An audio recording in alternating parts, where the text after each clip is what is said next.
The masked monarch, a figure of imposing stature, stood amidst the chaos. His face, partially obscured by shadow, revealed a grim determination. A fierce battle had clearly taken its toll, his armor bore the marks of countless clashes, and his breath came in ragged gasps. But his eyes burned with an unwavering resolve. Before him lay his fallen foe, a powerful demon lord, his body riddled with wounds and his lifeblood staining the ground. The air crackled with residual magical energy. The masked monarch surveyed the scene, his gaze lingering on the lifeless body of the demon lord. He stood in the ruins of what was once a grand temple, the remnants of a fierce battle strewn about. A heavy silence hung in the air, broken only by the occasional sigh escaping his lips.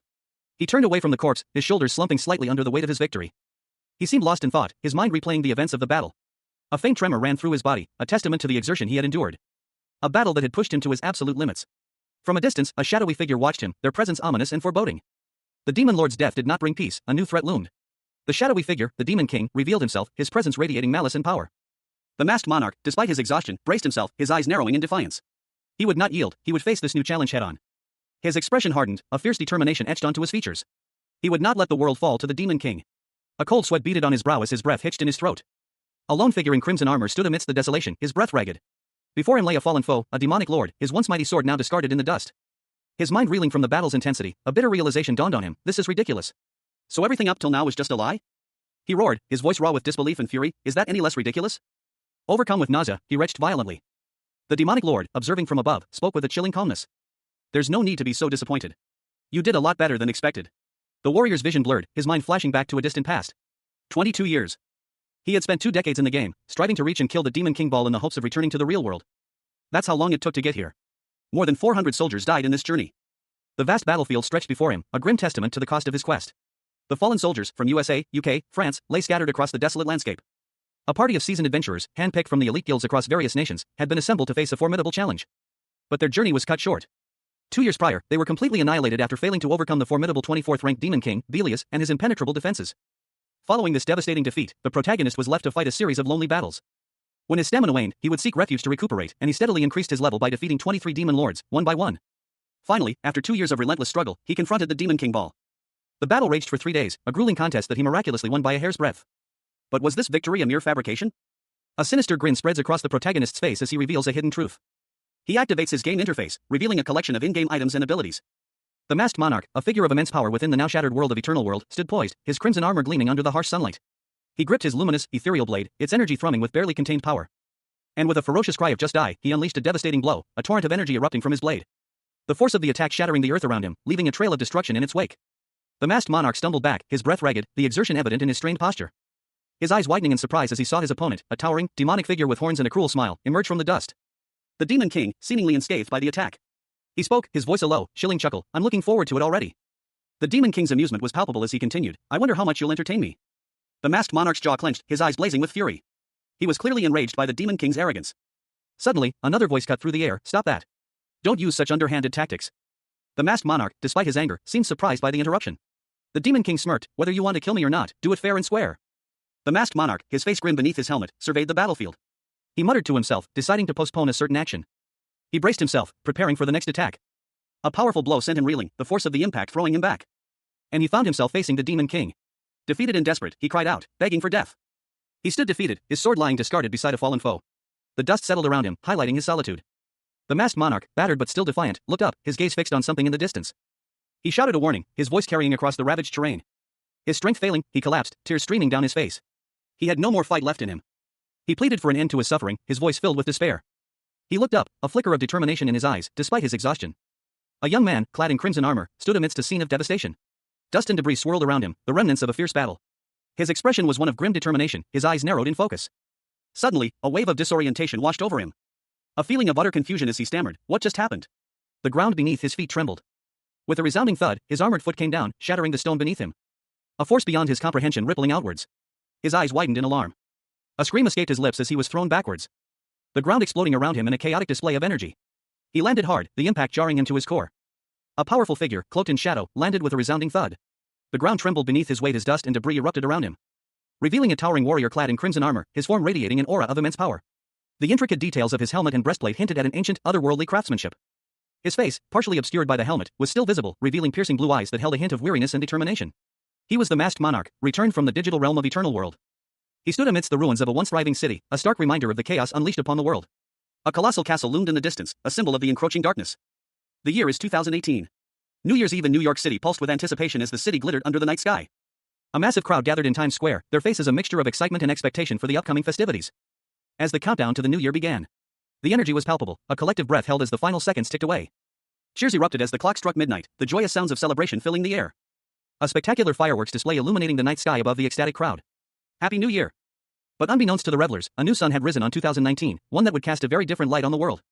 In a quiet room, far from the city's revelry, a young man sat before his computer, seemingly oblivious to the momentous occasion. Lost in the virtual world of Eternal World. He hoped to leave behind the unfortunate events of the past and enjoy a very happy new year.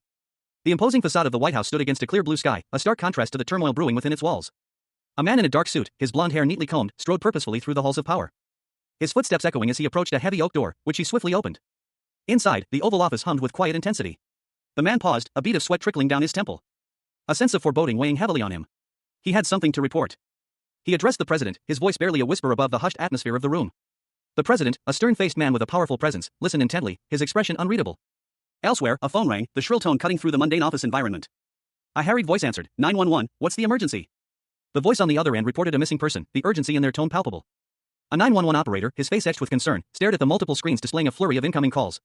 He muttered to himself, overwhelmed by the sheer volume of missing person reports flooding the emergency lines. Meanwhile, in a quiet bedroom, a parent frantically searched their child's room, their voice cracking with despair as they realized their child was gone. My kid is missing, they cried out. The frantic search continued. A missing person poster was displayed, showing a young man's face. The caption read, have you seen this person? A desperate plea for help echoed through the city streets. A young boy, his face streaked with tears, cried out for his father, surrounded by concerned onlookers. The scene was one of widespread panic and confusion. The news broke. A breaking news report flashed across a large screen, vanishing without a trace. The gravity of the situation was undeniable, people were disappearing worldwide. A news reporter, his voice grave, announced the staggering number, 100 million people had vanished. The scale of the disappearances was unprecedented. A common thread emerged. The investigation led to the Blue House, the official residence of South Korea's president. The mystery deepened. Inside the Blue House, two high-ranking officials, one older and one younger, exchanged worried glances. It's just that, the older official began, his voice low. The younger official's eyes widened in disbelief. Eternal World, he whispered, his voice barely audible. The older official explained that Eternal World was a massively popular virtual online game with 600 million players worldwide. The image of a group of powerful-looking characters from the game appeared, hinting at a connection to the disappearances. In a lavishly decorated office, two men in suits stood facing each other. One, older with graying hair, looked expectantly at the younger man, who simply asked, and? The younger man continued, his voice laced with a nervous energy, all those who went missing used to be players of that game. The older man's face paled slightly as he listened, a bead of sweat trickling down his temple. He began to speak, his voice barely a whisper, what does that mean? His eyes widened in dawning horror as a wave of realization washed over him. A look of sheer terror contorted his features as he stammered, what? Suddenly, the younger man's eyes darted towards the window, his voice sharp with alarm. An earthquake, just now. The city skyline outside trembled violently as tremors shook the very foundations of the building. The tremors intensified, escalating into a catastrophic event. Panic erupted in the streets below as buildings crumbled and the ground buckled. A man in a green hoodie screamed in terror as he ran for his life. A colossal wave, a monstrous tsunami, rose from the horizon, threatening to engulf the entire city in its watery wrath. The scene opens over Singapore's Marina Bay, a once iconic cityscape now marred by fires and destruction. The image suggests a widespread catastrophe. The camera pulls back, revealing the extent of the devastation. Buildings are ablaze, and chaos reigns in the streets below. The chaos extends far beyond the city limits. A fiery glow illuminates the earth from space, a stark reminder of the global scale of the disaster. Night falls over a city reduced to rubble. The once proud skyscrapers now stand as skeletal remains against the starlit sky. The extent of the destruction is palpable, buildings lie in ruins, a testament to the power of the forces that ravaged the city. A monstrous clawed foot, red and reptilian, descends onto the ground, revealing a horde of grotesque, red-skinned creatures with horns and sharp claws. They growl menacingly, their presence radiating malice. A group of young men stands before the monstrous horde, their faces etched with fear. One of them whispers, those. Terror grips them as they stare at the overwhelming number of creatures before them. One young man's face is contorted in a silent scream of fear. Panic seized the city as civilians fled in terror, their screams echoing through the streets. The horrifying truth revealed itself, monstrous creatures, dubbed monsters, first sighted in Asia, were rapidly spreading across the globe. A high-level military briefing was underway. The assembled officers grimly assessed the situation. Despite deploying all available military resources, the relentless onslaught continued unabated. Military vehicles were overwhelmed by the sheer number of monsters. A soldier desperately radioed for reinforcements. But the situation was rapidly deteriorating. A monstrous foot crushed a military vehicle. A larger, more powerful monster emerged, surrounded by smaller, demonic creatures. The soldiers were hopelessly outmatched. The monstrous leader let out a chilling laugh. Terror gripped the soldier as he witnessed the overwhelming power of the enemy. A city block exploded in a fiery cataclysm, the shockwaves sending tremors through the surrounding buildings. A guttural cry of ahhgh echoed through the devastation. The inferno spreading rapidly, consuming everything in its path, leaving behind a landscape of rubble and smoke. The air hung heavy with the stench of burning metal and despair. Cars crushed like toys under the weight of collapsed structures. The once bustling city was now a desolate wasteland. Inside a damaged vehicle, a lone figure sat amidst the wreckage, the faint hum of the car's electrical system a stark contrast to the silence. A low, almost imperceptible buzzing sound filled the air. In just 10 months since the return of the Eternal World players, a tenth of the world's population had been lost. Two demonic figures perched atop a ruined building, their presence a chilling omen. A warning echoed, if you see one of them, run. There's no hope for Earth. The close-up revealed a monstrous face, its features bestial and cruel. A sense of dread washed over the viewer. 2 months later, in March 2019, the world remained a broken landscape. A desolate village, shrouded in mist, stood as a testament to the ongoing devastation. A city reduced to rubble, a grim reminder of the monster's relentless assault. A young boy, Manhwa, peered cautiously from behind a brick wall, his brow beaded with sweat. The air hung heavy with the scent of smoke and something else, something acrid and unfamiliar. A chilling reminder of the chaos that had engulfed the city. His gaze fell upon a 24-hour mini-market, its front window shattered, the interior shrouded in a hazy mist. Suddenly, a sharp exclamation escaped his lips. He was alone, scavenging for scraps of food amidst the rubble. When a monstrous shadow loomed over him. A colossal, clawed foot descended, dwarfing the boy and the debris around him. A guttural roar echoed through the ruined building as a monstrous creature emerged from the darkness. Its crimson skin glistening, its eyes burning with malevolent intent. Terror seized Manhwa as the beast lunged. Its clawed hand reaching for him. He scrambled back, fear fueling his desperate retreat. Just as the creature was about to seize him, a figure appeared, a sword flashing in the dim light. Manhwa's eyes widened in disbelief. As he recognized the man wielding the blade, his father. "Dad," he gasped, relief washing over him as his father intervened. His father, however, seemed less than thrilled. "Manhwa? What are you doing here?" he asked, concern etched on his face. A young boy, eyes wide with fear, tugged on the sleeve of a man in glasses. "Dad, they're coming." The boy, clutching his father's arm, scrambled away as the man calmly responded, "Piece of cake." A defiant glint in his eyes as he surveyed the scene of destruction. "How dare they mess with us?" A horde of monstrous creatures advanced, their clawed hands reaching out. Another man, sunglasses perched on his nose, sneered, "Worthless shits." Observing the fallen bodies of several of the creatures, he muttered to himself, "I thought they were dead, but I guess not." One of the men, looking around at the carnage, questioned, "Yeah, are we still inside a game?" The man in glasses, carrying the boy, shook his head. "I wouldn't say that exactly."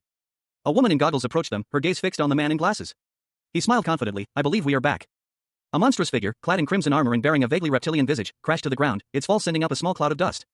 The creature, its features now more clearly visible, struggled to rise, its breath ragged and heavy. Its eyes glowed with malevolent energy as it roared, two smaller, similar creatures emerging from the shadows behind it, readying themselves to attack. The armored figure stood defiant, a long, gleaming blade materializing in its hand. A swift, precise arc of light slicing through the air. One of the smaller creatures was sent flying backward by the force of the blow, crashing into the ground with a sickening thud. The larger creature lunged forward, but the armored warrior was ready. With a powerful strike, the warrior sent the larger monster flying, its body arcing through the air before impacting the ground with a resounding crash. The warrior, momentarily pausing, surveyed the battlefield. Holographic schematics of weapons and equipment shimmered around him, a testament to his advanced technology. He selected a sword blade from the array, its image solidifying in his hand as he prepared for the next assault. Surrounded by a pack of monstrous creatures, a figure clad in crimson armor found himself on the defensive. He braced himself against the onslaught. His powerful sword a blur of motion as he met their savage assault head-on, cleaving through the beasts with brutal efficiency. Each swing of his blade sent a shockwave through the air, leaving a trail of carnage in his wake. The masked monarch, his face hidden behind his helmet, stood triumphant amidst the fallen foes. He stood, back to the viewer, sword at the ready, facing two more hulking figures. The air crackled with anticipation. A grim determination etched on his features, even though they were obscured by the helmet. The aftermath of his battle was a scene of devastation, the bodies of the monsters scattered around him, smoke still rising from the ground.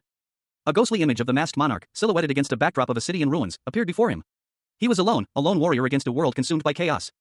A weight of responsibility heavy on his shoulders. The Demon King, a figure of immense power and malice, watched from afar, a cruel smile playing on his lips. "You're here, all by yourself. Were you worthy of the title Masked Monarch after all?"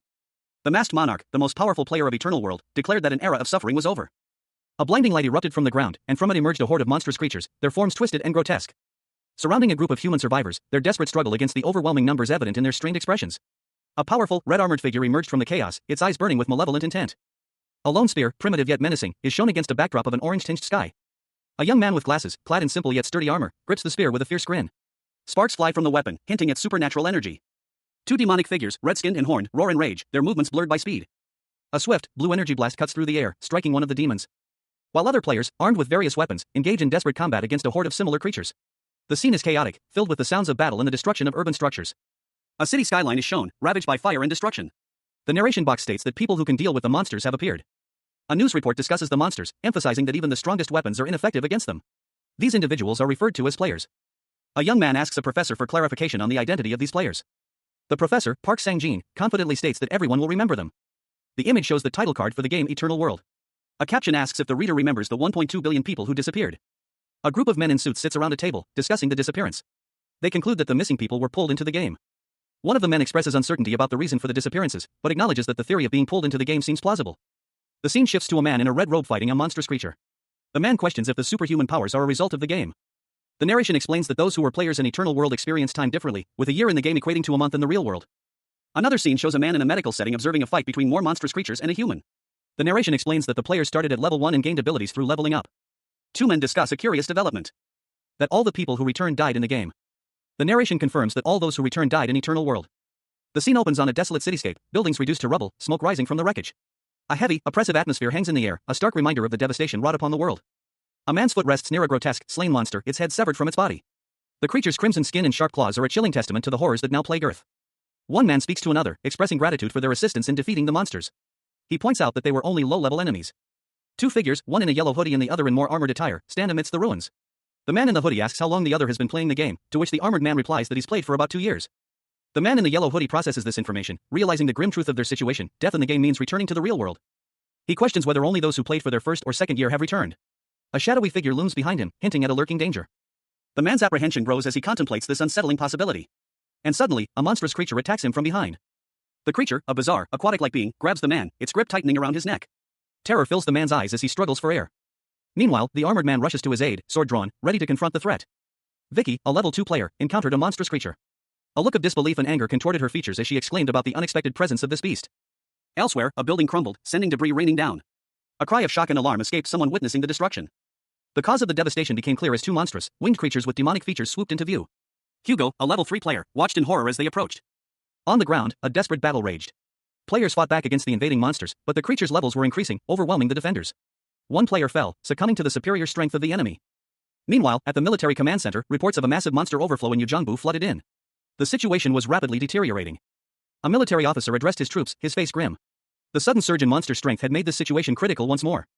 A newly recruited soldier, clearly unprepared, questioned the meaning of overflow. His superior officer explained that it meant the monsters were leaving their designated containment zones and spilling into civilian areas. The officer continued, explaining that the overflow was caused by an overload of negative energy within a separate dimension, which was somehow linked to the monster's behavior. The situation was far more complex than initially thought. A high-ranking officer, his face etched with frustration, lamented the setback. Just when things seemed to be improving, a new crisis had emerged.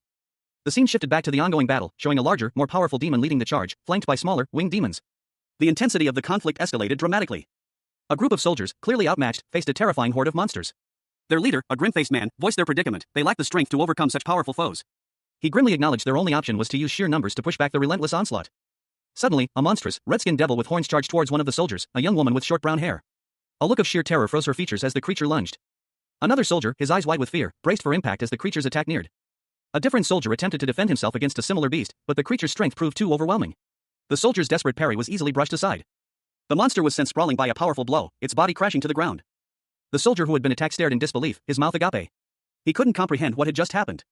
Meanwhile, another soldier, seemingly unharmed, stood amidst the chaos, a look of quiet surprise on his face. He had thought he had died in the game, but here he was, back in the real world.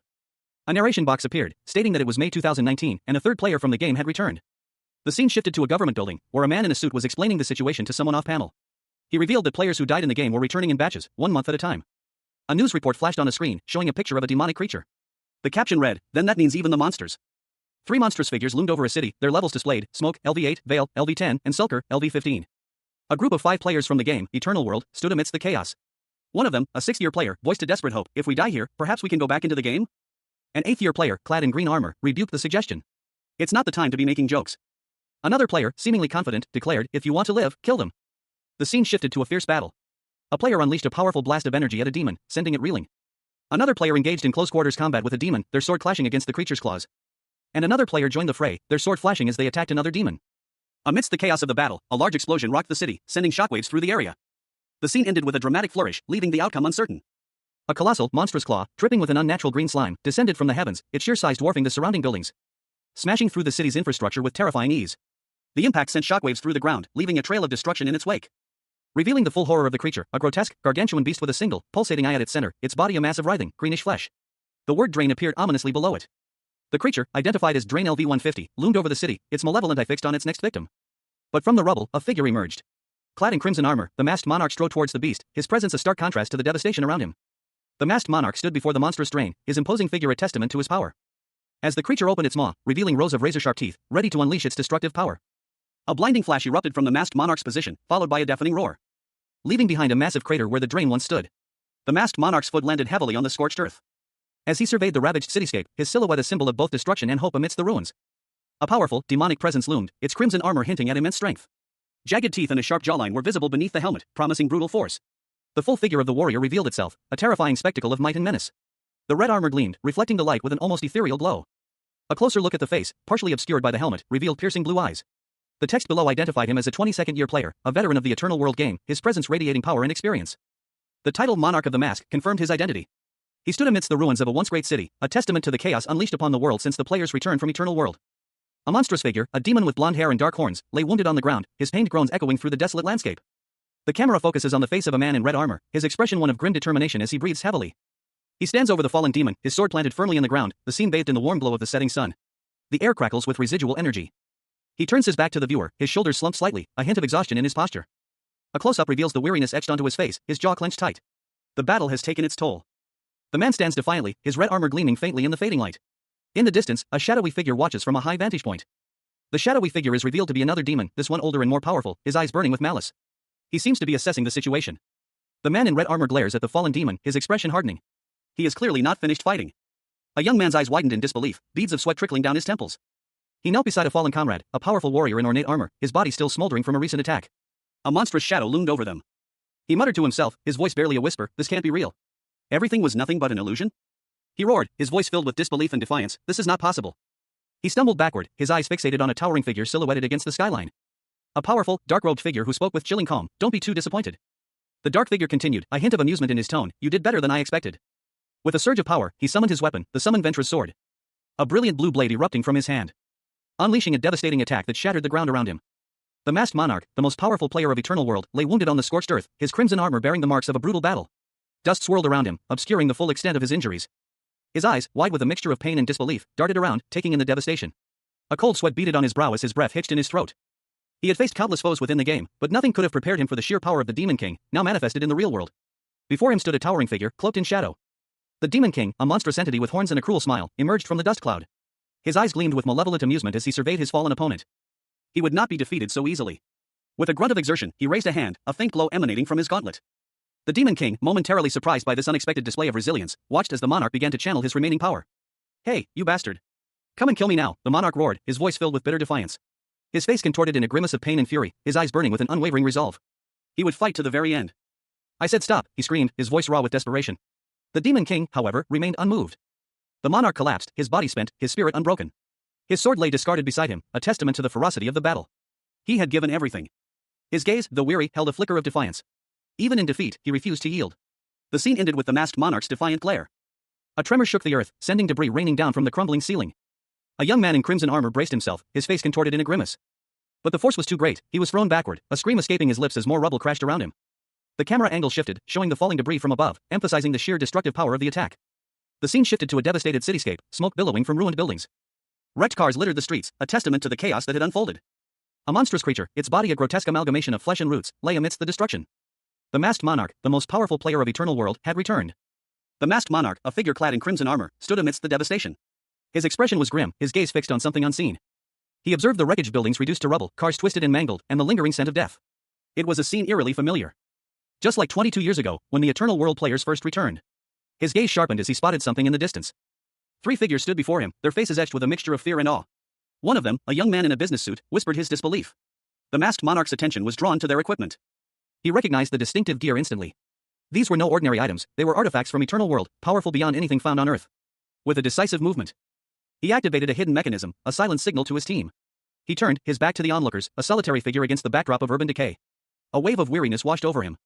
His thoughts drifted back to the 12th year of his time in Eternal World, to the echoing canyon, a place of immense power and peril. A flashback showed him and his teammates facing a colossal beast, B-Gun, a level 81 monster. The beast roared, its terrifying presence filling the canyon. The memory served as a stark reminder of the challenges that lay ahead. Yoon Sang-hyuk, level 75, and his younger brother, Yoon Sang-min, level 63, stood facing a formidable foe.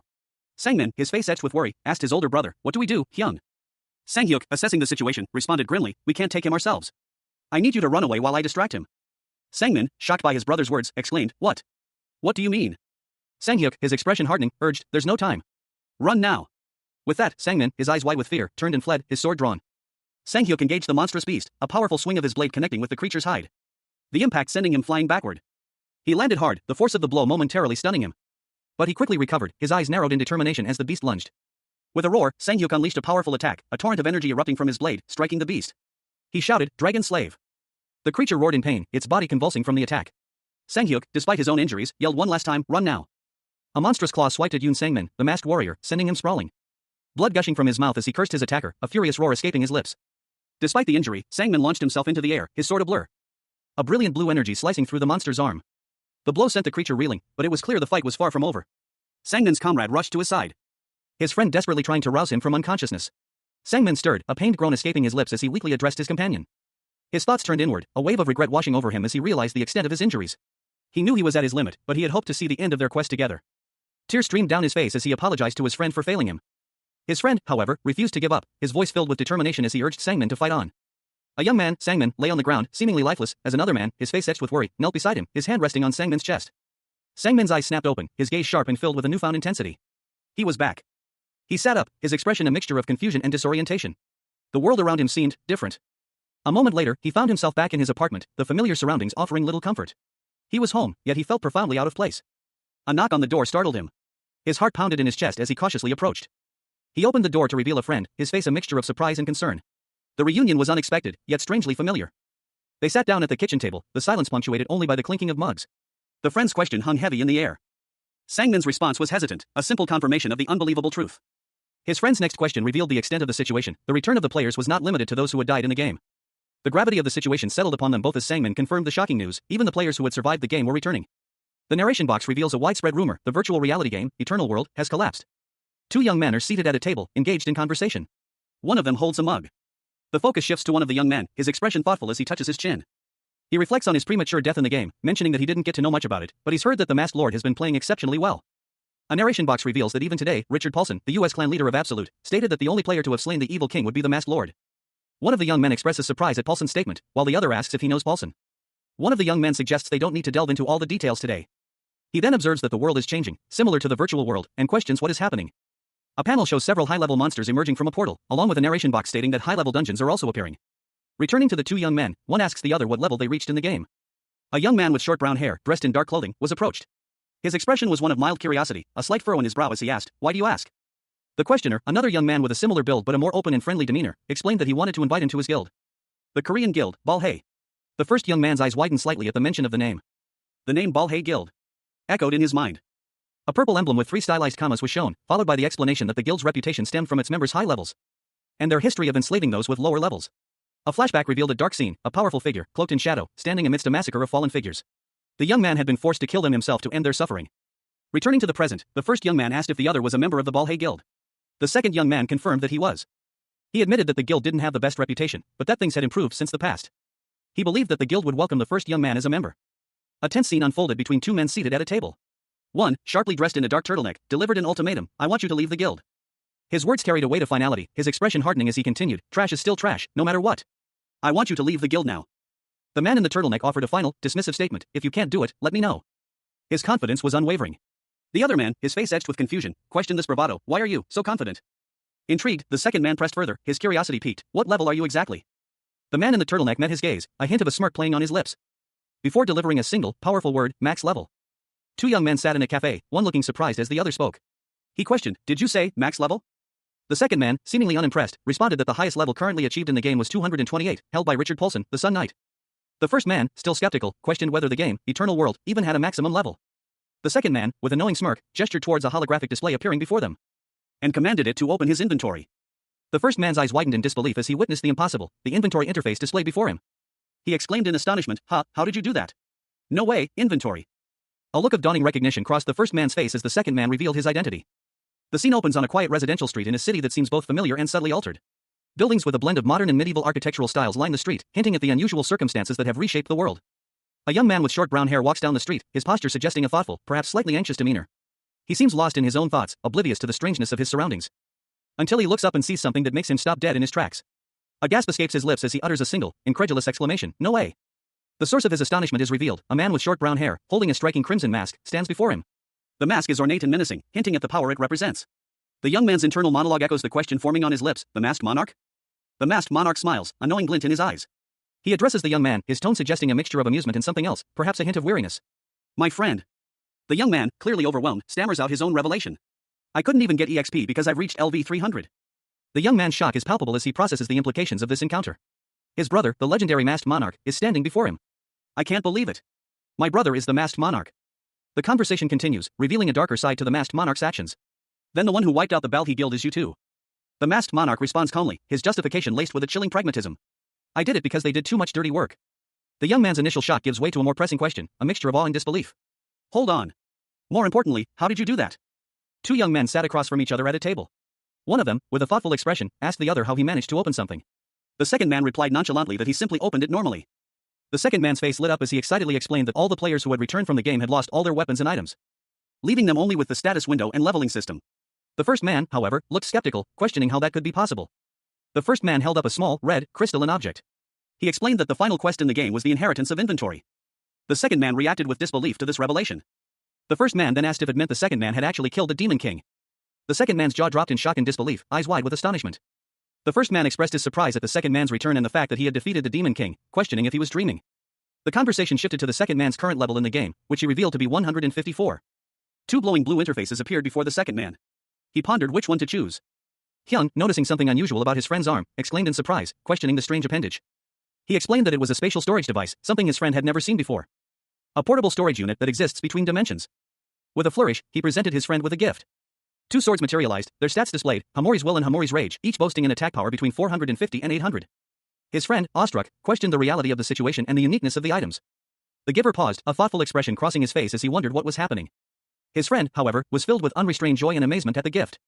But his joy turned to confusion as he realized he couldn't use the swords. He examined the swords again, noticing a strength, agility, and attack power restriction. His strength was insufficient to wield them. One of the returned players, a young man with short brown hair, sat across a table from another, older man. He held two glowing blue holographic squares, representing his current stats. The older man, his face partially obscured, asked how much strength the younger man lacked. The younger man replied that his current strength was 118. The older man pondered this, a thoughtful expression on his face. He then seemed to reconsider, muttering about the number 32. The younger man considered several options, rejecting one as being too much. He then found what he was looking for. The older man presented 3 pieces of jewelry, the Lupa's ring and Cephia bracelet, each providing plus 10 strength, and the Cephia necklace, also granting plus 10 strength. He indicated that this would be sufficient. A surge of energy emanated from the table as the younger man received the items. His eyes widened in surprise. A look of gratitude washed over his face as he thanked the older man, calling him Hyung. The scene shifted to a nighttime cityscape, then to a village in Japan. The camera focuses on a tranquil Japanese village, then pans to a long corridor within a traditional building. A man with purple hair, his face partially obscured, clutched his head in apparent distress. A large, ornate table dominated the room, upon which several glowing orbs rested on plush purple cushions. Each sphere pulsed with an inner light, radiating warmth and power. The scene shifted to show 3 of these luminous orbs, their ethereal glow illuminating the otherwise dim chamber. Then to a single orb, its light intensifying, hinting at an imminent event.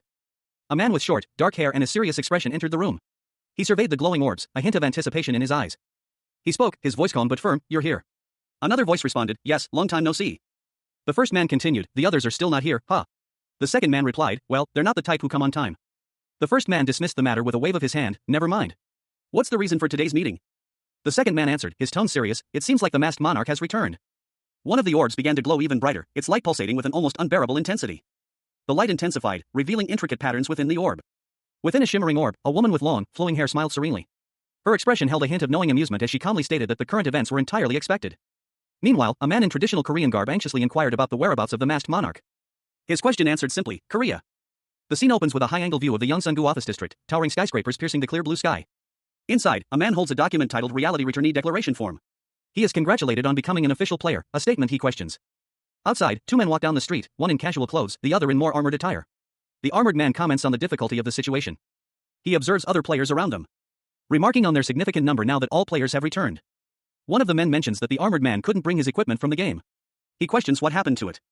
The other man explains that he doesn't know, as the equipment is made in the real world. The armored man is surprised to hear this, questioning the implications. The other man explains that production classes, such as magicians and conglomerates, are working together to create equipment for the returned players. The narration box explained that they had worked together to create something. One of the 2 young men commented that, while functional, the quality of their work was far inferior to what they had produced in the other world. He then asked his companion for a favor. His companion asked what the favor was, and the first young man explained that he needed to meet someone and asked for help finding them. The second young man looked thoughtful, considering the request. The scene shifted to a parking lot, showing several cars parked in designated spaces. The camera angle shifted to show a building, the Dusk Workshop, with its logo clearly visible. The 2 young men walked towards the Dusk Workshop. One of the young men confirmed that the person they were looking for was indeed at the Dusk Workshop, though it seemed larger than he had anticipated. Two young men, one with a more serious expression than the other, engaged in a conversation. The serious one questioned if the other recognized someone, to which the second man replied that he did, too.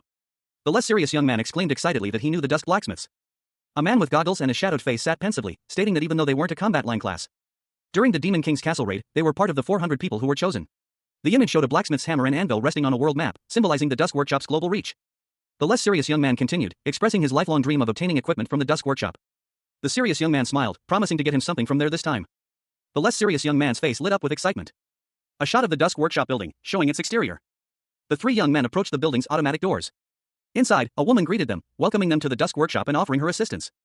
Two men, dressed in nondescript coats, stood in the lobby of what appeared to be a museum or gallery. The space was filled with displays of medieval weaponry and armor, hinting at a possible connection to Li Chulwu, the person they sought. They approached the reception desk, where a woman sat patiently behind a sleek counter. "We came to see Li Chulwu," one of the men stated. The receptionist responded politely, "Do you make an appointment ahead of time?" The men exchanged a look. "We didn't make an appointment, however." The receptionist's smile faltered. "I'm sorry, but without an appointment you won't be able to meet him." One of the men pressed further, "Are you sure you know this person?" His companion nodded in agreement. "Just hold on a minute." He then asked, "Then can you tell me where Li Chulwu is now?" The receptionist, slightly hesitant, replied, "He's probably working in the workshop right now." "The workshop, huh?" One of the men muttered, a flicker of understanding crossing his face. With a quick thank you, "Sir," he bolted towards the back of the building. The receptionist, startled by his sudden departure, called out, "A minute." "Sir." But he was already gone. He reached a hallway with a sign indicating B1F workroom, realizing it was in the basement. "Oh. It seems like the basement?" Ignoring her warning, the man continued his descent into the basement, the image of a workshop filled with tools and equipment flashing before his eyes.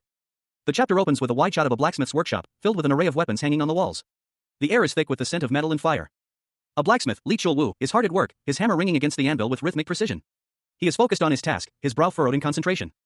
Carefully shaping a piece of metal with practiced ease. His movements are fluid and efficient, years of experience evident in his every gesture. Li Chulwu, Dusk's blacksmith, level 98, is introduced. His face, etched with the lines of time and hard work, reflects a quiet determination. A sudden interruption breaks his concentration. A voice calls out, "Hyung." Li Chulwu turns, his expression hardening slightly as he recognizes the newcomer. Yoon Sang-hyuk arrives, his presence immediately commanding attention. He is greeted with a curt, "Yoon Sang-hyuk." Yoon Sang-hyuk enters the workshop, his demeanor relaxed despite the tense atmosphere. He casually remarks, "Ah, you're here," to Li Chulwu, who seems less than pleased. Yoon Sang-hyuk then tells Li Chulwu that he'll have to give his employee a bonus, prompting a confused reaction from Li Chulwu. Yoon Sang-hyuk explains that his employee was the one who told him where he was. The employee looks surprised and relieved. A woman, her face contorted in an expression of apology, addressed a stern-looking man. She stammered, explaining that the man's unexpected arrival had caused quite a disruption. The woman continued, informing him that he would receive a bonus within the month. The man, however, seemed utterly bewildered by this news, his expression shifting to one of confusion as he uttered a questioning, "Pardon?" He questioned her, asking why she thought he wouldn't want the bonus. She quickly responded with gratitude, assuring him that she was thankful for the offer. The man chuckled, seemingly amused. He then asked the woman if she was happy to see him. But her response was far from pleasant. She unleashed a torrent of anger, calling him a fucking bastard and vehemently denying any happiness at his appearance. She pointed out the absurdity of expecting gratitude from someone who had dragged her to a dangerous place. The man, enraged by her outburst, raised a large warhammer, preparing to strike. The hammer poised above his head, ready to fall. The woman watched in horror, speechless. She gasped, her eyes widening in shock as she recognized the weapon. That hammer. The man, seemingly oblivious to her reaction, explained that it was impossible to bring objects from the other world into this one. The woman, however, smirked, revealing the hammer to be the final boss reward from the game. His jaw dropped in astonishment. What in the world? Reunited with his trusty hammer after his return from Eternal World, Yoon Sang-hyuk expressed his disbelief and gratitude to the man before him. The man, however, looked at him with a mixture of surprise and confusion. The man questioned Yoon Sang-hyuk's claim to the hammer, stating that it was his. Yoon Sang-hyuk calmly explained that he had picked up the hammer after the man's death in the game, therefore it belonged to him now. Despite his initial claim, the man reconsidered, mentioning their past acquaintance and offering to return the hammer. He added a condition, however, Yoon Sang-hyuk would have to do him a favor. Yoon Sang-hyuk, with his hammer slung over his shoulder, appeared confident and ready for whatever favor was asked of him. The scene opens on a dimly lit forge, the air thick with the smell of coal and metal. A blacksmith, his face obscured by a welding mask, works diligently at his craft.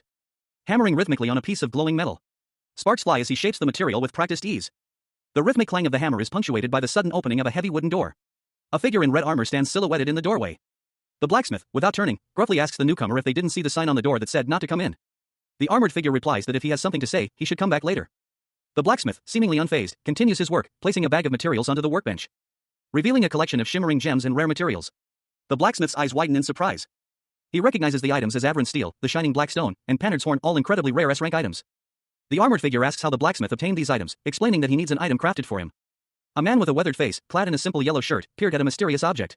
His eyes widened slightly as he questioned, "An item? What kind of item?"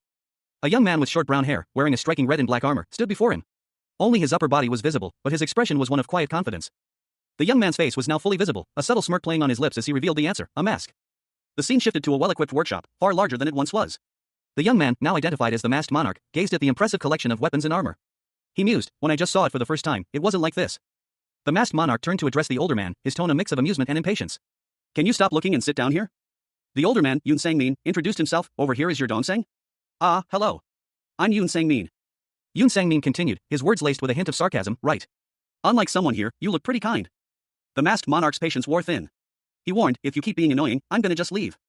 The scene opens with two figures seated at a table in what appears to be a workshop, various weapons hanging on the walls behind them.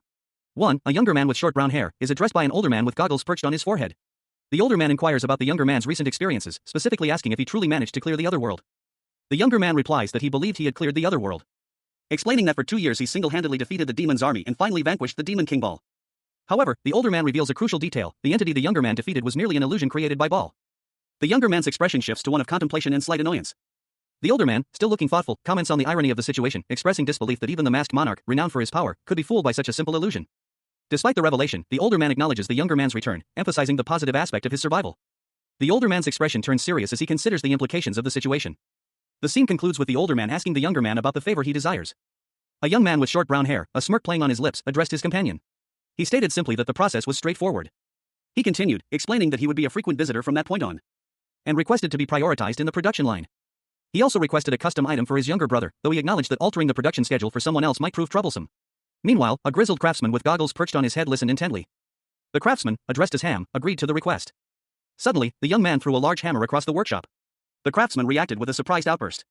He nonchalantly explained that the hammer was durable enough to withstand being dropped, a statement that was met with a dry remark about his blunt communication style. The young man then expressed his frustration, revealing that he was still far from reaching level 100 and questioning the usefulness of the current item. The craftsman, seemingly unfazed, simply responded with a dismissive all right. A smirk played on the lips of the masked monarch as a surge of blue energy pulsed from his hand, the pixels shimmering like a digital aurora. Meanwhile, a burly blacksmith, his brow furrowed in concentration, meticulously crafted a powerful weapon. A golden cube, radiating warmth, materialized before him, followed by a sturdy glove and 2 ornate bracelets. The items glowed with an ethereal light, their descriptions appearing as text boxes: Kibro's glove, strength plus 50, Vignette jewel, strength plus 20, and Aaron's bracelet, strength x2 plus 50. The blacksmith, clearly surprised by the sudden appearance of the items, exclaimed that he should have been given these from the start. The masked monarch chuckled, offering a sheepish apology. His companion, observing the hammer, noted that it was the Dusk Blacksmith's God's Planer's hammer, a weapon of immense power. The masked monarch, a knowing glint in his eyes, explained that besides being the best equipment, the hammer possessed unique skills. However, he added, using it required a strength and vitality score above 200. The scene shifted to a room filled with weaponry, as someone mentioned going to the washroom. One of the men, impressed by the masked monarch's abilities, admitted that he was amazing. Another questioned whether the masked monarch's reputation was truly deserved, having only heard stories. A young man sat across from a gruff-looking older man, his expression unreadable. The older man, a mechanic judging by his attire, leaned forward, his voice heavy with curiosity. How many years did you survive? The young man responded simply, 12 years. The mechanic chuckled, a knowing glint in his eyes. Then you wouldn't know. You're young, no, the masked monarch. In that world, there was nothing he couldn't do. The masked monarch, with just his presence. He had the strength to make the impossible, possible. He cut the neck of the dragon that swallowed the World Engineering College. Where even with the America's Absolute Guild's vanguard and 4 of the giant guilds together couldn't defeat the Demon King's minion. The young man sighed, a hint of resentment in his voice. If he just didn't put me in with the other 400 troops. The mechanic laughed, shaking his head. Ha, even if I wanted to hate him I couldn't. The young man looked up, surprised. The mechanic continued, the chaotic monarch of the mask. A new character, a young man with a red mask, entered the scene. The young man from earlier pointed at him, a smirk playing on his lips.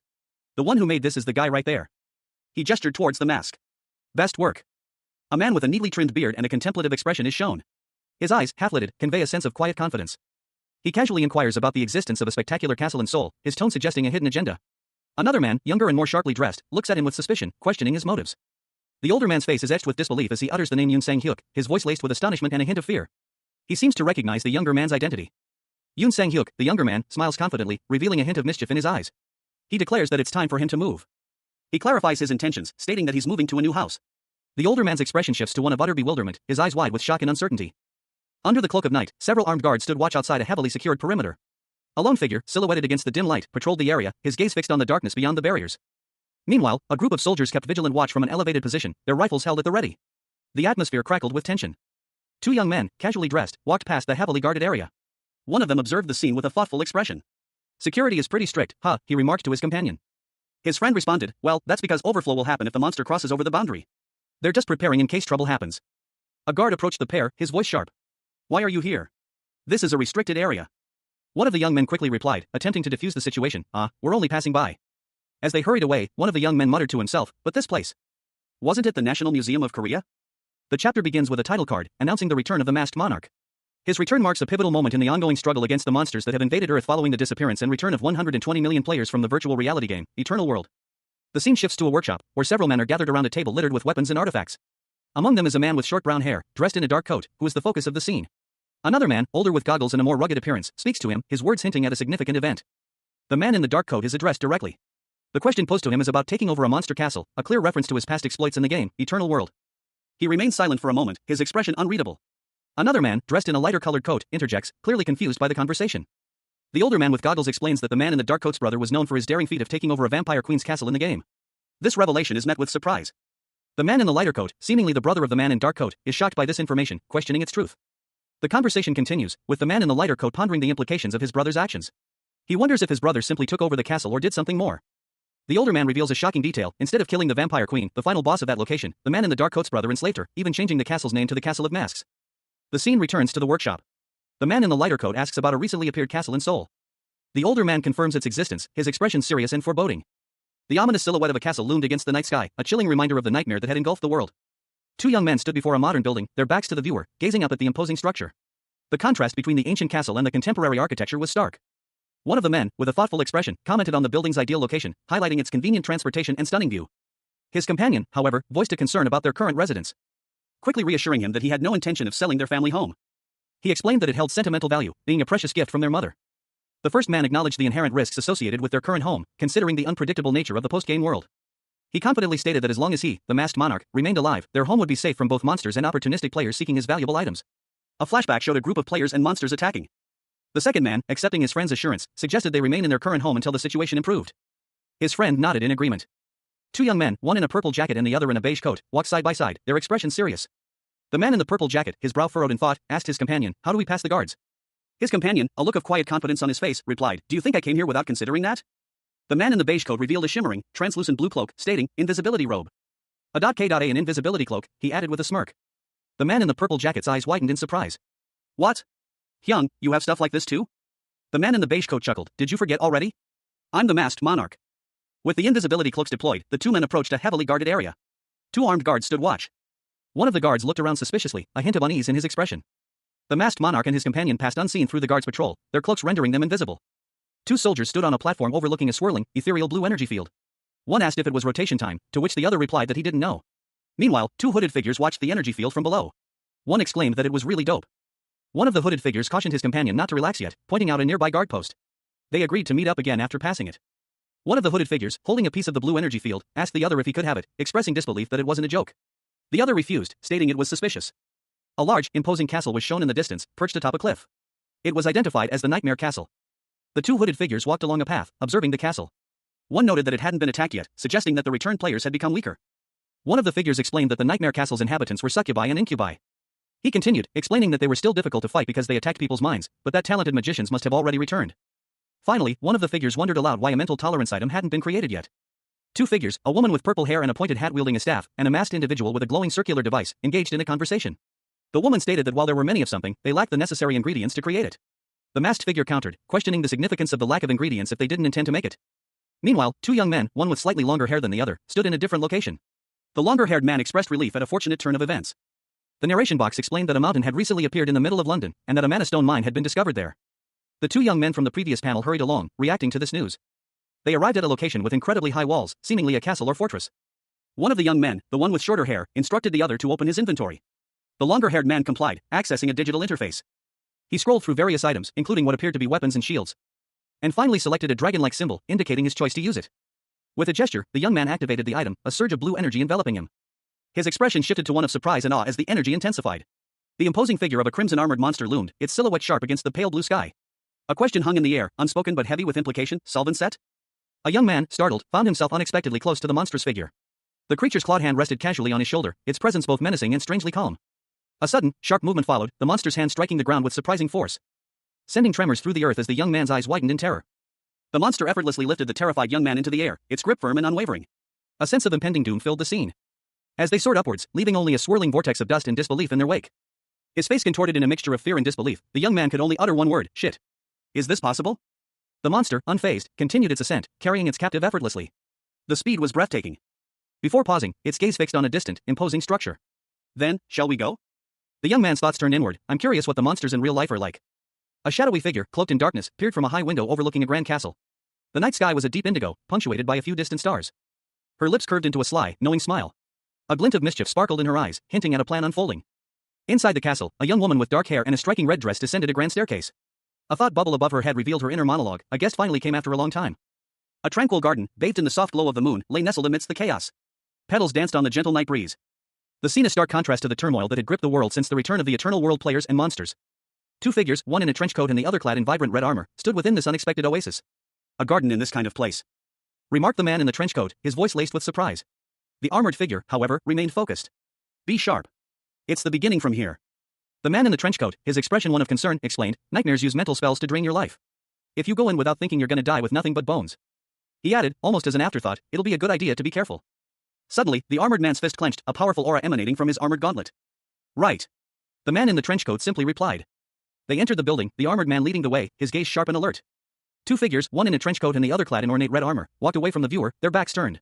They were exiting a large, imposing building through a pair of double doors. They continued their departure, the armored figure's red armor gleaming faintly in the dim light of the hallway. The scene shifted to a grand hall, bathed in soft, golden light streaming through tall, arched windows. The architecture suggested a cathedral or similar sacred space. The camera angle shifted upward, revealing a high, vaulted ceiling adorned with large, glowing red gems embedded within the stonework. The two figures from before were now visible, walking down the long hall towards a set of double doors at the far end. The man in the trench coat looked around in awe. He brought a hand to his nose, inhaling deeply. A look of wonder and slight apprehension crossed his face. What is this place? It smells even better than the garden. If the smell gets any stronger, hold your breath. My breath? Two figures walked down a long, shadowed corridor. One, clad in ornate red armor, seemed to be a warrior, while the other, in a simple beige coat, appeared more civilian. The armored man let out a chuckle, a sound that echoed strangely in the vast space. As the civilian man, startled, whispered that he had just heard something. The corridor opened into a large plaza, the air thick with an unnatural purple haze. A low, unsettling laughter echoed through the space, growing louder with each repetition. The civilian man's eyes widened in fear as the laughter seemed to emanate from all around him. His face contorted in a mixture of terror and confusion as wisps of purple smoke began to curl around him. The armored warrior moved swiftly, placing a hand on the civilian's shoulder to steady him. The warrior firmly instructed him to get a hold of himself. The two continued their walk through the plaza, the purple haze still clinging to the air. From a distance, the scene appeared calm, but the tension remained palpable. The civilian nervously questioned whether it was wise for them to be wandering around. The warrior reassured him, stating that the only things that could come out of that place were succubi or incubi, and that even a truckload of them wouldn't put a dent in him. A young man, his features still youthful, examined a ring in his hand. It was an item of considerable power, a mental barrier item, he realized. A mental barrier item that he hoped would solve his current predicament. With a hopeful grin, he mused that with this, the succubi would pose no problem. But his optimism was short-lived. The reality of his situation crashed down on him as he found himself surrounded by several succubi, their expressions far from welcoming. His eyes widened in disbelief, there was no way out. A look of sheer terror etched across his face as he realized the folly of his plan. His mouth hung open, a silent scream trapped within. The scene shifted. He was now surrounded by a bevy of succubi, their seductive smiles and welcoming words a stark contrast to his previous fear. Welcome, my dear knight, one of them purred, we waited for so long. Another added, oh, seems like all knights these days are this handsome. The young man, still visibly shaken, could only manage a nervous smile as one succubus commented on his cuteness. One of the succubi leaned in, her voice a husky whisper, do you want to do something fun with me? His eyes widened further, his face flushed with a mixture of fear and something else. Another succubus chimed in, I'm bored too, play with me. The young man's discomfort was palpable. And before he could react, he was engulfed by the succubi, their playful advances overwhelming him. Me too, squeeze me in too, they exclaimed, their laughter echoing around him. One of them, showing a hint of concern, offered a comforting hug. You seem tired, so let me hug you, she said gently. You'll feel better soon. A powerful figure, cloaked in shadow, unleashed a torrent of rage. Fuck off, he roared, his voice echoing with barely contained fury. He stood before them, a towering figure wreathed in ethereal blue flames. His armor, crimson and menacing, seemed to crackle with power. If you keep it up. The full extent of his wrath would be unleashed upon them. Two succubi, their eyes wide with a mixture of fear and fascination, watched from below. They were clearly outmatched. His eyes blazed with an icy fire, his face contorted in a mask of fury. I'll kill you, he hissed, the words dripping with venom. The succubi's eyes widened in terror as they witnessed the raw power emanating from him. Their initial fascination had been replaced by sheer panic. A terrifying display of power sent the succubi scattering in terror. A nearby man, caught in the crossfire, let out a cry of alarm as he scrambled to escape the approaching danger. The man's eyes widened in disbelief as a colossal fist, wreathed in flames, descended towards him. He was completely helpless. The masked monarch, his face partially obscured by shadow, watched the scene unfold with a cold, detached expression. A flicker of something akin to amusement crossed his features. Terror consumed him as he realized the true nature of the being before him. The masked monarch's power was overwhelming. The masked monarch sighed, his expression shifting slightly.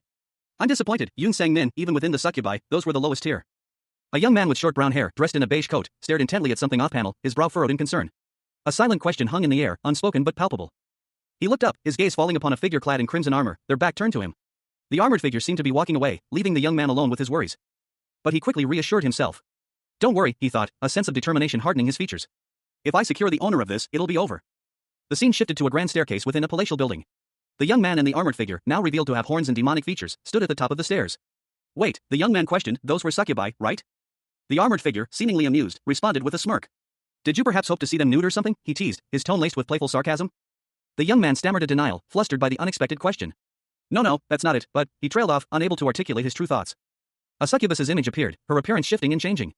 Succubi's look changes depending on the person, she explained, her voice smooth and seductive. They change based on the taste of the person. The young man's expression shifted to one of dawning understanding. Oh, he murmured, a mixture of surprise and realization in his tone. The young man and the armored figure walked down a long hallway, lined with statues of armored knights. A sense of foreboding hung in the air. As they entered a large chamber. Where are we? The young man whispered, his unease growing. Doesn't the atmosphere feel weird here? He added, his voice barely a breath. Two figures, one with short brown hair and a confident expression, the other with a more questioning look, stood before a display of ornate armor. The first man commented on the display's cuteness. They continued walking, the brown-haired man expressing his surprise that the succubus queens weren't as he expected. The scene shifted to the brown-haired man alone, his expression now serious and contemplative. He seemed to be considering something important. When he was suddenly interrupted. A voice demanded to know what he was doing there. The source of the voice was revealed, a towering figure in full plate armor, its helmet obscuring its face. The armored figure identified itself simply as owner. The brown-haired man looked up at the imposing figure, seemingly intimidated by its size and presence. The armored figure suddenly attacked, its movements swift and powerful. But the brown-haired man reacted instantly, deflecting the blow with surprising skill.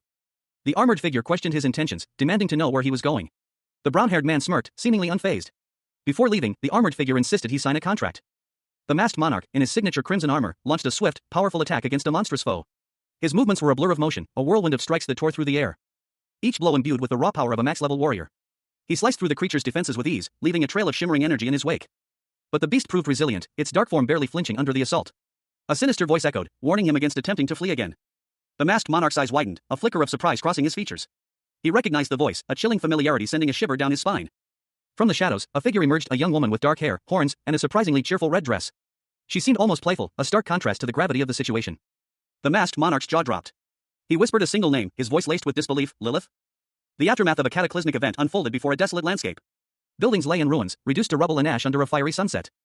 A blinding flash of light erupted from the heart of the destruction, sending shockwaves that shattered the remaining structures and sent debris flying through the air. From the chaos, a figure emerged, a warrior clad in crimson armor, his sword gleaming. He moved with practiced grace, a stark contrast to the devastation around him. As he faced a succubus, whose legs and red shoes were visible before him, he commented on her being different from other succubi. The succubus, Lilith, the owner of nightmares, revealed herself, a smirk playing on her lips. Her appearance was striking, a blend of alluring and menacing. Lilith laughed, a chilling sound that echoed through the ruined city. She taunted the warrior, suggesting he was regretting his decision to come. A crimson-armored warrior, his face obscured by a mask, deflected an energy blast with his sword. Even as he did so, he muttered that it was already too late. The force of the impact shattering his blade into fragments.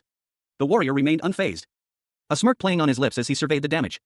From a nearby ruin, a horned woman with crimson hair and a devilish grin emerged, commenting on his incredible defensive skills. The woman, confident in her victory, declared that he wouldn't be able to dodge her next attack. But her smug expression quickly turned to shock and disbelief. From behind the warrior, a massive, purple tail lashed out, striking the ground near the woman. The warrior turned, his back to the viewer, and addressed the newcomer, stating he didn't have time to waste and needed her to hurry. He explained that he had many other pressing matters to attend to. The warrior's face, still partially obscured, showed a grim determination. The woman, visibly frustrated, gritted her teeth and launched a furious attack, screaming die. The woman's face contorted in rage as the chapter ends. The masked monarch, clad in crimson armor, stood face to face with a young woman. Her dark hair framed a pair of small horns, and a pair of bat-like wings sprouted from her back. Her expression was one of defiance. A question formed on his lips, a mixture of surprise and suspicion. Lilith, he murmured, his gaze unwavering. The scene shifted to a grand hall, the masked monarch's brow furrowed in thought. What are you? He questioned, his voice laced with uncertainty. Lilith, her eyes blazing with anger, responded with a sharp command. Out of the way. The masked monarch reacted instantly, a golden energy swirling around him as he prepared for combat. With a swift movement, he grabbed Lilith, surprising her with his speed and strength. Lilith struggled, her face contorted in a mixture of shock and fury. Unhand me, she shrieked. He remained unmoved, his grip firm. Who are you really? He pressed, his eyes narrowed. Lilith's anger intensified. Don't make me ask again, he warned, his eyes glowing with a dangerous light. A man in red armor, his face partially obscured by shadow, glared intensely at someone off-panel. He demanded to know their identity, his voice sharp and edged with suspicion. A young woman with horns and a devilish appearance, her eyes wide with a mix of fear and defiance, hesitantly revealed her name, Lilith. He confirmed her identity, his expression unreadable, a slight furrow in his brow hinting at his skepticism. He questioned her childish behavior, his tone laced with a hint of amusement and disbelief. Lilith, still visibly nervous, remained close to him as he carried her, seemingly unfazed by her presence. Suddenly, a powerful energy erupted from Lilith, causing a violent explosion that shattered the surrounding stone. The force of the blast sent debris flying as a cloud of dust and smoke filled the air, leaving the man in red armor slightly disheveled but otherwise unharmed. He stood amidst the chaos, his expression grim as he surveyed the damage. A cold sweat beaded on his brow as his breath hitched in his throat. His gaze hardened as he questioned the identity of a group of individuals who had just appeared, their presence adding another layer of complexity to the situation. The masked monarch, clad in crimson armor, stood defiantly before a group of monstrous creatures. His back was to the viewer, but his powerful stance spoke volumes. Behind him, his team watched anxiously, their faces etched with worry. A succubus, her eyes glowing with malevolent intent, commanded them to leave without causing trouble.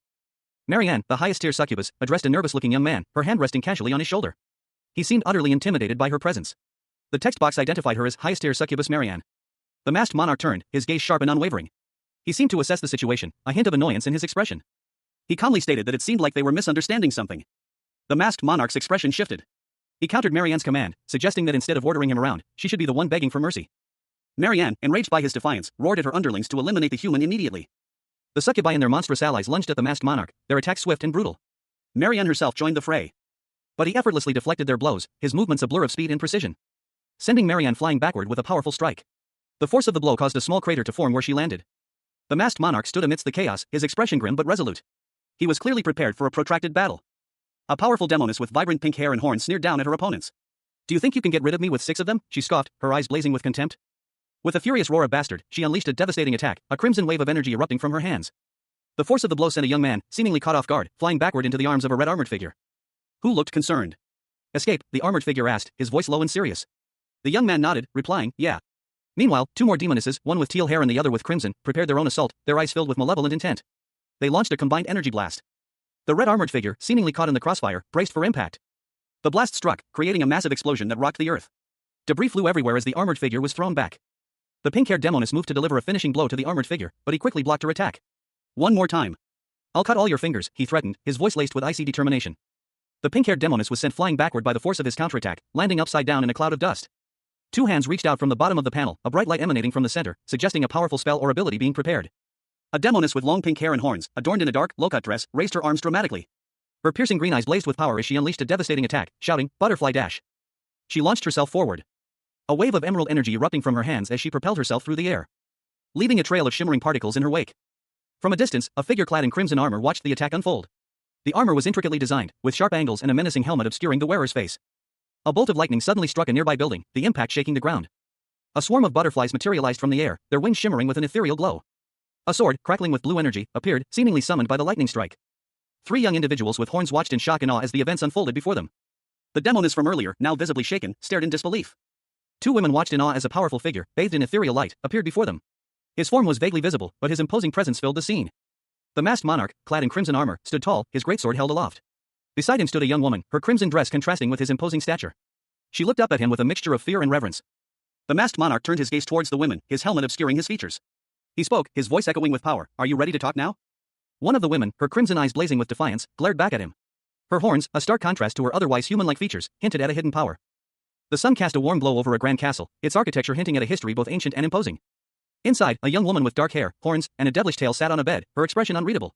She was dressed in a pink and red dress, a stark contrast to the ominous nature of her appearance. A man in red armor, his face etched with determination, stood before her. He declared, "Finally, we can talk now." He paused, a flicker of doubt crossing his features.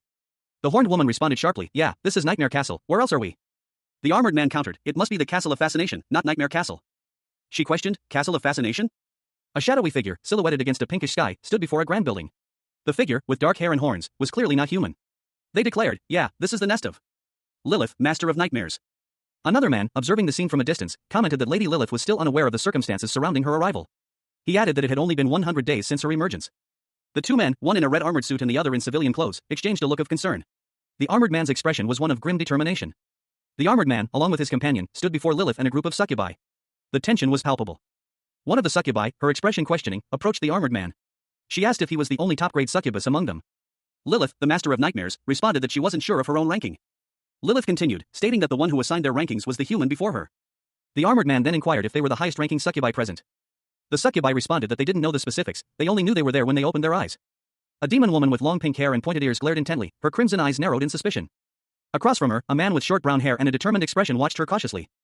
He nodded slowly, a smirk playing on his lips as he acknowledged her point. He was dressed in red armor, standing amidst other figures, including another demon woman. He extended a hand towards the demon woman, a faint blue energy emanating from his palm. A gesture that seemed both gentle and commanding. He then presented a contract. The contract depicted a complex magical sigil. The pink-haired demon woman's expression shifted to one of alarm as she overheard the man's proposal. She questioned what he was suggesting. The man remained calm, seemingly unfazed by her reaction. Her face contorted in a mixture of fear and uncertainty. The masked monarch, clad in crimson armor, descended from the inky purple sky, a figure of imposing power against the backdrop of swirling shadows. Below him, a horned demoness with vibrant pink hair watched his approach with a mixture of apprehension and malice. He landed gracefully, his expression grim. The demoness' words echoed in the silence, "You shouldn't have meddled." The demoness' warning was met with gasps from two other horned demons, their faces etched with fear. They huddled together, their eyes wide with alarm. The masked monarch stood defiantly before them, his red armor gleaming. A young girl with dark hair, dressed in a pink dress, stood protectively behind him. One of the demons flinched as the masked monarch's armored hand gently touched her forehead. A gesture that seemed both tender and commanding. He addressed her with a calm assurance, "Don't be mistaken." His gaze softened slightly as he continued, "I'm here to protect you." The demon's eyes widened in surprise. "What?" Turning to the other demons, the masked monarch's expression hardened. He challenged them, do you have the confidence to protect this place if a man like me appears again?" The demons exchanged uneasy glances, their faces reflecting a mixture of fear and uncertainty. A heavy silence hung in the air. The masked monarch, clad in his crimson armor, smiled subtly as he addressed the horned succubus before him. He declared his intention to alter the terms of their contract. Explaining that this agreement would only remain valid until Lilith, the succubus, awoke and claimed her rightful place as the castle's host. Should Lilith choose not to continue the contract upon waking, he added, it would be terminated. Lilith's crimson eyes narrowed as she considered the implications of this clause. A silent contemplation washed over her. Meanwhile, in another part of the castle, Lilith's outburst caused a stir among her attendants. One of them exclaimed, incredulously, "Are you serious?" The masked monarch, however, remained calm. He calmly retorted, "But you better fix your manners first." The masked monarch reassured her, adding a new clause to the contract to alleviate her concerns. A subtle smirk playing on his lips as he emphasized the gravity of the situation. He reminded Lilith of the consequences of breaking the contract, the perishing of her soul. Lilith, understanding the weight of his words, simply nodded in acknowledgement. And accepted the revised contract. A demon woman with pink hair and horns, Lady Lilith, looked on in disbelief. Her expression was one of shock and perhaps a hint of fear. Marianne, another demon woman with brown hair and horns, pointed a finger accusingly. Her eyes burned with a fierce intensity. She gestured towards a document titled Subordination Contract. A powerful-looking man in red armor, seemingly unaffected by Marianne's accusation, received the contract. A blue aura surrounded him. He smirked, a knowing glint in his eyes. Marianne's expression shifted to one of apprehension. A bead of sweat trickled down her temple. The armored man, seemingly unfazed, questioned her. He asked if she was Marianne, his tone curious but firm. Lilith, eyes closed, seemed resigned to her fate. She spoke quietly, addressing the armored man as my lord. The scene shifts to reveal a group of demons gathered around the armored man, awaiting his command. A young man with short brown hair and a sly smile is shown. His expression is confident and almost playful. Then, shall we change the doorplate first? The scene shifts to Monument Valley in the USA. The masked monarch, wielding a sword, is engaged in fierce combat with several monstrous creatures. His allies are seen fleeing the scene. One particularly large monster lunges at the masked monarch, roaring ferociously. But the masked monarch effortlessly deflects the attack with a swift, precise movement of his sword. The masked monarch's eyes, visible through the mask, flash with determination and anger. He continues his relentless assault, moving with incredible speed and precision, easily dispatching the remaining monsters with a flurry of strikes. The scene ends with the masked monarch standing victorious amidst the fallen beasts. A dark, shadowy creature lunged at a blonde-haired man in golden armor, its attack a blur of motion. But he met the assault with a blinding flash of light, his sword leaving a trail of energy as he parried the blow. The impact sending tremors through his body, leaving him slightly wounded but defiant. He retaliated swiftly, his movements a whirlwind of precise strikes. Each blow aimed with deadly accuracy, slicing through the air with a powerful force. Engaging multiple monstrous foes simultaneously. He spun, his blade a blur, deflecting attacks from all sides. Slicing through the air with deadly precision. Sending one of the creatures flying backward with a powerful blow. And finishing off another with a swift, decisive strike. Sun Knight Richard Polson, a member of the Absolute Guild, soared through the air, his golden armor gleaming. Dust swirled around him as he descended from a fierce battle. He wiped sweat from his brow, his expression grim. Richard, level 228, surveyed the scene, numerous fallen monsters lay scattered around him. He addressed a subordinate, instructing them to check the fallen monsters for any valuable items. Meanwhile, Scythe of Judgment Harry Bertland, level 187, approached Richard, a concerned expression on his face. He held out a smartphone. Harry urged Richard to examine something on the phone. Richard examined the phone, a thoughtful expression crossing his features. He then looked up, a subtle smile playing on his lips. A close-up of Richard's lips showed a knowing smile. A news report flashed on screen. The masked monarch, the highest-level player from Eternal World, had returned to Korea. His true identity remained a mystery. The scene opens in Russia, the camera panning across a picturesque cityscape before settling on a group of people walking through a modern building's hallway. Among them is a young man with striking blue eyes, his expression pensive as he observes his surroundings. His gaze lingering on a smartphone screen displaying a news article. The article's headline, in Russian, translates to "The Masked Lord has appeared." The scene shifts to England, showcasing the iconic Tower Bridge under a bright sky. Newspapers across the globe, from England to Hong Kong, all carry the same headline, "The Masked Lord appeared." In Hong Kong, a news report on a large screen asks, "Is the masked monarch a Hong Konger?" The question is echoed online, with a man in Hong Kong reviewing an image of a majestic castle on his computer screen. The caption reads, "The masked monarch returns." Meanwhile, on the streets of what seems to be a Chinese city, two individuals are also checking their phones, their expressions a mixture of surprise and curiosity. A collection of photographs lay scattered on a table, depicting various scenes from a seemingly fantastical world, towering castles, sprawling landscapes, and glimpses of monstrous figures. Among them, a recurring image, a figure clad in crimson armor, their face obscured by a mask. Elsewhere, a man with short, dark hair and a serious expression carefully examined a piece of paper, his brow furrowed in concentration. He seemed troubled, lost in thought. The camera pans out to reveal the sprawling cityscape of Seoul, South Korea, a modern metropolis against a twilight sky. The scene is peaceful, yet a sense of underlying tension hangs in the air. Suddenly, the scene shifts. A figure in crimson armor, identical to the one in the photographs, stands silhouetted against the setting sun. Only their back is visible, but the imposing stature and intricate details of the armor suggest immense power. The figure turns, revealing a partially obscured face behind the mask. A sense of menace emanates from their shadowed features. The masked monarch, as he is known, walks through the city streets. He is surrounded by a group of men in suits, their expressions a mixture of apprehension and resentment. One man, Choi Suk-hyun, stands out from the crowd. His stern gaze and the scar on his face hint at a history of conflict. A narration box identifies Choi Suk-hyun as the Balgi Guildmaster, level 102. The masked monarch addresses Choi Suk-hyun, his voice laced with a hint of mockery. It's been a while, trash. Choi Suk-hyun replies, his tone equally sharp. Yes, it's been a while. As it seems, you've been waiting for me. A towering, red-armored figure, its helmet resembling a monstrous bird of prey, loomed over a cowering man. The armored figure's words hung heavy in the air. Well, it's... A tense silence followed, broken only by the man's inner turmoil. He wondered, what? Are you going to beg to be forgiven or something? The man, surrounded by his associates, spoke, his voice laced with regret. In the other world, we made a grave mistake. He continued, his resolve hardening. We will make sure nothing like that ever happens again. The man's plea echoed in the twilight. Please forgive us. A low chuckle rumbled from the armored figure. Hoo-hoo, it responded, a hint of amusement in its tone. The armored being continued, its voice still laced with mockery, asking for forgiveness from the person who took your life. The man's eyes widened in surprise. He thought, a catch. The armored figure addressed a group of onlookers, call a press interview for tomorrow immediately. It continued, its tone hardening, and tell them about everything that you have done. Without mixing in tiny lies or exaggerations. Otherwise, I'll send you back to hell.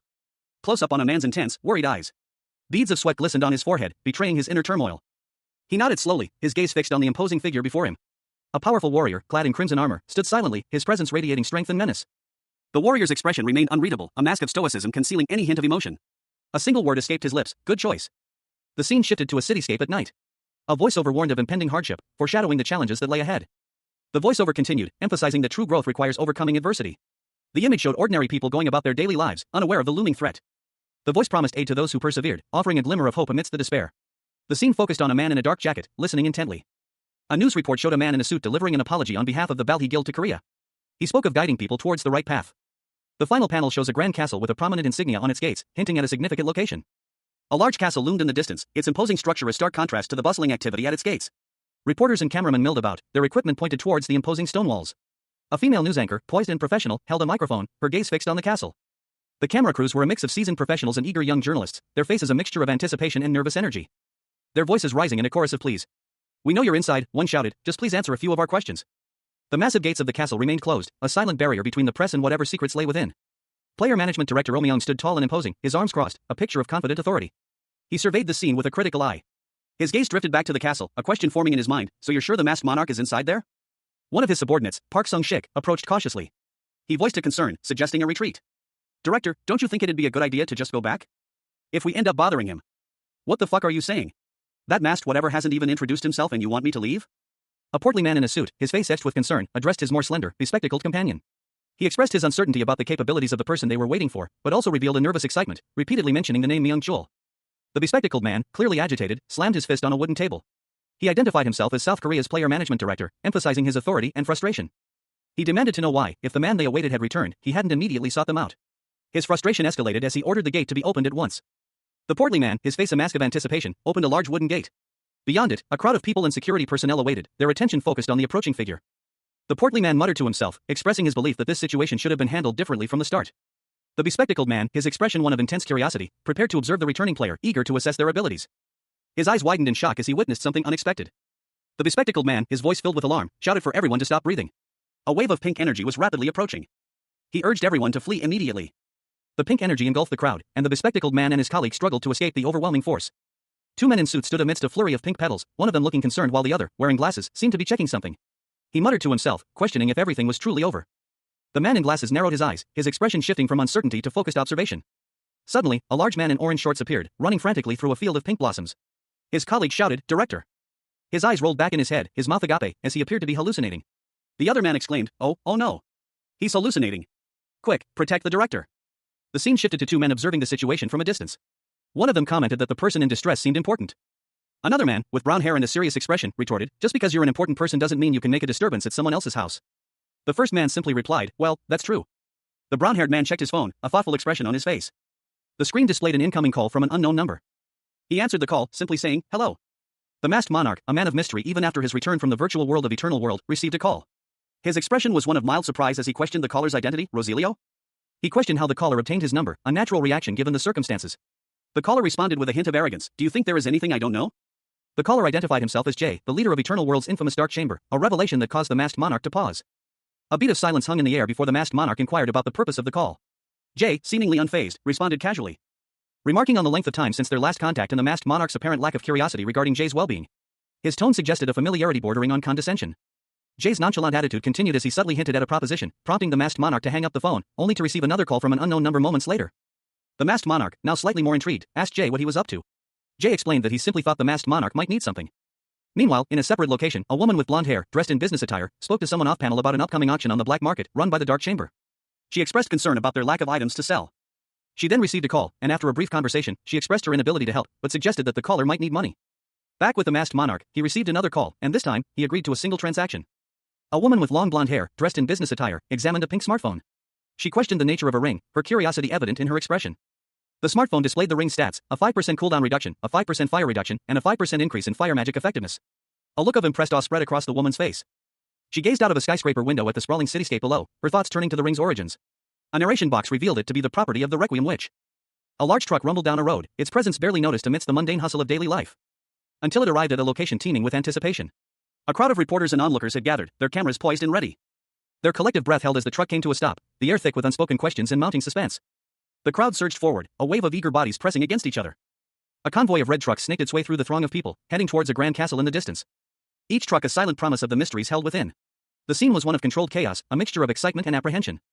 A sleek, silver car pulled up to the edge of the crowd, a stark contrast to the utilitarian trucks. Its polished surface reflecting the anticipation of those gathered. A door opened, hinting at the arrival of someone important.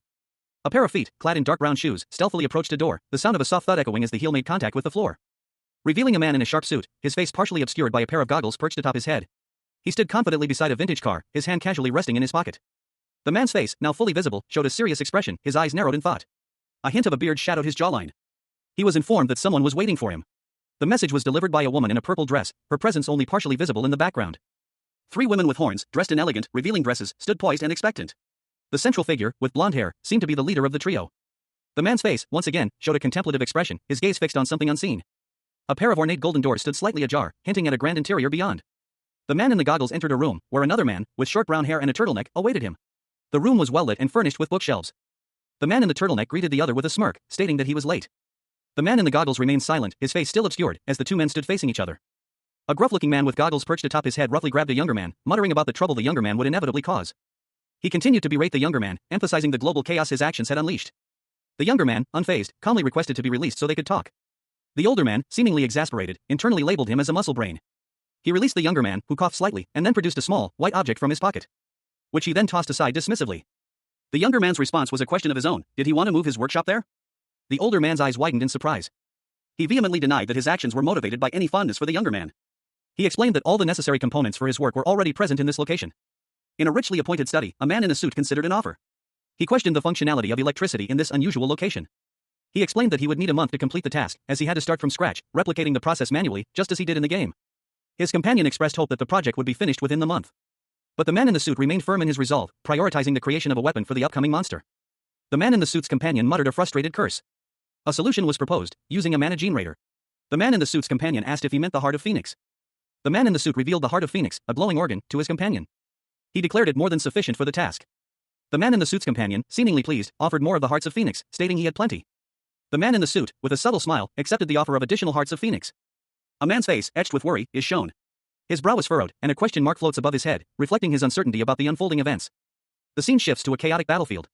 A large castle is under siege by monstrous creatures, dragons soaring through the fiery sky above. The masked monarch, a figure clad in crimson armor, effortlessly deflects a barrage of attacks with a swift, powerful movement. His skill is evident in the fluid grace of his actions. He continues his assault, his blade a blur as he cuts down a monstrous dragon. The creature roars in pain as it falls to the ground. Elsewhere on the battlefield, another member of the masked monarch's team, wielding a large club, engages a different beast. Below them, the words Eternal World appear, a reminder of the game's origins. A woman with brown hair, also part of the team, unleashes a powerful energy blast, sending several monsters flying.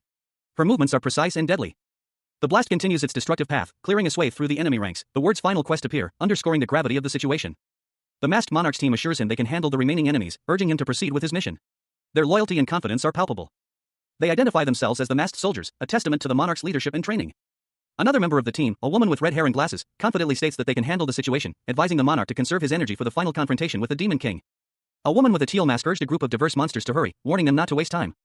A red-armored figure with a bird-like helmet appeared, addressing someone unseen. He was called a loyal vassal by a monstrous figure with horns and long blonde hair, who appeared behind him. The red-armored figure groaned in pain, as he was struck by a powerful energy blast from a dark figure wielding a sword. Coughing violently, the red-armored figure fell to the ground, as the dark figure unleashed another blast of energy. The red-armored figure lay defeated, groaning in pain. As the horned figure approached, unimpressed, the horned figure expressed disappointment, stating that he had expected the masked monarch to be different. A monstrous figure, horns jutting from his head, stood amidst a flurry of crimson shards. His expression was one of grim determination, his eyes burning with an inner fire. He raised a glowing crimson shield, deflecting an incoming barrage of energy blasts.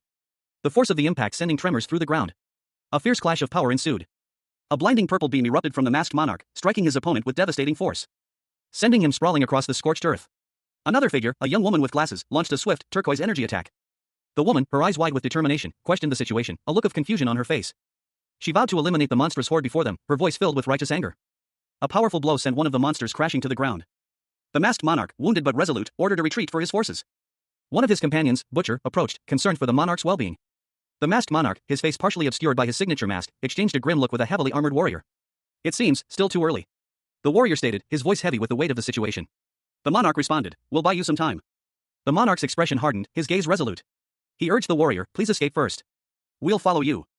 The warrior, his face streaked with blood, looked at the monarch with a mixture of gratitude and apprehension. "You, what are you saying?"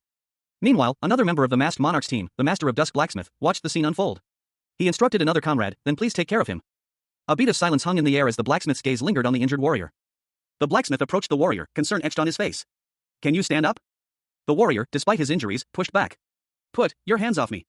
"Butcher, that's an order, all of you must retreat." Another member of the team, observing from a distance, spoke, "We should save at least one more person, you should take the recovery item from me." He continued, his voice low and serious, "The only one who can kill Demon King is you, monarch, so you should get stronger and wrap up this quest." The masked monarch smiled, a glint of determination in his eyes. "That is our goal as the masked soldiers." A monstrous, red-armored figure, its features obscured by a helmet, lunged forward, its attack cleaving the air with a powerful slash. The force of the blow sent a nearby soldier sprawling, the impact leaving a trail of icy shards in its wake. The red-armored figure coughed, clutching its chest as blood trickled from its mouth. A concerned voice called out, asking if it was all right. The scene shifted to a distant, fiery landscape. A castle stood atop a hill, under siege, flames erupting around it. A voice urged someone named Yoon Sang-hyuk to wake up. The camera panned to a desolate chasm, glowing embers scattered across the rocky terrain. A woman lay wounded on the ground, her face partially obscured by a mask, blood staining her clothes. Her eyes were wide open, reflecting the chaos around her. Two more figures, similarly masked and injured, lay nearby. The scene was one of devastation and defeat. A lone figure, clad in red armor, stood over them, a sword and axe at his side. His face was hidden in shadow, but his posture spoke of grim determination. Another figure, this one with brown hair, lay wounded, his face contorted in pain. His eyes flickered open, a groan escaping his lips as he struggled to rise. He looked up, his expression one of shock and disbelief. He roared in pain and rage, a powerful surge of energy emanating from him as he stood, seemingly defying his injuries. The scene ended with him standing in a grand hall, gazing out a window. A young man with short brown hair, his face etched with a serious expression, stood silently, his gaze fixed on something unseen beyond the panel. He was lost in thought, a pensive look clouding his features. A sudden, sharp intake of breath betraying his inner turmoil. Two pairs of feet, one clad in boots and the other in sneakers, approached cautiously. The masked monarch had returned. The masked monarch's face, partially obscured by his helmet, was visible, a hint of a smirk played on his lips. He spoke, his voice a low rumble, "Yes, it's been a long time." The masked monarch, clad in crimson armor, stood before three figures. A large, imposing man with a weathered face and a tan robe, two women, one with short purple hair and a pink dress, the other with shoulder-length brown hair and a more casual outfit, greeted him. A close-up revealed Captain Butcher, one of the masked soldiers, his face partially obscured by a gray mask. The text box identified him as level 165. Vice Captain Guillotine, also a masked soldier, was shown next, his level listed as 132. Finally, Vice Captain Iceflower, another masked soldier, level 138, completed the trio. The masked monarch stood before them, his imposing figure filling the frame. A sense of anticipation hung in the air. His red armor gleamed, the helmet partially obscuring his face, yet his piercing blue eyes were visible. Captain Butcher, Guillotine, and Iceflower stood beside him, their expressions a mixture of respect and anticipation. Captain Butcher spoke, his voice filled with genuine warmth, reporting that they had been doing well. The masked monarch's face, still partially hidden, showed a hint of satisfaction.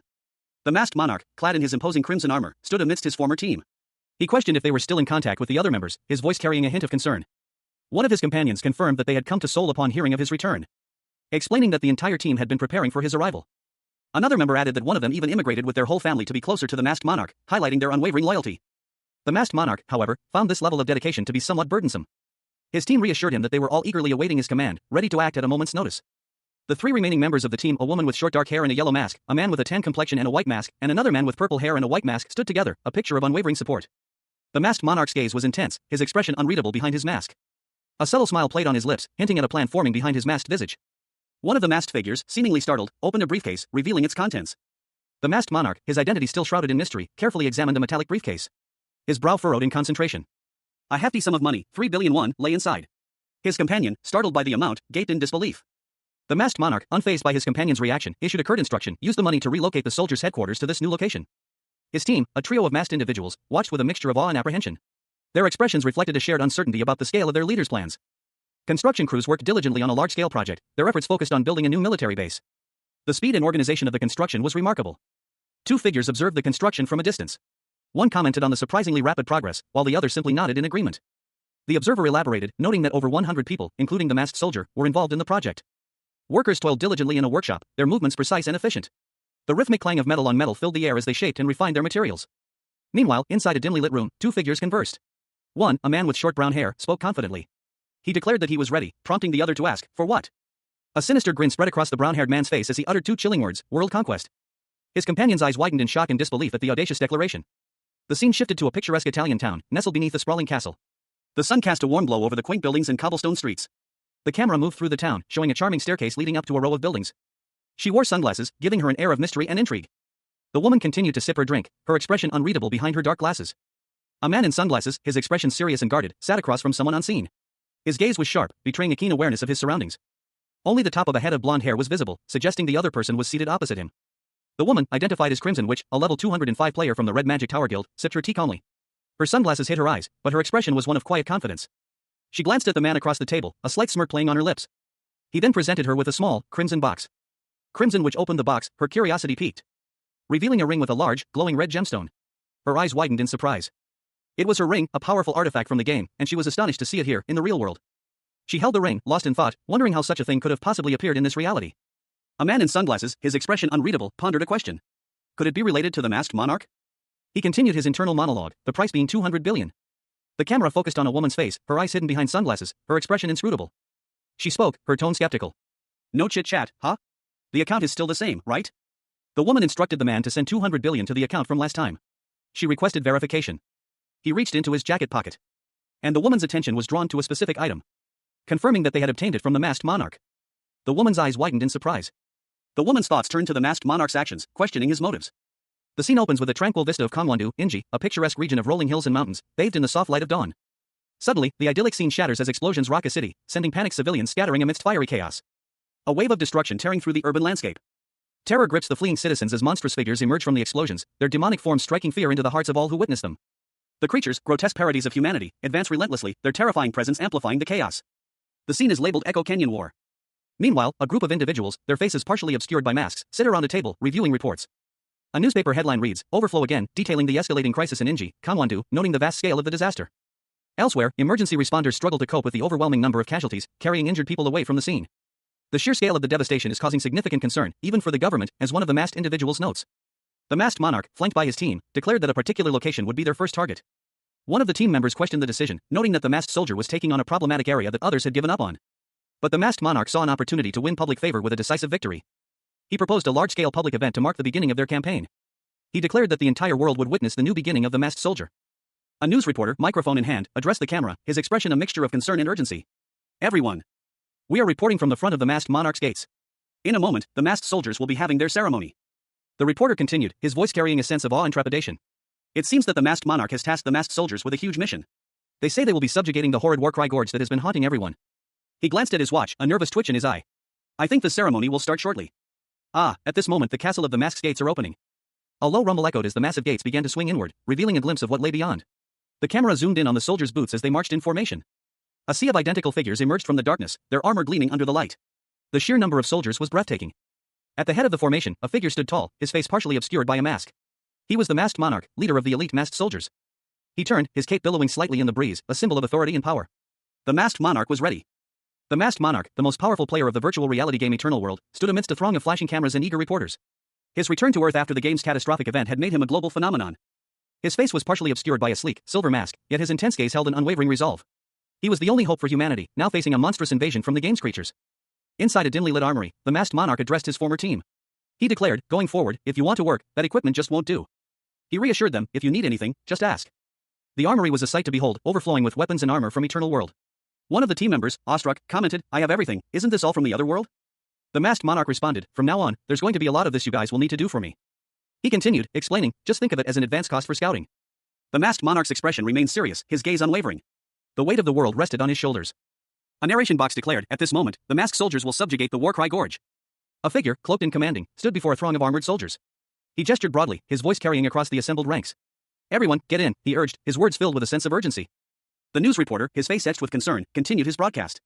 The masked soldiers will be going to Gangwon-do Inya by bus, he announced, his tone conveying a mixture of apprehension and bewilderment. He paused, his gaze fixed on the screen showing the soldiers boarding the buses. How they will clear the Warcry Gorge that even renowned guilds have a hard time with is curious. Stick around with us live on KBN, he added, his voice trailing off in thought. Inside, a man and a young woman with devil horns watched the news report on television. The words Gangwon-do Inya appeared on the screen. The man leaned back, a smirk playing on his lips. Not so shabby. It was worth making them practice, he mused, his tone suggesting a degree of satisfaction. The woman, still licking her ice cream, tilted her head. Is it good, she asked, her eyes sparkling with curiosity. He sighed, clearly exasperated. Stop already. This is the 10th one. It's too good, what am I supposed to do, he exclaimed, his frustration evident. The man's patience wore thin. Well, stop eating and let's go, he said firmly. The woman looked up, surprised. Pardon?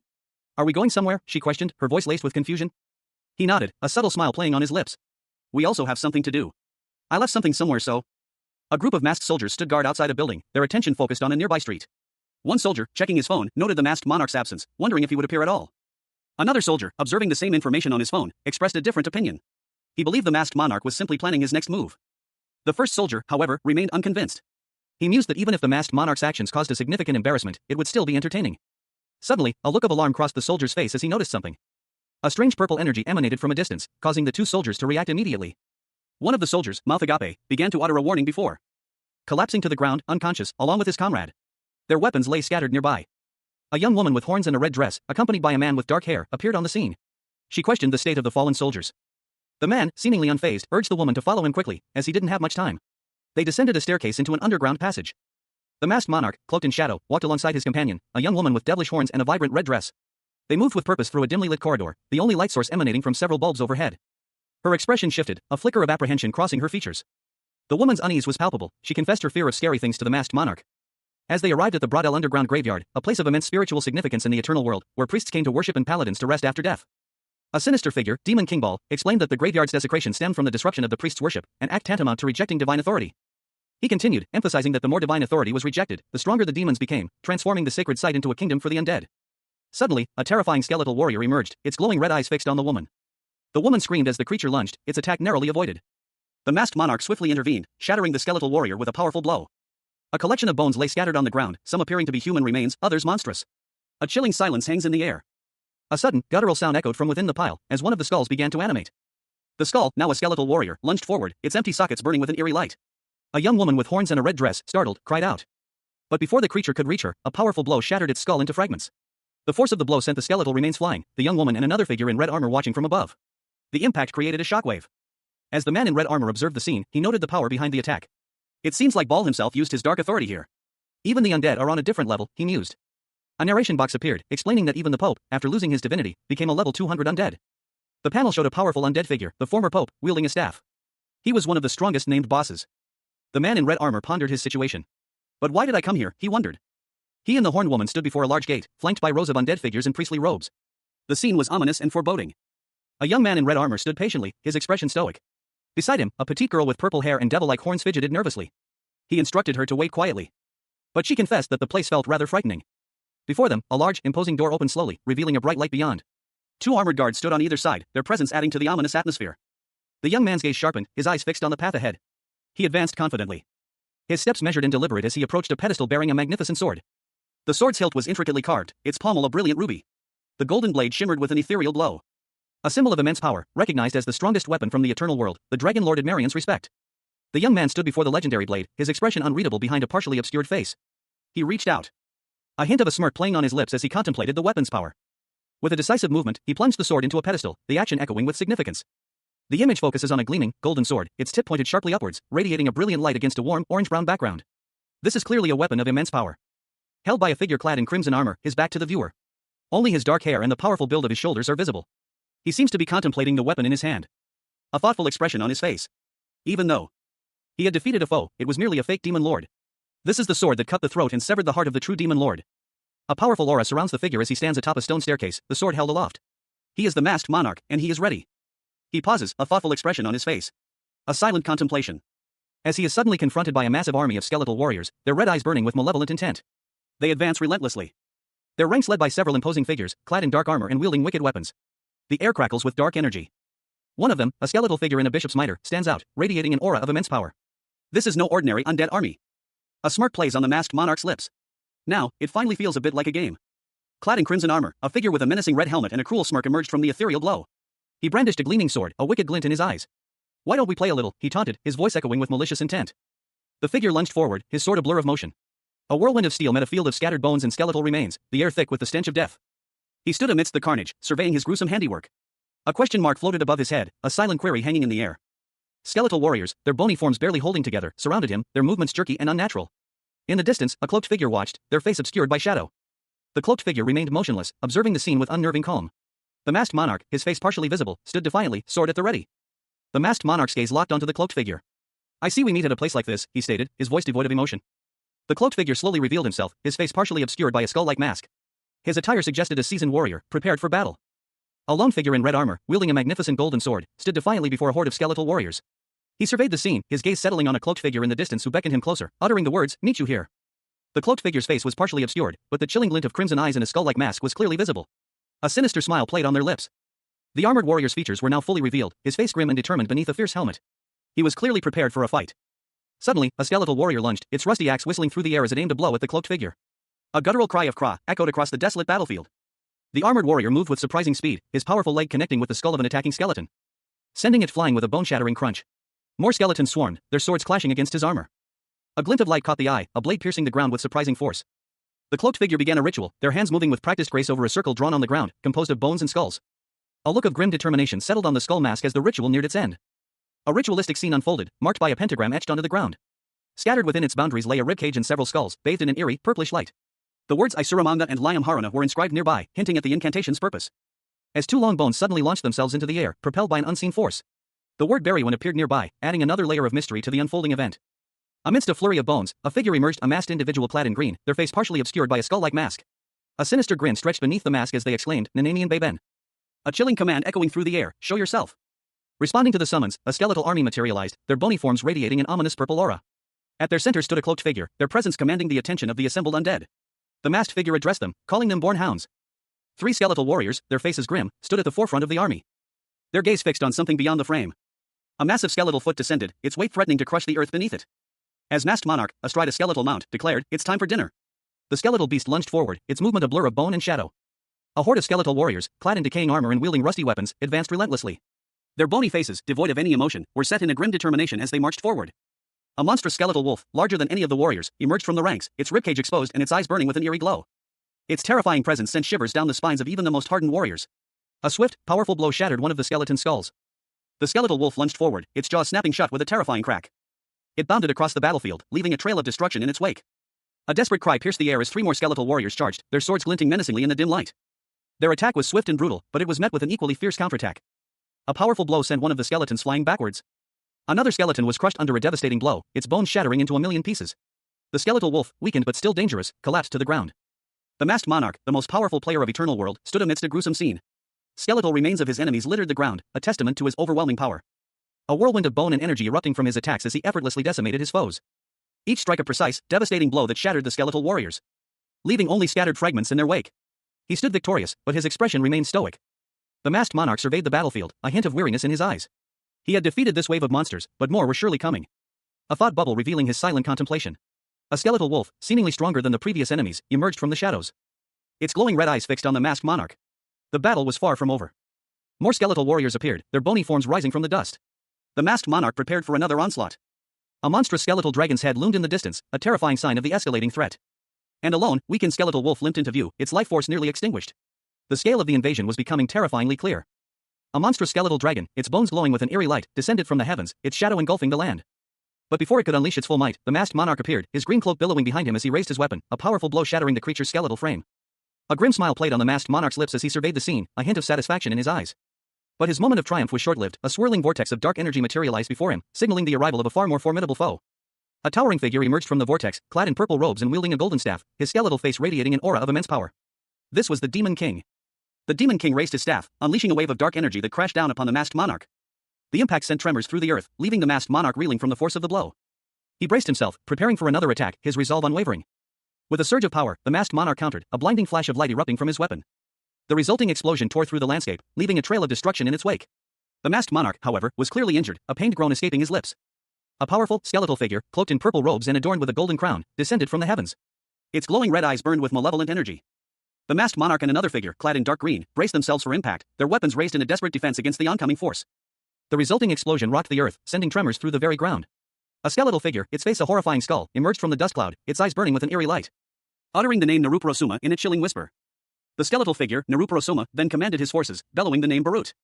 Two monstrous, skeletal beasts, their forms vaguely canine, rose from the ground at Naruparosuma's command. With a guttural cry of kayak, a pack of skeletal dragon-like creatures emerged from the shadows, their eyes burning with an unholy fire. Their terrifying presence adding to the growing sense of dread. Naruparosuma, wielding his powerful staff, unleashed a wave of dark energy, decimating the skeletal beasts with a swift, brutal strike.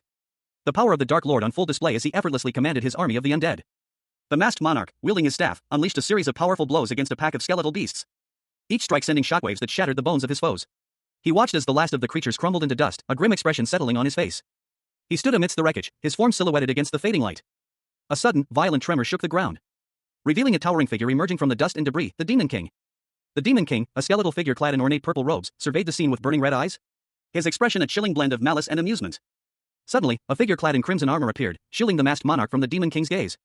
A powerful shockwave rippled outwards, creating a deep chasm in the earth. He stood defiantly, a gleaming sword in hand. The masked monarch, his crimson armor gleaming, stood amidst the carnage. A weary expression crossed his face as he addressed his unseen opponent. Let's end this quickly. I'm getting tired. With a swift, decisive movement, he swung his sword. A blinding flash of light erupting from the blade as it tore through the air, sending a shockwave that obliterated his foe. A skeletal figure, cloaked in purple, was revealed, its eyes burning with malevolent red light. The masked monarch, however, was already bracing himself for another attack, as another figure emerged from the dust and debris. This one was a skeletal figure, cloaked in a simple, olive-green robe. He spoke, his voice a low rasp. He questioned the masked monarch. We haven't seen each other since our 400th Forlorn Hope unit, right? The skeletal figure, tall and imposing, held a staff tipped with a crimson gem. He seemed to be assessing the situation. He continued, weren't you going to Echo Canyon? What about you, why are you here? The masked monarch looked around at the battlefield, strewn with the bones of fallen undead. He replied, there are tons of valuable bones here that these undeads left. A cloaked figure confronted a warrior clad in crimson armor, his words dripping with sarcasm. Is that why you came here alone? You've really gone crazy, he sneered. The warrior, unfazed, chuckled, coo. Don't you know that I was always crazy? The cloaked figure, his skull-like mask unsettling, continued, while I'm at it, I'll tell you something crazy too. He paused for dramatic effect before making his proposition, I want you to join masked mercenaries. The warrior's response was immediate and disbelieving. What? That's out of nowhere. The cloaked figure pressed on, a glint in his red eyes. Didn't you say that you wanted to outdo Ahmed Hassan? His voice was calm, yet resolute. I'll help you achieve your goal. The warrior, his expression unreadable behind his mask, listened intently as the cloaked figure laid out his offer. His gaze was unwavering. The warrior's skepticism was evident. Masked mercenaries are already strong even without me. Why me? The cloaked figure's gaze fell upon a field of bones, a grim reminder of past battles. He answered, we need to catch him this time. A sinister figure loomed behind the cloaked man, his presence adding weight to the unspoken threat. The camera sweeps across a futuristic airport terminal, its sleek, modern design a stark contrast to the events that are about to unfold. Inside, travelers move through the bustling terminal, their lives seemingly untouched by the chaos that has gripped the world. Among them is a young man, his gaze distant and preoccupied. A woman's legs and feet are shown, her stylish sandals clicking softly on the polished floor as she pulls a pink suitcase behind her. Revealing a striking blonde woman in sunglasses, her confident stride suggesting a purpose beyond the ordinary. The woman, impeccably dressed, continues her journey through the terminal, her pink suitcase rolling smoothly beside her. She checks her phone, a subtle melody playing softly as she scrolls through something on the screen. She asks, hello? A news report plays on a nearby screen, showing a group of figures in what appears to be fantasy armor. The headline reads, Masked mercenaries successfully subjugated the Echo Canyon. A young man beside her replies, maybe? There's nothing confirmed yet. The blonde woman, still on the phone, says, yeah, I'll do that. A woman with blonde hair and glasses adjusted her spectacles, her gaze sharp and focused. An imposing figure, clad in crimson armor, stood tall. A notification appeared, Echo Canyon subjugation successful. Breaking news flashed across the screen, who is this masked monarch? Meanwhile, a voiceover stated, I'll first meet Lord Mask. The blonde woman from the first panel spoke on her phone, a determined expression on her face as she prepared to travel.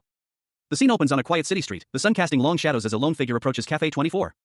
The camera focuses on the cafe's entrance, a subtle hint of anticipation hanging in the air. A stylish woman with long blonde hair and sunglasses enters the cafe. She carries a small, red handbag. She removes her sunglasses, revealing sharp, observant eyes. A thoughtful expression crosses her face. Inside the cafe, a young man sits alone at a table, sipping a drink. He looks up, startled, as the woman approaches.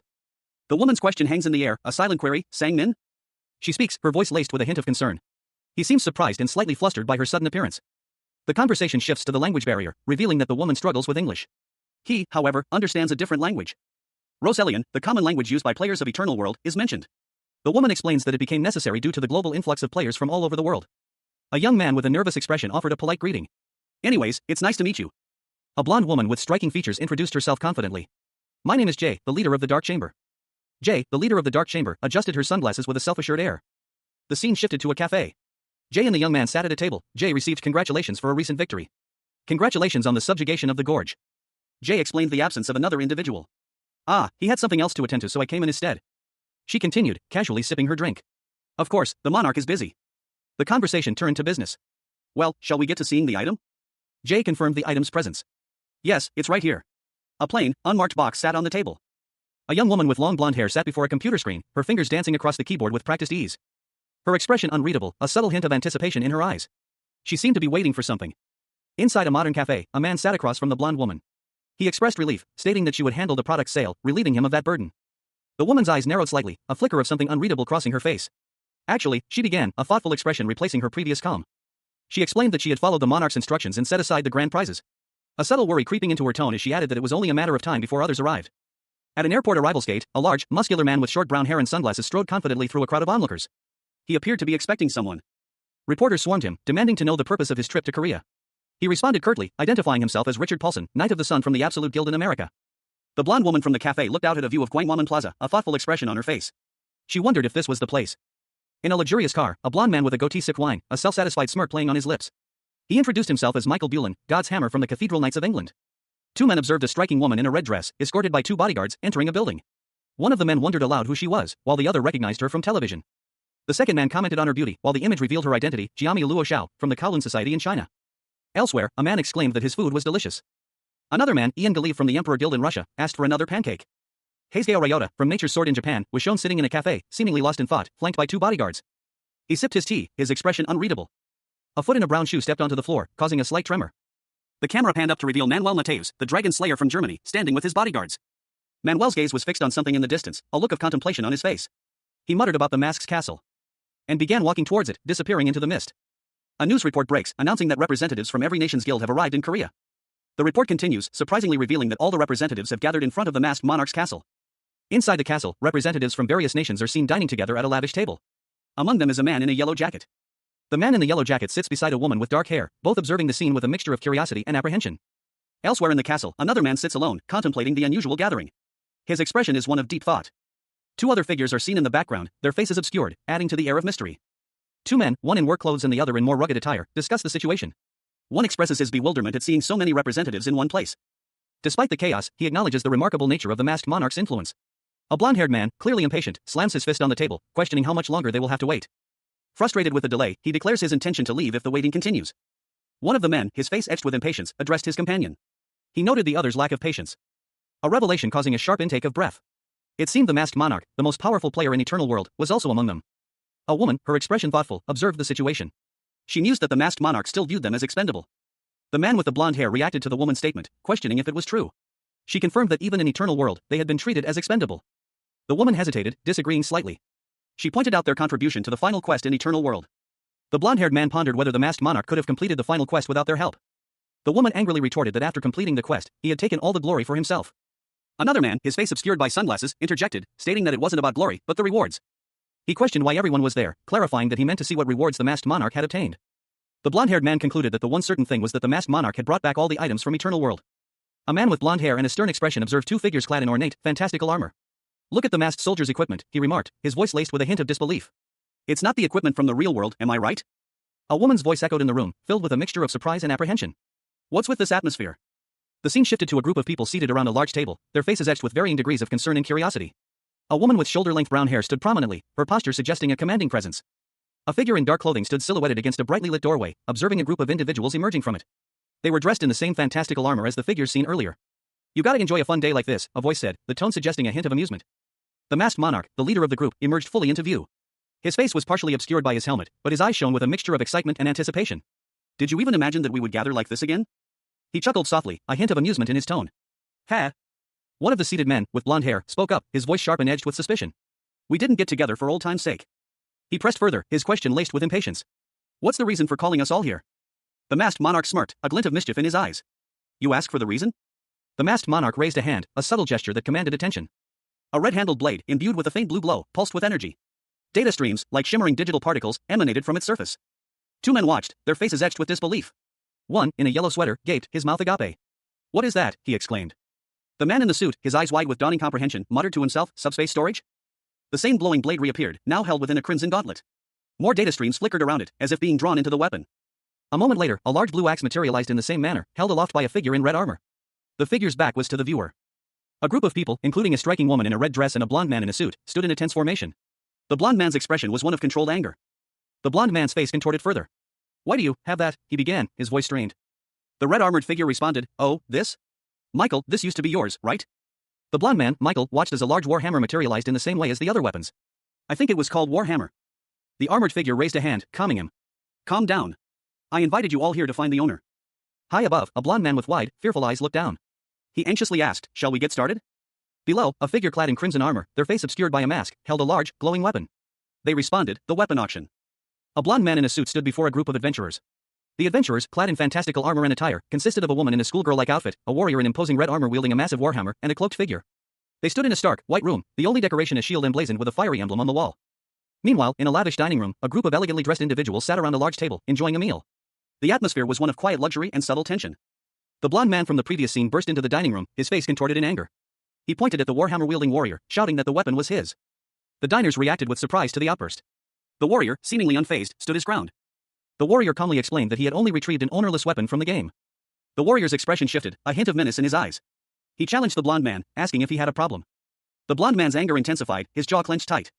A woman with dark hair, seated at the table, spoke, stating that she would buy the hammer. One of the diners, a man in a yellow sweater, calmly sipped his wine, seemingly unperturbed by the escalating tension. A tense scene unfolded in a dimly lit room.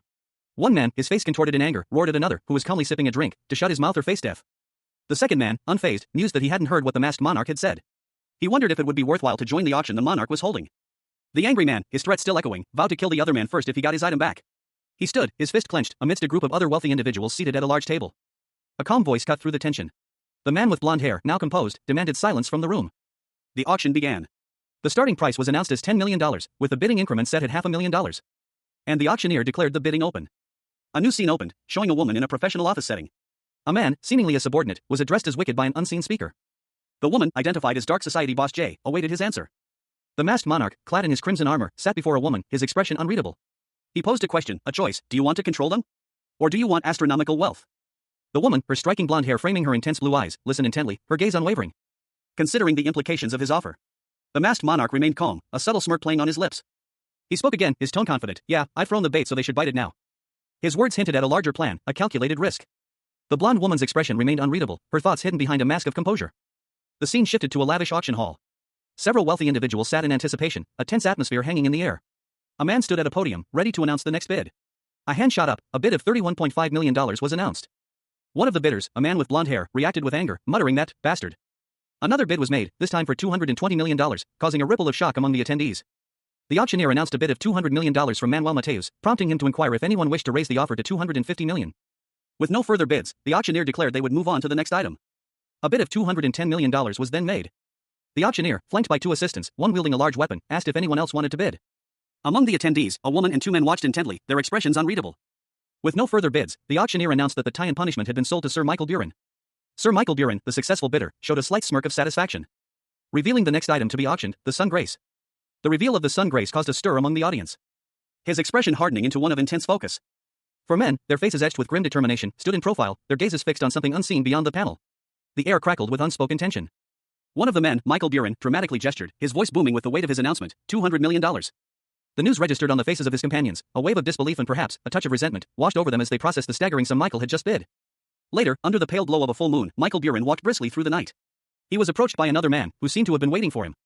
The man, his face partially obscured by shadow, questioned Michael about unfinished business. He seemed agitated. The masked monarch appeared, his presence radiating an aura of quiet power. He stood silently, observing the other man. Michael, his face contorted in a mixture of anger and frustration, declared that he didn't believe he had any business with the masked monarch. Michael's outburst was cut short by the masked monarch's sharp retort. That wasn't the point. A tense standoff unfolded between two men. One, clad in a dark suit, held a dagger, his face contorted in anger. The other, in a yellow shirt, stood defiantly, seemingly unfazed by the threat. "You've made me angry," the suited man snarled. The man in yellow's expression hardened. A surge of energy began to emanate from him, culminating in a blinding flash of light that engulfed the area. The light subsided, revealing the man in yellow with a massive, golden gauntlet on his right arm. He smirked. "You really like to make things big." The suited man, his face a mask of fury, lunged forward. "Till when do you think you can act like that?" He unleashed a powerful punch. A shockwave rippling outwards from the impact.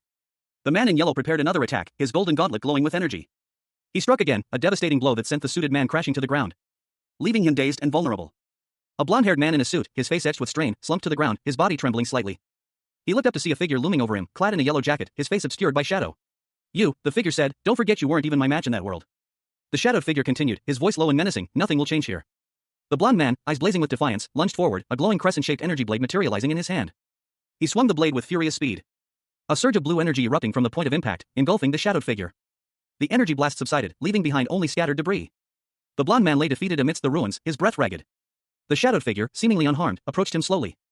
His face, now visible, revealed a stern expression. He carried a large, sheathed weapon. A man with blonde hair, dressed in a yellow jacket, gripped his sword. His expression was grim, his gaze fixed on something unseen. He muttered to himself that this would be the end of their partnership. A large, metallic warhammer landed heavily on the ground, creating a small shockwave. The weapon's design was intricate, hinting at its power. The warhammer's owner, a man in a dark suit, appeared, his eyes glowing with an unnatural light. He smirked, agreeing with the blonde man's assessment. The blonde man lunged forward, sword raised, but the man in the suit swung his warhammer with surprising speed, connecting with the blonde man's attack. A pained roar escaped the blonde man's lips. The two clashed in a flurry of blows, their weapons meeting in a shower of sparks. The fight was fierce and evenly matched. The blonde man, battered but not broken, stood defiantly. A single leaf fell from a nearby tree, landing gently on the ground. More leaves followed, swirling around the two combatants as the fight continued. The scene was one of intense struggle and impending doom. The scene opens with a close-up on a pair of legs, one clad in a sharp suit, the other in more casual attire. A large, ornate warhammer is gripped firmly in the suited leg's hand. The camera then focuses on the face of the man in the suit. His expression is one of intense concentration, a bead of sweat trickling down his temple. He appears to be exerting himself greatly. The close-up continues, highlighting the strain on his face. His eyes are narrowed, his jaw clenched tight. The man in the suit, blonde and sharply dressed, confronts another man in a yellow jacket. "Are you making fun of me?" he shouts, brandishing his warhammer. The other man retorts, "That's what I want to say." With a swift movement, the man in yellow strikes the blonde man, sending him reeling back. The impact is shown in a burst of light and motion lines as the blonde man is clearly injured. The blonde man's face is now etched with pain and disbelief. The two men stand facing each other in a clearing, weapons at the ready. The blonde man is clearly wounded, his expression grim. The blonde man mutters, "Hell." The man in yellow looks on, his expression unreadable. The blonde man continues, "My tie and punishment." A thought bubble appeared above a character's head, expressing disbelief. Cannot be used? Two figures stood before a grand castle. One, a muscular man with blonde hair, held a large sword, his expression grim. Behind him, another blonde man watched with a concerned look. From a low angle, a shadowy figure could be seen looking out from a high window of a Gothic-style building. A young man with short brown hair, wearing red armor, smirked confidently. He thought, they finally bit it. A magnificent sword, ornate with gold and a crimson jewel, rested on a polished wooden table. A hand, presumably belonging to someone off-panel, pointed towards it. The unspoken question hung heavy in the air. Why hadn't the owner of the hand been told about a certain limitation? The question was directed at a man with short, light brown hair and a stern expression. He was dressed in a yellow shirt, his features sharp and intense. He wondered why he hadn't been told that he couldn't yet use the sun's blessing. The man sat across from a figure whose lower half was obscured, but whose upper body revealed crimson armor and menacing horns. The sword remained the focus of their silent exchange. The armored figure, whose face was now visible, revealed a fierce, almost demonic countenance. He explained that he had never told the man to buy the sun's blessing, prompting the man's confusion. The armored figure, unfazed, simply asked what the man wanted. Instead of stating his desires, the armored figure revealed he had a favor to ask. The man in yellow, intrigued, inquired about the nature of this favor. The armored figure then revealed that America was facing an insurmountable problem, dungeons that were deemed impossible to conquer. The masked monarch, his imposing form clad in crimson armor, sat across from a man in a yellow shirt. He stated confidently that, "I'll solve for you." The man's eyes widened in disbelief. A gasp escaping his lips as he stammered, "Wait." The masked monarch remained unmoved. "That's not something that I can decide. Therefore," he pleaded, "that's why I'm asking as a favor." The masked monarch leaned back in his chair, a hint of amusement in his eyes. "If you guys feel the necessity of my existence, I mean." The man in the yellow shirt looked troubled, his expression a mixture of worry and determination. As he left the office, his resolve hardening, and stepped into a room filled with other figures, all dressed in business attire. They were his team. One of them asked, "Did he talk about the hunting and dungeon grounds too?" A man with a stern expression contemplates the situation, muttering to himself that they've all been played by the masked monarch.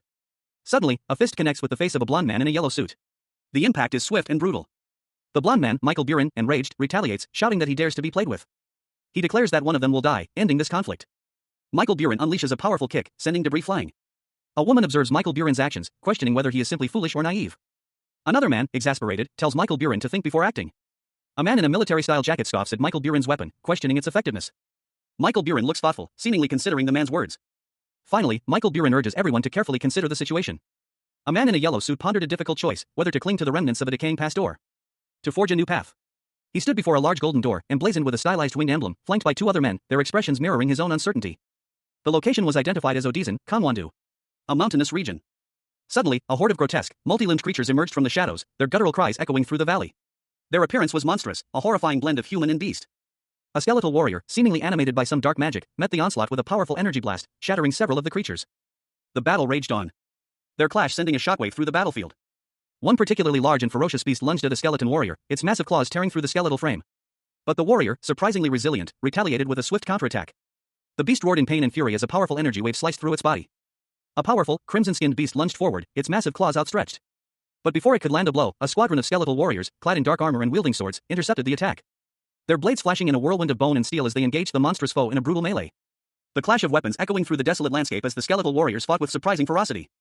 Overpowering the beast with sheer numbers and skill, their coordinated assault proving too much for the single creature to withstand. Meanwhile, a figure emerged from the distance, riding a skeletal steed, his presence commanding attention. Necromancer Yang Suchan had arrived. Yang Suchan observed the scene, impressed by the skeletal warrior's prowess. "You really are amazing, subduing the Bariacs all by yourself," he remarked, his voice laced with admiration. The warrior in crimson armor, seemingly unfazed by the compliment, responded curtly, "Don't I need to do this much for your money's worth?" A hint of amusement flickered across Yang Suchan's skull-like face. "Hohu, did you always have this much tact with you?" The conversation continued, with Yang Suchan questioning the warrior's unreasonable demands and the nature of the auction that brought them together. Amidst a chaotic battlefield strewn with the skeletal remains of fallen warriors, a fierce clash between monstrous, red-skinned creatures and skeletal soldiers raged. One of the red-skinned beings, observing the carnage, mused that despite his careful consideration, this place was unlike any internal world he'd encountered before. Death here was truly final. The masked monarch, clad in his crimson armor, his face partially obscured by the helmet's design, narrowed his eyes, demanding clarification. The masked monarch's gaze shifted to a figure cloaked in a green robe, their face hidden behind a skull mask. The skull mask's wearer, a man of calm demeanor, met the monarch's intense stare. A beat of silence hung in the air before the skull-masked man calmly revealed that he possessed a vast amount of equipment stored within his subspace. The masked monarch appeared pensive, his expression unreadable behind his mask. A flashback revealed a vast multitude of players, over 1 million strong, who had been transported to the eternal world. The masked monarch's internal monologue reflected on the sheer scale of the situation, the weight of responsibility pressing down on him. He questioned his ability to aid them all, even if he could offer assistance beyond mere equipment. The skull-masked man's voice cut through the monarch's contemplation, stating that ultimately, the players would have to grow stronger on their own. The masked monarch, though understanding the sentiment, remained thoughtful, his gaze fixed on the horizon. The skull-masked man, slightly shifting his position, reiterated his understanding of the monarch's concerns. A masked warrior, clad in crimson armor, stood defiantly before a skeletal figure. He questioned the lack of a satisfactory response to his inquiry. The close-up revealed piercing blue eyes, visible beneath the mask's visor, conveying a steely determination. Meanwhile, a young man with brown hair, his face etched with sorrow, apologized to someone he called Hyung. He expressed his desire to continue fighting alongside him until the very end. A masked woman, her expression resolute, assured them that they would buy him some time. Another masked warrior, his eyes glowing red, urged his companion to take cover first. The scene shifted to a man in armor, who grimly stated that only the monarch could defeat the Demon King. Another man, clearly skeptical, questioned why he should even bother going there. Amidst a chaotic battle against demonic creatures, a warrior urged his comrades not to back down, declaring this their final stand. The masked warrior from earlier engaged in fierce combat, his movements a blur of crimson and steel, leaving a trail of destruction in his wake. The young man with brown hair stood amidst the carnage, his expression a mixture of exhaustion and grim determination. He stared ahead, his eyes reflecting the weight of the battle. A sinister figure, cloaked in shadow, smirked, his eyes glinting with anticipation. He muttered to himself, already looking forward to the entertainment to come. A young man with short brown hair stood before him, his expression a mixture of defiance and apprehension. The imposing figure before him was the Demon King, a terrifying presence with long blonde hair, dark armor, and horns that curled menacingly. The Demon King's face filled the panel, his sharp teeth bared in a cruel grin. His eyes burned with malevolent intensity. The young man's face, now close up, mirrored the Demon King's aggression, his own teeth gritted in a silent snarl. Dirt smudged his cheeks, a testament to a recent struggle. The young man's thoughts turned inward. He questioned his own decision, wondering why he had asked for such an unreasonable challenge. He resolved to not waste this opportunity, determined to not lose this time. Two figures stood behind him, one clad in red armor with horns, the other in a green hooded cloak, their faces partially obscured. The hooded figure's skull-like mask was the only visible feature, his expression unreadable. A scene shift, a bustling city at night, the glow of neon signs reflecting on the skyscrapers. A news report flashes on a billboard, showing a masked figure. The news report details the masked monarch's recent victories. Yang Suchan, the undead reinforcer, single-handedly cleared Bariak's rough road. Masked mercenaries swept the corrupted sanctuary. Another news report shows the masked mercenary troops successfully attacking the Biola wasteland. The masked monarch and his team stand victorious on a hilltop, overlooking the battlefield. News of the masked monarch's exploits spread rapidly. He had cleared 3 hunting grounds and dungeons previously deemed impossible to attack, solidifying South Korea's position as a player powerhouse. Meanwhile, at the JW Group headquarters, a tense meeting was underway. The executives were struggling to make contact with the masked monarch. A high-ranking executive, his face contorted in frustration, barked orders. He didn't care about the cost, he demanded the masked monarch's immediate return. The scene shifted to a tranquil beach at sunset. A lone figure stood silhouetted against the vibrant sky. He was the masked monarch, his true identity still hidden from the world. The masked monarch surveyed his surroundings, a thoughtful expression on his face. He considered the beach a perfect location for his next move. His phone rang, displaying the name Jay. He answered, his expression hardening slightly as he spoke to the caller. Jay warned him to keep the conversation brief, revealing that he had received a call from America. The desolate landscape of what was once the vibrant Las Vegas Strip now lay in ruins, a testament to the chaos unleashed when the players of Eternal World returned. A lone highway cuts through the arid Nevada desert, the dust kicked up by unseen forces obscuring the horizon. A lone figure, clad in shining armor, descends from the sky, 2 curved blades at his side. He is surrounded by fallen soldiers, their weapons scattered across the scorched earth. The desolate landscape stretched before them, a vast expanse of sand and rock under a clear blue sky. A lone cactus stood sentinel in the distance. Suddenly, 3 fiery streaks tore across the sky, leaving trails of incandescent gas in their wake. Each streaking towards a different point on the horizon. The intensity of the light grew, casting long, dramatic shadows across the sand, culminating in 3 massive explosions that rocked the earth. The initial blasts were followed by a series of smaller, secondary explosions. From a distance, a military vessel observed the scene, its twin cannons still smoking from the recent barrage. Attack complete. A message flashed across the screen. Please check the attack point.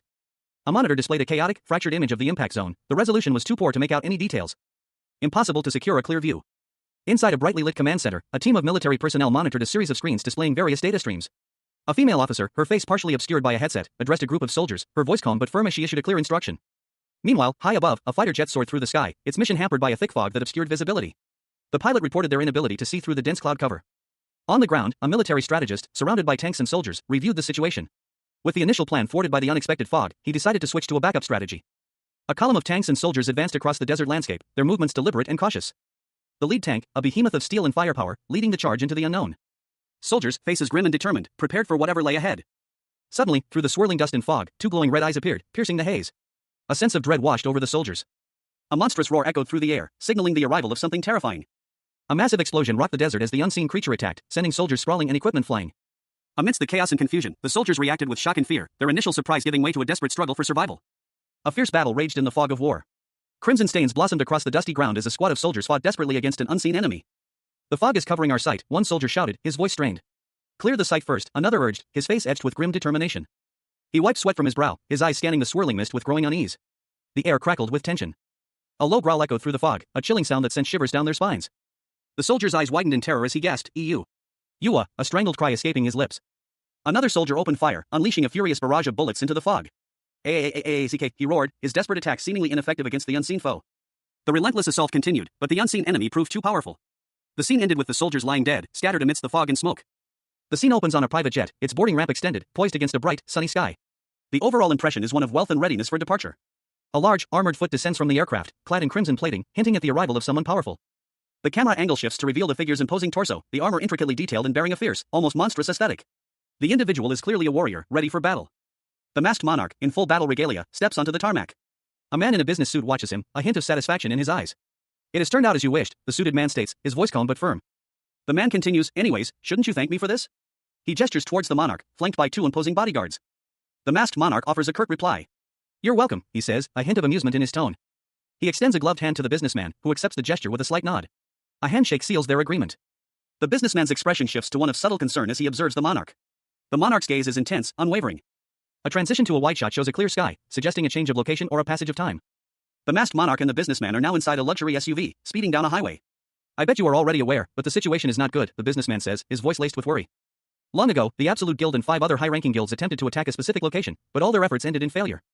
A man with short, light brown hair and a short beard is shown in close-up. His expression is serious and intense, conveying a sense of determination. Recently, the government launched a full-scale assault on the same location, but this too proved unsuccessful. The man from the previous panel, now seen from the chest up, speaks. He expresses relief that the government sanctioned their operation. The man, along with 2 other individuals, one resembling a demonic creature with red armor and the other partially obscured, are shown inside a vehicle. They are traveling down a highway. One of the passengers, a woman with dark purple hair and horns, asks what the man is looking at. She then states that she is hungry and wants ice cream. The man's face shows a mixture of concern and discomfort as he looks at the woman. The man questions whether their team will consist only of the 3 of them. The demonic-looking passenger explains that the masked monarch's expedition has extensive work to do in Korea. The man contemplates the fact that they also have to attack other dungeons. A monstrous creature, its crimson hide segmented like armor, addressed a man in a suit. More than several hundred people died because of that dungeon. It's not a place you can look down on. Meanwhile, a man in a suit was startled by a sudden shout from behind. Hey, you! The man in the suit turned to see a cloaked figure, their face obscured by a skull-like mask. The figure spoke, although I don't know what you've been saying in English, but don't worry. The masked figure leaned closer, their voice low and menacing. I never fail. The scene shifted to a vast, desolate landscape. A barren desert stretched out under a pale sky. A drone flew overhead, observing a large gathering of people and vehicles. The scene appeared to be a press conference or public event. The crowd was dense, the sea of faces and cameras pointed towards a central point. Their lenses focused on the unfolding spectacle. A reporter exclaimed, "It's the masked monarch," as the figure, clad in imposing red armor, approached, flanked by guards. A monstrous creature, its crimson armor gleaming under the sun, stood surrounded by armed guards.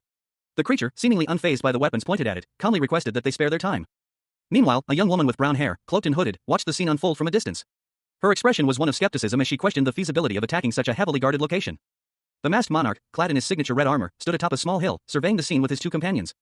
A cloud of dust swirled around them, emphasizing their imposing presence. The masked monarch's face was partially obscured by his helmet, but his intense gaze was evident. He seemed to be contemplating the situation. He and his companions stood poised, ready for action. A storm of dust and shadow swirling around them as they prepared to confront the seemingly insurmountable challenge ahead. The masked monarch reflected on the difficulty of the task ahead. Despite its simple name, the location was known to be virtually unassailable, both in the game and in reality. He continued his internal monologue, noting the unpredictable nature of the monster's attacks within the location. The internal structure and monster attack patterns changed frequently. Despite the challenges, he had managed to defeat the final boss during his previous encounter. However, he had not been able to attack the entire place. The masked monarch, having assessed the situation, declared it was time to proceed with the attack. The masked monarch, his skull-like mask concealing his features, stood amidst a swirling dust cloud. A faint smile played on his lips, hinting at the power he wielded. He declared, with quiet confidence, that he was now on a totally different level. His powerful, crimson armor shimmered in the sunlight, a testament to his enhanced abilities. Meanwhile, a team of reporters observed the scene from afar, their cameras trained on the masked monarch and his group. He questioned why only 3 members of the masked monarch's team were entering a dangerous location. Bertland's colleague, seemingly unconcerned, reminded him of the event. The Grand Labyrinth, a notoriously difficult location, had never been successfully navigated by anyone before. Despite the odds, the masked monarch's team was attempting the impossible, challenging the Grand Labyrinth with only 3 members. Inside a sleek, black car, a man with short, blonde hair and a neatly trimmed beard sat, his expression unreadable. He was dressed in a sharp suit, his posture suggesting both confidence and a hint of unease. His gaze was fixed on something unseen, a flicker of worry crossing his features. But he quickly replaced it with unwavering certainty. A fiery glow erupted in the distance, a monstrous figure emerging from the inferno. The figure, clad in crimson armor, was battered and bruised, yet it stood defiant. Dust and smoke swirled around it, obscuring its features. A swirling vortex of dust and sand obscured the path ahead, making visibility nearly impossible. The figures of several individuals could barely be made out through the haze, their forms indistinct and wavering. One of them, a figure cloaked in a dark green robe and a skull-faced mask, spoke, his voice calm despite the perilous surroundings. He advised caution. He warned that losing focus in this treacherous landscape could lead to a fatal encounter with the monsters that roamed freely. The group consisted of the cloaked figure, a young woman with dark hair and devilish horns, and a warrior clad in crimson armor. The young woman, Lily, complained of hunger. The cloaked figure promised to give her ice cream once their current task was complete. Lily, still hungry, pressed him for a quicker resolution. He responded that it would take a little longer. A team navigated a desolate landscape. One member questioned their leader, a figure cloaked and masked, about a mysterious young girl accompanying them. The leader, seemingly unfazed, simply stated that he could tell she wasn't human. The masked leader explained that he only wanted to confirm something. Time seemed to stretch as they journeyed onward. The leader noted that it felt like 2 hours had passed since they began their trek, while another member complained about the heavy fog obscuring their vision. Another member of the group anxiously inquired about how much farther they had to go. The masked leader's expression shifted, a look of surprise and concern washing over his features. As he turned his head, seemingly sensing something. His gaze was fixed on something in the distance. A gust of wind swept through the area, kicking up dust and obscuring their vision. The masked leader paused, believing he heard something. Prompting another team member to question his silence. A cloaked figure, his face obscured by a skull-like mask, stood before a fallen warrior. He urged the wounded combatant, just say something. A desperate plea hanging in the dust-filled air. The fallen warrior, clad in crimson armor, was clearly in dire straits. The cloaked figure's skull mask was the only visible feature, its empty socket seeming to peer into the warrior's soul. A silence heavy with unspoken words. The warrior, his armor marred by a deep wound, clutched at his chest. Concern etched itself onto the cloaked figure's features as he knelt beside the fallen warrior. What happened to you? He asked, his voice a low murmur. The warrior's eyes, visible beneath his helmet, were filled with a strange, unsettling light.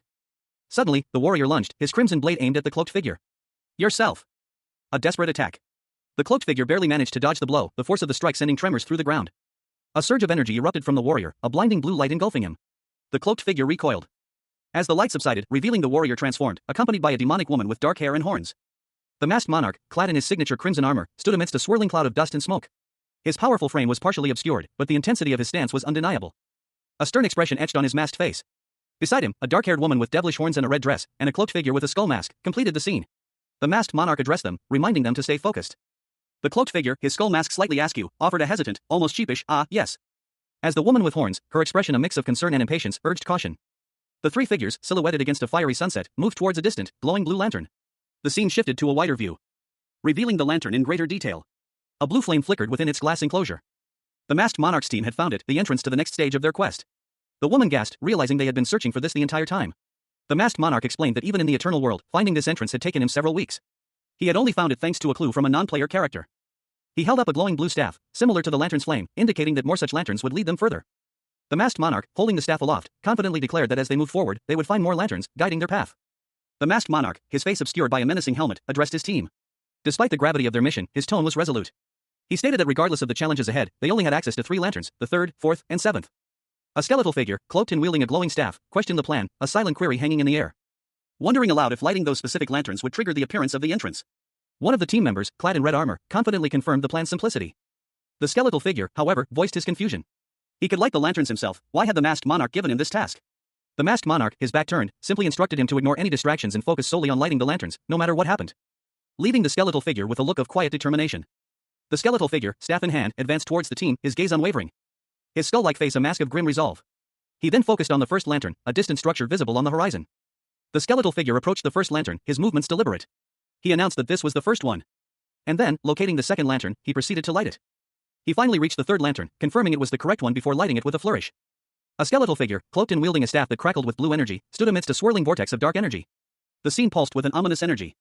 A low hum resonated through the air, growing steadily louder. The skeletal figure paused, tilting its head slightly as it listened intently. A sudden, sharp sound pierced the silence.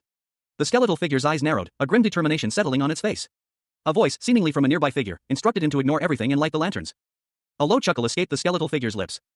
"I don't care," it muttered, "the boss told me to do this, so I'm going to do it." With renewed purpose, the figure dashed forward, its staff trailing a shimmering blue wake. The skeletal figure leaped into the air, its staff glowing intensely as it unleashed a powerful blast of energy. The energy arced through the air, striking the ground with a deafening roar, leaving behind a trail of destruction. The skeletal figure landed gracefully, a grim satisfaction etched onto its skull-like face. The skeletal figure began to walk away, its heavy boots crunching on the debris. Its staff still crackling with energy, as it moved swiftly towards a nearby street lamp. A cloaked figure, his face obscured by a skull-like mask, stood amidst a swirling, ethereal blue energy. He muttered to himself, unsure of the reason behind a certain phenomenon, but knowing he needed to proceed regardless. He pressed onward, his destination clear despite the harsh, snowy landscape. A sudden exclamation escaped his lips as he spotted his objective in the distance. The figure approached a tall, ornate lantern, its frame glowing with an inner, vibrant blue flame. He ignited it, adding to the growing number of illuminated beacons. With a satisfied sigh, he confirmed his success, all the lanterns were lit. A sudden change in the environment startled him, a thick fog began to roll in, obscuring his vision. He stood firm, his gaze unwavering despite the encroaching mist, the fog continued to thicken, swirling around him. A dramatic shift in the atmosphere revealed a towering structure in the distance. A massive golden pyramid, shimmering under the sun, dominated the horizon. He recognized the landmark instantly, the Great Labyrinth. The masked monarch, cloaked and masked, turned, a question hanging in the air. "Why did you take so long?" High above a mountain of slain monsters, 2 figures stood silhouetted against the bright sky. One, a powerful warrior in gleaming armor, the other, a winged creature of demonic appearance. The sheer scale of the carnage was breathtaking, a vast field of fallen orcs, goblins, and other monstrous creatures littered the landscape. One of the figures, a woman with dark hair and a red dress, spoke, her voice laced with disbelief. "What is all this? When did all these monsters?" The masked monarch interrupted, a hint of amusement in his tone. "Well, did you think I was just playing around?" He addressed his companions, his voice sharp and urgent. "Anyways, get ready quickly." He gestured towards the horizon, where more monstrous figures were emerging from the shadows. "There's still quite a few left." The armored warrior reacted instantly, his weapon raised, as several monsters lunged at them. A fierce battle began. The warrior cried out in surprise, What?" The masked monarch looked on, a grim expression on his face. "Wait. I need a bit more time." The scene opens on a pair of massive, ornate golden doors, set within a grand, dimly lit hall. The intricate carvings on the doors hint at an ancient power. The doors stand imposingly, their golden surface gleaming faintly in the subdued light. A close-up reveals a single, crimson boot, adorned with intricate detailing, stepping onto the floor before the doors. A faint spark erupts from beneath the heel.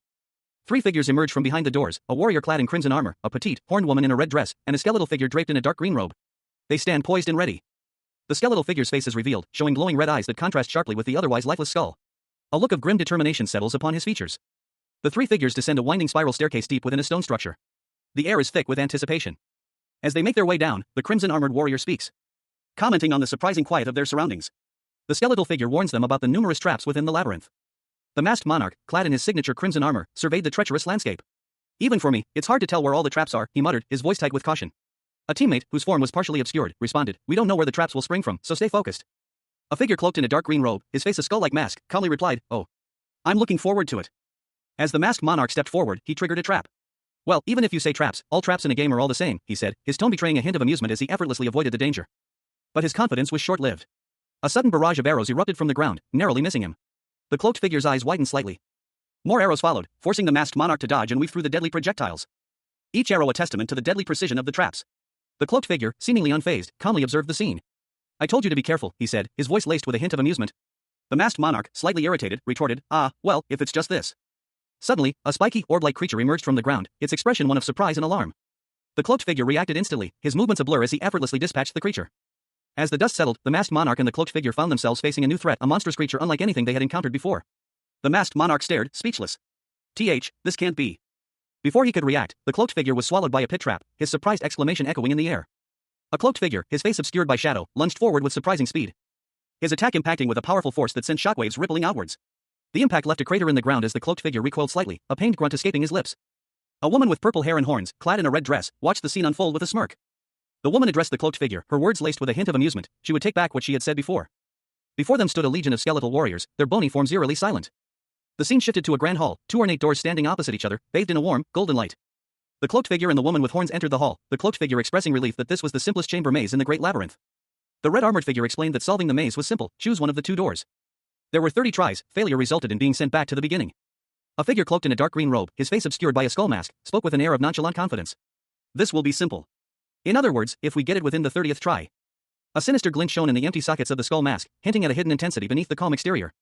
The camera angle shifted, revealing a horde of hulking, red-skinned orcs, their menacing presence filling the frame. A low growl emanated from their ranks. The skull-masked figure continued, his voice betraying no hint of concern. However, if you choose wrong, you'll end up needing to deal with monsters. He gestured dismissively with a spiked mace. These little things, I'll just take care of them. There's no way they could be as strong as my cuties. A sudden, unexpected event caused the skull-masked figure's expression to shift. His eyes widened slightly, a hint of surprise flickering across his features. A petite, winged demon girl with crimson hair and a red dress materialized before them, her appearance causing a palpable shift in the atmosphere. The scene shifted to a dynamic action sequence. A large, red-skinned orc lunged at the winged demon girl. But she effortlessly dodged the attack, her movements fluid and precise. Unleashing a wave of purple energy that engulfed the surrounding orcs, resulting in a spectacular explosion. It'll be a good idea to start holding your breath, the skull-masked figure commented, a hint of amusement in his tone. Two figures, one clad in crimson samurai armor and the other a skeletal warrior in a hooded robe, stood amidst a purple haze. The armored warrior's face was partially obscured by his helmet, but his intense gaze was evident. The skeletal warrior, his expression grim, spoke, advising against foolishness. Meanwhile, a young woman with dark hair and a red dress, seemingly airborne, was surrounded by three hulking, red-skinned demons. Beams of purple energy crisscrossed the scene as the demons lunged at her. She moved with surprising speed, a blur of motion as she evaded the demons' attacks. A swift, almost ethereal grace that left the demons momentarily stunned. She commanded them to halt, her voice echoing with authority. The demons, however, ignored her command, their attacks continuing relentlessly. Their roars echoing through the chamber as they pressed their assault. The young woman, despite her agility, was clearly struggling. Suddenly, a powerful energy erupted from her, a wave of force that swept through the chamber. The force of the blast sent the demons crashing to the ground, defeated. Observing the scene from afar, the skeletal warrior made an observation. The horns were not merely equipment, they were a source of power. One of the masked monarch's lieutenants expressed his astonishment at the power of Lilith, a young woman with horns and a devilish tail, referring to her as a nightmare. He questioned how the masked monarch managed to bring such a powerful being into his service. The masked monarch, whose face is hidden behind a mask, explained that he brought Lilith to confirm two crucial things. First, he wanted to see if her skills would be effective against the monsters that had invaded Earth after the players of Eternal World returned. Lilith, meanwhile, effortlessly dispatched a monster with a swift kick, demonstrating her considerable power. Secondly, he wanted to see if the lifeblood of the slain monsters could be used to enhance Lilith's abilities. Lilith easily defeated two more monsters, showcasing her remarkable strength and skill. Having swiftly dispatched the monsters, Lilith noted that the battle was over. She then turned to the masked monarch, reminding him of his promise to give her ice cream as a reward. The masked monarch observed the scene, confirming his first theory about Lilith's effectiveness against the monsters.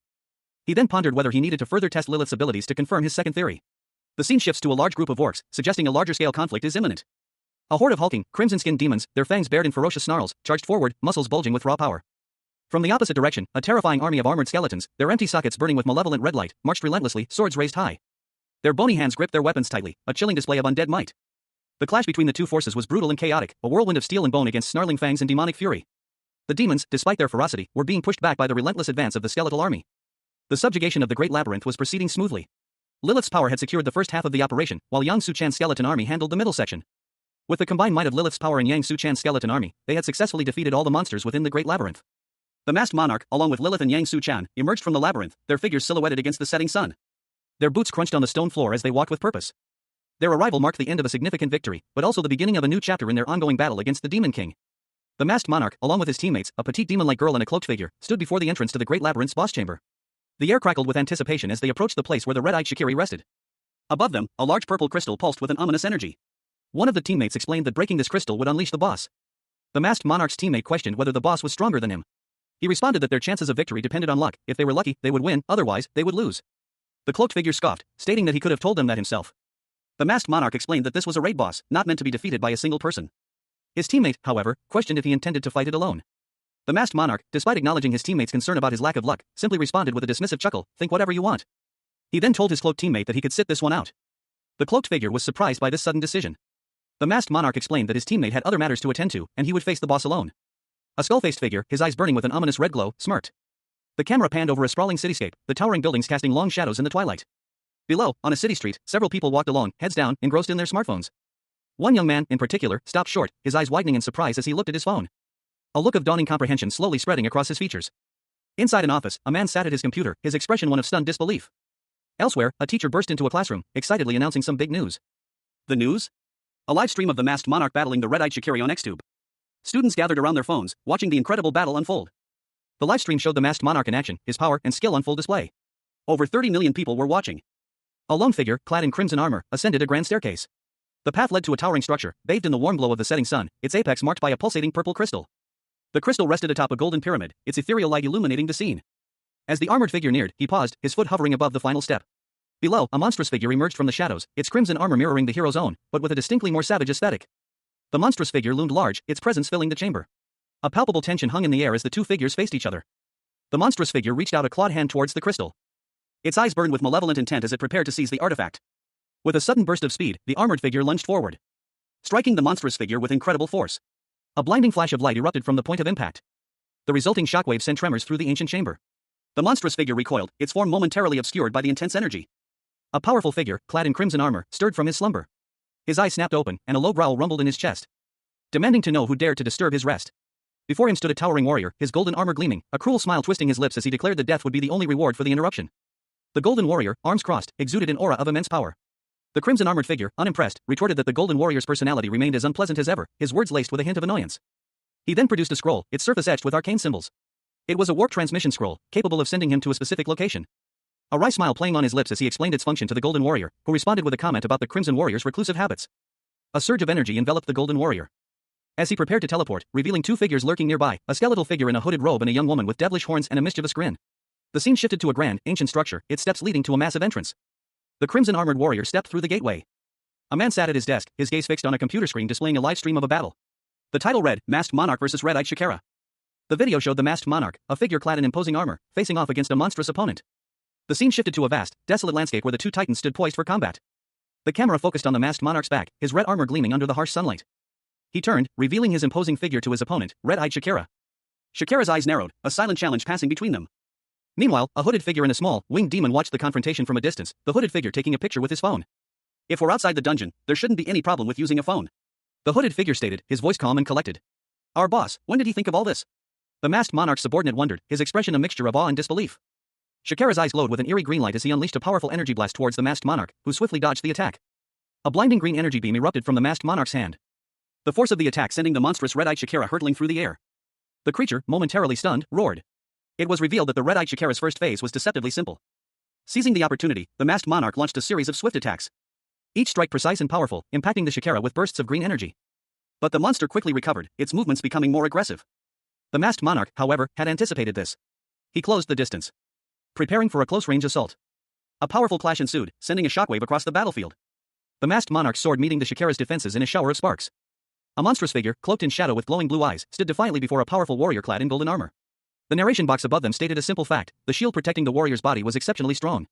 The text below explained that this shield was incredibly resilient, capable of withstanding even the strongest player's attacks at least 10 times over.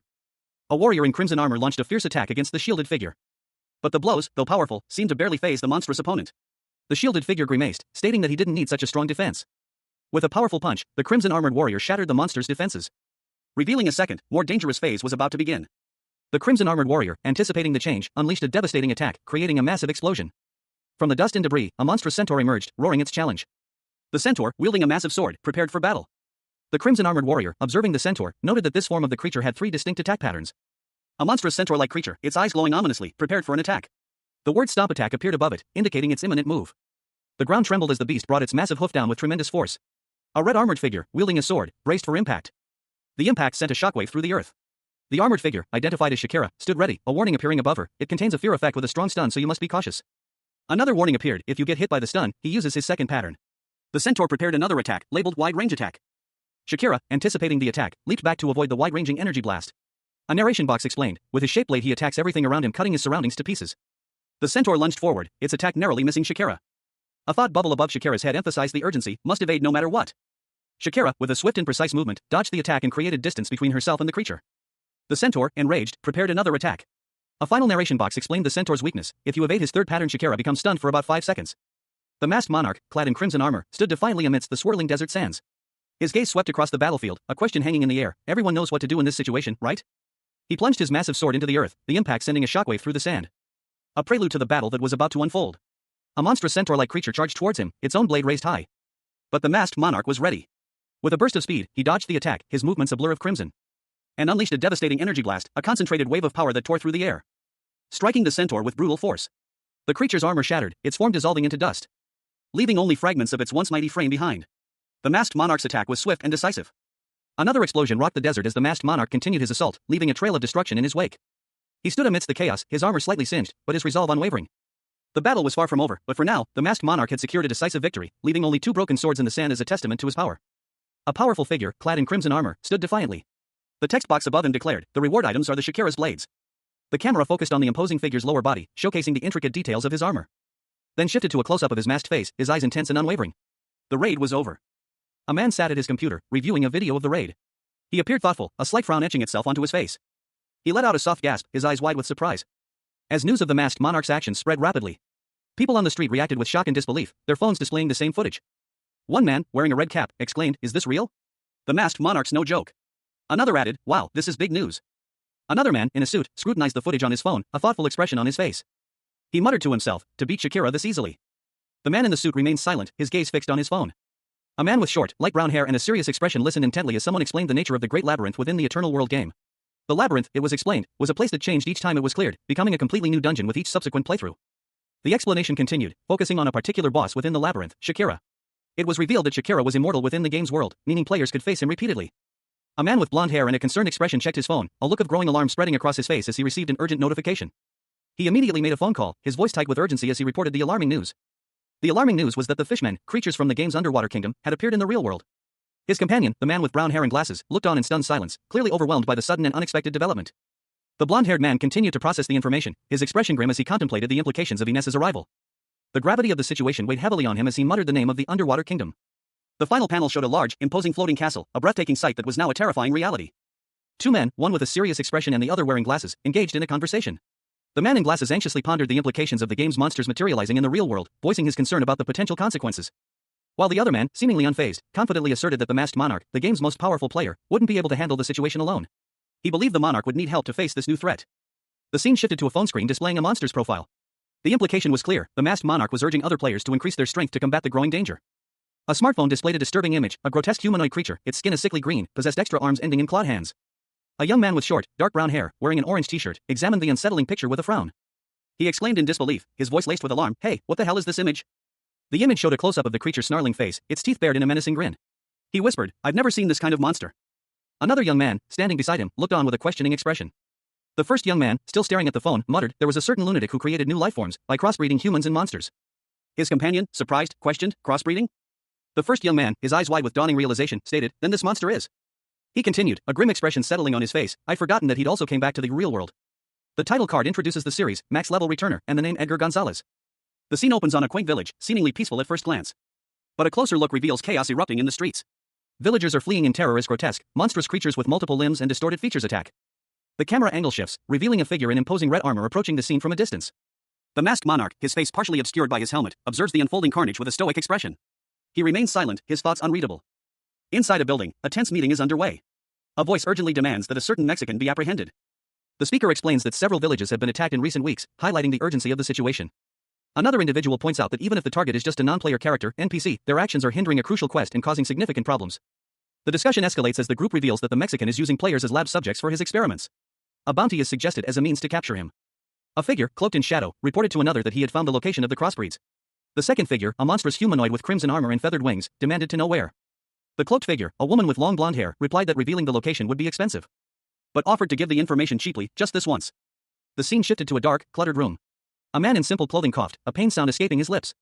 He believed himself to be completely hidden, but a shadow loomed over him. He realized, with dawning horror, that he had been discovered by the masked monarch. The crimson-armored figure expressed a hint of sadness. He revealed his true intentions. He had planned to use the man as a lab ingredient. He identified the man as the masked monarch. The masked monarch was given a curt order to die. The masked monarch, enraged, called his opponent trash and retaliated with a powerful attack, a bright energy coursing from his sword. The masked monarch, formerly the most powerful player in the virtual reality game Eternal World, sat alone, a pensive expression etched onto his face. His dark eyes, usually filled with the thrill of battle, now held a deep, unsettling stillness. He sat in a quiet cafe, arms crossed, observing a woman approach. The air around him crackled with an unspoken tension, a stark contrast to the mundane setting. The woman, elegantly dressed, stopped before him. She inquired about the progress of a photograph, her tone professional yet subtly probing. He responded curtly, his gaze fixed on her, before shifting to the window, his thoughts elsewhere. He was currently investigating a lead, but it was proving difficult. The woman mentioned the appearance of crossbred monsters in Japan, a development that piqued his interest. A thoughtful silence followed, punctuated only by the subtle sounds of the cafe. He considered the implications of this new information. He then requested to contact Hasegawa Ryota, suggesting a connection between the new threat and his old allies. The woman readily agreed, her expression betraying a hint of anticipation. The scene shifted to Tokyo, where Ryota received a call from the Dark Society, a mysterious organization. Ryota, visibly concerned, answered the call, his expression hinting at the gravity of the situation. The scene opens on Hasegawa Ryota, also known as Nature's Sword, kneeling before another man in a traditional Japanese setting. He waits patiently, his posture rigid, as the other man speaks a single word, speak. Elsewhere, a man on a phone call inquires, "You know Edgar Gonzalez, right?" The man on the phone call is informed that the masked monarch is currently in Japan. He asks if the other person knew this. Pressed for time, he demands a simple yes or no answer. Back in the Japanese setting, Ryota replies that this is the first time he's heard of the masked monarch's location. The man on the phone call says he will come see Ryota soon. Meanwhile, a different man is asked if he plans on going to Japan. He replies that he will eventually. He adds that he has business in Japan, making the trip worthwhile. The scene ends with the two individuals sitting at a table, seemingly discussing their plans. The scene opens in Tokyo, Ginza, focusing on a large, imposing building. A clawed, red hand reaches through a beaded curtain, revealing a figure clad in crimson armor, its helmet obscuring its face. A woman with dark hair and tattoos watches from the side. The armored figure's helmet is removed, revealing a stern face with sharp features and piercing blue eyes. A thought bubble above the figure reads, "While." The woman, Kurihara, sits calmly, her gaze fixed on the armored figure. A narration box explains that there were many tattooists in the Eternal World. Another narration box reveals that these tattooists possess the unique ability to imbue tattoos with magical power. Kurihara's intricate tattoos are highlighted, and a narration box comments on their enhanced magical effect. The armored figure questions Kurihara's reasons for being in this world, given her past fame in Eternal World. The armored figure asks Kurihara if she is considering joining their guild. The masked monarch, in his imposing red armor, stood before a woman in a traditional Japanese kimono. He had sought her out personally, a gesture she found quite an honor. She offered him anything he desired. The woman, with a sly smile, explained that she required a variety of rare ingredients, but then added, with a slight pause, that she was Japanese. Her eyes narrowed slightly as she questioned whether he was prepared to handle the attention such a request would attract. The masked monarch, considering her words, wondered if she was refusing his offer. The woman, contemplating the implications of forsaking her country, considered whether he should offer something more extravagant. The masked monarch remained silent, his expression unreadable behind his helmet. The woman's eyes gleamed with anticipation. He finally spoke, his voice low and steady, mentioning the demon Lord Baal's blood. That, he declared, was enough for him. The panel ends with a low shot of his armored foot, emphasizing his imposing presence. The sprawling cityscape of a modern metropolis filled the panel, its towering skyscrapers piercing the clear sky. A sense of normalcy hung in the air, a deceptive calm before the storm. Amidst the bustling city streets, a group of young people walked, their casual demeanor belying the danger that lurked just around the corner. A monstrous figure emerged from the shadows, its grotesque features causing a wave of terror to ripple through the crowd. One young man, his face etched with fear, cried out, "Monsters!" Panic erupted. A desperate shout of "Run!" tore from the lips of a bystander as people scattered in terror. Another young man, pushing through the fleeing crowd, yelled, "Get out of the way!" Meanwhile, a man in a sharp suit, his expression grim, stood defiantly amidst the chaos. He held a katana, ready to face the oncoming threat. The suited man's eyes narrowed, a cold determination hardening his features. He silently braced himself. A monstrous claw lashed out, aiming to strike him down. With a blur of motion, the man deflected the attack, his movements precise and deadly, unleashing a blinding burst of energy that shattered the monster's claw and sent it reeling back. A man with short, dark hair and a goatee, dressed in a sharp business suit, stood with a grim expression. His eyes narrowed, reflecting a palpable tension. Suddenly, a grotesque, green-skinned creature lunged from the shadows, its movements blurring as it unleashed a wave of greenish energy towards the man in the suit, sending him sprawling onto the ground. The creature, a goblin-like humanoid, landed heavily, its form rippling with unnatural strength. With surprising speed, the man in the suit drew a katana, its polished surface gleaming in the city's harsh light. He prepared to counterattack. The man's blade moved in a blur, a flurry of precise strikes that wrapped around the goblin, binding it in a cage of shimmering energy, restricting its movements. The goblin struggled, its eyes wide with fear and surprise. With a final, powerful strike, the man cleaved through the goblin's leg, sending it crashing to the ground. The creature's pained roar echoing through the city streets. The man stood over his defeated foe, his expression unreadable. He turned, his gaze sweeping the surroundings, searching for any other threats. In the distance, a woman with long brown hair and pigtails watched the scene unfold from a rooftop, her expression unreadable. A lone figure, cloaked in shadow, stood silhouetted against a vast, desolate expanse of snow. Only his imposing frame and the worn leather jacket he wore were visible, his face completely obscured by a dark mask. The camera shifted to reveal a grizzled man with fiery red hair and a thick mustache, his eyes gleaming with shrewd amusement.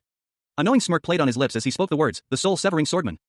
A traditional Japanese-style house stood serenely amidst a lush garden, bathed in the warm glow of the afternoon sun.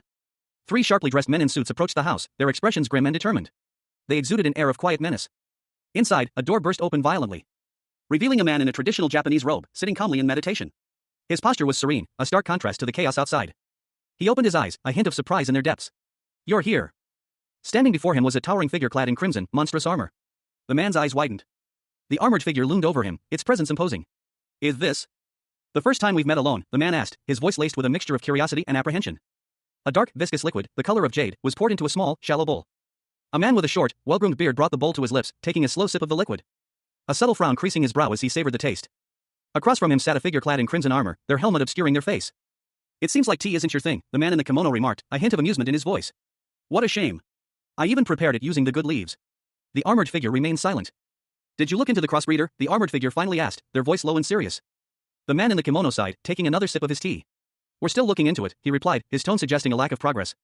The armored figure's helmet was shown in close-up, their eyes glowing with barely contained fury.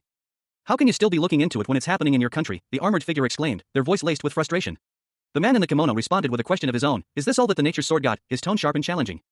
"Unlike the dark society, we don't rule with an iron fist," the man in the kimono stated calmly, his expression unwavering.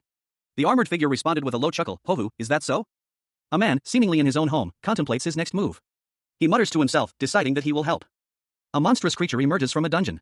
Its chest glows with a malevolent purple energy, described as a unique negative dimensional mana. Another figure, clad in ornate red armor, speaks. He explains that this negative dimensional mana has a tendency to overload and explode. A phenomenon known as an overflow. The man in the home, now identified as Suho, questions why he is being told this. The armored figure explains that an unclear dungeon has appeared near the Japanese emperor's palace. Suho realizes that the dungeon is Haruto's playground. The armored figure, who appears to be the antagonist, gives Suho 3 days to resolve the situation. The antagonist sits across from Suho, calmly sipping tea. The tension is palpable. He warns Suho that if he fails, the consequences will be left to his imagination. Suho is left in contemplation as the panel shifts to an establishing shot of a city at night, hinting at the scale of the impending threat. The year is 2019. A celebratory atmosphere filled the room as several elegantly dressed individuals mingled at an award ceremony. Among them were 2 men, one casually sipping wine, the other with a subtle, knowing smile. The scene shifted to a waiter carefully carrying a tray of drinks, the banner behind him proclaiming 2019 opening ceremony.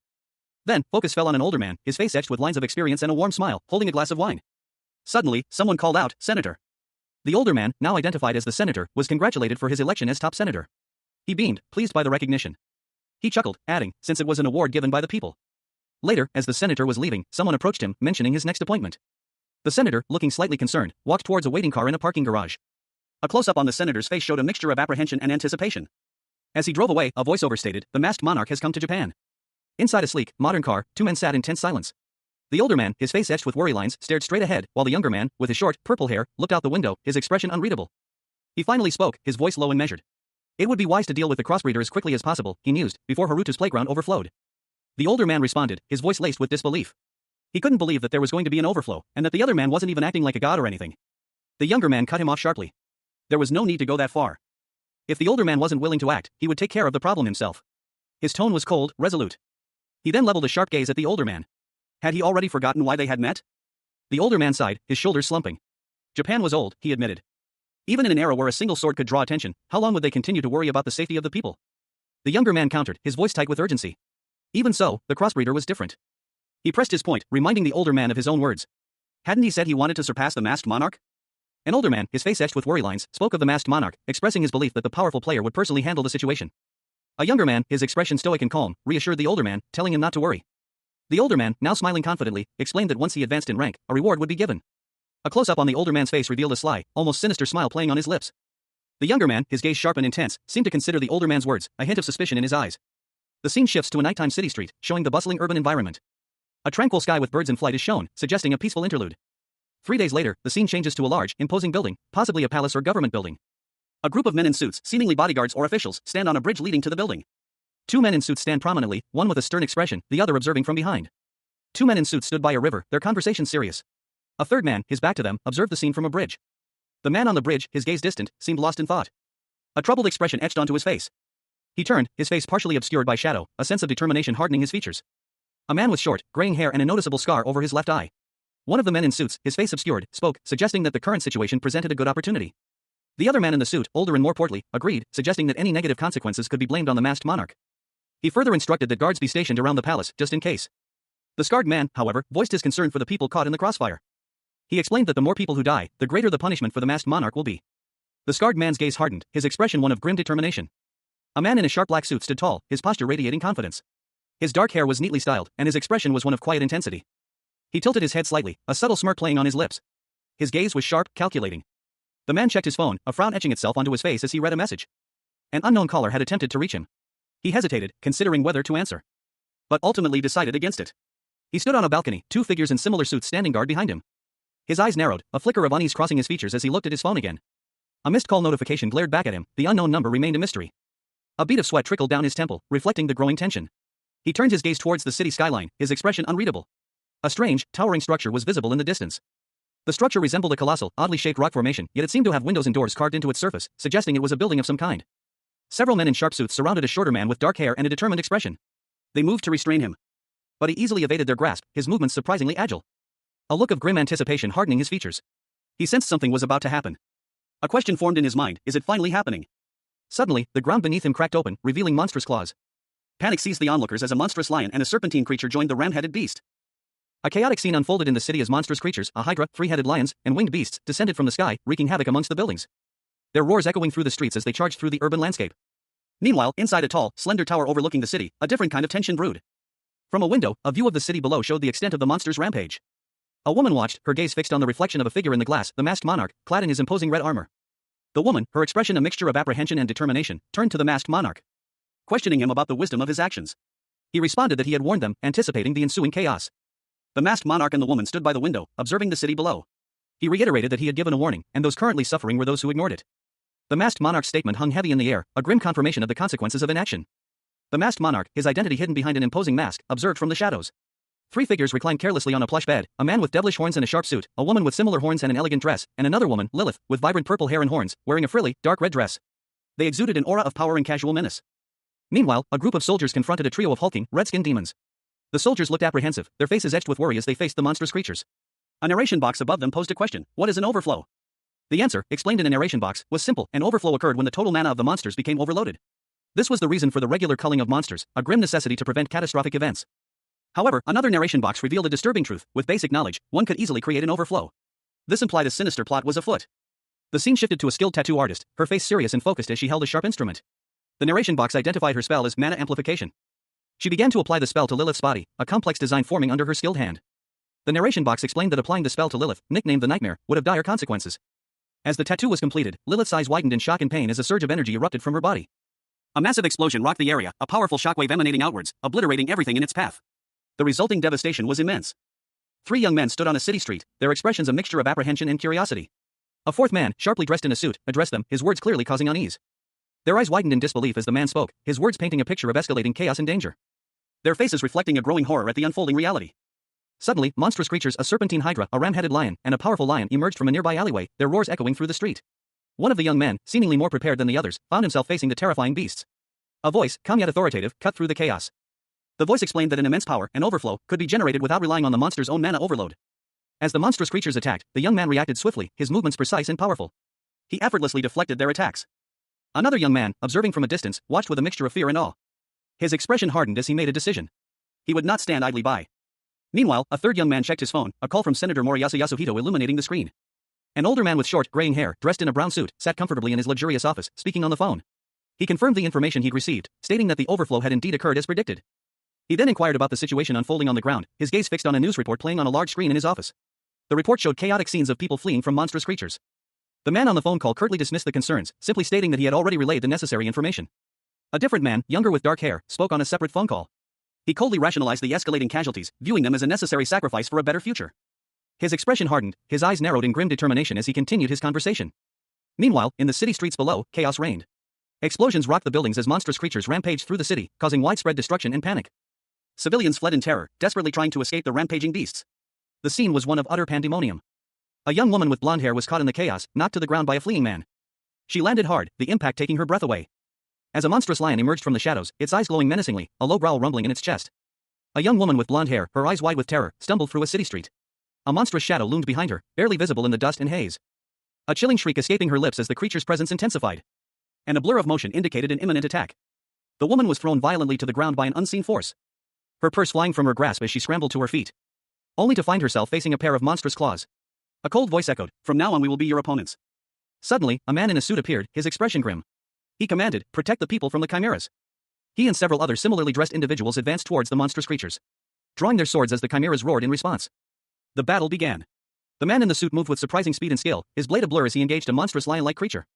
The masked monarch's team found themselves in the midst of a chaotic battle against a horde of monstrous creatures. A lion-like beast with massive claws and teeth lunged at one of the team members, while a winged monstrosity swooped down from above. Another monstrous serpent, its scales shimmering menacingly, attacked from the side, its gaping maw threatening to swallow its prey whole. The team members fought back valiantly, their movements a blur of motion as they parried blows and dodged attacks. The lion roared, its sound shaking the very ground beneath their feet. One of the team members, a man in a suit, braced himself for the onslaught. A fierce clash of steel against monstrous hide ensued. The impact sent shockwaves through the air. Another member of the team, dodging a swipe from the lion's paw, moved with incredible speed, a blur of motion as he evaded the attack. He was clearly injured, a trickle of blood ran down his cheek, but his eyes remained steely with determination. Meanwhile, another member of the team checked his phone, his expression grim. The screen displayed the name, Masked Monarch. He received a call and spoke curtly into the phone, "Do you still have something to say to me? I'll give you one more chance." Suddenly, a monstrous wolf-like creature leaped from the shadows, its jaws snapping shut just inches from his face. A blinding flash of light erupted from him, pushing the beast back with immense force. Ryota, a man with a serious expression, spoke into his phone, "I'll send the locations by text." He continued, adding a stern warning, "Oh, and one more thing. You better stop associating with that guy behind the scenes." The man on the receiving end of the call, his face etched with worry, responded, "Sir Ryota." Meanwhile, in the city streets, a terrifying sight unfolded. A horde of monstrous chimeras were returning to their dungeon. A man, his face contorted in shock, gasped, "What?" A mysterious symbol glowed on his neck. Elsewhere, a woman with dark hair, wearing a red hooded cloak, appeared. She commented on the cloak's utility, "This invisible cloak is a pretty useful item." She added confidently, "If you need it, just say the word. I have more than enough of them." Observing the chaos from afar, a figure reflected, "Anyway, I think I finally know why you recruited me." A woman with dark hair and devilish horns, clad in a crimson dress, floated gracefully alongside a man in a suit. They were observing a massive lion-like creature, its body seemingly asleep, its massive form sprawled across the ground. The woman, wielding a brush, explained her method, to use nightmares to subdue the chimeras, and then, using that opportunity, she would draw control tattoos onto them. This would make it appear as though an overflow had occurred. She added that she could easily cause a real overflow if she chose to. The man, however, questioned her methods. He was concerned about harming innocent people. The woman responded that he was simply overflowing with a sense of justice. But the man remained pensive, wondering if there was truly someone behind the scenes manipulating nature's sword. His suspicion grew, focusing on the mysterious power behind the seemingly natural events. The panel zoomed in on his intense gaze, emphasizing his suspicion and the weight of his unspoken question. Elsewhere, a scene shifted to a business meeting. Two men in suits were engaged in conversation, one of them appearing to be a high-ranking official. A photographer, observing them from a distance, seemed to be taking pictures, suggesting a clandestine operation. The photographer reviewed his photos, realizing that one of the men had ties to Ryota. He wondered what he should do next. A man in a sharp suit stood before a panoramic window overlooking a sprawling cityscape. His gaze was distant, lost in thought. He muttered to himself, his words barely audible, expressing a concern that the situation could escalate into a national crisis. He paused, considering the implications. A woman with glasses, her expression calm and collected, offered a solution, "Let each country handle its own problems." The man, seemingly agreeing, nodded slowly. Suddenly, the scene shifted. A monstrous figure, clad in crimson armor, emerged from a cloud of dust. Its features were vaguely insectoid, and its presence radiated menace. The creature spoke, its voice a low growl, mentioning something similar to the previous events. The camera panned to a peculiar building, resembling a jagged, oddly shaped tower, rising amidst a modern cityscape. The scene then transitioned to a quaint village at night, nestled amongst rolling hills. The camera focused on a long, winding staircase leading up into the village, bathed in the soft glow of moonlight. The scene then shifted again, showing a house with a single lit window, viewed from the shadows of nearby trees. The night sky was filled with stars. The camera showed a house at night, its windows dark and mysterious. Finally, the scene shifted to a laboratory, where several large glass containers held monstrous creatures, their forms vaguely humanoid but clearly not human. A monstrous orc, its features sharp and menacing, materialized from thin air. Its very presence radiated a palpable aura of raw power. Meanwhile, in a sterile medical facility, a doctor stood before a high-tech medical pod, his back to the viewer, a sense of unease hanging in the air. Below, a woman's eyes widened in surprise, her gaze fixed on something unseen. A man with long, reddish-brown hair and a neatly trimmed mustache appeared, his expression a mixture of weariness and contemplation. He muttered to himself, "It's been a long time." A statement that was met with a cordial greeting from another man in a pristine white coat. "It's good to see you again," he replied, his tone polite yet firm. The scene shifted, revealing a powerful figure in red and black armor, identified as the masked monarch, flanked by two women. The night enveloped a quaint village, its traditional houses nestled closely together under a starlit sky. A long staircase climbed upward, disappearing into the shadows above. Leading to a large house, where a figure stood silhouetted against the dim light. "It's been a long time," he mused. A gruff voice broke the silence. He expressed his gladness at seeing the figure again. The figure was identified as the masked monarch. The masked monarch's imposing figure was partially visible, clad in crimson armor. His face, partially obscured by a mask, revealed only intense eyes. A stern expression etched upon his features. He questioned whether they still thought they were in a game, suggesting they should have remained quiet in the real world. A scientist chuckled, commenting that their previous attempt had failed. Two monstrous figures, suspended in large glass tubes filled with a glowing green liquid, were the focus of the scene. One resembled a horned humanoid, the other a hulking brute. A voice, filled with unsettling pride, declared, "Look here. Do you understand how each and every one of these are spectacular products?" The masked monarch, his face partially obscured by his helmet, observed the creatures with a mixture of awe and disdain. His internal monologue revealed his assessment. "Seems like you're just crazy." The masked monarch stood poised, his crimson armor gleaming, a glowing sword materializing in his hand. He declared, with chilling calm, "Thanks to that, I won't feel bad killing you." His opponent, a man with a neatly trimmed mustache and long braided hair, watched him with a calculating gaze. A silent contemplation hung in the air. The scene shifted to the scientist lighting a cigar. The masked monarch stood ready to strike. The scientist calmly lit his cigar as the masked monarch prepared to attack. And exhaled a plume of smoke. More monstrous creatures, contained in similar tubes, filled the laboratory. The scientist mused, "I want to leave more of my creations." But the masked monarch, seemingly unfazed, countered, "But don't be too disappointed." The scientist, seemingly defeated, placed a gun to his head, a cigar still clenched between his teeth. The chapter opens with a close-up of a monstrous face, its crimson armor gleaming menacingly. Two piercing blue eyes stare out from the helmet, radiating an aura of cold power. A hand, gripping a pistol, is shown in the next panel. The trigger is being pulled, the action tense and immediate. The scene shifts to a chaotic battle. Several figures in red armor clash against an unseen foe, the impact of their struggle evident in the dynamic lines and sound effects. One of the armored figures is knocked back, revealing a woman with worried expression. The setting changes to a tranquil cityscape, a stark contrast to the previous scene. A plane leaves a contrail across a clear blue sky above Tokyo Tower. A news bulletin flashes across the screen, breaking news. The narration box explains that yesterday afternoon in Tokyo, at the unclearable dungeon, there was an overflow incident at Haruto's playground. Thankfully, it's reported that there were no casualties. The information that Japan has. The scene cuts to a pool of dark blood on the ground. Is abruptly contradicted by the sight of a man lying dead, a grim expression on his face. His death is sudden and violent. News of Senator Moriyasu Yasuhito's passing spread like wildfire, his death announced in a somber obituary. A man, impeccably dressed in a suit, read the newspaper, his expression unreadable. His gaze lingered on the headline, a subtle frown etching itself onto his face. A hint of something else flickered in his eyes, a subtle, knowing smirk played on his lips. The scene shifted, the sky a brilliant blue canvas dotted with fluffy white clouds. A passenger plane soared through the air, a distant speck against the vast expanse of the sky. Inside, passengers streamed through the international arrivals gate, their journeys ending. A young man with short brown hair and a brown jacket pulled his luggage behind him. His steps measured and deliberate as he navigated the bustling terminal. A woman with long blonde hair, wearing sunglasses and a stylish coat, stood at the gate, her presence commanding attention. A blonde woman with sunglasses, dressed in a stylish jacket and collared shirt, waves goodbye. She stands in a bustling airport terminal, surrounded by a crowd of indistinct figures. The scene shifts to a dimly lit bar. News of Senator Moriyasu's death is discussed. It is suggested that the cause of death was suicide. However, someone mentions that Gonzalez, before his death, said something strange. The man reveals that Gonzalez left behind a clone to replace him. He questions the blonde woman about this, wondering if it's a bluff. Regardless, she agrees to investigate Senator Moriyasu's past actions for a substantial payment. She then casually mentions that he contacted her for work. The man, seemingly unconcerned, states that the investigation shouldn't be difficult. The blonde woman asks who he's looking for. He reveals that he is searching for the mad alchemist. The scene opens with a panoramic view of Hong Kong, its skyscrapers piercing the azure sky. The camera then focuses on a bustling street scene, the vibrant energy of the city palpable. In a narrow alleyway, a man holds up a small capsule. This is the medicine made with monster parts. He explains to a potential buyer that if taken, the medicine will push the body and mind to their absolute limits, but assures him there are no side effects. The seller, a man with a sly grin, holds up the capsule, his eyes gleaming with avarice. The buyer, intrigued by the seller's claims, expresses interest in purchasing the capsule himself. He asks the seller if he can buy one. As the seller reaches for another capsule, a sudden, sharp pain causes him to recoil. A look of shock and pain contorting his features. Dropping the capsule he was holding. A man in a suit, seemingly possessing superhuman strength, effortlessly flung a bystander aside with a swift movement, a green aura swirling around him, leaving him dazed and confused amidst the dissipating green energy. The man in the suit stood, his expression stoic and intense.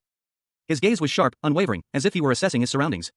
The green energy continued to fade, revealing a more detailed view of the man's features. Meanwhile, the bystander, still reeling from the impact, coughed, his face contorted in a mixture of pain and bewilderment. More green energy swirled around him, causing him to stumble. The man in the suit, having seemingly completed his task, began to move swiftly through the alleyway, his movements precise and efficient. A bystander watched him go, his confusion evident in his questioning expression. Who is that guy? Is he a policeman? Where did he come from all of a sudden? The man in the suit, now pursued, responded curtly, "That's right, I'm Korean."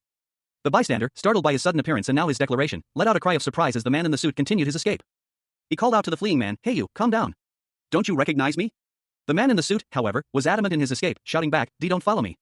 Leave me alone, you bastard." A young man with short brown hair, wearing a dark jacket and a red scarf, sprinted down a corridor, dodging a shower of falling glass bottles. The speed of his movement was evident in the motion lines streaking across the background.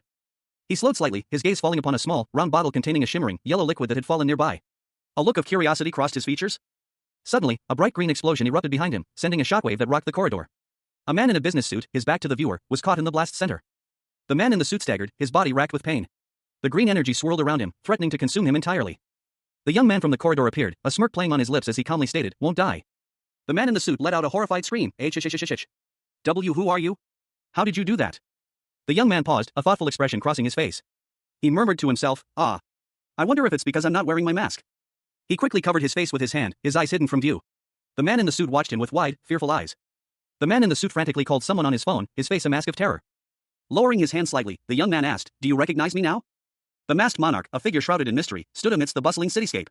His crimson mask, adorned with intricate, wing-like protrusions, concealed his identity, yet his imposing presence commanded attention. He was approached by a man, his face etched with a mixture of shock and disbelief. The man stammered, barely able to utter a word. The two stood in an alleyway, their conversation tense and urgent. The masked monarch listened patiently, his expression unreadable behind the mask. Meanwhile, a cargo ship sailed across the vast ocean. Its journey seemed ordinary, yet a sense of unease hung in the air. On the bridge, two officers observed the horizon, their faces grim. They were clearly concerned about something. From their vantage point, a question arose: was there an island where there shouldn't be one? The captain ordered a subordinate to investigate, instructing him to contact the situation room immediately. The captain's gaze hardened as he considered the implications. The subordinate's face reflected sheer terror as he witnessed something unbelievable. The island was moving. A pile of 200 blue carrots sat on a table. A gruff voice asked if a certain alchemist could make 200 potions from them that day. The alchemist, a man with a worried expression, looked at the carrots and then at the armored figure who had made the request. Sweat beaded on the alchemist's brow as he began his work. He was clearly under pressure to meet the deadline. His alchemy proficiency increased by 100. Then by another 300 as he worked diligently. The armored figure then requested an iron leather potion, inquiring about the necessary ingredients. The alchemist, eyes wide with concentration, began working on the new potion. His alchemy proficiency increased by 500 points. A new request came in, a potion of the earth. Another request followed for a potion of corrupt power, along with an additional order of 300 mana potions. The alchemist, visibly stressed, revealed that he had already brought the ingredients for a potion of fierce attack. A notification appeared on a screen, announcing that a character's alchemy skills had reached maximum proficiency, earning them the title of Mad Alchemist. The scene shifts to show a man, his face etched with exhaustion, amidst various alchemic equipment. His weary expression is highlighted, emphasizing his fatigue. He explains that he sacrificed sleep and food for his alchemy, emphasizing his dedication. Another man, seemingly unconcerned, questions the alchemist's complaints, pointing out that selling monster part potions is easy money. The alchemist retorts, emphasizing the effort required to live and eat. A third man politely asks them to keep their voices down. The plane takes off, leaving the city behind. The alchemist, now outside the airport, makes a demand to be treated well, threatening to leave if not. A young man approaches the alchemist and his companion, calling out to the alchemist. Sang-min, a young man with short brown hair, stood in a school hallway, arms crossed, a hint of a smile playing on his lips. He was introduced to Michael Chang, a man described as the Mad Alchemist. Michael Chang, a man with dark hair tied back, greeted Sang-min, commenting on his reputation for creating over 100 potions a day. Sang-min humbly accepted the compliment. Sang-min then asked Michael Chang if he had seen the news. Michael Chang responded by asking if Sang-min was unaware of the current situation. Michael Chang explained that countless players had gathered at a mysterious island that appeared in the middle of the Pacific Ocean. A news report showed the island, confirming the event's mysterious nature and its sudden appearance. Even within the game, the timing of this event was unknown. Players referred to it as the start of a festival. Michael Chang's expression turned serious as he contemplated the implications of this event. A tranquil ocean scene unfolds, the vast expanse of water stretching to the horizon under a pale sky. From the depths, a small island emerges, its verdant shores barely breaking the surface. A mysterious landmass known as the Island of Mystery, appearing only once every 10 years. The island, a fleeting vision, is revealed in greater detail, its small size and unique features are clearly visible. It is said to vanish exactly 30 days after its appearance. The narration reveals a crucial detail: the entire island is a massive dungeon. Clearing it grants significant experience points and access to legendary great items from merchants. A fierce battle erupts between a blonde-haired warrior in shining armor and a hulking orange-skinned demon. The warrior, clearly skilled, is locked in combat, his movements swift and precise. This is an event no Eternal World player would dare miss. Numerous boats, packed with adventurers, race towards the mysterious island, eager to explore its depths and claim its treasures. The island is now visible from afar, its lush greenery contrasting with the deep blue of the ocean. The scene shifts to a bustling marketplace on the island, filled with various fantasy creatures and human adventurers alike. The air buzzes with excitement and anticipation as they marvel at the unexpected appearance of the Island of Mystery. A bustling marketplace filled with diverse individuals, from human merchants to fantastical goblin-like creatures, thrived under a clear sky. Among the crowd, a young man with a mischievous grin exchanged coins with a small, green-skinned being. In the distance, a group of figures in more formal attire walked purposefully, their expressions serious. One of them muttered that the Island of Magic or the Floating City might also appear soon. He paused, his gaze distant and contemplative. A question lingered in his mind. The man's face, partially visible, revealed a thoughtful expression. His name was Manuel Mateus, the Dragon Slayer. The scene shifted to a wider view of the festival, revealing a large crowd of people. Level indicators floated above some of the attendees, indicating their status within the game. A man with a shovel walked through the crowd, observing the scene. He commented that it seemed like everyone was there. He continued, stating that it was no different than an Eternal World festival. A woman beside him, wearing sunglasses, responded with a thoughtful, "A festival, you say?" A woman with glasses, identified as the Witch of Souls, level 205, approached the man and asked if he had decided on a dungeon to clear. He replied that he planned on slowly enjoying himself. Another man, Ian Galay of the Emperor Guild, level 218, appeared, expressing concern that the first man was too relaxed. The Witch of Souls asked if he had already decided. She continued, emphasizing the importance of strength in their current world, as a large, ominous structure loomed in the background. Two figures stood amidst a lush, tropical landscape, their conversation hinting at a looming conflict. One of them, casually dressed, questioned the other, if you say island of mystery, wouldn't it be battleground? The scene shifted to a bustling arena, filled with spectators. A muscular warrior, his face contorted in exertion, fought fiercely. His powerful blows sending shockwaves through the air as he battled against several monstrous opponents. The intensity of the fight was palpable. The clock ticked down, 0:11. Then 0:02. The tension mounted as the warrior's battle neared its end. With a final, powerful strike, the warrior defeated his opponents. The announcer declared, time out. The warrior, visibly exhausted but victorious, stood amidst the cheering crowd. The scoreboard displayed his score, 340 points earned in round 4. He let out a weary sigh, Che. In the stands, spectators reacted to the match. One scoffed, ha, did he only get to round 4? Another spectator, seemingly uninterested in the match, muttered, I can't focus on the matches. The camera panned to a stunning woman in a luxurious red dress, seated in a VIP box. Her presence commanded attention, causing a stir among the onlookers. Luo Xiao, a member of the Kowloon Society, level 209, observed the arena with a thoughtful expression. Her gaze was intense, betraying a keen interest in the unfolding events. Amongst the spectators, a murmur rippled through the crowd.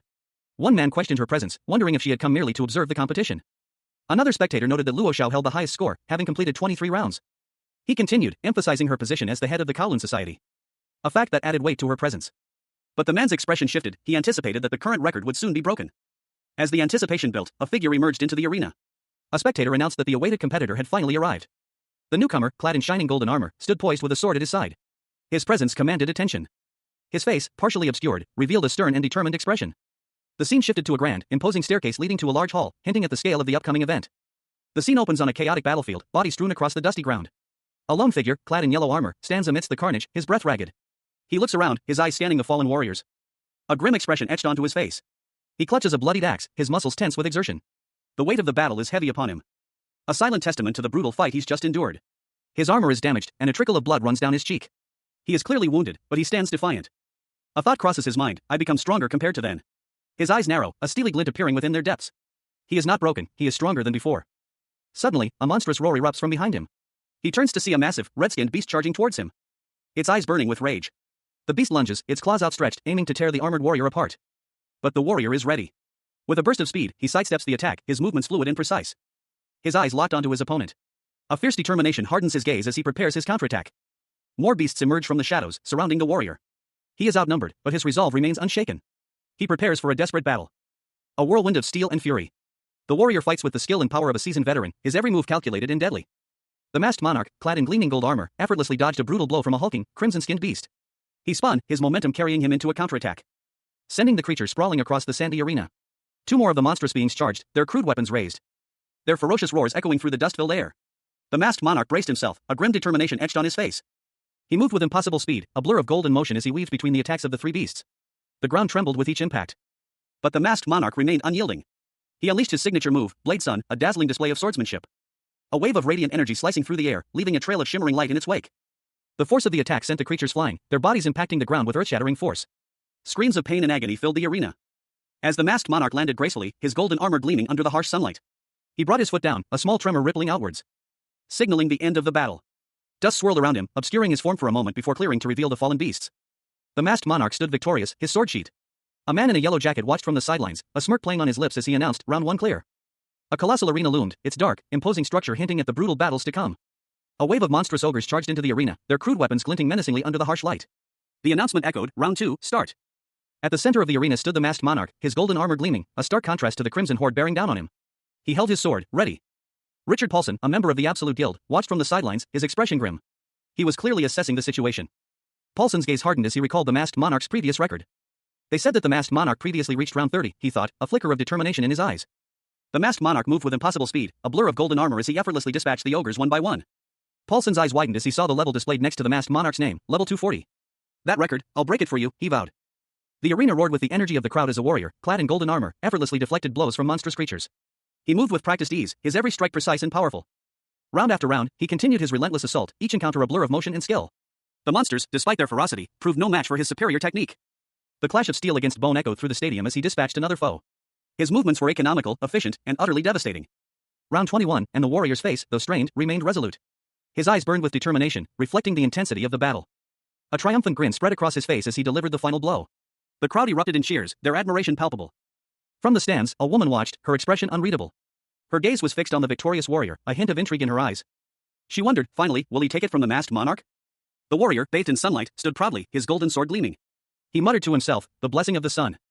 A digital display beeped, announcing the end of the match. Round 28 clear, it declared. The scene opens on a large stadium, filled with spectators. A digital clock displays 10 o'clock. Among the crowd, two young men watch intently. One of them remarks that a competitor has already reached level 29, questioning if he can beat the masked monarch's record. The camera focuses on the arena below. One of the young men, surprised, exclaims that he recognizes something in the arena. He thinks he's seen it before. A powerful, dark knight clad in imposing armor and wielding a large sword and shield appears in the arena. The knight's presence is menacing. The young man recognizes the knight as Lord Idea's chief paladin. He is described as the best among the 13 paladins of Rosalia's continent. Another man, observing from a distance, identifies the paladin as Adelio, the executioner. He notes that Adelio is the strongest being present and the one that even the masked monarch failed to subjugate. The scene shows Adelio standing over a defeated opponent in the arena. A lone knight, clad in gleaming gold armor, stood his ground in a vast arena. Before him, a monstrous figure emerged from a purple mist, its dark armor and menacing horns a stark contrast to the knight's bright attire. The crowd roared, their anticipation palpable. A bead of sweat trickled down the knight's brow as he gripped his sword. He knew this battle would be far from easy. With a determined glint in his eyes, he suddenly reached for a small vial concealed within his armor. He uncorked the vial and swiftly downed its crimson contents. A surge of energy coursed through his veins, his body radiating a golden light. His strength amplified, his resolve hardened. His eyes blazed with newfound power. He charged, his sword a blur of motion, clashing against the monster's dark blade. Purple energy crackled in the air as the two titans collided. The knight's enhanced strength allowed him to hold his own against the formidable foe, but the monster's power was immense. A fierce exchange of blows ensued, each strike sending shockwaves through the arena. The knight grunted, his muscles straining under the immense pressure. Despite his enhanced strength, the knight was sent flying backward by a powerful blow, crashing to the ground. A powerfully built man, clad in golden armor, lunged forward, his sword a blur of motion. But a monstrous figure, cloaked in shadow and purple energy, blocked his attack with ease. His eyes widened in disbelief, the sheer power of the creature was overwhelming. Two onlookers watched in horror as the battle unfolded before them. The monster, a towering figure in dark armor with menacing horns, loomed over the battlefield. Its crimson eyes glowed with malevolent intent. And with a swift movement, it brought its shield crashing down. A pained groan escaped his lips as he braced himself for another attack. The monster unleashed a powerful blow, sending the armored warrior flying. But with a burst of speed, he recovered, his sword flashing as he countered. The masked monarch, a figure shrouded in mystery and wielding a formidable weapon, unleashed a devastating attack. The resulting shockwave rippled outwards, shaking the very arena where the battle took place. Spectators watched in stunned silence as the dust settled. Among the onlookers, a man with a concerned expression observed the scene, his brow furrowed in worry. The masked monarch's opponent, a monstrous creature clad in dark armor, retaliated with a furious counterattack. With a blur of motion, the masked monarch deflected the blow, sending the monster reeling back with a powerful impact. A knight, his face etched with determination, prepared for battle, a scroll clutched in his hand. He unfurled the scroll of bravery, its magical energy pulsing with latent power. As the scroll's power surged, the knight's strength, endurance, and dexterity increased dramatically. Meanwhile, the masked monarch's eyes glowed with an intense, unwavering focus. A monstrous figure, clad in dark armor and wielding a massive shield, loomed over the battlefield. Its impenetrable defense was a significant obstacle. But a swift warrior, his golden armor gleaming, saw an opportunity. He recognized that the moment the beast attacked, there would be a brief opening in its defense. A digital timer ticked down, 0:15. He knew he only had one chance. And a fierce determination hardened his gaze. His face was a mask of grim resolve. He vowed to surpass the masked monarch, no matter the cost. With a surge of power, he launched a devastating attack, his sword blazing with energy. The brilliant blue energy of his strike cleaving through the air and connecting with the monster's shield in a blinding flash of light and energy. The impact sent a shockwave through the arena, causing a massive explosion of dust and debris. Spectators scattered in panic, leaving a man in a white shirt, his face etched with worry, to watch the aftermath. A woman with long brown hair, dressed in a fur-trimmed red jacket, glared intensely. Her expression was one of fierce determination, bordering on anger. Emerging from a cloud of dust and smoke, a silhouetted figure wielding a large sword stood tall and imposing. The figure was bathed in a golden light, giving it an almost ethereal quality. The silhouette resolved itself into a man in golden armor, his face grim and determined. He held his sword at the ready, his gaze fixed on something unseen. His face, now clearly visible, showed signs of battle, cuts and scrapes marred his skin, but his eyes burned with unwavering resolve. Suddenly, a powerful blow sent the armored man crashing to the ground. He landed hard, his body impacting the sand with a thud. A gigantic foot descended, its shadow engulfing the fallen warrior, revealing a monstrous figure looming over him. The creature was shrouded in darkness, its eyes glowing menacingly red. A beep sound effect and a message appeared, player is unable to continue the match. The man in golden armor lay defeated. The scene shifted to a stadium, a scoreboard displaying round 29, fail and midnight. The man was back in the real world, disoriented. Two onlookers watched in confusion, one of them asking, what happened? Two figures, one with green hair and the other with brown, looked down at a prone figure. They wondered aloud if he had passed out, questioning whether he could handle the effects of the scroll he had just used. It was possible, they mused, since the scroll's effects were akin to a powerful stimulant. The scene shifted to show the prone figure, a man in worn, earth-toned clothing, lying on his side. His breathing was shallow, and he appeared to be unconscious. A close-up revealed a glimpse of red armor beneath his clothing. Two elf-like figures carried him away on a stretcher, their movements suggesting urgency. The perspective shifted to show the red armor more clearly, highlighting its intricate details. The camera focused on a red-armored foot, then shifted to a wide shot of a large arena. A timer displayed midnight. In the stands, two men watched with expressions of shock and disbelief. One of the men, blonde, voiced his disbelief, questioning if what they were seeing was a joke. The camera angle shifted to reveal the next contestant entering the arena. The figure was partially obscured, but the red armor was unmistakable. A gasp of recognition rippled through the crowd as the figure was fully revealed. It was the masked monarch. The masked monarch stood tall and imposing in the arena, his presence commanding attention. His gaze was intense, and a sense of anticipation hung in the air. A monstrous, blue-skinned demon, its face contorted in a ferocious snarl, brandished a massive axe, preparing to strike. Beside it, a smaller, green-skinned creature held a crude spear, poised to attack. The masked monarch stood with his back to the viewer, a dark crimson figure silhouetted against a horde of charging monsters. The sheer number of creatures, a mix of grotesque humanoids and hulking beasts, was overwhelming. A bustling marketplace filled with people, many of whom bear the marks of having returned from the virtual world of Eternal World, a place where 120 million players vanished only to return months later, alongside the monsters they fought within the game.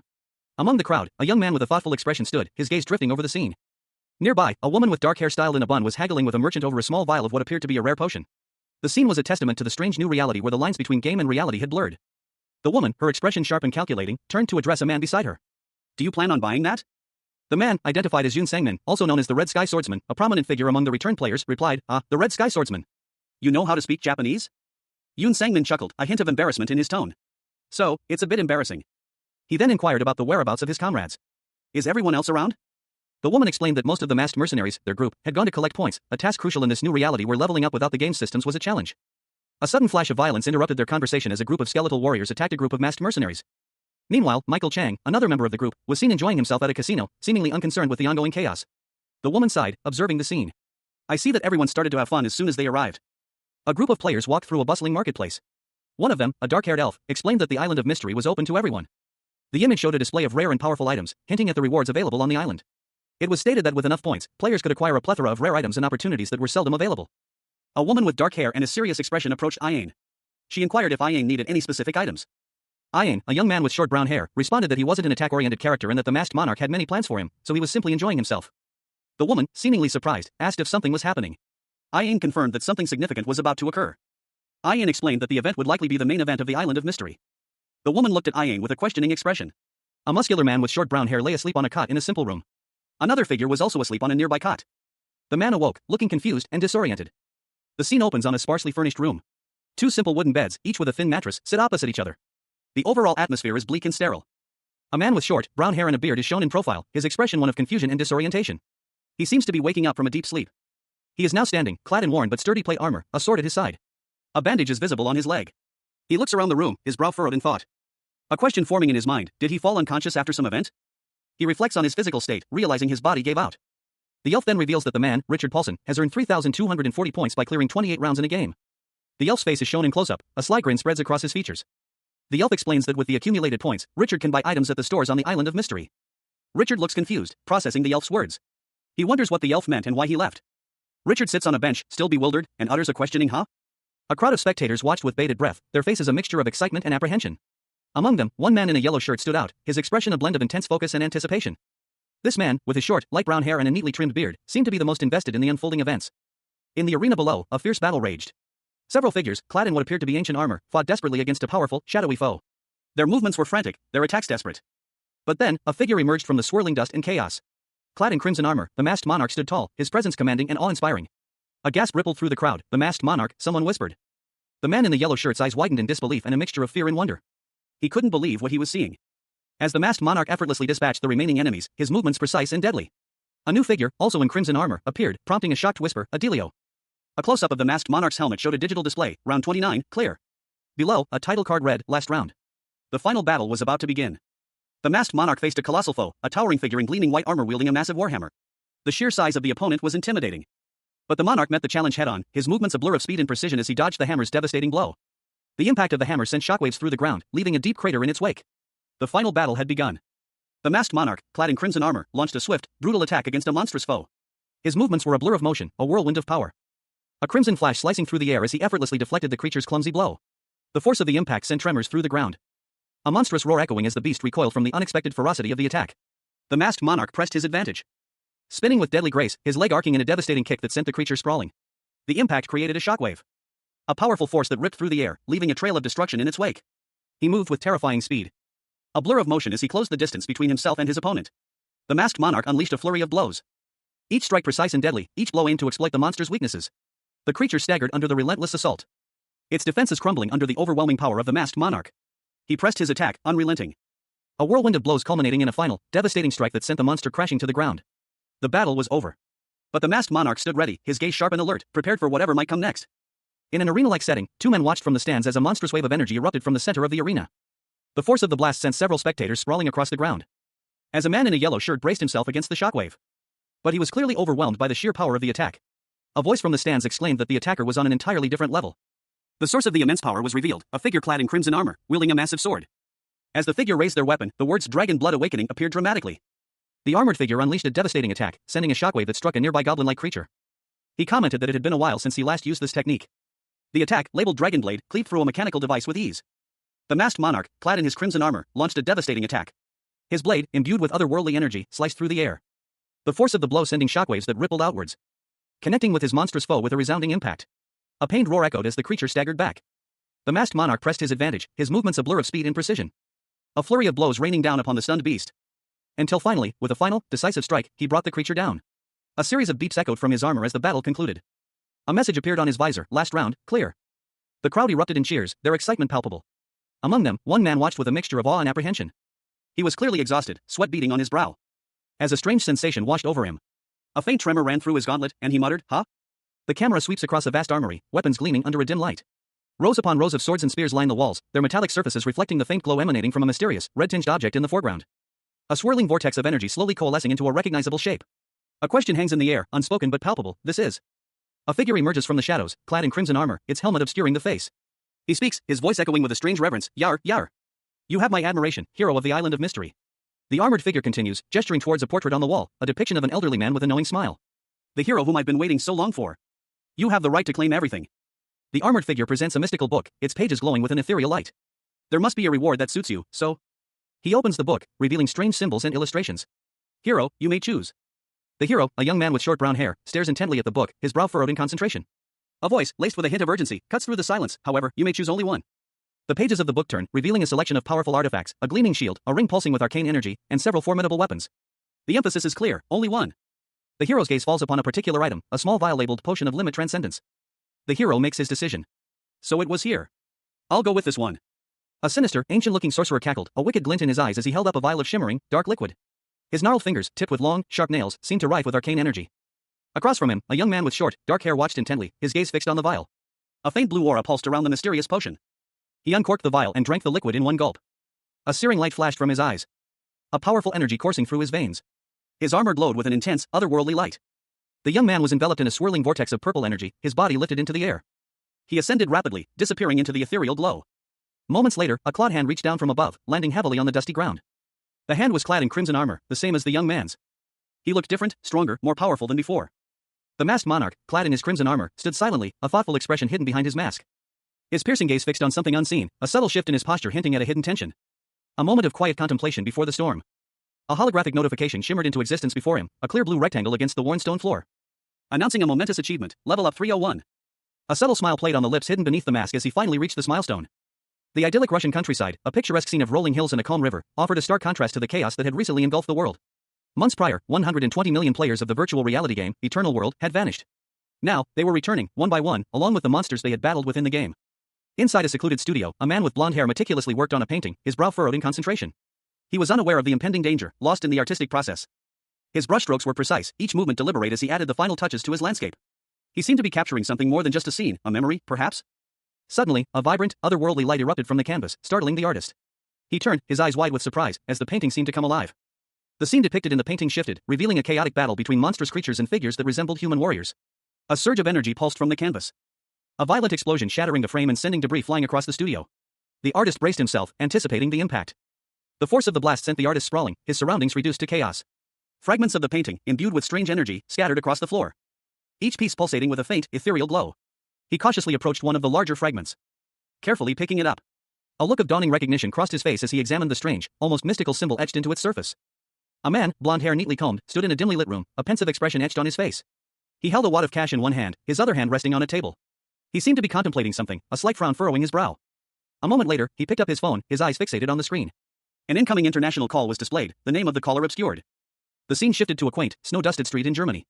Traditional buildings lined the cobblestone road, creating a picturesque, almost idyllic atmosphere. The camera focused on a particular building, its timber framing and multiple chimneys suggesting a workshop or factory. Inside, a woman with short, dark hair and sunglasses worked diligently amidst heavy machinery. Sparks flew as she expertly welded a piece of metal, her movements precise and confident. The intense heat and bright sparks illuminated her focused expression. She moved to another machine, her movements suggesting a practiced efficiency. She worked with a determined focus. A slight frown creased her brow as she adjusted a setting, a small sound of concern escaping her lips. Then, she opened a drawer, revealing a handgun and a box of ammunition. The woman carefully examined the weapon, her expression unreadable. A woman with short brown hair, clad in a dark tank top and cargo pants, stealthily moved through a dimly lit industrial facility, her hand gripping a pistol. She navigated the maze of machinery with practiced ease. Her movements precise and silent as she crept past large industrial equipment. A shadowy figure could be seen in the background, seemingly unaware of her presence. The woman paused, a slight smirk playing on her lips as she peered through her goggles. She seemed confident and alert. A subtle sound, almost imperceptible, caught her attention. She shifted her weight, her gaze hardening. The woman stood poised, gun still raised, as a man in a light-colored shirt and dark pants appeared in the doorway. He spoke, his voice calm but firm. "It'll be a good idea to stop moving around." She aimed her weapon directly at him, her expression unwavering. "How did you get in here?" The man's hands shot up in surrender. "Oh no. I guess I'm caught." He explained, a nervous smile spreading across his face. "I was going to ring the doorbell, but I wanted to surprise you." The woman lowered her weapon slightly, her expression softening with confusion. Shoal Wu. Chapter 30 opens with a panoramic view of Seoul at night. The city skyline is dominated by a majestic castle, identified as the Monarch's Castle. The camera focuses on a section of the city outside the castle walls, showing a quiet residential area with small houses and a few people moving about under the night sky. Two figures, one with blonde hair and the other with dark hair, stand before a building, gazing towards a large, imposing structure in the distance. A third figure is visible in the background. The scene shifts to a different building, a two-story structure with several lit windows, suggesting activity within. Inside, three individuals are engaged in conversation. One of them expresses disbelief, questioning if the demon lord is truly about to appear. Another person responds, stating that this is unexpected, as they believe the masked monarch had already defeated the demon lord. The conversation continues with a heated exchange. One person questions the wisdom of summoning the masked monarch, calling him crazy. The other reacts angrily to this insult. The angered individual issues a threat, warning the other to stop talking if they value their life. A woman, identified as mage engineer Dina Kroger, draws a handgun, stating that she made it herself and is therefore free to use it. The scene concludes with one of the men suggesting they take their time catching up, acknowledging their long separation. The masked monarch's team sat around a table, discussing their next move. One member, a burly man with goggles perched atop his head, explained that confronting the demon lord directly would prove too difficult for the masked monarch alone. Therefore, he needed their help. Another member, Andrei Ivanov, a mage painter, inquired about the presence of Korihara Ayane, the female tattooist. The goggles-wearing man confirmed Ayane's presence, prompting Ivanov to ask why. Ivanov explained that they both used enchantments on objects and tattooists on living beings. He suggested that by sharing information, they could find something even more effective. The goggles-wearing man agreed, stating he would contact Ayane the following day, and offered his assistance to the others. Meanwhile, another member of the team asked the goggles-wearing man about the masked monarch's plans. The other team members reacted with surprise and concern. The scene then shifted to the southern end of the Aegean Sea. A small, verdant island, barely visible amidst the vast expanse of the ocean, was the only thing that broke the monotony of the blue. The camera pans to a coastal city, ravaged by some unseen catastrophe. The remains of what was once a bustling port now lay in ruins, wrecked ships and broken cranes scattered amongst the debris. This was Crater Castle. The city itself was a wasteland of shattered buildings and overturned vehicles, a grim testament to the power of the invading forces. Further inland, a scene of carnage unfolded. Several grotesque, green-skinned goblins lay dead near a massive, ornate golden door, their bodies scattered around a larger, more monstrous creature, a hulking red-skinned orc. The door, a testament to some ancient power, stood imposingly amidst the chaos. Suddenly, a figure in red armor bursts into action, a blur of motion as he engages the remaining monsters. He moves with impossible speed and precision. His attacks are swift and brutal, each strike a deadly dance of power, leaving a trail of defeated foes in his wake. The masked monarch, the most powerful player of Eternal World, had returned. With a final, decisive blow, he sends the last goblin flying, its body crumpling to the ground. The masked monarch, a figure shrouded in mystery, moved with impossible speed. His blade, a blur of light, sliced through the air, leaving a trail of shimmering energy in its wake. He effortlessly dispatched his foes, each strike precise and deadly, leaving a swathe of fallen monsters in his path.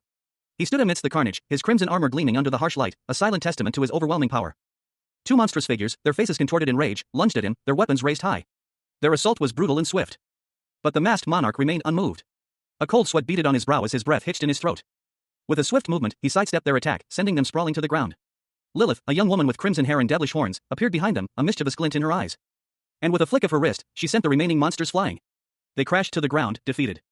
Lilith giggled, her laughter echoing through the battlefield. "So fun," she exclaimed. The masked monarch stared at the fallen foes, a hint of concern crossing his features. "You're eating too much, Lilith," he asked. Lilith, unfazed, replied, "Huh? I'm still hungry though." The masked monarch sighed. "Also, it seems like you've grown taller." The serene coastal landscape of Crater Castle, once a haven of Minoan relics, is now a stark reminder of the world's plight. This place, once home to countless Minoan artifacts, now stands as a testament to the devastation wrought by the incursion of the dungeons and the Devil's Temple. Its ruins now a sanctuary for demonic fanatics serving the forces of darkness in this world. The citizens, facing the encroaching demonic threat, have evacuated to Kalamata, Greece, leaving behind their homes and lives as they anxiously await the outcome of the impending conflict. The outcome of the war between humans and demons hangs precariously in the balance, casting a long shadow over the world. Meanwhile, deep within the heart of the Devil's Temple, a sense of foreboding permeates the air, hinting at the secrets held within. Two figures, cloaked in shadow, stand guard, their presence adding to the ominous atmosphere. Their destination unknown, but their purpose clear. A towering statue of Asmodeus, the 72nd Demon Lord, dominated the scene. Three ram-headed figures crowned her head, and she was draped in flowing robes, her expression serene yet powerful.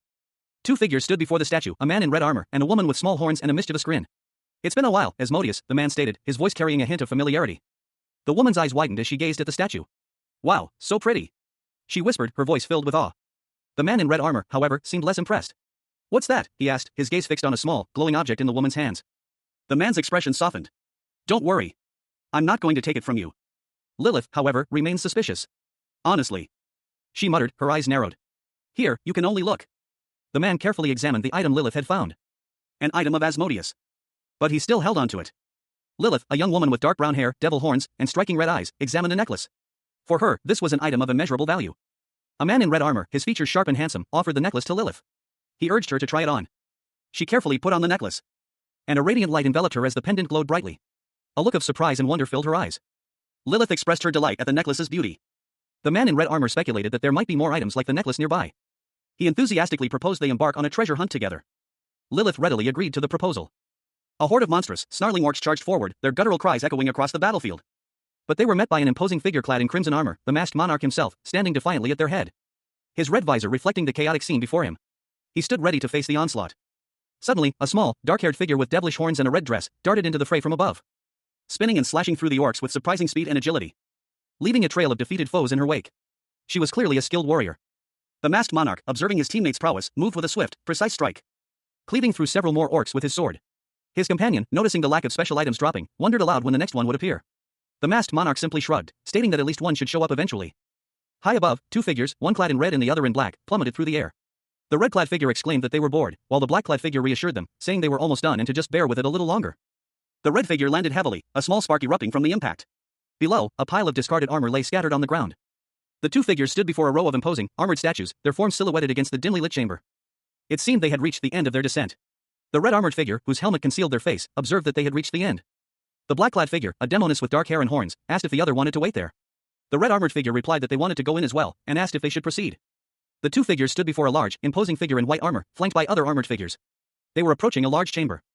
The figures resembled the 72 demon lords. One of the figures commented on how strange they looked, no matter how many times they saw them. The demoness looked at the red-armored figure, a questioning expression on her face. The red-armored figure seemed surprised. They entered a large hall, where numerous armored figures stood in formation, awaiting their arrival. The scene was imposing and foreboding. A large group of shadowy figures emerged from the depths of the hall, their faces obscured by darkness. The atmosphere thickened with tension. A horde of monstrous figures, once human soldiers, now twisted and grotesque, advanced relentlessly. Their eyes burned with a malevolent light, their forms warped by some dark power. One soldier, his face contorted in a feral snarl, stood out among the ranks. His skin was ashen, his eyes devoid of humanity, yet a flicker of something akin to determination burned within them. The narration box revealed the truth. These were soldiers who had sold their souls, transforming into the very monsters they now fought. Meanwhile, a lone figure, clad in crimson armor, stood defiantly against the onslaught. He wielded a large axe, his stance unwavering. He challenged them, daring them to attack with a confident smirk. With a blur of motion, the crimson-armored warrior moved with impossible speed, his blade a streak of light as he effortlessly dispatched several of the monsters. His attacks were precise and brutal, each strike felling a foe with terrifying efficiency. The battle raged on, a whirlwind of steel and fury. The warrior, despite the overwhelming numbers, fought with unwavering determination, his every move a testament to his skill and power. A final, devastating blow ended the immediate threat, leaving a trail of defeated monsters in his wake. The masked monarch, clad in crimson armor, executed a breathtaking aerial maneuver, his body a blur of motion as he descended through a storm of clashing steel. He effortlessly evaded the desperate attacks of numerous monstrous soldiers, landing with a powerful impact that sent shockwaves through the battlefield. His crimson visor hid his expression, but a palpable aura of power radiated from him. With a swift, brutal efficiency, he began to systematically dismantle his opponents. Each swing of his blade was precise, each strike lethal, cleaving through armor and flesh with ease. The air crackled with energy as he moved, a whirlwind of destruction in human form. Meanwhile, a young woman with vibrant purple hair and a striking red dress watched from the sidelines, her expression a mixture of awe and apprehension. She was clearly impressed by the masked monarch's skill, a silent observer to the unfolding carnage.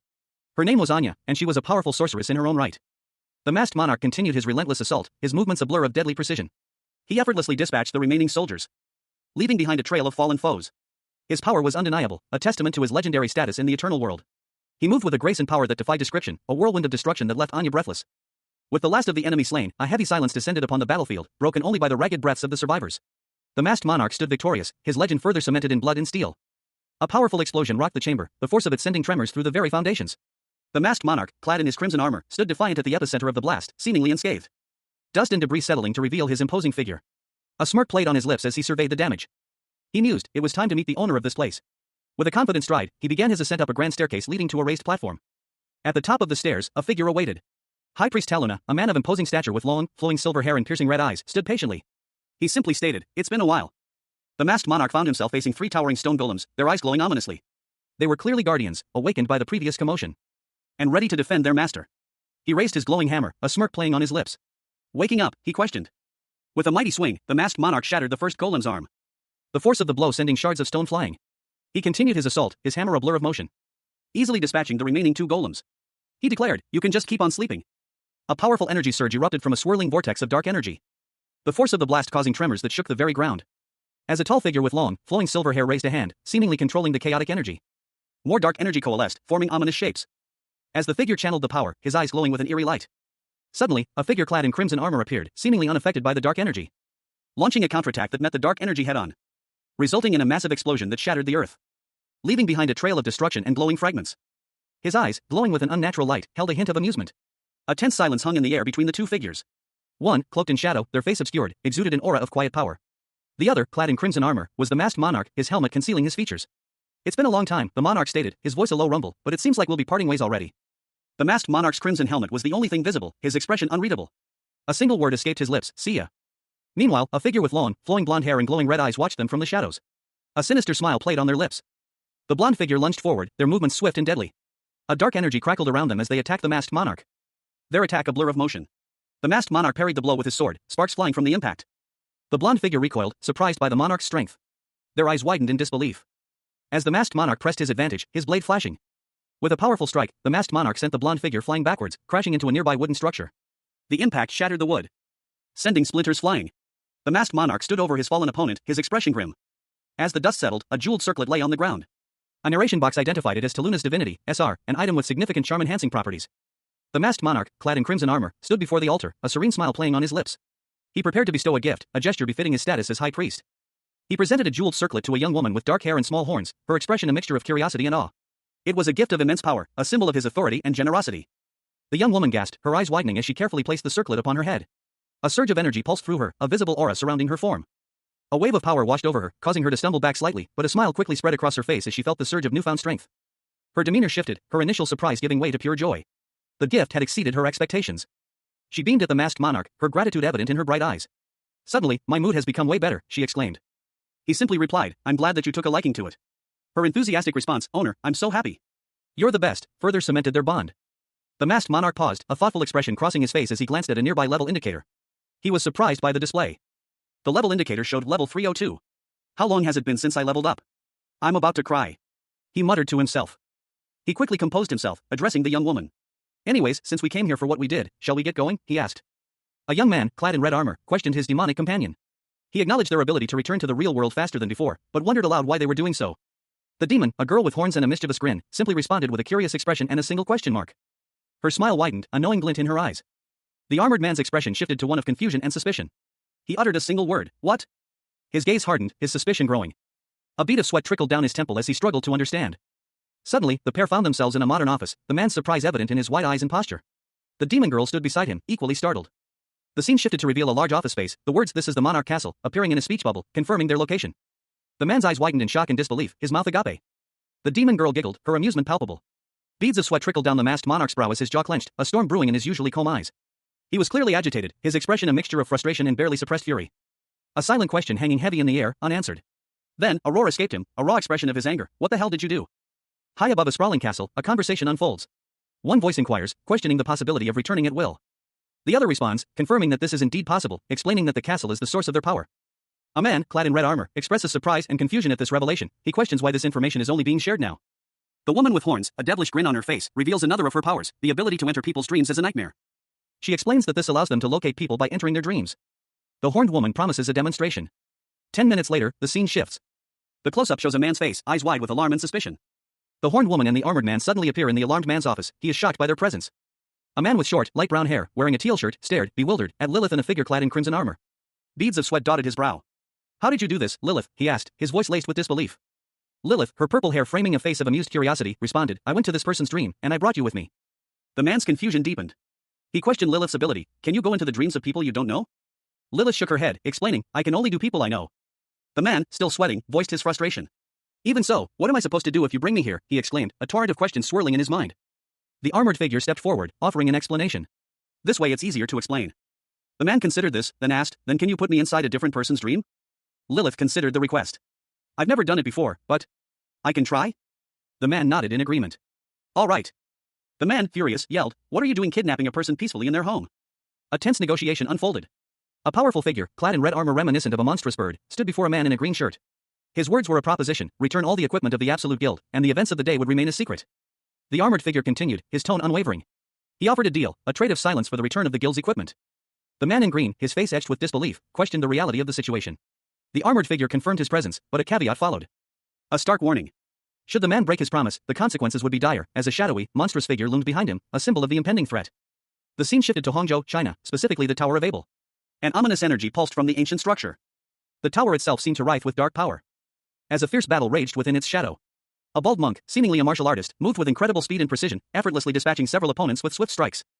His movements a blur of motion as he effortlessly subdued his foes. One by one, they fell before his overwhelming power. The battle raged fiercely.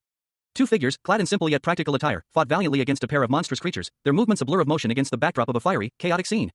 One of the monstrous creatures, its face contorted in a silent scream, clutched at its wounds as the other fell to the ground, defeated.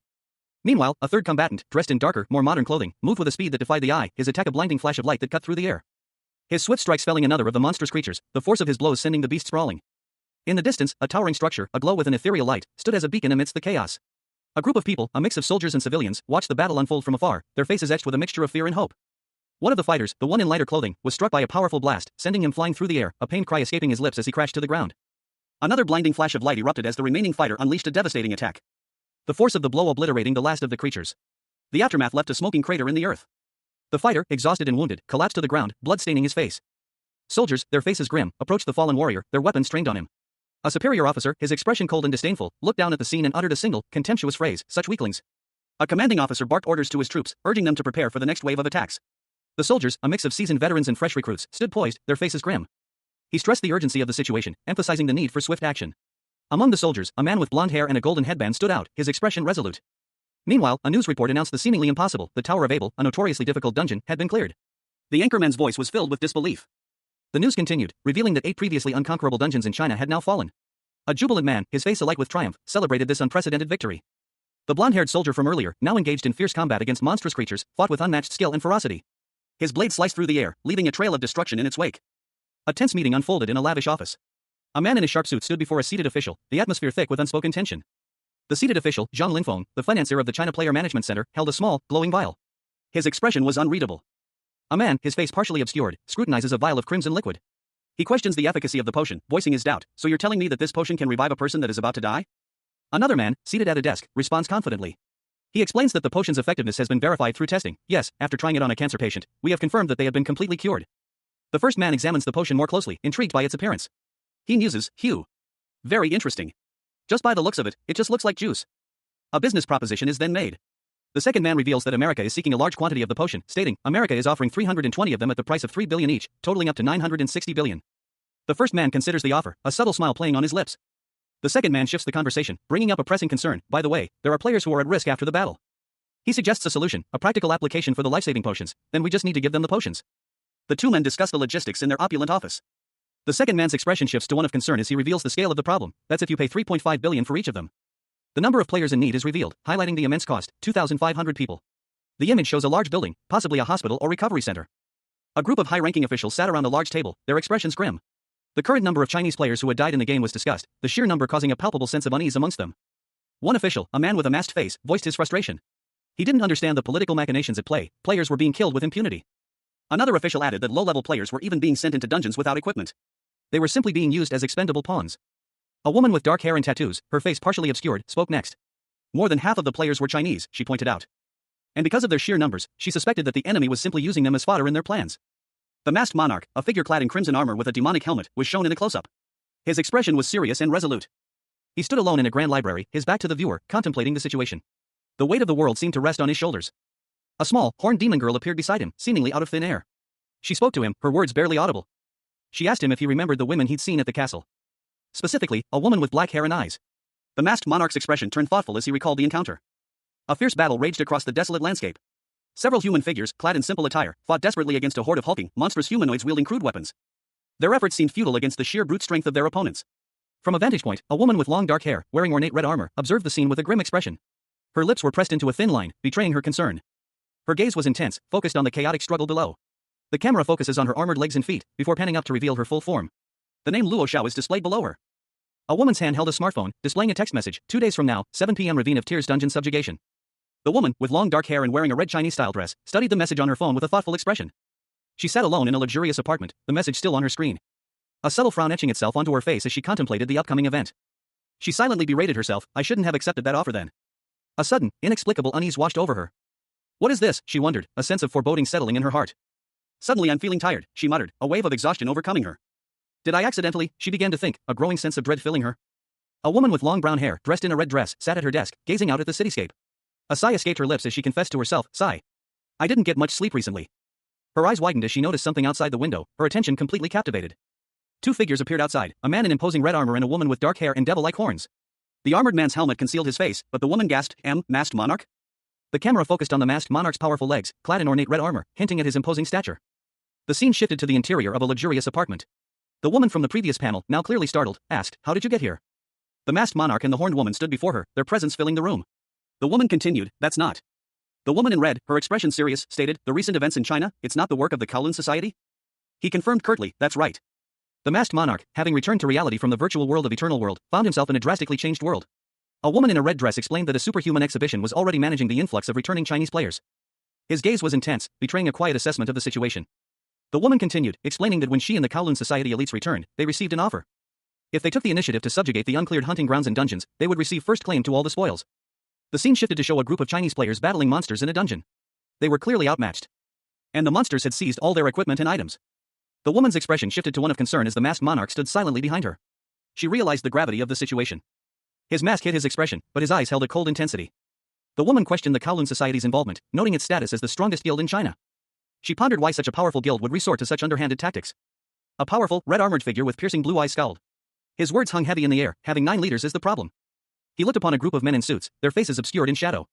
He admitted to himself, there's nothing I can do with my strength alone. The scene shifted to a woman with dark hair, her expression grim. She explained, in the end, the superhuman exhibition has the Kowloon Society in its grasps. They will kill us all if we don't listen. The Kowloon Society has already crumbled because we couldn't do anything. The red-armored figure's gaze hardened. He questioned, how many are there? He turned to address the woman in red, his question hanging unspoken in the air. A silent query in the tense atmosphere. The red-armored figure's face twisted into a cruel smile. He declared, I want to go and discipline them a bit. The scene shifted to a city skyline, then to a group of men in suits outside a modern building. One man was being roughly shoved into a car by his associates. The car door slammed shut.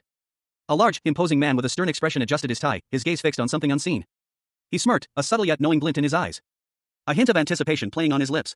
Behind him, several sharply dressed men stood at attention. Meanwhile, outside a towering building, 2 figures observed the scene from afar. One, clad in imposing red armor, stood tall and resolute. While a smaller, winged figure hovered beside him, their presence exuding an aura of power. The armored figure's face was obscured by a mask, but his powerful stance spoke volumes. Back inside, a man in a suit inquired about the day's dungeon raid. His subordinate reported a lack of high-ranking items, attributing it to the low-grade dungeons they had been targeting. The man ordered contact with the Kowloon Society, instructing them to subdue a higher-ranking dungeon now that they had sufficient players. A man in a suit sat across a large desk from another, his expression serious. He nodded curtly, stating that he understood the instructions. He continued, explaining that at least a high-ranking item needed to appear before he could report to his superior. Suddenly, the man across the desk was launched backward, his body impacting the floor with a thud. Papers scattered across the room. The man who had remained seated watched in stunned silence, his mouth agape. The scene shifted to show several other men in suits, all similarly flung across the room, their bodies sprawled across desks and chairs. The chaos continued, papers flying, and bodies tumbling as the force of the unseen attack rippled through the office. One of the men, lying on the floor, groaned and struggled to wake up, his eyes wide with confusion and fear. He yelled at the others to wake up, utterly bewildered by the sudden and inexplicable events. The man who had been sitting at the desk remained in a state of shock, his face a mask of disbelief and terror. Suddenly, a bright light erupted from his body, indicating a powerful energy release. A searing beam of light erupted from the creature's hand, striking a man in a suit, sending him sprawling to the ground. Dust and debris swirled around him as he coughed, blood staining his lips. His body convulsing with the force of the blow. The man lay defeated, his body a stark contrast to the imposing figure looming over him. The creature, clad in crimson armor, stood over its victim. A chilling declaration hanging in the air, if you do something wrong, you should receive a punishment. The camera focuses on the man's face, blood trickling from his nose. He is clearly in immense pain. The man's eyes widened in terror as he gasped, financier. A single exclamation point appears in a thought bubble, suggesting a sudden realization. A group of men, dressed in sharp suits, found themselves huddled together in a dimly lit cavern. The atmosphere was thick with tension and confusion. One of them, a heavier-set man with a worried expression, voiced the question on everyone's mind: What the hell happened? He explained that they had simply woken up there. Another man, his face etched with worry, added, Financier. I've been looking around this place for a while and... The financier, his face pale, stated grimly, no matter how hard I look, there doesn't seem to be an exit. A sense of growing unease settled over the group as they examined their surroundings. One of them, seemingly more composed, surveyed the cave's mouth. The financier, his fists clenched, suddenly roared, I don't know who did this, but how dare you lay a finger on me? He continued, his voice laced with menace, it'll be a good idea to come out now and beg for mercy. If not, I will find you and rip your body to shreds. A low rumbling sound echoed from the depths of the cave, causing the financier to jump, his eyes wide with fear. He shouted to his companions, Financier. A noise just came from over there. One of the men asked, what kind of noise is being made? Another replied, I don't hear anything. A searing red beam of energy sliced through the air, narrowly missing a man in a suit. His face, etched with worry and grime, was contorted in a grimace of near-miss terror. The close call leaving him breathless and sweating profusely. Scratches marred his cheek, a testament to a recent, brutal encounter. Suddenly, the man's body convulsed violently. His head snapped back, his eyes widening in shock. As a dark, shadowy energy erupted from within, tearing him apart from the inside out. A guttural scream escaped his lips as he fell to the ground. Where the man once stood, a gaping chasm opened in the earth, swallowing him whole. The remaining men watched in horror. Their faces a mixture of fear and disbelief as they scrambled away from the spreading fissure. The man's body was gone, consumed by the abyss. Before they could react, monstrous figures emerged from the darkness. Howling, snarling, and with eyes burning with malevolent red light, several werewolves charged towards the terrified men. Claws extended, the beasts lunged, their terrifying presence filling the air with a palpable sense of dread. Tearing into the flesh of their victims with savage ferocity. A desperate scream echoed through the night. Another werewolf, its eyes blazing, lunged forward, its claws extended, ready to strike. A blur of motion erupted as something fast and powerful streaked across the panel, revealing a monstrous werewolf, its claws extended, lunging at a man in a suit. The man, caught completely off guard, was thrown back with surprising force. As the beast continued its relentless assault, its movements a whirlwind of claws and teeth. The werewolf's attack continued, its fangs bared in a vicious snarl, leaving the man in the suit battered and bleeding, his eyes wide with terror as he struggled against the creature's overwhelming strength. Nearby, other men in suits watched in horror as their colleague was mauled. One of the onlookers, his face contorted in fear and disbelief, watched helplessly as the werewolf tore into his colleague. Another man was grabbed by the beast, his terrified expression frozen in time as the creature prepared to strike. The man's eyes bulged, his face contorted in a silent scream as he realized his fate. A spray of blood erupted as the werewolf delivered a fatal blow. From the darkness below, more monstrous figures emerged, their forms indistinct but undeniably menacing. The scene opens on a dark, foreboding cave mouth, partially obscured by thick, hanging vines. A sense of mystery hangs in the air. A lone figure, their legs and feet visible, stands on a rocky outcrop overlooking the entrance. The individual appears to be observing the cave with a thoughtful expression. The camera pulls back to reveal the full figure, a young man with short, dark hair, dressed in casual clothing. He stands tall and resolute against the night sky, a full moon illuminating his determined face. This is Wu, the masked monarch, the most powerful player of Eternal World. A grim determination etched onto his features. His gaze is intense, focused on something unseen beyond the frame. A monstrous werewolf looms large in the background, its eyes glowing menacingly. Below, terrified hands reach up in a desperate plea. The werewolf speaks, its words filled with chilling arrogance, despair and fear, at least have won 1,000th of the taste. Wu, his back to the viewer, walks away from the scene under the moonlight. A single word escapes his lips, a low growl of barely contained fury, you bastards. In Tiananmen Square, an unprecedented event unfolded, a surge of monstrous energy caused an overflow, prompting immediate evacuation orders. Civilians frantically scattered, heeding the urgent calls to evacuate to designated safe houses. As ground trembled with the approach of colossal, monstrous feet, heralding the arrival of a horde of terrifying creatures, grotesque, monstrous beings emerged from the chaos. Among them, a hulking orc-like monster stood out, its presence radiating menace. Its monstrous form a stark contrast to the smaller, yet equally terrifying creatures surrounding it. Suddenly, a powerful voice boomed, halting the monsters in their tracks. Stop right there. A woman, clad in ornate armor and a crimson dress, stepped into view, her expression resolute. Then I'll happily kill you. The orc, enraged by her defiance, prepared to attack. A lone female warrior, clad in crimson and steel, stood defiant against a tide of monstrous creatures. Orcs, goblins, and grotesque beasts of nightmare surrounded her, their snarls and guttural cries echoing in the air. But she met their onslaught with unwavering resolve. A particularly large orc lunged forward, its jagged teeth bared in a ferocious snarl, only to be met by a blinding flash of light as the warrior unleashed a devastating attack, the force of which sent shockwaves rippling outwards. The aftermath of the blast left a trail of smoke and destruction, billowing across the rooftops of a distant city. Several figures in red robes could be seen hurrying across the skyline. As a man with short, dark hair and a stern expression appeared, his hand outstretched, seemingly controlling the very air around him. This was Liu Haoren, vice president of the Kowloon Society. His gaze was sharp, his demeanor serious. Beside him stood a woman with long, dark hair, her expression unreadable, yet hinting at a quiet strength. Haoren addressed his assembled troops, his voice ringing with authority. All right, everyone, get ready. He drew his sword, the glint of steel reflecting the grim determination in his eyes. It's time to hunt some monsters. With a powerful leap, Haoren launched himself into the air, his sword raised high, ready to confront the monstrous threat that loomed before him. A fierce battle raged. Several warriors, clad in crimson, fought valiantly against a horde of grotesque monsters. Their swords flashed, cleaving through the air as they repelled the relentless onslaught. One warrior, his face obscured by a mask, moved with exceptional speed and grace. His blade, a blur of motion, carved a path through the creatures. Another warrior, his face visible, fought with raw power, each swing of his sword sending shockwaves through the air. The battle was brutal, but the human fighters held their ground. From a distance, a woman watched the chaotic scene unfold. Her silhouette, imposing against the backdrop of the battle, hinted at a power yet to be unleashed. The woman, with her long dark hair and striking features, stepped forward, her expression unreadable. She was clearly a formidable warrior, ready to join the fray. With a powerful leap, she joined the battle, her movements fluid and deadly. Her sword sang as it sliced through the air, taking down several monsters with each strike. She moved with terrifying speed and precision, her blade a whirlwind of destruction. The monsters fell before her like wheat before a scythe. Each swing of her sword was a masterpiece of controlled violence, a testament to her skill and power. The air crackled with energy as she fought. A final, devastating blow sent a shockwave that ripped through the remaining monsters, leaving only scattered remains. The battle was over. 10 days had passed since the disappearance of several executives from the superhuman exhibition. China suspected the incident might be related to disgruntled players and the government's treatment of them. The Chinese flag billowed in the wind, a stark symbol of the shift in power dynamics following the disappearance and return of the Eternal World players. Within the halls of power, high-ranking officials huddled together, their faces etched with worry. The rapid change in authority stemmed from a shared fear: the next target of the returning players might be one of them. Consequently, the Chinese superhuman exhibition chose a new leader. Luo Xiao, president of the Kowloon Society, a woman whose influence spanned the globe, stepped forward to assume the mantle of leadership. The sprawling cityscape of Seoul stretched out beneath a clear sky, a stark contrast to the turmoil brewing beneath the surface. A news article on a smartphone displayed Luo Xiao's image, her appointment as the new head of the Chinese superhuman exhibition making headlines. A young man, seemingly unfazed by the global crisis, casually scrolled through the news on his phone. He was approached by a friend, who asked him what he found so interesting. The young man simply replied that the news wasn't bad. The scene opens on a grand building, its architecture hinting at an Asian-inspired aesthetic. A large sign above the entrance proclaims it to be the Player Department Store. Two young men, one carrying a messenger bag, approach the store. The building's exterior is adorned with banners depicting various weapons and armor, reminiscent of a fantasy video game. Inside, a vast array of swords and daggers lines the walls, each gleaming with an otherworldly luminescence. While nearby, a display case showcases an assortment of ornate jewelry and magical-looking trinkets. One of the young men, awestruck, remarks on the sheer volume of equipment on display. The store is filled with various weapons and armor, suggesting a vast inventory. Outside the store, one of the young men, whom the other calls Hyung, explains that he simply wanted to look around. His companion seems curious about his reasons for visiting such a place. Hyung reveals that the items in the store are a product of the combination of internet world technology and modern-day technology. The two young men ask the shopkeeper if it is all right to look around, receiving a welcoming response. Hyung examines a display of potions, his expression thoughtful. Two young men stood in what appeared to be an apothecary. One, with short, dark hair, held up a small, ornate bottle. He explained that he was combining hair growth serum with potions. The internet's reaction to this concoction was explosive. Its effectiveness was over 10 times better than normal serums. However, the price was exorbitant. One bottle cost 100 million. The other young man questioned if this wasn't a bit too expensive, but the first man countered that it was still hard to come by. Switching scenes, a different man, with dark hair and a serious expression, entered a shop and asked the shopkeeper what the best weapon in the store was. The shopkeeper proudly presented a sword, describing it as a recent collaboration between an electronics company and Player Nation. He explained that the weapon was lightweight and easy to use against monsters, boasting technology one level higher than in-game weapons. The price was 3 billion, currently on sale. The dark-haired man, seemingly unfazed, asked to purchase it. The shopkeeper enthusiastically described the sword's dungeon-conquering capabilities. But the dark-haired man immediately broke the sword in half, much to the shopkeeper's and his companion's shock. He apologized, explaining that he had been told it was superior to in-game weapons, and proceeded to pay the 3 billion with a card, leaving the shopkeeper speechless.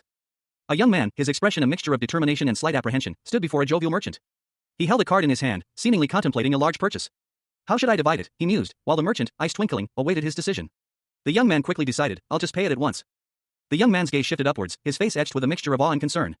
Below, a grand, imposing castle stood majestically against the clear sky, a symbol of power and perhaps, danger. Inside a workshop, bustling with activity, a group of individuals were engaged in a serious discussion.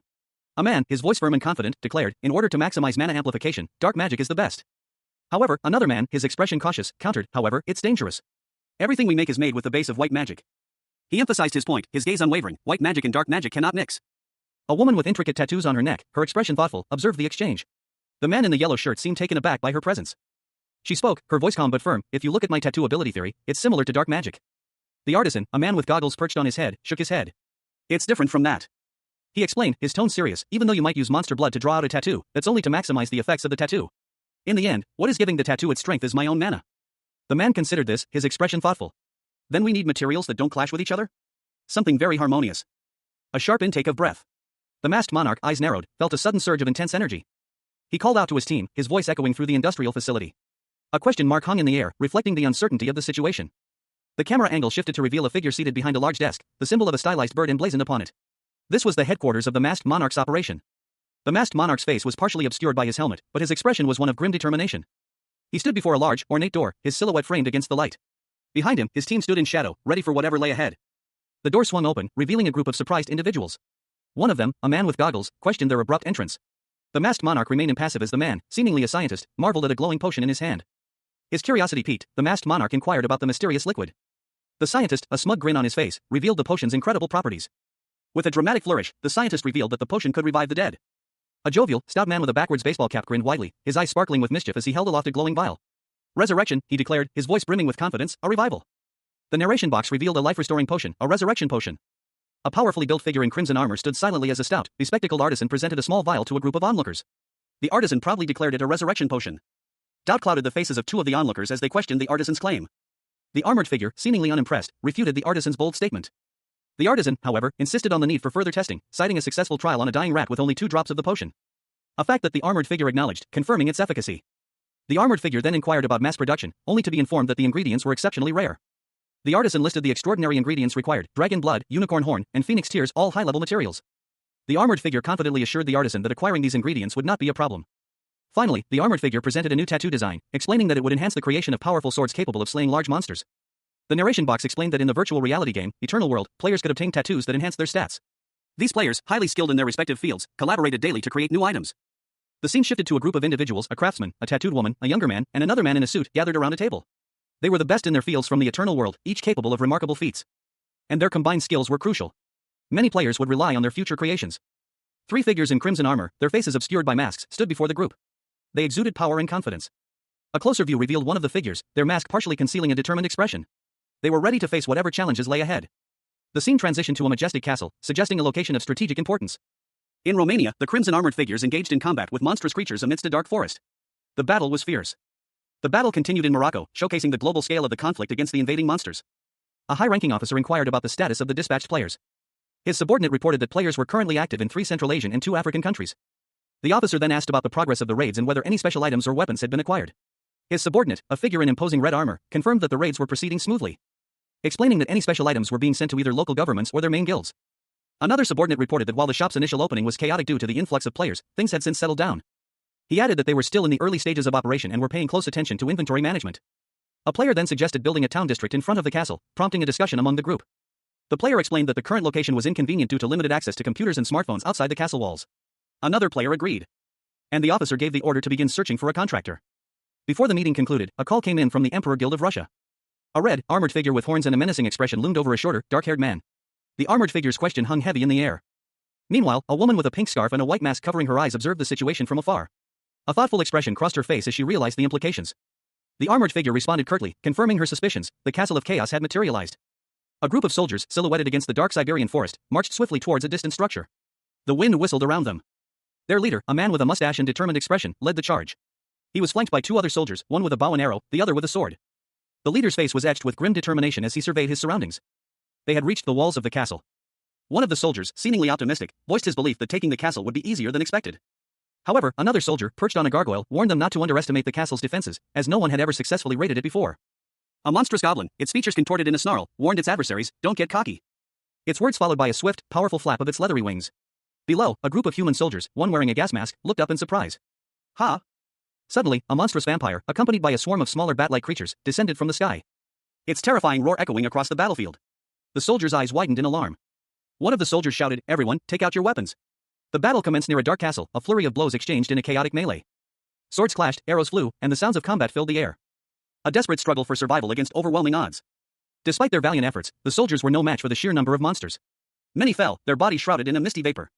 The castle loomed large and menacing, a dark silhouette against the twilight sky. A chilling whooshing sound echoed from within its walls. The Castle of Chaos, a hunting ground of the highest difficulty level. First appeared in the 5th year of the Eternal World game and could not be conquered until the 20th year. Even the masked monarch could not clear it. Actually, to be more precise, he chose not to. Due to the nature of the castle, it could not be raided until his 15th year, and after that, it just wasn't worth it anymore. But the other guilds tried their best to conquer the Castle of Chaos. Because a message promising untold rewards circulated among the players: conquer the Castle of Chaos and fulfill your heart's desire. Groups of adventurers, driven by ambition and the lure of untold riches, began their perilous journey towards the imposing fortress. No one knew where the rumor originated from, but it was spreading fast among the players. Several empty wine bottles lay scattered on the floor, their contents spilled across the room, a testament to a night of heavy drinking. The scene was one of disarray: an unmade bed, discarded clothing, and more empty bottles littered the otherwise luxurious bedroom. A young man with long, blonde hair lay asleep in the bed, his face partially obscured by shadows. He awoke with a start, a groan escaping his lips as he sat up, his hand flying to his throbbing head. A wave of nausea washing over him. He struggled to recall the events of the previous night. Just how much did I drink? He wondered, his brow furrowed in confusion. His eyes fell upon a woman sleeping beside him, her blonde hair a stark contrast to the dark sheets. Now what is this? The man turned to see a figure standing in the doorway, his features obscured by a strange, red mask. The masked figure spoke, his voice low and menacing. I don't want to dirty my eyes. A man with light brown hair and a concerned expression is shown. His eyes are wide, and his brow is furrowed. The speech bubble above him reads, Masked Monarch? The scene shifts to a modern apartment in Moscow. A coffee machine is brewing a cup of coffee. A speech bubble reveals a thought, then do you think I came here because I have free time? A man in a bathrobe, blonde hair, sits on a couch, enjoying a cup of coffee. Beside him sits a monstrous figure with red horns and fur. The man asks, want a cup of coffee? The monstrous figure responds, I'm fine, just tell me your conditions. The man in the bathrobe says, I'm sure you already have guessed, but... The man continues, if it's about the Castle of Confusion, doesn't it have at least that much value? The monstrous figure replies, I wonder, isn't that something you can only confirm after seeing the reward? The man's face is shown in close-up, his expression unreadable. He asks, then what are you going to do? Are you not going to make a deal? Inside a dimly lit room, a man with vibrant red hair reclined on a plush sofa. He declared that he would make a decision after assessing the situation at the Castle of Confusion and evaluating the reward. A skeptical-looking man with blonde hair questioned his resolve, prompting the red-haired man to reflect on his own trustworthiness. The red-haired man, whose face was obscured by a mask, affirmed his commitment, explaining that upon clearing the Castle of Confusion, he would provide exclusive access to the Emperor Guild. The blonde man listened intently, a thoughtful expression on his face as he sipped from a mug. The scene then shifted to Beloyersk Airport. The exterior of Beloyersk Airport was shown, a large building with the word airport in Cyrillic visible above the entrance. The camera then panned to the tarmac, showing several airplanes and passengers disembarking. A close-up shot focused on a pair of feet stepping down from an airplane stairwell. The individual's attire was partially visible, they wore a dark jacket with red accents. The masked monarch, having arrived at the airport, was greeted by Anton Pavlov, the Emperor Guild's vice leader, who thanked him for his visit. And offered to guide him from that point forward. A monstrous figure, clad in crimson armor with a fearsome mask, loomed over the scene. Its words hung heavy in the air. Now, over here. It commanded, its voice a low growl. A man, his face etched with concern, approached cautiously. Was your name Anton? He asked, his voice laced with uncertainty. Anton, his eyes wide with a mixture of fear and confusion, could only stammer, how did you? Suddenly, a swirling vortex of crimson energy erupted before them.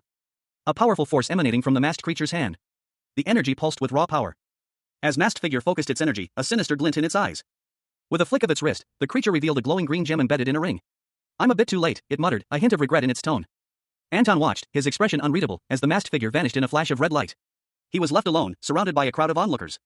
Anton's mind raced back to his last moments in Eternal World, the memories flooding back with painful clarity. The image of the Demon Lord's castle filled his thoughts. A flashback showed Anton facing a colossal, demonic beast within the game's final dungeon. The creature roared, its presence menacing and overwhelming. The scene opens on a desolate battlefield, the remnants of a fierce conflict strewn across the sand. A blonde-haired woman lies wounded on the ground, her armor battered and torn. Looming over her is a monstrous figure, a hulking demon soldier, its features bestial and menacing. The caption identifies it as a Muramuk, a 5th-rank demon soldier. A man in blue armor kneels beside the fallen woman, his face etched with worry and concern.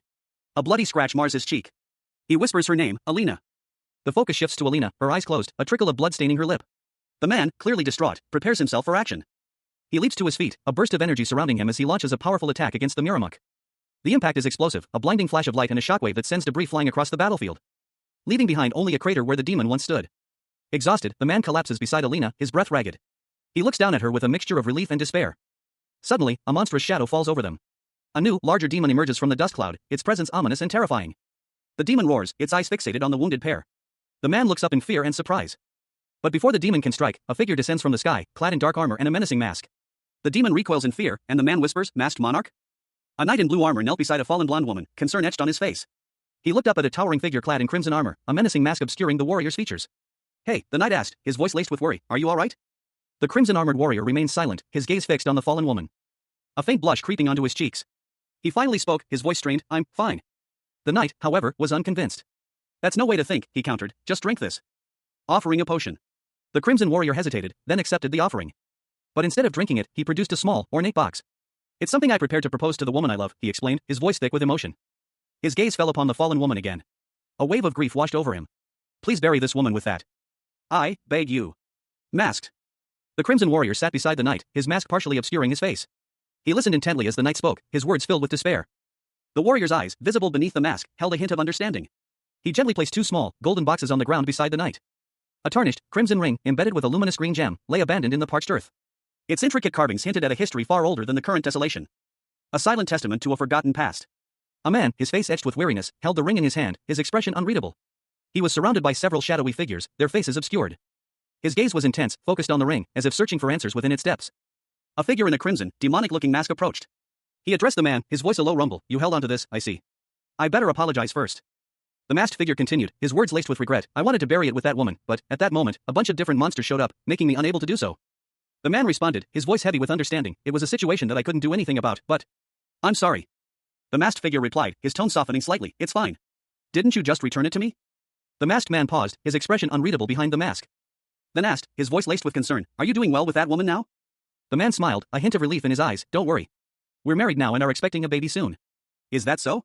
It might be a bit late, but I should give you a wedding gift. A close-up reveals a man's stern face, his light skin is contrasted by dark eyes and eyebrows, a neatly trimmed mustache adding to his serious expression. The scene shifts to a lavish apartment, where a group of elegantly dressed individuals enjoys drinks and conversation. A man sits on a sofa, engrossed in a phone call, while women surround him, their laughter filling the room. The focus returns to the man on the phone, his expression is now one of sly amusement as he continues his conversation. The scene opens on a tranquil, mist-shrouded mountain range, the deep blue of twilight painting the sky above. The camera moves into a dense forest, the air thick with an almost palpable sense of mystery.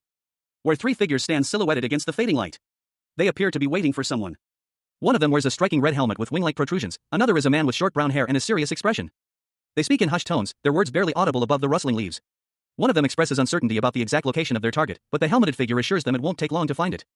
The helmeted figure and the brown-haired man stand together, their anticipation palpable. The brown-haired man's gaze is unwavering, his expression a mixture of determination and quiet confidence. As he watches the helmeted figure depart into the deepening shadows, he bids the figure a nice trip, referring to him as Monarch. The masked monarch, the most powerful player of the virtual reality game Eternal World, now found himself traversing a dense forest under the cloak of night. His crimson mask, a signature piece of his in-game avatar, was still firmly in place, partially obscuring his features.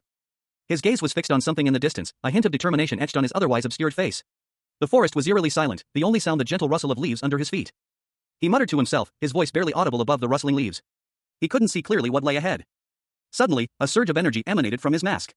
The eyes that see through lies, a passive skill from his in-game avatar, activated. His vision sharpened, piercing through the veil of illusion that had clouded his sight. He could finally see clearly. The forest opened up, revealing a vast expanse of land stretching towards a distant mountain range under the starlit sky.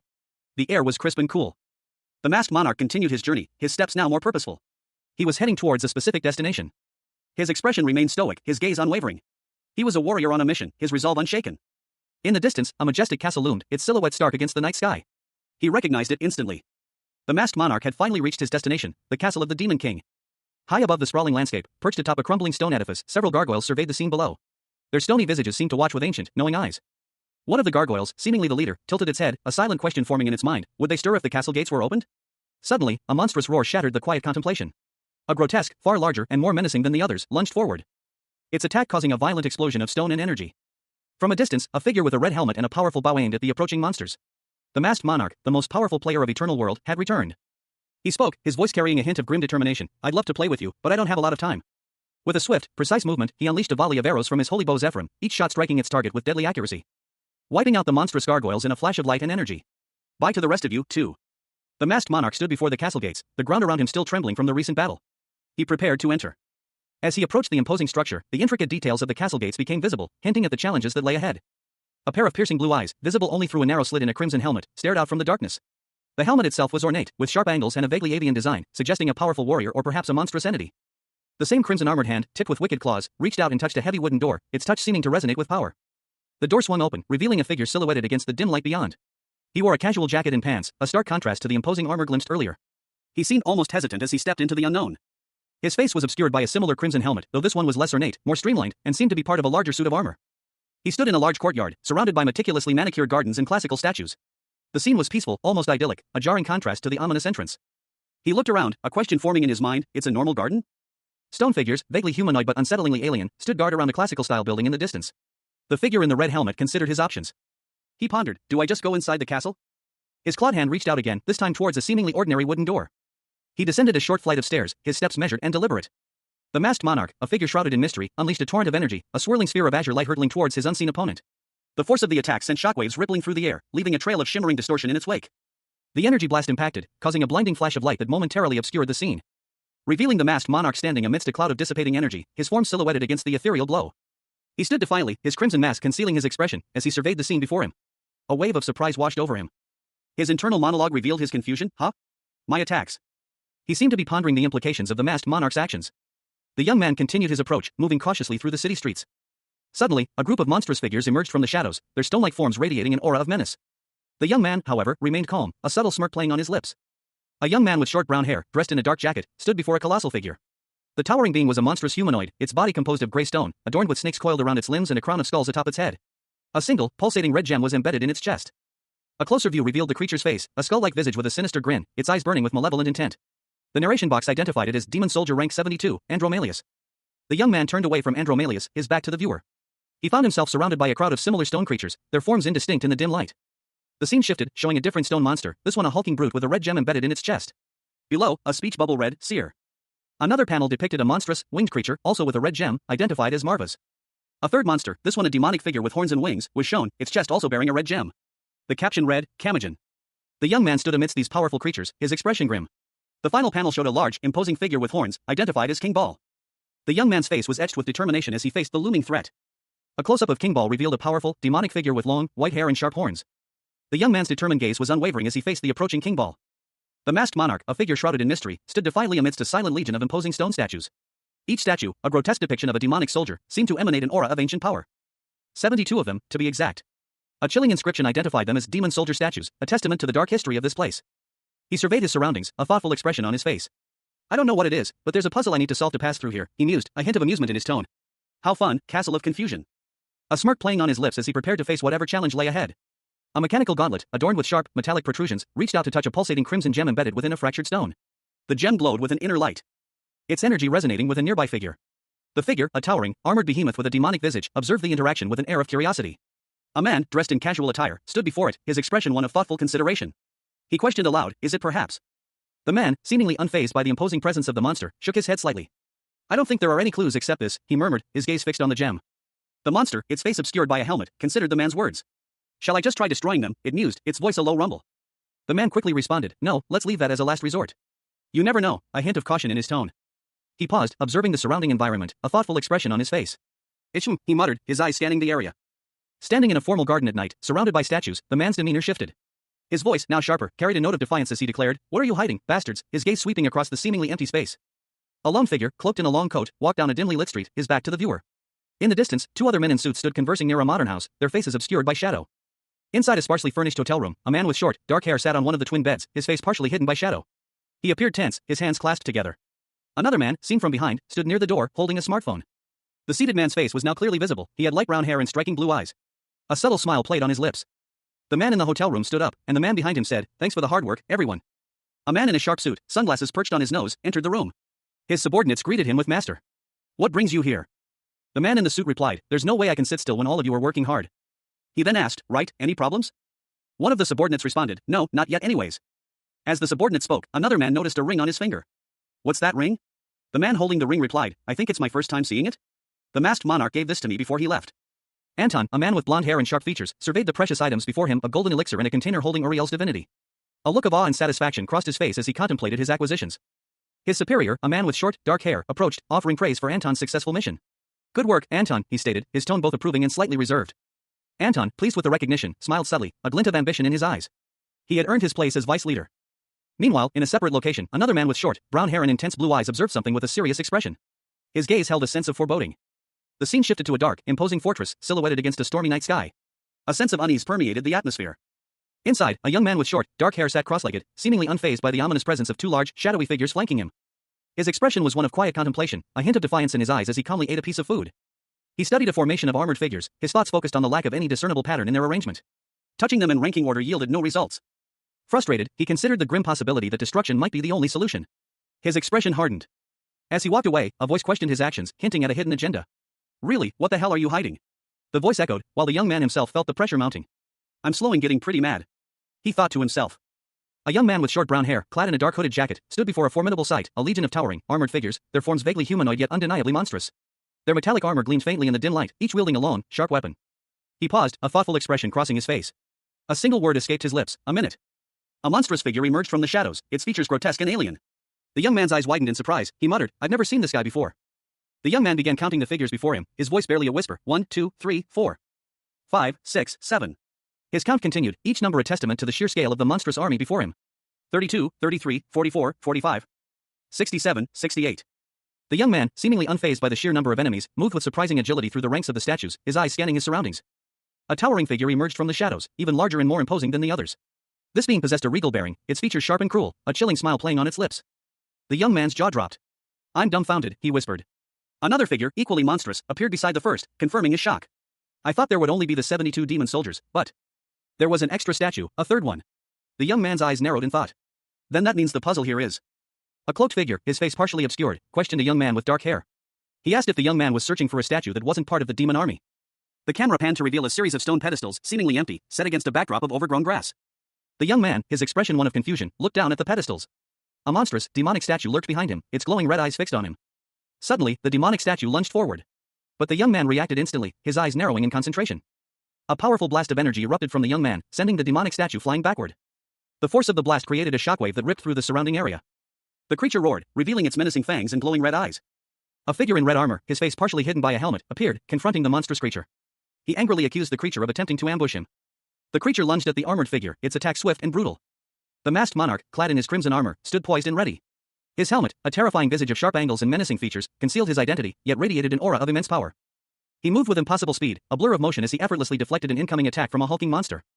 His counterattack a swift, precise strike that sent the creature reeling. With a devastating display of skill, the masked monarch cut through several more monsters, his movements a whirlwind of destruction. "You trash!" he sneered, his voice cold and devoid of emotion. The masked monarch surveyed the battlefield, his expression unreadable behind his mask. He was clearly powerful, but the sheer number of monsters was daunting. He stood defiantly before a horde of monstrous creatures, his presence alone seeming to intimidate them. Two particularly large monsters, adorned with glowing red gems, advanced menacingly. Their power palpable in the air. One of the gems shattered, unleashing a wave of crimson energy that spread across the battlefield. The masked monarch braced himself, preparing for the onslaught. A monstrous figure, clad in crimson armor, its face obscured by a menacing helmet, stood poised, a crimson energy blade glowing menacingly before it. A swirling vortex of crimson energy coalesced into a sphere. Then shot out a beam of intense red light towards a distant point. The beam of light streaked across the sky, leaving a trail of crimson energy in its wake.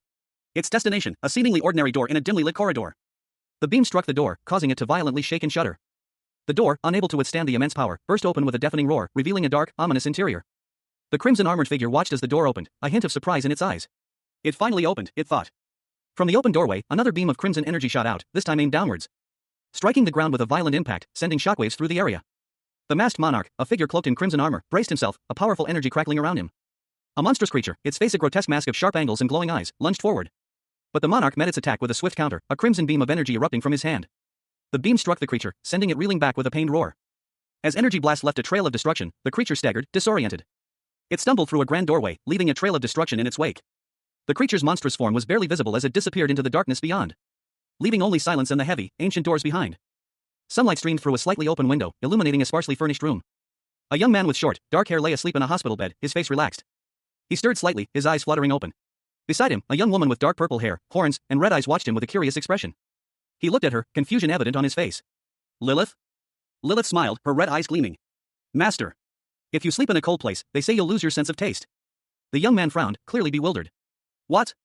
The scene shifted to a grand, ornate hall. A figure in red armor sat on the floor, his head bowed.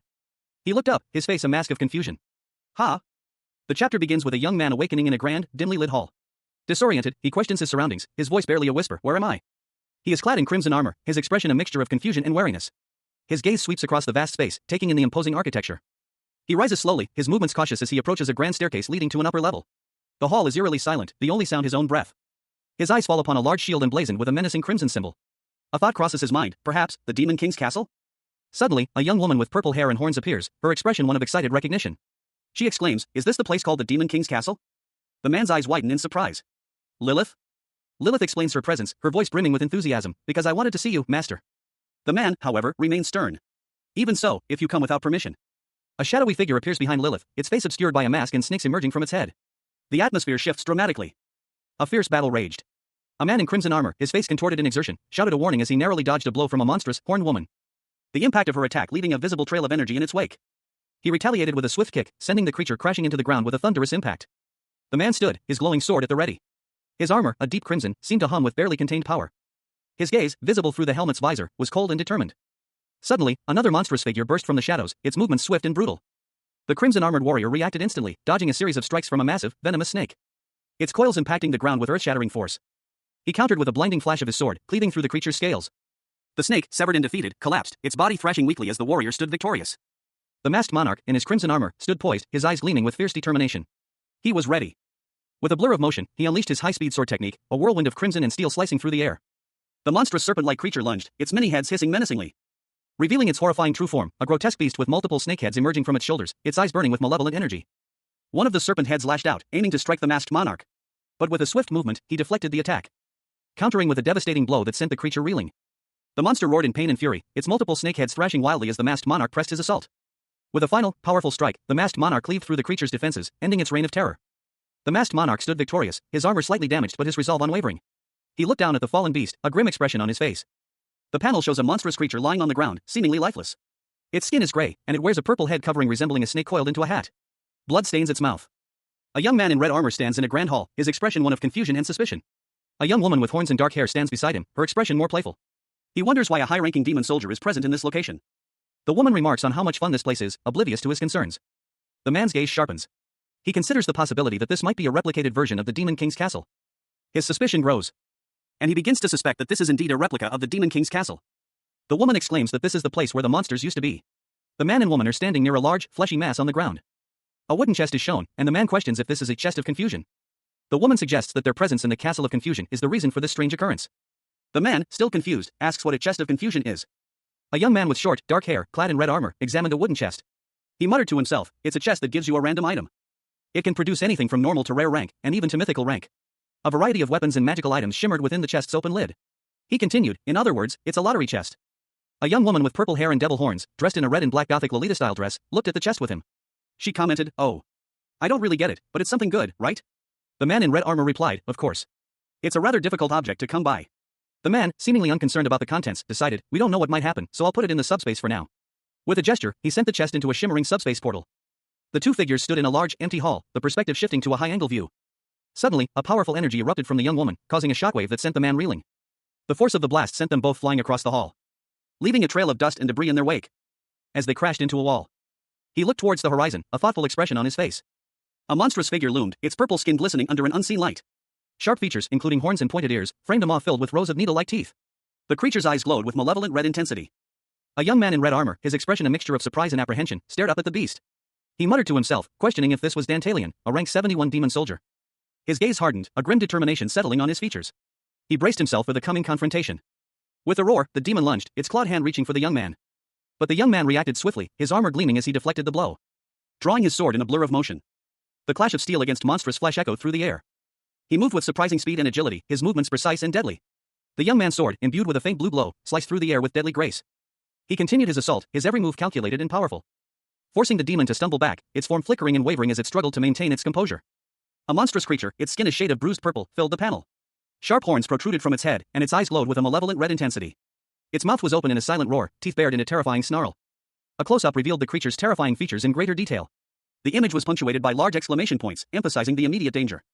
Suddenly, a figure clad in red armor appeared, sword in hand. He stood before the fallen beast, a question mark floating above his head, indicating his confusion. The armored figure, seemingly bewildered, questioned the unexpected turn of events. He stood over the fallen monster, his expression one of disbelief as he muttered, "What is this all of a sudden?" The monster, seemingly defeated, lay on the ground, its head turned to the side. A single word bubble above it read, "Huh," suggesting confusion or surprise. A young woman with horns and a devilish grin appeared, her triumphant declaration echoing in the air, "Lilith did it. Did I do well?" The armored man, seemingly surprised by her sudden appearance, simply responded with a quiet ah.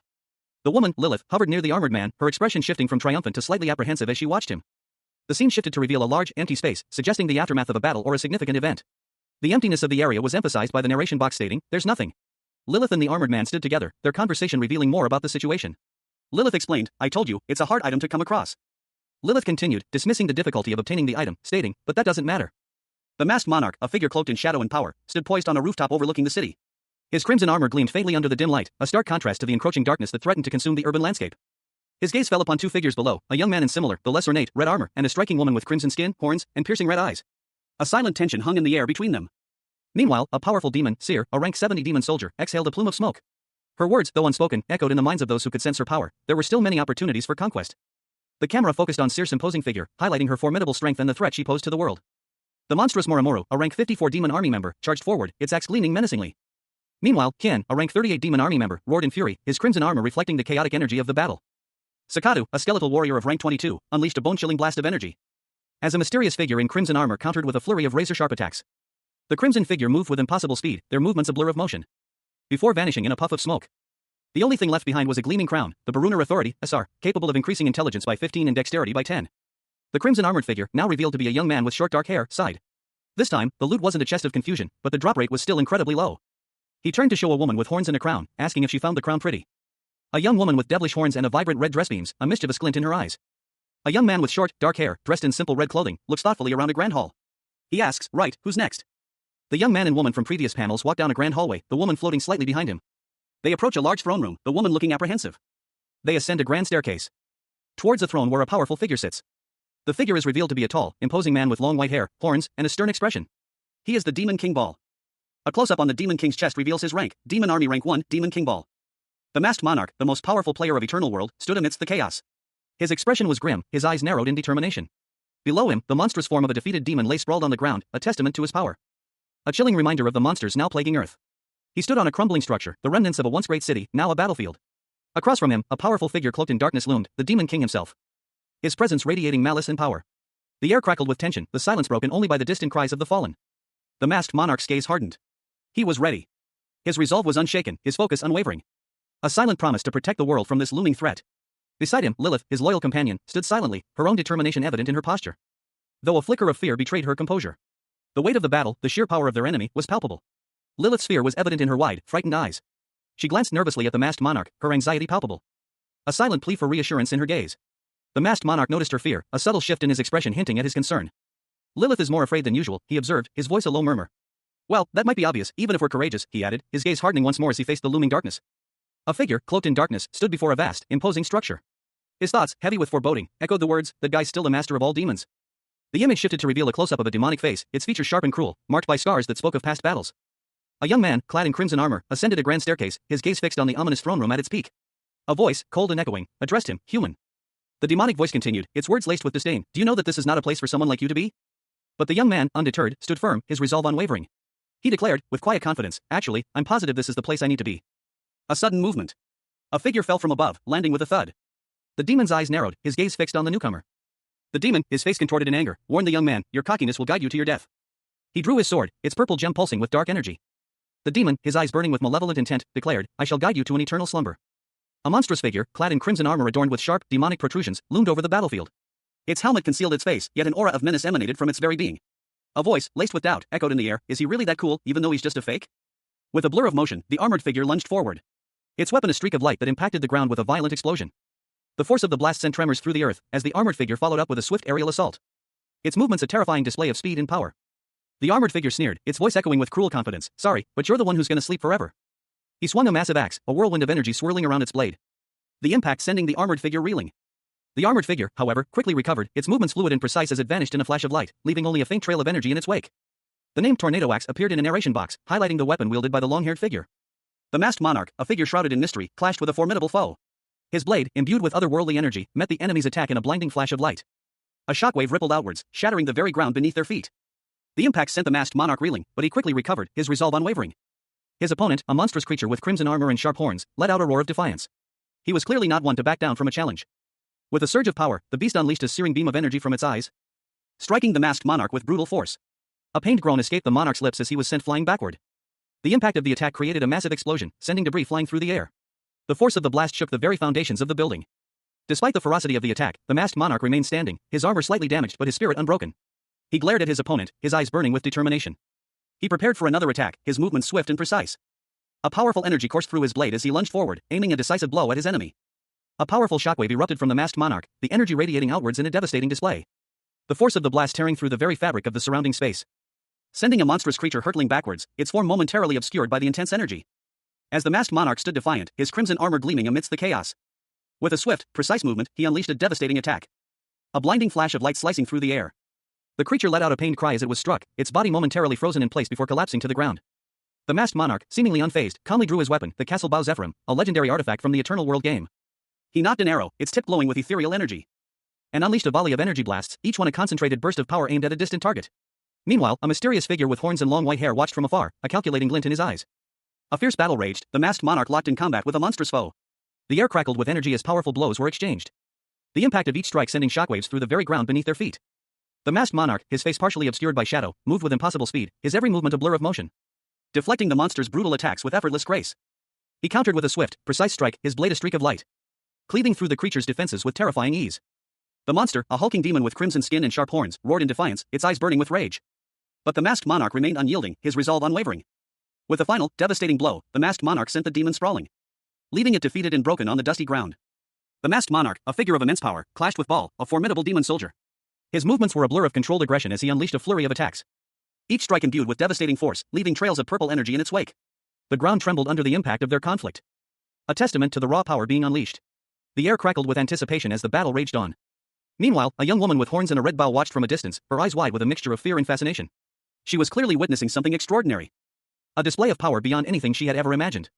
A cold sweat beaded on her brow as she watched the masked monarch's relentless assault. The masked monarch pressed his attack, his movements precise and deadly. He drove his sword deep into Baal's defenses. Just like most of the other demon soldiers, Baal doesn't have any patterns. If you know the attack patterns per phase, you can normally figure out how to beat the enemy, but this foe was different. His attacks were unpredictable, making him a uniquely dangerous opponent. The masked monarch found himself on the defensive, forced to react rather than anticipate. He parried a blow, the force of the impact sending tremors through his arm. A grim realization dawning on him, this battle would be far more challenging than he initially anticipated. The masked monarch, a figure shrouded in mystery, stood before a formidable foe. His back was to the viewer, but the sheer size and menacing silhouette of the enemy spoke volumes. A monstrous creature clad in crimson armor, its eyes glowing with malevolent energy. The monarch's internal monologue revealed a strategic consideration. There were times when brute force was not necessary. He prepared to unleash a devastating attack. The masked monarch, with his long, flowing blonde hair and demonic horns, exuded power as he channeled his energy. Drawing his magnificent sword, its blade shimmering with an ethereal glow. A question mark floated above him, hinting at the uncertainty of the situation. The masked monarch's strategy became clear, overwhelming strength. He would crush his opponent with sheer power. His gaze locked onto the armored beast, a fierce determination etched on his face. The crimson armored beast braced itself for the onslaught. The word skill appeared in a box, indicating the impending use of a special ability. The masked monarch unleashed his skill, footsteps that walked through space, a technique that defied the limitations of normal movement. The beast's eyes widened in surprise as the masked monarch's attack struck with impossible speed. A swift, decisive blow that left the creature reeling. The masked monarch's superior skill and power proved decisive in this encounter. A powerful, demonic figure with long blonde hair and horns lunged forward, unleashing a furious blast of dark energy. But a masked warrior in crimson armor deflected the attack with a swift, precise movement of their arm. The demon, momentarily stunned, recoiled. Only to be met with a sarcastic question from the masked warrior, "You miss even something like this?" The warrior's helmet was partially visible, revealing intense eyes that burned with determination. "You're nothing like Baal." With a burst of speed, the masked warrior launched a counterattack, sending the demon flying backward with a powerful blow. The demon crashed to the ground, a pained groan escaping its lips. "Koog." The masked warrior watched their fallen opponent, a look of grim satisfaction on their face. A small, horned figure cautiously approached from the background. The demon, wounded but still defiant, glared at the approaching figure. A horned demon, clad in dark attire and sporting sunglasses, propelled himself forward with surprising speed, leaving a trail of purplish-pink energy in his wake. He was pursued by a figure in crimson armor, its helmet resembling a fierce bird of prey. The armored figure questioned the demon's hasty retreat, suspecting he was fleeing. The demon's sudden burst of speed was met with a swift counterattack, as the armored figure closed the distance rapidly. Lilith, a young demoness with dark hair, horns, and bat-like wings, watched the unfolding chase with wide, fearful eyes. The demon, seemingly unfazed, continued his escape, his movements swift and precise as he navigated the ancient halls. Lilith's fear intensified as she witnessed the power of the pursuing warrior. The demon, however, unleashed a powerful crimson energy blast, aiming to stop his pursuer. The attack struck Lilith, sending her flying backward. The armored warrior, seemingly uninjured, stood defiantly, ready for the next confrontation. A figure clad in crimson armor, a sword held high, bursts forth from a shadowy void. The force of their emergence sends tremors through the sandy ground, revealing a masked face, eyes wide with a fierce determination. Blood spatters across the visor of their helmet. Elsewhere, a young woman with dark purple hair collapses, a dark, shadowy substance erupting from her body. The armored figure kneels beside the fallen woman, his voice strained with urgency as he cries out her name, Lilith. He begs her to stay with him. Lilith lies unconscious, blood trickling from her lips. The man in armor looks down at Lilith's lifeless form, a word escaping his lips, that. He turns, his back to the viewer, his shoulders slumped with despair. Rage consumed the onlookers as they witnessed the aftermath of a devastating attack. A furious outburst echoed through the ancient hall, "Bastard! How dare he do this and run away?" The scene shifted to a desolate expanse, marked by the word subspace. A man in crimson armor, his features sharp and determined, stood over a fallen, horned woman. He held a vial labeled resurrection potion, his expression a mixture of concern and grim determination. The woman lay unconscious, a small, blue-topped vial resting near her lips. He muttered, "This." From behind, a cloaked figure appeared, their boots visible in the foreground. They spoke, "You'll be okay if you drink this." Suddenly, a blur of motion erupted. A figure with blonde hair and a dark cloak launched a swift attack. The attack was aimed at the man in red armor, who braced himself to protect the unconscious woman, sending them both flying backward in a violent impact. They crashed to the ground, creating small craters in the sandy surface. The man in red armor groaned in pain, "Arg." He sat up, his face etched with pain and exhaustion, the vial shattered nearby. A vial shattered on the ground, its contents spilling out into a viscous puddle. A curse escaped the lips of the figure whose back was turned to the viewer, as he found himself kneeling before a colossal figure, its immense leg dwarfing the man in red armor. Dust swirled around him. He was surrounded. Two enormous fists loomed over him, their shadows obscuring the forms of several grotesque demons. The man in red armor remained defiant, his gaze unwavering despite the overwhelming odds. A grim determination hardened his features. The demons closed in, a horde of monstrous creatures surrounding the lone warrior and a woman in a dark dress who lay unconscious beside him. The demons circled, their menacing forms a stark contrast to the vulnerability of the two humans at their center. Their anticipation palpable. A tense silence hung in the air. The man in red armor, despite his predicament, showed no fear, a flicker of a plan formed in his eyes. The demons surrounded the pair, their leader addressing the lone human. While the outcome of the fight seemed predetermined, the demons were far too numerous. The Demon King, a towering figure with crimson skin, sharp horns, and flowing blonde hair, sneered. His eyes, filled with malice, held a hint of surprise. In a voice dripping with disdain, he declared that the masked monarch's arrogance had led to his own downfall. A sentiment echoed by the masked monarch himself, whose rage was palpable behind his crimson helmet. The intensity of his glare was almost tangible. The masked monarch, a blur of motion, launched himself into the air, sword drawn. He descended upon the group of demons with terrifying speed. His sudden attack catching the Demon King completely off guard. The king's expression shifted from smugness to wary surprise. The clash was brutal. The masked monarch's sword met the Demon King's defenses in a shower of sparks. A whirlwind of steel and magic filled the air as the two titans locked in a fierce struggle. The surrounding demons watched, their fear evident in their expressions. The Demon King, however, maintained a calm, almost amused expression, his eyes glinting with dark amusement. With a roar, the demons charged the masked monarch, their numbers overwhelming. The masked monarch braced himself for the onslaught. But he met their attack with a devastating display of skill and power. A blinding flash of light erupted as his sword sliced through the horde. One demon, bolder than the rest, lunged forward, only to be met with the masked monarch's swift counterattack. A monstrous creature, its face a grotesque parody of a humanoid skull, bared its fangs in a ferocious snarl. Its eyes, wild and filled with primal rage, burned with an unholy light. Suddenly, a figure clad in crimson armor materialized before it, a blur of motion that defied the eye. The armored warrior, a silhouette of power and grace, moved with terrifying speed. Its helmet, a terrifying mask of sharpened angles and crimson hues, hid its face, but its eyes, visible through narrow slits, gleamed with cold determination. This was no ordinary warrior. With a swift, precise movement, the warrior launched a devastating attack, a whirlwind of steel that tore through the air. The crimson blade sliced through the air, leaving a trail of shimmering energy in its wake. The monstrous creatures, caught completely off guard, were helpless against the onslaught. One by one, the creatures fell, their bodies collapsing in a heap. The warrior, seemingly untouched, landed gracefully, their movements fluid and precise. A brief moment of quiet descended before the next wave of monsters charged forward. The warrior stood ready, a grim expression etched on their masked face. The warrior met the oncoming horde head-on, their movements a blur of deadly efficiency. Each strike was precise, each parry flawless. The crimson armor gleamed as it deflected blows, the warrior a whirlwind of motion amidst the chaos. The monsters fell before them, their attacks useless against such overwhelming skill. The masked monarch, a legendary figure from the game Eternal World, had returned, and his fight for humanity had just begun. A monstrous arm, clawed and grotesque, lunged forward, but was met by a swift, precise counterattack. A figure clad in crimson armor deflected the blow with a glowing blade, sending sparks flying as the clash echoed through the air. The armored warrior moved with practiced ease, their movements a blur of motion, cleaving through the air with deadly grace. Two grotesque goblin-like creatures lunged at the warrior, but they were no match for the warrior's skill. With a powerful kick, the warrior sent one flying, its body crashing into the ground. The battle was fierce, a whirlwind of steel and fury. But the warrior stood victorious, their blade dripping with the ichor of their fallen foes.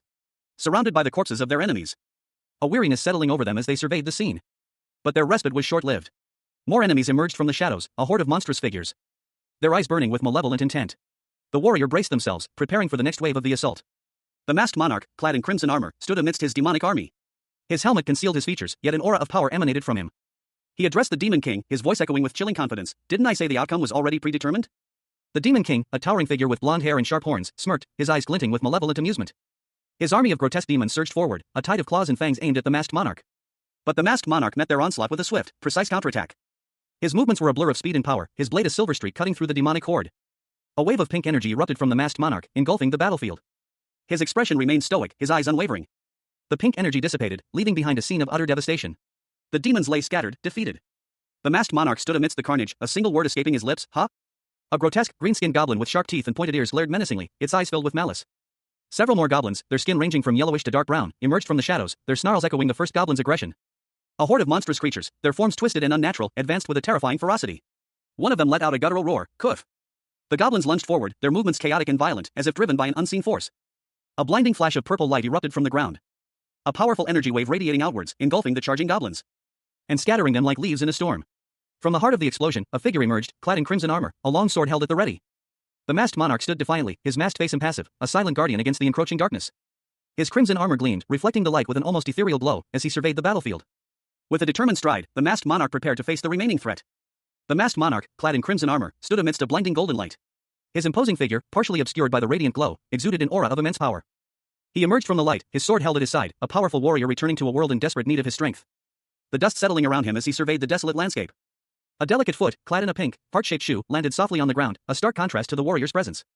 A vortex of swirling clouds appeared in the distance, a sign of the supernatural forces at play in this altered world. A woman with long brown hair emerged from the vortex, her face partially obscured by the swirling clouds. She declared, "I feel better than ever." Another figure, a woman with purple hair and horns, materialized. She looked at herself and asked, "Did I get prettier?" A figure clad in crimson armor, its design hinting at alien features, emerged from a swirling cloud of dust.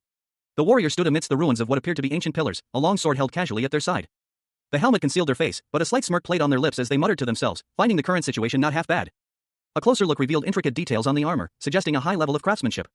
The warrior stood tall and confident, seemingly unfazed by their surroundings. Suddenly, a striking woman with crimson horns and a devilish grin appeared beside them, her red dress shimmering. She asked if the warrior's appearance was prettier than before. Three grotesque, demonic figures lay sprawled on the ground, their lifeless bodies a stark contrast to the desolate landscape. His gaze was intense, his thoughts filled with a sense of grim satisfaction as he contemplated the scene before him. The dark figure turned, revealing his back to the reader, as the crimson-armored warrior and the horned woman approached him, their presence filling the desolate space. A powerful, armored figure with crimson plating and a bird-like helmet stood defiantly, a female demon with dark hair and horns at his side. Their expressions were grim, their stances resolute. A close-up revealed a horned, purple-skinned demon, his face etched with worry and exhaustion. He seemed to be muttering something under his breath. The female demon lunged forward, a burst of energy erupting as she clashed with a blonde-haired figure wielding a glowing weapon. The impact sent shockwaves through the air. The blonde figure declared that they would meet again. The armored demon and the female demon watched in surprise as a blinding light engulfed them. The light subsided, revealing a new figure in a similar crimson armor, but with a more streamlined design. The female demon questioned what was happening. The new figure, seemingly irritated, muttered about how the situation was starting to annoy him. He looked up, his expression one of mild surprise. In a grand hall, a tall, pale demon with blonde hair and a cape walked confidently. The demon's face showed a grim determination as he muttered that something was close. The demon reflected on the situation, concluding that if a certain nightmare hadn't awakened, he would have to reassess and get rid of a certain someone again. Baal, the demon king, stood amidst a desolate landscape, his expression a mixture of weariness and suspicion. He questioned aloud, wondering if the recent events were somehow related to him. Suddenly, a young woman with dark hair and devilish features, Nightmare, appeared upside down before him, seemingly having just fallen from above, startling him with her unexpected arrival. Baal questioned her audacity, surprised she thought she could simply escape. Baal's gaze shifted, taking in the imposing architecture of the ancient ruins surrounding them. His expression hardened. Nightmare, undeterred, boldly challenged him, revealing her confidence despite the obvious power imbalance. She had come alone. Baal, despite his weakened state, reminded Nightmare of his true identity and power as the Demon King. He scoffed at her presumption. He drew his sword, a powerful weapon radiating dark energy, and prepared to strike, confident in his ability to defeat her. With a swift, powerful slash, Baal lunged at Nightmare. But his attack was unexpectedly deflected. The force of the impact sent a shockwave through the air. Nightmare's attack leaves Baal reeling, questioning her true power and identity. The scene ends with a cliffhanger, leaving the reader wondering about Nightmare's capabilities and the potential consequences. The scene opens on a shadowy figure, their features obscured by darkness. As a succubus, her crimson dress and horns stark against the background, unleashes a burst of energy towards a hulking demon. The impact is immediate and violent, sending the demon reeling back in pain and surprise. Another demon, this one with blonde hair and horns, watches the scene unfold with a mixture of fear and apprehension.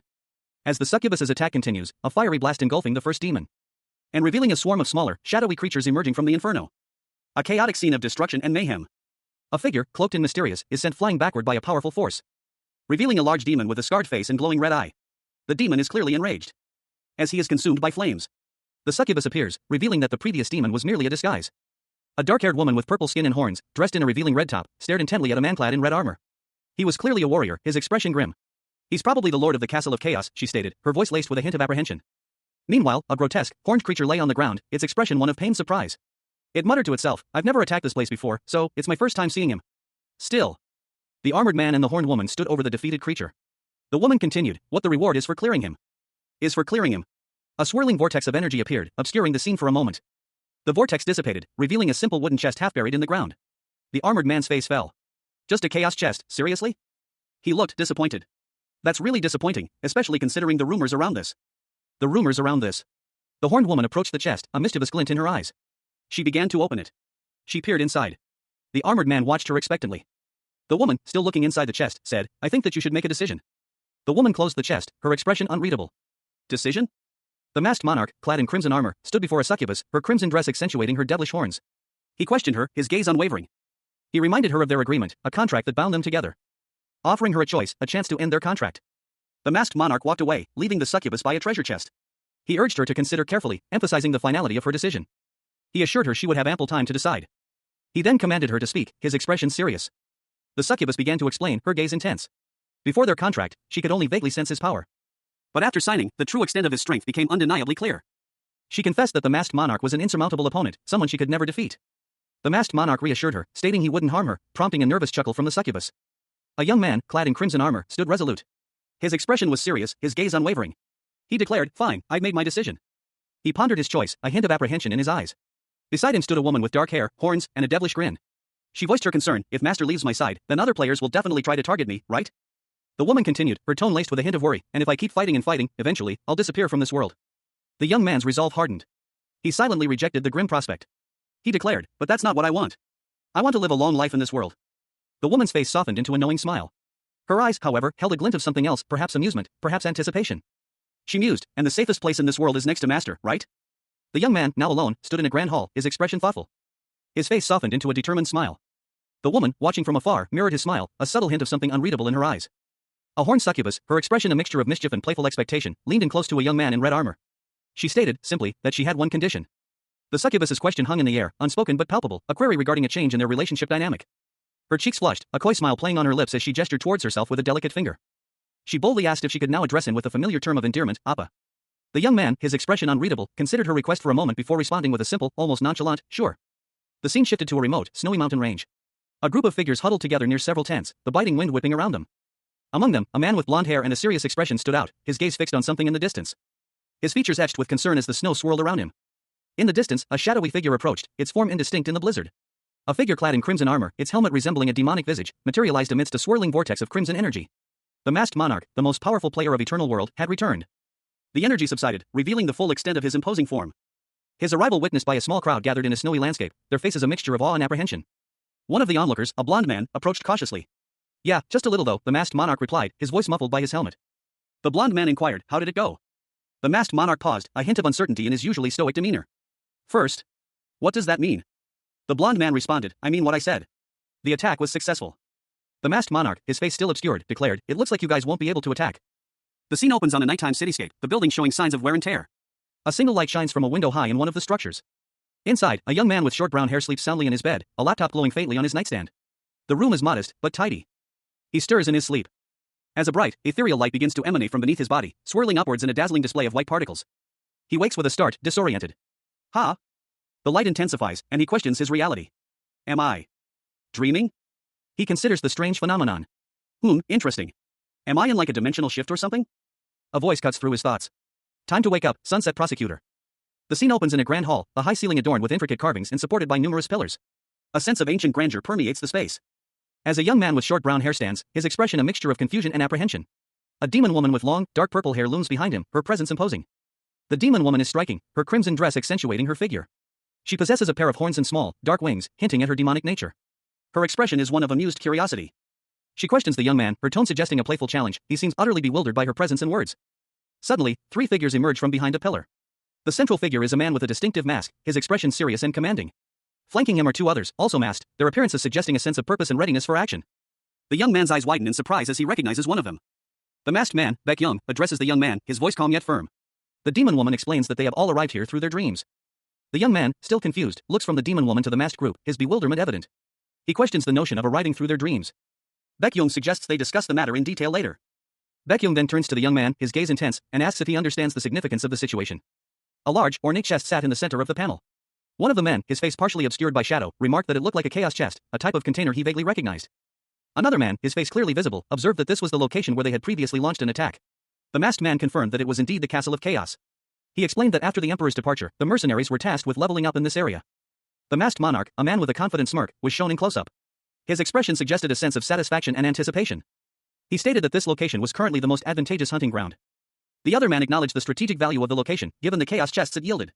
However, he expressed concern about the Emperor's Guild's potential response. The masked monarch reassured him, stating that the Emperor had promised to handle any potential issues. The other man, still slightly apprehensive, expressed a silent question with a questioning expression. A group of people, bundled in winter clothing, stood assembled in the snow. Among them, a lone figure clad in crimson armor, bearing horns and a demonic visage, stood apart. The scene was set against a backdrop of several snow-covered tents, suggesting a temporary encampment. One of the group, a man with blonde hair, questioned the armored figure, his voice laced with disbelief. He demanded to know what the figure meant by a certain statement, and challenged the implication that they couldn't attack. The armored figure, its face partially obscured by the helmet, remained impassive, its gaze fixed on the blonde-haired man and his companion, explaining that even if it were to tell them, it wouldn't help. The blonde-haired man's expression shifted to one of confusion and suspicion as he questioned the armored figure's intentions. The blonde-haired man accused the armored figure of going back on a promise, his voice rising in frustration. The armored figure, however, calmly stated that it would explain the reason, urging them to listen carefully. The armored figure explained that to enter the Castle of Chaos, their mental stats needed to be quite high, implying the current group was not ready. The blonde-haired man suggested using items to raise their mental stats. But the armored figure revealed that he, in fact, possessed a stat-boosting item, adding a layer of mystery to the situation. The blonde-haired man's expression showed a mixture of surprise and dawning understanding as the implications of the armored figure's words sank in. A monstrous figure, clad in crimson armor and a menacing mask, sneered. He questioned the necessity of his actions, muttering about the unfairness of the situation. Even if they managed to navigate the chaos within the castle, it would only be the beginning of their troubles. A young man with blonde hair, bundled in a thick winter coat, addressed a group of apprehensive individuals. He doubted their ability to survive the coming ordeal. Handing a small, glittering object to the armored monster. The blond young man's grip tightened on a similar object in his own hand, a grim determination etched on his face. As he carefully examined the small, glowing gem. The armored monster, having received its instructions, declared its task complete and prepared to depart. The blond young man, seemingly relieved, turned to another man, Anton, and requested a ride to a nearby hotel. Anton, though appearing weary, readily agreed to the request. Anton drove the young man to the hotel in his car, leaving the immediate threat behind for now. A red armored figure, his face partially obscured by a mask, sat silently in the passenger seat of a car. His expression was unreadable, though a subtle tension emanated from his posture. The driver, a man with short brown hair and a relaxed demeanor, glanced over at his companion. He commented, unconcerned, that the passenger didn't seem very happy. The armored figure responded with a single, questioning word, really? The driver, seemingly oblivious to the tension, insisted that everything was fine, prompting a sharp reaction from the passenger. He began to explain, hesitantly, that his return was the reason for his grim expression. The driver listened intently, his concern growing with each passing moment. The passenger, however, interrupted him, reminding him of something crucial. It was a matter concerning his family. The driver's eyes widened in realization, his expression shifting from casual concern to one of dawning horror. The scene shifts to a large, imposing building at night, the implication clear, the weight of the revelation settled heavily upon him. The scene opens with a nighttime view of a grand house, then shifts to a man sitting alone on a bed in a dimly lit room. He appears lost in thought, a profound sadness etched onto his features. He holds a small, dark object in his hands, his gaze fixed upon it with a mixture of sorrow and determination. The man's expression is one of quiet contemplation. He then looks at a picture on his phone. It shows a smiling woman and a young child. The image is clearly precious to him. The image on the phone is enlarged, highlighting the woman's gentle smile and the child's infectious joy. Then cuts to a close-up of the man's face, his eyes filled with a deep, unresolved grief. The man stands before a group of men in a grand room. He declares his intention to leave. One of the men, with blonde hair, smiles knowingly. The man explains that the object he possesses belongs to his wife. His gaze drops, a hint of understanding dawning in his eyes. The man confronts the group again, accusing them of acting as if he stole something from them. A man with short brown hair and a determined expression, wearing a cream-colored hoodie, spoke with conviction. He needed to grow stronger, he insisted, for the sake of his guild. His gaze intensified, his blue eyes unwavering. The weight of responsibility rested heavily upon him. In a dimly lit room, another man, this one with blonde hair and a more relaxed demeanor, sat among others. He was accused of continuing to steal items. The blonde man chuckled, a dismissive sound, at the accusation of theft. Suddenly, the man in the hoodie ripped off his shirt, revealing a tense, muscular physique. His face contorted in anger. He was ready to fight. The blonde man smirked, a chilling expression crossing his face. The man in the hoodie, his face strained, pleaded for the return of his stolen items. The blonde man's eyes narrowed, his expression turning cold and menacing. He questioned the other man's motives. With a swift, brutal movement, the blonde man launched a powerful kick, sending the man in the hoodie sprawling across the floor. The impact was clearly significant. A desperate plea escaped the victim's lips as a blade glinted menacingly close. He desperately wished for death, a release from his torment.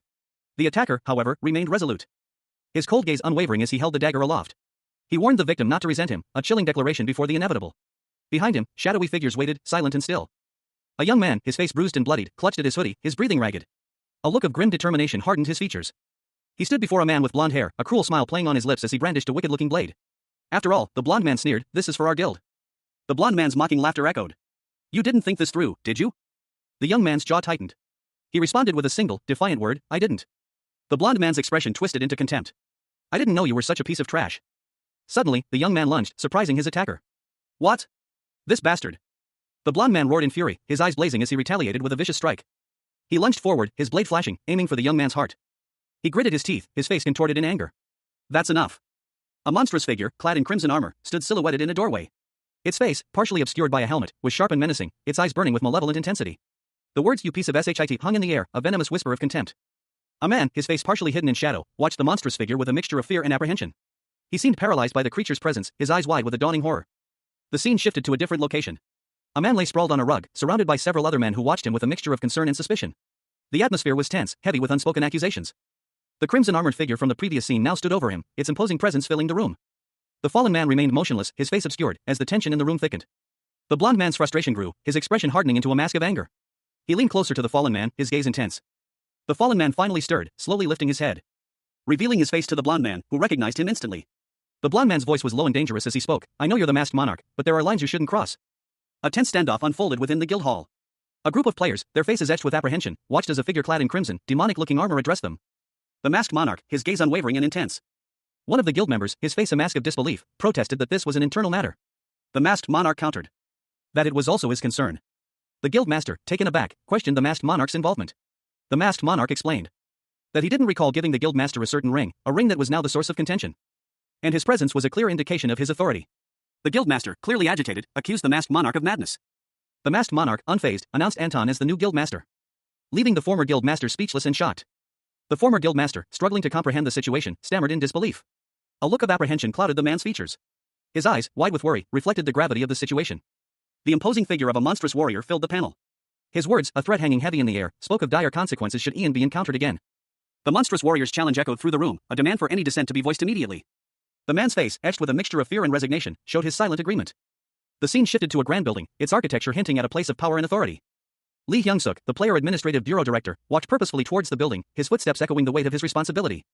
A demon-like woman, elegant yet menacing, greeted Lee Hyung-suk, informing him that the masked monarch would soon arrive. The woman's words were a promise, and Lee Hyung-suk waited patiently. The doors swung open, revealing a grand interior. Wide-eyed, a man's face filled the panel, his expression a mixture of shock and disbelief. He stared, speechless, at the opulent office before him. A realization dawned on him: this was the masked monarch's residence. Suddenly, a monstrous figure materialized behind the man, its crimson armor and menacing horns striking fear into his heart. The monstrous figure, along with a woman with striking purple hair, greeted the man with a chillingly casual hello, before the monster announced their departure. The monster, still in its imposing armor, questioned the man's purpose, wondering what brought him there. The man nervously explained that he had heard the masked monarch wanted to use the land in front of the castle. He continued, stating that the deal was about money, something they had already discussed. But the monster revealed that in exchange for using the land in front of Seoul, the government would invest in the town's construction. The man, utterly bewildered, questioned who had come up with this plan, to which the monster simply replied with a cryptic "What? What do you?" A powerful, red-armored monster, his features vaguely reptilian, leaned forward, addressing a nervous-looking man in a suit. "I'm asking you," the monster growled, "which idiot made these demands?" The man's eyes widened, his expression a mixture of fear and confusion. A bead of sweat trickled down his temple. The monster's shadow loomed over the man as he continued, his voice low and menacing. "The Blue House." The monster paused, a flicker of something akin to amusement in his eyes. He muttered to himself, "The Blue House, huh?"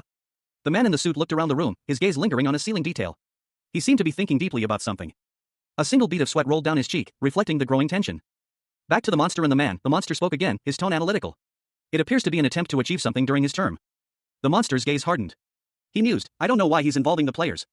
The man, startled, responded, "Yes, what is it?" A man in a suit sat across from a monstrous figure in crimson armor, the creature's features vaguely reptilian. He confessed, "Yeah, I was at a low level though, so I didn't have any skills."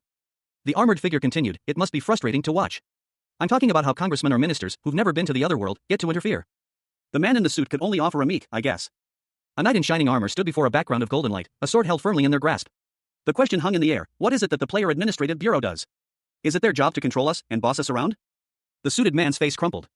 He stammered, "That's." A beat of silence hung heavy in the air before the armored figure spoke again, his voice low and thoughtful.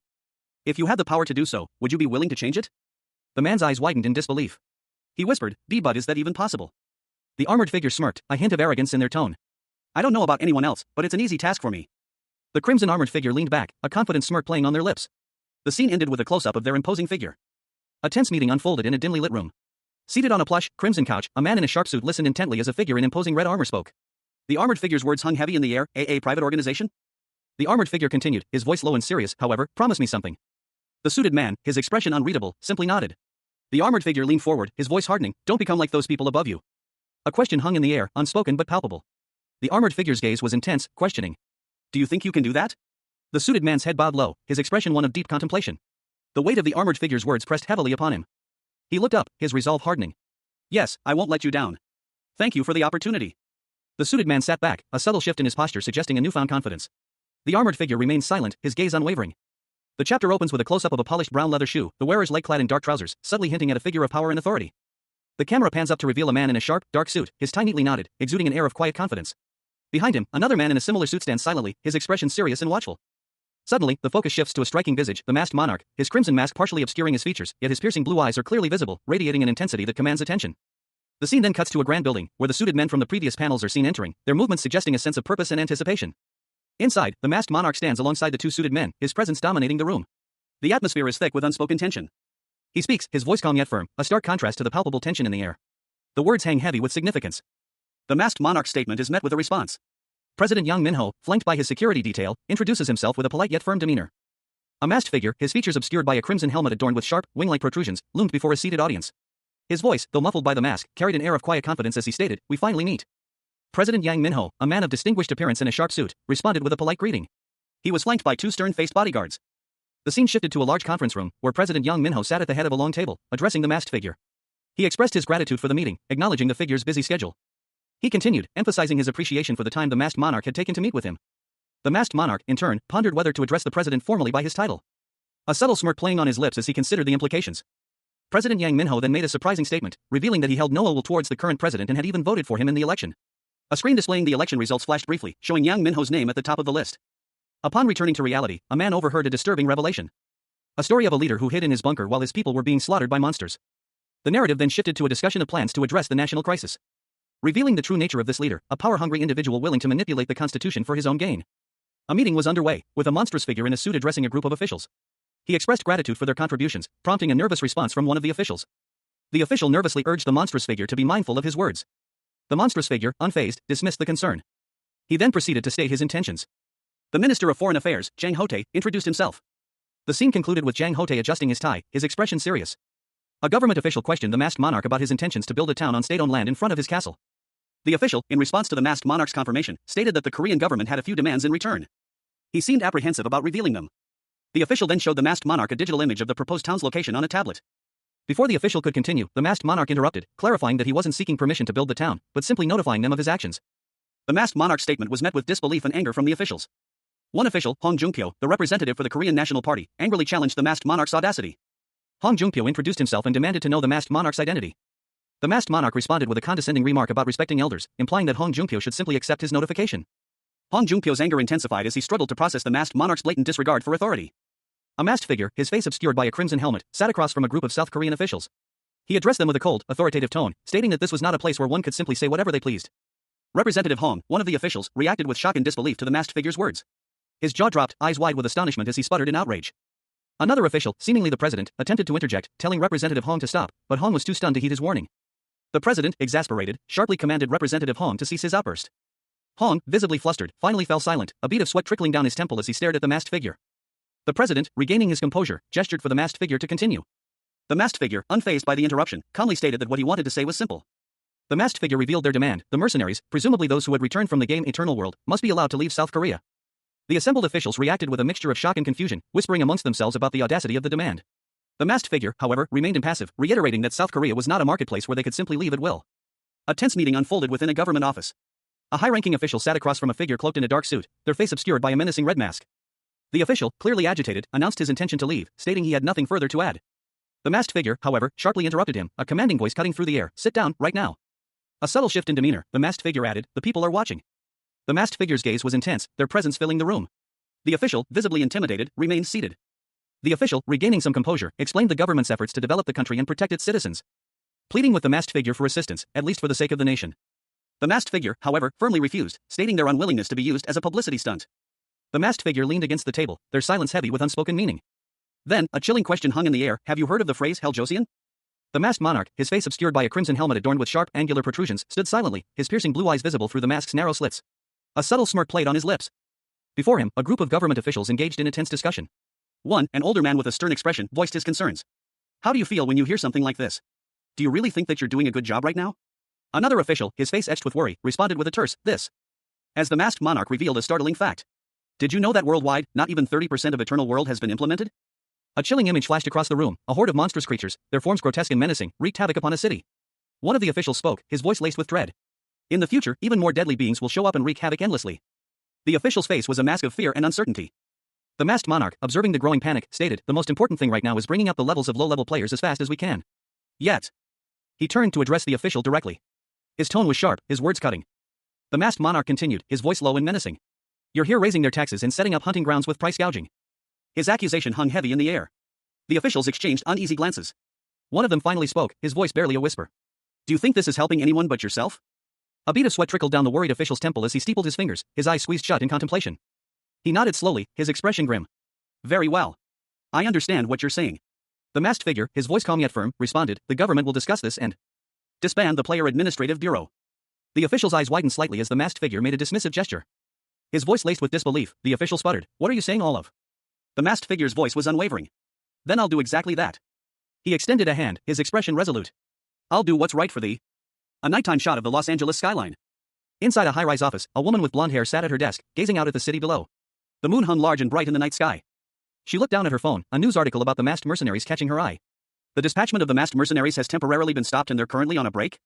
News of the attack on the Castle of Chaos spread like wildfire. Following the devastating assault, the members of the masked mercenaries had vanished without a trace.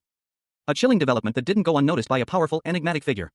A low hum escaped his lips as he contemplated the implications. Meanwhile, under the watchful gaze of a full moon, a blonde woman sat alone, lost in thought as she scrolled through her phone. The city lights twinkled below, a stark contrast to the darkness of the situation. The scene opens with a panoramic view of Yurisan, South Korea's second-largest mountain range, shrouded in mist under a starlit sky. A caption informs the reader that Yurisan is located in the southern region of South Korea. A lone hiker, a middle-aged man with a backpack and walking stick, makes his way through a dense, fog-laden forest. His face, partially obscured by a wide-brimmed hat, shows a hint of weariness. A closer look reveals a man with a concerned expression, his brow furrowed as he wipes sweat from his face. The hiker pauses, noticing an unusually thick fog in the forest. He wonders aloud if he should have taken the day off. Suddenly, the fog intensifies, reducing visibility to near zero. The hiker's eyes widen in alarm. He mutters that he can't see anything, as the fog continues to thicken around him. A young man, his face etched with worry and beads of sweat on his brow, trekked through the night. His wide eyes darted around, reflecting the dim light of the star-strewn sky. His gaze fixated on something unseen, a palpable sense of dread clinging to him. He continued his hurried pace, the silhouette of jagged, dark rock formations looming against the twilight sky. A strange, unsettling landscape stretching before him. Meanwhile, a news report flashed across a television screen. The anchorman, a serious-looking man in a suit, announced a secret meeting between the masked monarch and President Young Min-ho at the Blue House. The news continued, detailing the high-level meeting and its implications. His phone buzzed, displaying an incoming call from someone named Baek Jong. He answered, his expression serious as he listened to the other person on the line. A question of feasibility hanging in the air. The masked monarch, a man whose face was hidden behind a distinctive mask, spoke on his phone, his voice calm despite the gravity of the situation. He was surrounded by his team, 3 figures clad in crimson armor, their expressions grim. They were clearly awaiting his instructions. He continued, a hint of a smile playing on his lips despite the warning. The weight of the world rested on his shoulders, but he remained resolute. Meanwhile, Yang Soo-chan, a young man with short, dark hair, received an unexpected call. A furrow creased his brow as he stared at his phone, a mixture of surprise and apprehension evident in his expression. The caller ID displayed a single name, Yang Soo-chan. He hesitated, a flicker of uncertainty in his eyes before answering. Soo-chan found himself surprised by the call. He stared out at the imposing presidential palace, a grand structure that spoke of power and authority. The unexpected call from the masked monarch weighed heavily on his mind. Inside the palace, Soo-chan walked down a long corridor. A group of people, including a blacksmith and several others, were walking towards him. He stood with his hands in his pockets, his posture suggesting a quiet confidence. One of the figures, a man with goggles perched on his head, approached Soo-chan. He spoke, his tone casual yet observant. Soo-chan responded with a nonchalant shrug, his expression betraying nothing of the weight of his recent meeting with the president. Beside the goggle-wearing man stood a figure cloaked in shadow, their face obscured. Later, Soo-chan was confronted by another member of his team, a man with a striking red mask. The masked man's words carried a hint of concern. The masked man continued, his words hinting at the political ramifications of Soo-chan's actions. He stood before a group of people, their faces a mixture of curiosity and apprehension. Inside a grand hall, a man in casual attire explained his situation. He was simply going on one of the government-mandated quarterly expeditions to a foreign country, nothing too taxing. He dismissed the formality of the meeting, stating that this couldn't be the reason for his summons. The masked monarch, his face obscured by a skull mask, sat silently, listening. Then, he was told they might have to go out for a bit. A look of mild surprise crossed his features as he was addressed by 2 shadowy figures. The masked monarch's expression shifted subtly, a hint of concern flickered in his eyes. He explained that to properly utilize certain items, his team needed to reach a certain level. He pointed out that they were all weaklings, with levels ranging from 35 to 63. The man in the red mask, seemingly unfazed, listened intently. The masked monarch requested the assignment of a succubus or incubus, stating the need to level up. The man in red questioned the purpose of this request. The masked monarch explained that he had heard succubi were exceptionally effective at mob hunting, a form of hunting where a large group of enemies is gathered and eliminated at once. The masked monarch, his face obscured by a skull-like mask, stood before a woman with a severe expression and intricate tattoos snaking around her neck. Her gaze was sharp, assessing. Elsewhere, a figure clad in crimson armor, his face partially visible, scoffed. He muttered to himself. That only a fool would use a succubus for mob hunting, suggesting a long and arduous journey with many potions needed. Inside the player administrative bureau, 2 employees discussed a report. One, holding a document, stated that a new dungeon had been reported that morning. The other employee, wearing glasses, immediately asked where it was located. The first employee, after checking his report, revealed the location, Yuri-sun. He then showed a picture, causing the other employee to react with shock and disbelief. The image depicted Steel Mountain. The 2 men stared at each other, a mixture of concern and apprehension evident on their faces. 2 men sat in a brightly lit cafe, sipping from their drinks. One, with a more serious expression, listened intently as the other spoke, his brow furrowed in concern. A steel mountain, he questioned, his voice laced with disbelief. A panoramic view of a jagged, dark mountain range filled the panel, its peak sharp and ominous against a stormy sky. The caption read, and it's the source of most of the top weapons. The man in the cafe, still looking doubtful, asked, is that really true? His companion smirked, a glint in his eye. Yeah. It's going to get crazy. A close-up of the smirking man's face, his expression hinting at annoying amusement and anticipation of chaos. A scene shifted to an airport, a plane taking off in the distance, suggesting a journey is about to begin. A close-up of a locked suitcase on wheels, implying travel and perhaps the transport of something valuable or dangerous. A bald, stern-looking man in a dark coat walked through an airport terminal, flanked by 2 men in suits and sunglasses, his presence commanding attention. He exuded an air of authority and purpose. A third man, shorter with a more muscular build, followed behind, his gaze sharp and watchful. The scene shifted to an image of a traditional-looking building, possibly a government office or temple, with a caption stating, "We're getting contacted from every country to open the Steel Mountains dungeon." In a high-stakes meeting, 2 officials discussed the delicate situation. One voiced his concern, if they weren't careful, their actions could trigger international diplomatic incidents. He anxiously questioned what course of action they should take. The scene shifted to a formal office, identified by a nameplate reading Chief Secretary. The chief secretary, a man in glasses, sat deep in thought, beads of sweat forming on his brow as he contemplated the gravity of the situation. The camera angle widened to reveal a grand office, complete with national flags and an imposing desk. A man sat behind it, arms crossed, exuding an air of authority. This was a powerful figure, his stern expression hinting at the weight of his responsibilities. A third official, his face etched with worry, watched from the shadows. A hand reached for a telephone, the decision made. A call was placed, the instruction clear: contact the masked monarch. In a tranquil setting, a man sat calmly reviewing a document. The weight of the world seemed far removed from his peaceful surroundings. A man with short, dark hair sat alone, a serious expression etched on his face as he carefully reviewed a document resting on his lap. His brow furrowed in concentration, his gaze fixed on the paper. He continued to read, his eyes widening slightly as he took in the official-looking document. The crest of the Korean government was clearly visible at the bottom of the page, adding weight to the information contained within. A document that officially transferred the management of Steel Mountain to the masked monarch. A sigh escaped his lips, this was certainly unexpected. Ah, seriously, he muttered to himself, I'm taking on some troublesome work. The scene opens on Steel Mountain, a desolate, otherworldly landscape of jagged, obsidian peaks piercing a blood-red sky. A palpable sense of foreboding hangs in the air. The harsh, angular formations hinting at a power both ancient and terrifying. A place of legend, infamous for two key reasons. Firstly, Steel Mountain serves as a raid party area, a challenging hunting ground where 5 10-member parties must coordinate their efforts simultaneously. A testament to the strategic complexity and teamwork required to conquer its dangers. Secondly, the mountain is notorious for the formidable monsters that inhabit it, golems of immense size and power, such as the Dark Knight, Red Knight, and White Knight. Forged from metals far stronger than steel, including adamantium, radium, and mithril. These golems are not merely formidable foes, they are the very source of the materials used to craft the weapons and shields found within the eternal world. Making their presence on Earth a significant development, as it promises to elevate the quality of armor produced in the real world. A grand castle loomed in the distance, its spires piercing the clear sky. From within its walls, a voice boomed, "Are you all ready?" Inside, 3 men in suits sat around a low table, their expressions serious. Before them stood a figure clad in crimson armor, radiating power. One of the men, bald and stern, spoke, "Do you think we would come here unprepared?" Another man, with blonde hair and a confident smirk, replied, "Don't worry, we'll take care of ourselves." The blonde man's confidence was met with a curt, dismissive humph from the bald man. The armored figure chuckled, "Hohu, so you guys are all confident. But if you think the Steel Mountain is like the dungeons in the past, then you're gravely mistaken." The blonde man's expression turned serious as he listened to the warning. The armored warrior continued, his voice low and menacing, "The attack could fail, and there is a chance you all could die. It's at a completely different level." The blonde man, clearly annoyed, retorted, "You talk too much." A man with blonde hair and a goatee, dressed in a sharp suit, narrowed his eyes. He questioned the intentions of his interlocutor, suspecting a scheme to monopolize Steel Mountain. Across from him stood a figure clad in crimson armor, their face obscured by a helmet, only their piercing blue eyes visible. They remained silent, their expression unreadable. The blonde man, intrigued by the silence, simply remarked on how interesting the situation was. He continued, pointing out the UK's control over the Mana Stone mine, questioning why the same couldn't be done with Steel Mountain. He seemed genuinely puzzled by the implications. The armored figure turned slightly, revealing more of their imposing form. The man in the suit watched, his expression shifting to one of apprehension. The armored figure declared that, from that moment on, all UK players would be barred from entering Steel Mountain. The blonde man, clearly surprised, exclaimed his confusion at the sudden announcement. The armored figure identified themselves as Michael Buren. Buren, with a sudden burst of anger, ordered the blonde man to leave Korea immediately. The blonde man, visibly shaken and sweating, stared at Buren in disbelief. The masked monarch's crimson visor reflected the dim light, his glowing blue eyes piercing through the darkness. His presence alone radiated power. A man with blonde hair, sharply dressed in a suit, watched him from a distance, a single word escaping his lips, "Oomph." The masked monarch approached a large, imposing door. And with a powerful blow, shattered it to pieces. He stood silhouetted against the light, his menacing gaze fixed on the 2 men who had been observing him. A chilling warning hung in the air, if you value your life, that is. Fear etched itself onto the faces of the 2 men, their expressions a mixture of apprehension and dread. The masked monarch descended, his powerful footfall shaking the very ground beneath him. A figure clad in crimson armor, its design hinting at demonic influences, materialized from a swirling mist. The armor, intricately detailed, seemed to shift and writhe with an inner energy. The helmet's visor, a menacing crimson, concealed the wearer's face, yet piercing blue eyes glowed from within, hinting at the power contained beneath. Emerging from the ethereal haze, the armored figure strode forward with a powerful gait. Its movements fluid and purposeful, despite the imposing weight of its armor. A sense of quiet menace emanated from it. The masked monarch stood before a desolate landscape, jagged rock formations piercing the dusky sky. He mused, "Like I thought, you can't go in alone." He turned his head slightly, a hint of a smile playing on his lips as he added, "We're done with the preparations." A contingent of soldiers, clad in lighter, more practical armor, stood waiting. Their faces were grim, reflecting the gravity of the situation. The masked monarch surveyed his assembled forces, a silent acknowledgement passing between them. One soldier, his face etched with determination, stood out among the ranks. He was clearly a leader among them.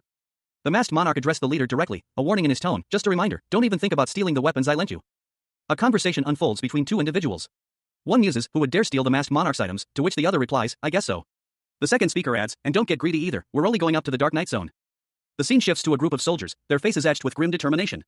One, a man with short, dark hair, stands out, his gaze intense and focused. A powerful figure, clad in crimson armor adorned with demonic features, stands at the head of a large contingent of soldiers. He is surrounded by a sea of armored men, their expressions mirroring the seriousness of their leader. The camera pans to reveal a desolate, rocky landscape, the jagged peaks silhouetted against a twilight sky. This is the Dark Knight Zone. A group of soldiers, led by the man with short dark hair, marches across the harsh terrain of the Dark Knight Zone. They move with purpose, their faces set. The soldiers continue their advance, their determination unwavering despite the ominous landscape. The man with short dark hair leads the way, his expression unreadable. Their march continues, the soldiers moving as one, a silent testament to their discipline and shared purpose. The soldiers approach a towering, imposing structure, a mountain of steel that dominates the horizon. A sense of foreboding hangs in the air. The soldiers' expressions shift to one of apprehension as they reach their destination. The man with short dark hair and his companions exchange worried glances. Having arrived at the steel mountain, the soldiers are met with a sudden and unexpected sight. The crimson armored figure and his troops emerge from behind the mountain, their presence a stark contrast to the desolate landscape. The man with short dark hair and his companions look on in shock. The masked monarch, clad in his crimson armor, addressed his team. His voice, though muffled by his helmet, carried an unwavering resolve. Everyone, get ready. Before them loomed a colossal, demonic knight, its eyes glowing with malevolent red light. Two of the monarch's companions, their faces etched with apprehension, braced themselves for battle. Suddenly, another monstrous figure emerged from the shadows, its skeletal form radiating a chilling aura. The creature lunged forward with terrifying speed, its claws tearing through the air, sending one of the knights sprawling to the ground with a pained cry. The masked monarch reacted instantly, his movements a blur as he dashed towards the fray. He raised his weapon, the legendary Brocky's battle hammer, its power thrumming with barely contained energy. With a mighty swing, he unleashed the hammer's full force. The impact sending a shockwave that ripped through the air and struck the monstrous knight. A monstrous, insectoid creature, clad in dark, segmented armor, unleashed a blast of energy from its chest cavity. The force of the attack sent tremors through the earth. The blast struck its opponent, a figure in crimson armor wielding a bladed weapon, sending a shockwave of energy outward. But the warrior stood defiant, a fierce expression etched on their face despite the impact. Their eyes, visible through the helmet's visor, burned with determination. The monster retaliated, its attack a flurry of razor-sharp projectiles.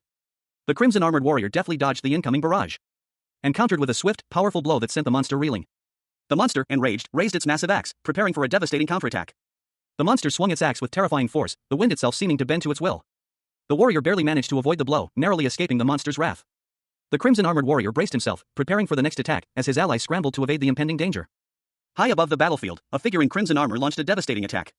A blinding flash of energy erupted from their hands, aimed directly at a hulking, dark-armored beast below. The energy wave tore through the air, leaving a searing trail of destruction in its wake, impacting the earth with a thunderous explosion that sent shockwaves rippling outwards. From the epicenter of the blast, razor-sharp shards of energy shot skyward, a deadly rain of destruction. Two soldiers, caught in the crossfire, desperately tried to dodge the deadly projectiles. One of them, his face contorted in a grimace of fear and exertion, barely managed to avoid being struck. As the crimson-armored figure descended from above, their wings a blur of motion. They were the masked monarch, and their arrival was a beacon of hope amidst the chaos. With a powerful sweep of their arm, the masked monarch unleashed a wave of crimson energy, cutting through the air with terrifying speed, cleaving through the ranks of the enemy with ease. The masked monarch's movements were swift and precise, a testament to their unparalleled skill. A narration box appeared, reading warp steps. The masked monarch, the most powerful player of Eternal World, stood poised, his presence radiating an aura of quiet strength. He prepared to face the monstrous threat that had invaded Earth after the game's catastrophic event. Before him loomed a colossal, demonic beast, its armor gleaming menacingly under the pale sunlight. Its size dwarfed even the tallest buildings, a terrifying testament to the power of the creatures that had emerged from the game. Its crimson eyes burned with malevolent intensity, promising a brutal confrontation. The masked monarch's resolve hardened, this battle would determine the fate of humanity. With a burst of speed, the masked monarch launched a swift attack, his movements a blur of crimson and light.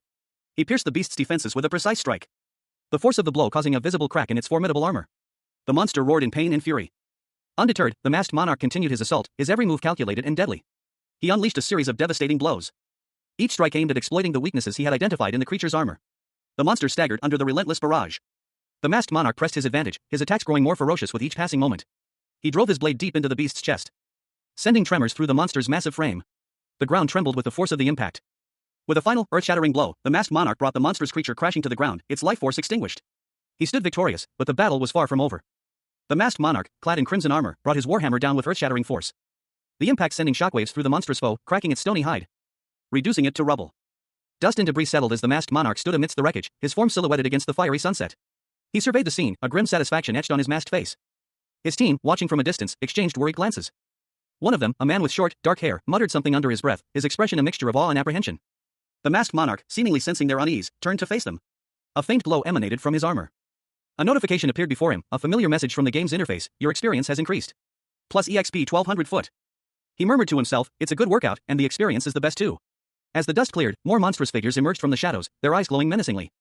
The masked monarch, clad in crimson armor, stood amidst a fiery landscape, his massive warhammer held at the ready. He surveyed the scene with a grim determination. His gaze unwavering, his helmet obscuring his features, yet his piercing blue eyes hinted at the power within. A faint smirk playing on his lips. Not half bad, he mused, internally assessing the area. I'll have to make this my main hunting ground from now on. A fiery inferno raged across the landscape, the remnants of a cataclysmic battle. The air crackled with residual energy, a testament to the destructive power unleashed. Amidst the chaos, a colossal armored figure, wielding a massive axe, stood defiant against a group of soldiers. Their spears and swords proved useless against its superior strength. A blinding flash of light erupted as a powerful energy beam struck the monster, momentarily staggering it. The beam's origin was a figure clad in advanced armor, their movements swift and precise as they continued their assault. Another warrior, clad in golden armor, charged into the fray, his movements a blur of speed and power. He launched a devastating kick, sending the armored behemoth reeling. With a swift follow-up strike, the warrior cleaved through the monster's defenses, revealing a masked figure beneath the armor. The masked monarch had arrived. A colossal, armored beast descended from the sky, its red eyes glowing menacingly. A knight in golden armor, wielding a gleaming sword, met its onslaught. The knight leaped forward, his sword a blur of motion as he met the creature's attack head-on. A powerful clash of steel echoed as the knight staggered back, a pained cry escaping his lips. The force of the blow sent tremors through his body. Undeterred, the knight braced himself, readying for another attack. The monster roared, its massive form looming over him. A second, even more ferocious blow landed, sending the knight flying back. Another figure, a bald man in dark robes, watched from a distance. The bald man barked orders to his team. Richard, a member of the group, was to draw the monster's attention while the others prepared for a coordinated attack. With a battle cry, Richard charged, drawing the monster's attention. The team moved into position, ready to strike. The coordinated assault began, a flurry of swords and axes aimed at the beast's vulnerable points. One of the attackers cried out in pain. As the battle raged, another warrior roared a battle cry, his attack aimed at the monster's heart. Despite the coordinated attack, the monster proved to be a formidable foe. Richard, battered and bruised, struggled to maintain his footing, a pained cry escaping his lips. The masked monarch, a figure cloaked in shadow and wielding a magnificent sword, launched into the air, his powerful attack, dragonflight, a breathtaking display of skill and might. His sword, a blur of motion, cleaved through the air, leaving a trail of incandescent energy in its wake. The impact sent shockwaves rippling outwards, the force of the blow clearly visible. A hulking, armored figure, its face obscured by a menacing helmet, retaliated swiftly. The creature unleashed a blinding, searing energy blast. The force of the attack sending the masked monarch crashing to the ground. He groaned in pain, a trickle of blood escaping his lips as he struggled to regain his footing. Meanwhile, other members of the masked monarch's team found themselves facing a sudden shift in the battle. The monstrous creature, having been momentarily distracted, redirected its attention to them. One of them, his face etched with worry, shouted orders to his comrades. A colossal, armored behemoth, its eyes glowing menacingly red, descended upon the battlefield. Its sheer size dwarfed the human soldiers, its movements a terrifying display of brute strength. Despite the overwhelming odds, a group of soldiers stood their ground, their leader shouting encouragement amidst the chaos. They braced themselves for the inevitable onslaught. A blonde-haired soldier, leading the charge, skillfully parried blows from the monstrous creature. His sword a blur of motion as he fought with desperate courage. But even his valiant efforts proved insufficient against the beast's overwhelming power. A soldier fell, his pained cry echoing across the field. Another monstrous figure emerged from the shadows, its movements swift and deadly. This new enemy was even more terrifying than the first. The bald, tattooed warrior cursed, his face a mask of grim determination as he prepared to face this new threat. The second monster lunged, its attack swift and brutal. Its crimson eyes gleamed with malice as it prepared to strike. Another soldier, clad in golden armor, found himself facing the full force of the monster's attack. The ground trembled under the impact. A knight in gleaming gold armor, his face etched with impatience, demanded of a shadowy figure, "How long are you going to stay there?" His voice, sharp and edged with frustration, filled the air. As the shadowed figure, a man with a stern expression and a hint of sweat on his brow, responded with a grimace. Suddenly, a powerful blow sent the knight reeling. As he found himself facing not just one, but 4 more knights, each wielding a glowing orb of energy. The lead knight, his eyes narrowed in determination, raised his hand. A small orb of light forming in his palm. And with a roar of "Everyone, attack!" the knights launched a coordinated assault. The shadowed figure, however, proved more than a match for them, nimbly dodging attacks and countering with swift, brutal efficiency, sending the knights sprawling as explosions rocked the battlefield. A monstrous creature, its form vaguely humanoid but undeniably alien, emerged from the fiery chaos. Its armor, dark and scarred, seemed to writhe with an inner energy, and twin jets of flame erupted from its shoulders. A knight, clad in gleaming gold armor, braced himself, his face a mask of grim determination. He gripped his sword, a sun-like emblem etched into its pommel, ready to face the oncoming threat. Swinging with all his might. The blow connected with a resounding clang, sending sparks flying as the knight's blade met the monster's armor. Another monster, this one smaller and more agile, lunged from the shadows, its weapon a futuristic firearm. It fired, a searing blast aimed directly at the knight. But the knight, with a practiced movement, sidestepped the attack, his sword slicing through the creature's arm with ease. The first monster roared in pain as a large chunk of its armor shattered, revealing glowing purple flesh beneath. The knight pressed his advantage, delivering a final, devastating blow that sent the creature crashing to the ground. Soldiers, witnessing the scene, cried out in terror as another blast of energy erupted from the remaining monster, narrowly missing them. They retaliated with a barrage of blows, but the creature's defenses proved surprisingly resilient. A fierce battle raged. 2 figures, clad in medieval armor, engaged a monstrous foe, its form vaguely mechanical and dark purple. One warrior wielded a sword, the other a spear, their combined assault causing a powerful explosion as they struck the creature. The sword-wielding warrior lunged forward, his blade a blur of motion as he aimed a decisive blow. The impact sent shockwaves through the ground, shattering the earth around them, leaving behind only fragments of the once formidable beast. A lone figure stood amidst the wreckage, surveying the scene. The remaining soldiers approached cautiously, their faces etched with exhaustion and relief. One of them, his voice barely a whisper, spoke of their victory. Their shared relief was palpable, smiles broke across their faces as the weight of their battle lifted. But the celebration was short-lived. A sudden shift in the atmosphere, a palpable tension, caused one soldier to turn, his expression hardening. His gaze fell upon a dark, ominous cave mouth, hinting at further dangers ahead. As the soldier's concern grew, another soldier voiced a pragmatic suggestion: they needed more equipment for their next mission. 2 figures stood amidst a desolate landscape, their conversation tinged with doubt. One, clad in golden armor, questioned whether the masked monarch would provide any assistance. His companion, draped in dark robes, responded that it couldn't hurt to ask. The scene shifted to a group of soldiers, their faces etched with weariness. One soldier, his arm bandaged, assured his comrades that his injury would heal. The others looked on, their expressions a mixture of concern and determination. A close-up on the injured soldier's face revealed a steely gaze, hinting at his unwavering resolve despite his wounds. The soldiers recounted their recent victory, acknowledging their reliance on potions provided by the masked monarch. However, a sense of foreboding hung in the air, as they contemplated the challenges that lay ahead. One soldier voiced his concern about their lack of strength to face the next threat alone. Another suggested that they gather as much adamantium as possible, acknowledging the limitations of their current situation. The two soldiers from the opening scene, now joined by a third, exchanged serious glances, their faces reflecting the gravity of their predicament. The conversation turned to the masked monarch's whereabouts, with one soldier wondering how far he had progressed in his mission. The two soldiers gazed upon a vast, desolate landscape, the jagged peaks of a monstrous terrain stretching before them. The scale of the challenge ahead was palpable. The harsh, rocky landscape dominated the view, hinting at the formidable obstacles they would face. A lone figure stood silhouetted against the fiery horizon, surveying the desolate landscape. The vastness of the challenge ahead was emphasized by the scale of the terrain. The masked monarch, clad in crimson armor, examined a ring in his gloved hand. It was a Titan ring, a powerful artifact from the game Eternal World, capable of significantly boosting his stats. He marveled at his find, a rare and potent piece of equipment. He mused that such powerful items were infrequent, making the struggle for survival more engaging. The thrill of the hunt, the challenge of overcoming impossible odds, was what made it all worthwhile. However, he acknowledged that the road ahead would be arduous. The task of saving the world from the monstrous invasion that followed the player's return from Eternal World would require immense effort. Standing atop a desolate landscape, the masked monarch surveyed the fallen bodies of monstrous creatures. He contemplated the logistics of his next move, considering how to efficiently deal with the overwhelming number of enemies. More fallen foes littered the battlefield, a testament to the scale of the conflict. The sheer number of monsters was daunting, but the masked monarch remained resolute in his determination. A wave of shimmering particles, like disturbed sand, rippled across the desolate landscape. Then solidified into the heavy tread of armored boots. Revealing the masked monarch, his imposing figure emerging from the ethereal dust. The masked monarch stood before a towering figure clad in crimson armor, a demonic presence radiating from the imposing knight. A name materialized below the knight, Red Knight. The Red Knight stood on a rocky outcrop, observing the masked monarch from afar. He commented, looking cool as ever, I see. The masked monarch recalled a past challenge. I still remember how hard it was to catch it the first time. With a burst of energy, he summoned a glowing blue blade, ready for battle. The masked monarch, wielding his thunder rod, a weapon capable of delivering a plus 700 attack and stunning effect, stood poised for action. He mused, considering whether to acquire a gift for his comrade, Chul Woo-hyun. And with a sudden burst of speed, he launched himself forward. The masked monarch moved with terrifying grace, his every movement precise and deadly. He brought his weapon down with devastating force. The impact sending shockwaves through the air. And the resulting energy surge was almost blinding. The raw power of the attack was immense, leaving a trail of destruction in its wake. A company of weary soldiers, their faces etched with exhaustion, trudged through a desolate landscape, each man burdened by heavy sacks slung across their shoulders. The harsh, jagged peaks of a monstrous, alien mountain range loomed before them, a stark reminder of the ongoing struggle against the creatures that had emerged from the game, Eternal World. Among them, a man with a bandage over his eyes stood out, his posture slumped with defeat. Two figures approached them, one a stern-looking man in dark robes, the other a soldier in shining armor. Suddenly, a towering figure emerged from the shadows, clad in crimson armor, its helmet resembling a monstrous bird of prey. This was a Red Knight, one of the most formidable creatures to escape Eternal World. The Red Knight spoke, its voice a low growl, I'm not sure, maybe around 8? One of the soldiers responded, his voice laced with disbelief, 8? We almost died trying to catch just one of them. The man in dark robes asked, did you catch the Red Knight too? The Red Knight raised a hand, a bright orb of energy forming in its palm. The soldier in shining armor examined a broken piece of the creature's horn, exclaiming, wow. How long has it been since I've seen a Red Knight's horn? He then asked the Red Knight, can you sell this to me? I'll try to match any price. The Red Knight responded, do you think I need money?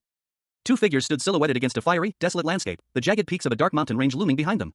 One asked if they should stop their assault on the Red Knight for the day. The other replied that there was no need to rush. He continued, stating that the Steel Mountain wasn't going to disappear anytime soon. But then, a question arose, did he plan on letting other guilds raid the location? The Red Knight, clad in crimson armor, expressed doubt, questioning whether other guilds would even be capable of such a feat, given their own struggles. The first figure, his face etched with a serious expression, stated that he had no immediate plans, prompting the Red Knight to inquire if they could continue raiding the area. The two figures, now clearly visible, stood side by side. One, in dark armor, the other in lighter, gold-tone armor. The first figure gave a decisive answer, affirming that of course, they could continue, as it was more than enough. The Red Knight then granted permission to take the remaining armor and equipment, receiving a warning that if they planned to continue raiding, they needed to be prepared. A man with short, light brown hair and a short beard stared intently ahead, his expression serious and unwavering. He spoke to a figure clad in crimson armor, its back turned to the viewer. To thank me, you'll eventually need to pay me back. He continued, a hint of a smirk playing on his lips, hey, remember, in exchange for keeping your secret.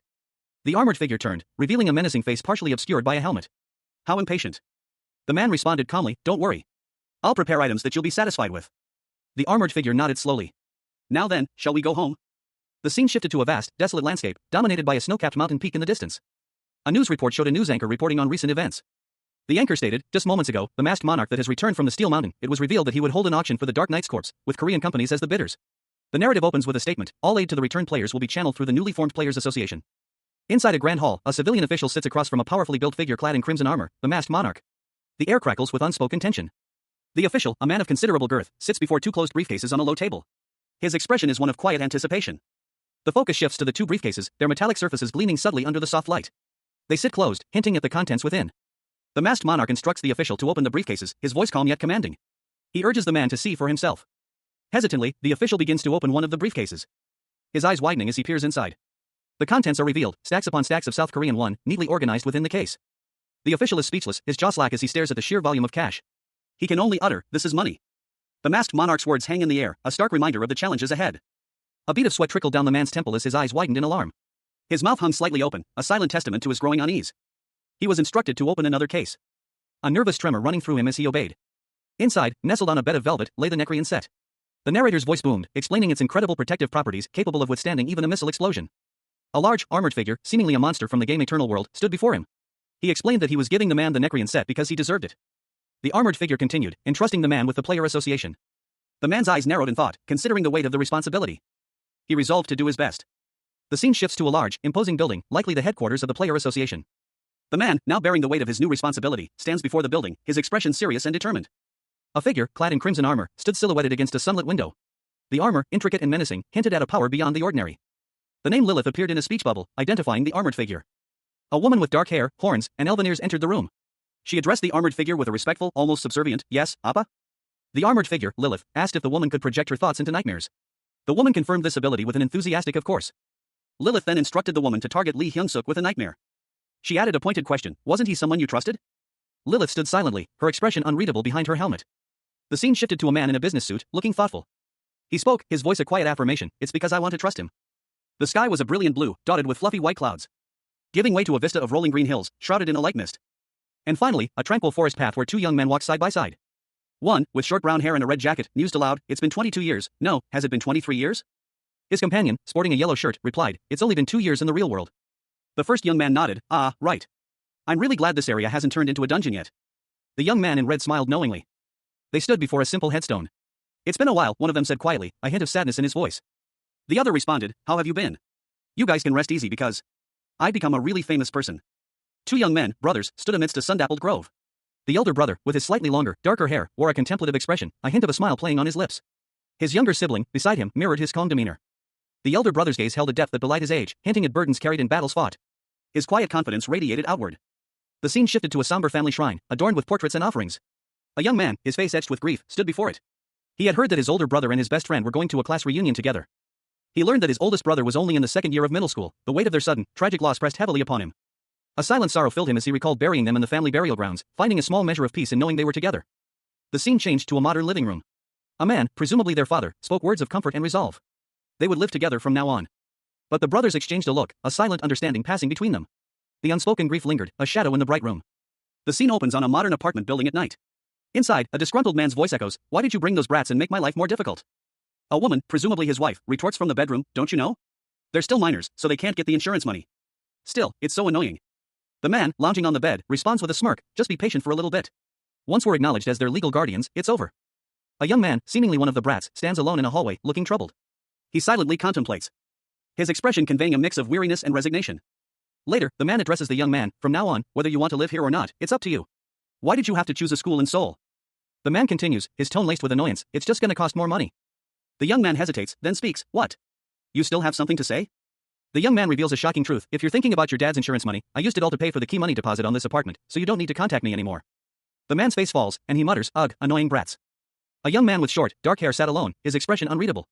A pensive silence hung in the air, punctuated only by the faintest ellipsis in a speech bubble above his head. He was lost in thought, his mind far away from the present moment. The scene shifted to a sleek, red sports car speeding down a winding mountain road. Inside, two young men were engaged in conversation. One, the driver, remarked that it had been a while since they had been to this place, making the return trip worthwhile. The passenger, remembering a shared childhood memory, exclaimed in surprise, "How could I forget?" The driver, seemingly amused, reminded his friend of a specific incident from their past, mentioning a restaurant where the passenger had run away from home. The passenger vehemently denied the driver's claim, insisting he never ran away from home. The driver paused, then suggested they stop somewhere before continuing their journey. He then asked if his companion knew anyone in Tian. The passenger confirmed that he did, indeed, know someone there. The driver's expression turned thoughtful. And he revealed that he knew them as well. The passenger, surprised, uttered the name Hyung. As the car approached its destination, a modern building came into view. The question hung in the air, what brings these two to this place? Two young men, one in a red shirt and the other in a yellow one, stood before an older man, their uncle. They had just returned from visiting their parents' graves. The younger man in the red shirt politely inquired about his uncle's well-being. The uncle, however, seemed suspicious, suspecting they had come for the insurance money. The young man in red reassured him, stating he had come for something his uncle would like. The uncle's suspicion remained, his gaze intense and unwavering. The young man in red met his uncle's gaze with equal intensity, his expression resolute. He then made a startling announcement: he would buy the mountain where his parents were buried. His younger companion reacted with shock and disbelief, questioning his brother's sudden and unexpected statement about the mountain. He mentioned that he'd heard the market price was around 500 million won. The young man in red countered with a bold offer: 2 billion won. A young man with short, dark brown hair and a stern expression fills the panel. His eyes are narrowed, and his jaws clenched, conveying a sense of intense focus or anger. Two large exclamation points emphasize the intensity of his emotions. An older man with worried eyes observes the young man from above. A single bead of sweat trickles down his temple, suggesting anxiety. The older man then asks, "Were you a player too?" The young man responds curtly, "Yes." The older man, surprised, remarks, "How unexpected, I didn't know you played games." The scene shifts to show the young man and another man standing in a modern living room. The second man has short, light brown hair and is wearing a yellow shirt. A third, shadowy figure is partially visible in the background. A blond man with a sly smile appears, addressing the young man in red. He says, "Long time no see, Hyung. You remember me, right?" The young man looks at the blond man with a mixture of surprise and recognition. The blond man continues, explaining that their mutual acquaintance, Sango, is also a player who is making a lot of money killing monsters. The young man responds dismissively, "It's nothing." The blond man then asks the young man if he's heard of the Goguryeo Guild, revealing that he is a member. The blond man offers to introduce the young man to his guild for a fee of 500 million. A young man with short, dark hair and a red shirt questioned a blond man in a yellow shirt about the difficulty of joining a guild, expressing skepticism about the ease of entry. The blond man confidently assured him that he would not be looked down upon if he were to introduce him. The young man with dark hair smiled subtly, a hint of amusement in his eyes. The blond man, now visibly agitated, accused the other of laughing at him. The dark-haired young man challenged the blond man, asking if he knew what year it was and revealing that he was an 8th-year veteran, emphasizing his seniority. A third person, Sango, chided them for being too loud. The conversation shifted to a discussion about selling a mountain. An older man, seemingly the owner of the mountain, expressed reluctance to sell, emphasizing its generational significance. The dark-haired young man, unfazed, offered 10 billion for the mountain. The offer stunned the older man and the others present. The older man's shock was palpable as he struggled to process the enormity of the sum. The older man, still reeling from the offer, asked if he could repeat the offer one last time. An older man, his face etched with worry, looked down at a younger man with an intense gaze. He asked, "Will you sell it to me?" The younger man, his expression unreadable, remained silent, his hands hidden in his pockets. An older man, his face etched with worry, looked up, beads of sweat clinging to his brow. He pleaded, "I'll ask you one last time." A younger man with short, dark hair responded with a steely gaze. His question was sharp, "Are you going to sell it?" The older man's face crumpled further. He stammered, "But, it's our family cemetery." A glimpse into another room revealed 3 other figures observing the exchange. The tension was palpable. A woman, carrying a tray, interrupted with a dismissive wave. She scoffed, "Who cares about family cemeteries nowadays?" The older man, clearly flustered, cleared his throat. He asked, slightly annoyed, "Ahem. Why are you interrupting?" The woman, seemingly unfazed, explained, "As you know, Sanghyuk, family cemeteries are very different from regular ones." Her words hung in the air as the younger man, Sanghyuk, gave a curt command, "Sell it." A tense meeting unfolded around a large conference table. Several individuals, their expressions a mixture of apprehension and curiosity, sat listening intently to a young man with blonde hair, who sat calmly amidst them. A woman gasped, her eyes wide with astonishment as she showed a piece of paper to a stout man beside her. The man chuckled heartily at the sum written on it, 10 billion won. Another man, wearing glasses, spoke calmly, suggesting they go eat together later. The stout man, beaming, declared that the cemetery was now his, prompting a chuckle from him. A young man with short, dark hair, dressed in a red jacket, listened intently, his expression serious. He had pleaded with a stranger, and he didn't want to be misunderstood. He was given an ultimatum, 1 month. The young man, holding a document, explained that he would give them 1 month from now, excluding his parents. His statement caused an uproar. The stout man, enraged, shouted that he wanted them to move all the graves. The young man, unfazed, calmly reiterated his demand, reminding them that he had already declared it his mountain. The chapter opens with a close-up of a young man with short, dark hair. His expression is serious, almost grim, his eyes narrowed in a thoughtful frown. His gaze shifts to an older man, whose face is etched with worry and fear. Beads of sweat glistened on his forehead. The older man's voice, laced with anxiety, cuts through the silence. He insisted that it didn't matter whose remains they were dealing with. He questioned the necessity of their family's current predicament. The young man's expression softened slightly, but his eyes remain intense. He quietly contemplates the word family. The older man's face registers confusion and a hint of fear. The young man explains that his perspective on family shifted drastically after the loss of his parents. He learned that those who weren't even family members could act like family, a stark contrast to his current situation. Suddenly, another young man bursts into the room, his voice sharp with anger. He accuses the first young man of wanting to die. He continues his furious outburst, calling him a bastard as the scene shifts to show the older man looking on with concern. 2 men, one with short brown hair and a red shirt and the other with blonde hair and a dark jacket, stood in a room. The man in red was on a phone call. He listened intently as the person on the other end of the line asked, "What are you doing right now?" The man in red responded curtly, "Hello." His blonde companion inquired, "Is Goguryeo Guild one of your subguilds?" The blonde man continued, "Did you know that the Goguryeo Guild offered 500 million to register?" The man in red replied, "Yeah, I think it will be better to throw it away." The blonde man smirked, "Is that your response to such a huge offer?" The man in red retorted, "Who are you to say if they should abandon the Goguryeo Guild or not?" The blonde man's expression turned smug as he asked, "Do you know who I just talked to?" The man in red's eyes widened in realization as the blonde man revealed, "Master of Balhi Guild, Choi Suk-hyun." Two young men stood face to face, a palpable tension hanging in the air. One, with short brown hair, wore a red shirt, the other, with blonde hair, remained silent, his expression unreadable. The blonde-haired young man's eyes widened in surprise, a single exclamation point escaping his lips as he turned his head sharply to the side. A close-up on the blonde-haired man's hand, fingers twitching slightly as if he was reaching for something. He scoffed, a dismissive smirk playing on his lips as he addressed the other man. He doubted the other would believe his words. The blonde-haired man's eyes darted to his phone, his expression shifting from skepticism to shock. He muttered to himself, his voice barely audible. His eyes widened further as he read the breaking news on his phone, a clear expression of disbelief washing over his face. He exclaimed in disbelief. The phone screen displayed a list of trending searches, with Goguryeo Guild dismantled prominently featured. The blonde-haired man stared at the screen, his disbelief growing with each passing second. He whispered, barely able to comprehend what he was seeing. The blonde-haired man, still in shock, looked up from his phone. He was surrounded by his team, and a man in a red shirt addressed them. The man in the red shirt spoke, his tone serious and urgent. He warned them about the consequences of inaction. The masked monarch, Daewon, sat in the passenger seat of a speeding car, his expression grim and unreadable. A shadow fell over his eyes, hinting at the weight of his past actions. An older man, his face etched with worry, watched them drive away. He muttered to himself, I will wipe out the whole graveyard. The red sports car sped down the highway, leaving a trail of dust in its wake. As Daewon's younger brother, seated beside him, voiced his concern. Hyun, don't you think you gave them too much money? Daewon, unfazed, responded, isn't 10 billion won a cheap price to pay for getting rid of the filth of the past? His brother chuckled. I mean, where else am I supposed to spend the money I earned? I figured I'd just blow it on things like this. Ha, now you're sounding like the masked monarch. Daewon, gazing out the window, declared, let's buy the land near the family cemetery mountain and decorate it with a nice garden. His brother readily agreed, okay. Can I build the building and decorate the garden with my money? Daewon smiled slightly. Flexing your money? Of course, at this dude. The car continued its journey, the destination revealed to be Italy. The scene opens with a panoramic view of a serene landscape. Lush green forests stretch out beneath a clear sky, nestled against the imposing silhouette of a large, rocky mountain. Several winged creatures, resembling fairies, lie scattered on the ground, their bodies still. A soldier, breathing heavily, stands over them. He continues to breathe heavily, his face strained with exertion. Other soldiers are visible in the background. The soldier, still panting, sheathes his sword after finishing off another fairy. The scene is one of chaos and exhaustion.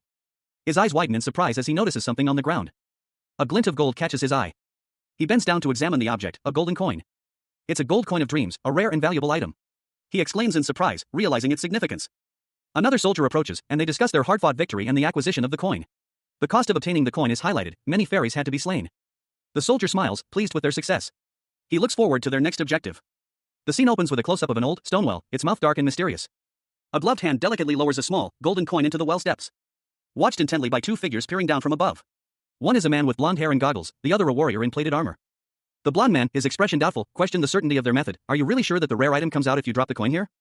The armored warrior confidently retorted, are you really asking that? With just one jackpot from here, we can live a lifetime without worrying about money. As the coin disappears into the darkness below, a faint sound echoes, prompting the blonde man to remark, didn't it just make some kind of noise? The armored warrior remains steadfast, just wait, something will come out. What kind of item will come out? Suddenly, a bright flash emanates from the well steps. The two men look down in surprise as a powerful light erupts from the well, radiating outwards in a dazzling display. Two figures, one with blonde hair and goggles, the other in a helmet, peered over the edge of a large wooden structure, their expressions a mixture of surprise and apprehension. A close-up on the helmeted figure revealed beads of sweat on his brow as his eyes widened in alarm. A sudden, powerful force erupted from below, sending both figures flying backward with a cry of alarm. The two soldiers tumbled across the ground. Impact jarring them, their bodies skidding to a halt. The blonde-haired soldier groaned in pain, his goggles slightly askew. He glared at his fallen comrade, a mixture of anger and concern etched on his face. The helmeted soldier lay dazed, his eyes wide with shock. A powerful shockwave erupted from the blonde-haired soldier, sending a massive cloud of dust and debris into the air. The dust settled, revealing a large crater where the soldiers had been moments before. Chunks of earth and rock continued to fall from the air, settling into the newly formed crater. A monstrous hand, clawed and earth-toned, burst from the ground, revealing a hulking minotaur-like creature, its fur the color of burnt umber, its eyes burning with a fierce, primal light. It rose, muscles rippling beneath its hide. The beast let out a guttural roar, a sound that spoke of untamed power and ancient rage. A low growl that vibrated through the very earth itself. The scene then shifted to a distant mountain range. The scene opens in a bustling room, filled with formally dressed attendees at what appears to be a high-profile event. Among them, two men in suits stand slightly apart from the crowd, observing the scene. A banner above a doorway reads, Republic of Korea Player Association Opening Ceremony. Inside the ceremony hall, two men converse. One, with glasses, looks surprised, the other, his expression unreadable, seems pensive. Suddenly, all eyes turn towards the entrance as a figure in imposing red armor strides into the room. The armor is ornate and menacing, with sharp edges and a demonic, almost monstrous, aesthetic. The figure's hands are clawed, and the helmet is a terrifying mask. The armored figure stands before a group of people. One man speaks, offering congratulations and noting that he leaves the situation in their capable hands. Another man replies, crediting the masked monarch for their success. A third man then inquires about the progress of the town castle construction. The masked monarch, in his imposing crimson armor, surveyed the construction site. He spoke to an associate, his voice calm and assured, it's going as planned.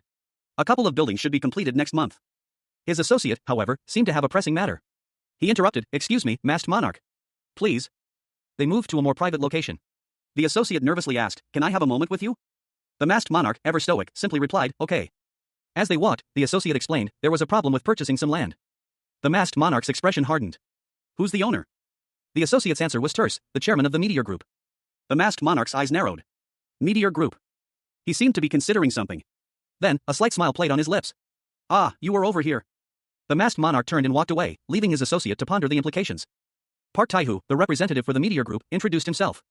He then requested a moment of the masked monarch's time. Who listened intently. Inside a luxurious office, Park Tae-hoo informed the masked monarch that he had heard of his land purchases around the masked castle. He explained that much of the land was already owned by his company. The masked monarch, seemingly uninterested in monetary compensation, stated that he would simply give the land away. Park Tae-hoo was surprised by this unexpected generosity. But the masked monarch had a condition. He wanted Park Tae-hoo to listen to his request. The masked monarch's expression turned thoughtful as he prepared to make his request. The scene opens in a luxurious, dimly lit lounge. Two figures sit on a plush red couch, a man in a sharp suit, his face partially obscured by shadow, and a towering, armored warrior, whose crimson armor gleams faintly in the low light. The warrior's helmet is ornate and menacing, with sharp, angular features. A third figure, only partially visible, stands at the edge of the panel, their presence hinting at an impending interaction. The focus shifts to a man with short, dark hair, dressed in a light beige suit and tie. He smiles faintly, a hint of mischief in his eyes. He introduces himself, Park Ho-sung. The camera closes in on the armored warrior's face, revealing intense, piercing blue eyes that stare directly at the viewer. The warrior's expression is unreadable, a mask of stoicism behind the helmet's intimidating features. The scene returns to the lounge. Ho-sung inquires about the warrior's age and level in the game. The warrior confirms he is 18 years old and reveals his current level. The warrior states his level is 187. Ho-sung notes that, considering the game's ranking system, this places him at the top. Ho-sung then asks if the warrior has a nickname. The warrior replies that he doesn't have one. Ho-sung simply says, "I see." The focus returns to the warrior's intense gaze, emphasizing his enigmatic nature. Outside, the warrior stands before a group of men in suits. Ho-sung is revealed to be the successor of the Meteor Group. The scene opens with a close-up of a man in glasses, his expression serious. A narration box above him states, "But he has a problem." The narration continues, explaining the nature of the problem. He doesn't get along with other people. It's the worst personality trait to have as a leader of a company. Another narration box reveals attempts to solve the issue. "I've tried a lot of things to fix his problem, but nothing seemed to work." The masked monarch, in his imposing armor, is shown. A speech bubble identifies him, Mr. Monarch. The man in glasses speaks to the masked monarch, his words carrying a sense of desperation. "Please fix Ho-sung's personality. You have my permission to use whatever methods you deem it." The man in glasses, weary but resolute, responds simply, "I leave it to you." The masked monarch's helmet is shown, his expression unreadable. A single ellipsis hangs in the air, suggesting contemplation. The masked monarch turns to face a young woman with dark hair, her expression one of apprehension. The scene is tense. His gaze is intense, unwavering. The young woman seems intimidated by his presence. The young woman is asked, "Where were you usually active?" She replies nervously, "Mado Kingdom, Manizia." A towering figure, clad in crimson armor, interrogated a young man with short, dark hair and a neatly pressed suit. "And which guild are you affiliated with?" the armored figure demanded. The young man shifted nervously under the intense gaze. He stammered a response, I am not in a guild. But I used to be in Flame Tower." The armored figure's eyes narrowed. A narration box appeared, "Flame Tower, that's the place made up of the natives of Eternal World." A wide shot revealed a tall, imposing tower, surrounded by a quaint village. The architecture was distinctly different from anything on Earth. Back inside, the armored figure leaned forward, his gaze piercing. "How did you raise your level?" The young man, clearly uncomfortable, explained, "I carried out the requests of the nobles with the other magicians in the tower." The armored figure considered this information, his expression unreadable. The armored warrior finally spoke, "For now, stay with the masked mercenaries here." The young man nodded, his gaze fixed on the imposing figure's armor. The masked monarch, his face obscured by his signature helmet, stood in quiet contemplation. A hint of a smile played on his lips as he offered a silent reassurance, "And if you need anything, let me know." Elsewhere, a young woman with short, dark hair listened intently, a slight furrow in her brow. "A simple okay?" escaped her lips, a mixture of apprehension and acceptance. A man and a woman, sharply dressed, stood before a construction site. The man, his expression serious, made a direct request, "I want land here, can you sell me some land?" The man's question hung in the air, prompting a thoughtful response from his companion, "But why?" The woman, sporting sunglasses, explained her reasoning with a knowing smirk, "What do you mean why?" "It's because the land prices here will obviously go up." The man considered her words, a thoughtful expression on his face. As they walked away, another individual approached, his words carrying a hint of intrigue, "I heard you returned the armor to Sashin, Red Tower, and Kowloon. And you even opened up the Steel Mountain." The woman's curiosity was piqued, her question laced with skepticism, was the masked monarch always so generous? The man's response was firm and direct, leaving no room for misinterpretation, "I didn't do all that for free." A woman with blonde hair, sunglasses, and a confident demeanor approached a man with short brown hair.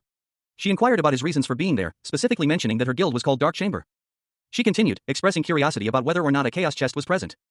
The man, however, remained tight-lipped, stating that he had nothing to say if the conversation turned to that topic. The woman's expression remained unchanged, a subtle smirk playing on her lips. She then proposed sharing some interesting information with him, revealing that a player possessing the luck stat was within her guild. And that this player was, in fact, a member of the Dark Chamber Guild.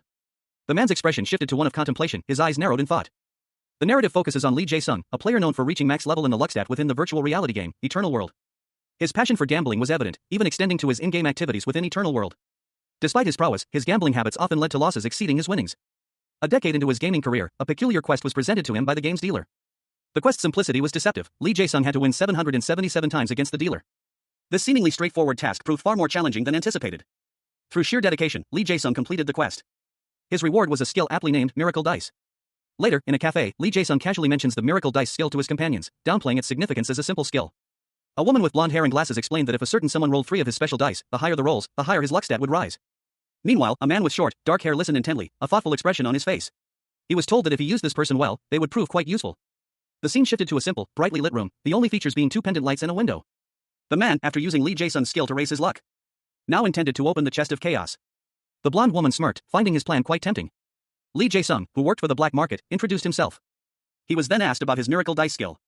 A man in a lab coat questioned a monstrous figure seated behind a large desk. That's correct. Have you used this skill recently? The monstrous figure responded, boasting about his recent luck. Yes, sir. I was able to hit multiple jackpots at a casino last month. What's the cooldown on that skill? The monstrous figure hesitated before answering. About 1 day. The man in the lab coat reacted with disbelief. 1 day? That's extremely long, that's the downside of this skill. The man continued his questioning. So, what is the probability of you raising my luck to the highest degree? The monstrous figure responded evasively. I don't really have a set rate on raising these probabilities. Then how long did it take for you to hit multiple jackpots in the casino you were at last month? The monstrous figure smirked. I was pretty lucky that time. He continued, I think it only took 27 days, I rolled a 666. The man in the lab coat finally lost his patience. Jay, you lying bitch. The scene opens with a long shot of the Castle of Chaos in Russia, a formidable fortress shrouded in a snowy twilight. A monstrous, red-skinned demon, its horns sharpened teeth bared, bellows a command to its underlings, dealers. Get ready to attack. 3 armored figures, presumably the main tanks, prepare for battle, their swords drawn. The command rings out, main tanks, move to the front lines. One of the tanks engages the demon, a fiery blast erupting as the creature retaliates, forcing the warrior to cry out in pain, ack. Observing the battle, another warrior shouts, his left side is wide open. A coordinated assault begins as several warriors charge towards the demon's exposed flank. Everyone's attack. Amidst the chaos, a masked warrior shouts, we need to pull his aggro and distract it. The masked warrior, seemingly the leader, is suddenly forced to dodge a powerful blow from the demon.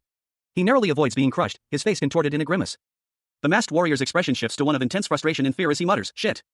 A monstrous claw reached down, its fiery red hand grasping at something unseen. A blinding flash of light erupted as the creature unleashed a devastating attack, sending a man sprawling backward, his body slamming into the ground with a resounding thud. Above, the masked monarch watched in disbelief, his eyes wide with shock as he witnessed the raw power of the beast. The masked monarch's team, a group of seasoned warriors, braced themselves for the onslaught, their weapons raised in a defensive posture. But before they could react, a surge of magical energy erupted from the masked monarch himself. A wave of power that repelled the creature's attack and sent it reeling back. One of the warriors, his face partially obscured by a mask, stared in astonishment, muttering about the source of this unexpected magic. Meanwhile, a woman with dark hair and a determined expression extended her hand, seemingly channeling her own power. As the masked monarch, still reeling from the unexpected display of his own abilities, looked on with a mixture of awe and apprehension. A young woman with short, dark hair and a serious expression stared intently into the distance, her thoughts a whirlwind of unspoken anxieties. The scene shifted to Incheon Namdong Industrial Center, a vast expanse of factories and buildings under a pale sky. The camera panned across the industrial landscape, highlighting the scale and somewhat desolate nature of the area. From a high vantage point, a lone figure could be seen traversing the streets below, their movements deliberate and purposeful. The figure was revealed to be a man with short, dark hair, wearing a worn-out blue cap and a backpack, his expression grim. His face, etched with weariness and determination, was brought into sharp focus. He seemed to be on edge, his senses heightened. Suddenly, a bright flash erupted nearby, the sound of an explosion echoing in the distance. Reacting instantly, the man leaped from his precarious position, his body a blur of motion as he plunged downwards. His descent controlled and precise, a testament to his agility and experience, he landed gracefully on a lower rooftop. A young man, his backpack slung over his shoulders, scrambled across the rooftop, his movements suggesting a desperate flight. He reached the edge, his ragged clothing and determined expression hinting at a recent ordeal, and leaped down, landing with a controlled thud. He surveyed the devastated cityscape, the ruins stretching as far as the eye could see. A grim determination settled on his face. 2 grotesque, horned creatures emerged from the rubble, their menacing presence a stark contrast to the desolate surroundings.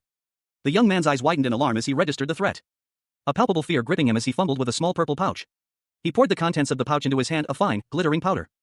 With a flick of his wrist, he tossed the powder into the air, a faint shimmer momentarily illuminating the scene. His eyes narrowed, a fierce light replacing the previous fear as he braced himself for the inevitable. A man, weathered and worn, clutched at his chest, a pained expression etched onto his face. His ragged clothing and worn backpack hinted at a long and arduous journey. A heavy thud echoed as his foot landed on the parched earth, revealing a desolate cityscape, ravaged by some unseen catastrophe. Several grotesque, demonic creatures lurked in the shadows, their eyes fixed on the lone traveler. He hurried through the ruins, his pace quickening as he sensed danger closing in.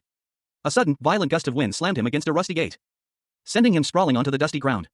He scrambled to his feet, his eyes scanning his surroundings, and noticed a strange symbol etched into the earth, a pentagram, crudely drawn but undeniably magical. A look of grim determination settled on his face as he approached the symbol. carefully removing his backpack and setting it down beside the strange marking. He sat cross-legged, his eyes closed in concentration, preparing for whatever ritual or summoning this symbol might entail. A man in a tattered cap and lab coat knelt on the scorched earth, his face etched with exhaustion and grim determination. His eyes, wide and burning with an inner fire, reflected the intense heat of his surroundings. As a surge of power coursed through him. As the lord of the deceased, he commanded the undead warriors who had defied the laws of death to awaken from their slumber.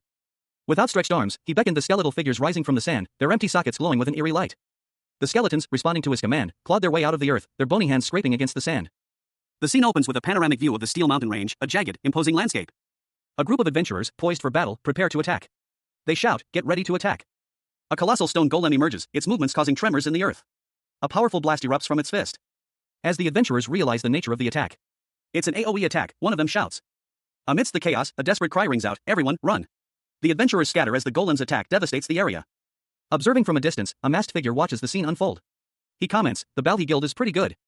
The masked figure's companion explains, after they admitted their wrongdoings to the media, it seems Choi Suk-hyun has become a different man. They no longer greed after items and instead, put their guild's best interest in mind first. The masked figure responds, "Good to hear." The masked figure turns to his companion, a question forming on his face. "Park Ho-sung?" Two figures stood atop a rocky outcrop, their conversation heavy with unspoken tension. One, clad in ornate red armor, bore a striking resemblance to a fantastical beast. The other, in simpler garb, wore a mask that concealed his features. Why? Did he do something wrong? The masked man questioned, his voice laced with concern. The armored figure's gaze was intense, his expression unreadable behind the mask. His magic power is insane. His power was so immense that he didn't even need to cast any magic buffs to properly utilize fourth-tier magic spells. The masked man's eyes widened slightly. "No buffs," he exclaimed, a hint of disbelief in his tone. "This is just my thought, but Park Ho-sung." The armored figure remained silent, his gaze unwavering. "I'm pretty certain that he's even stronger than the Crimson Witch." The scene shifted to the Incheon Industrial Center.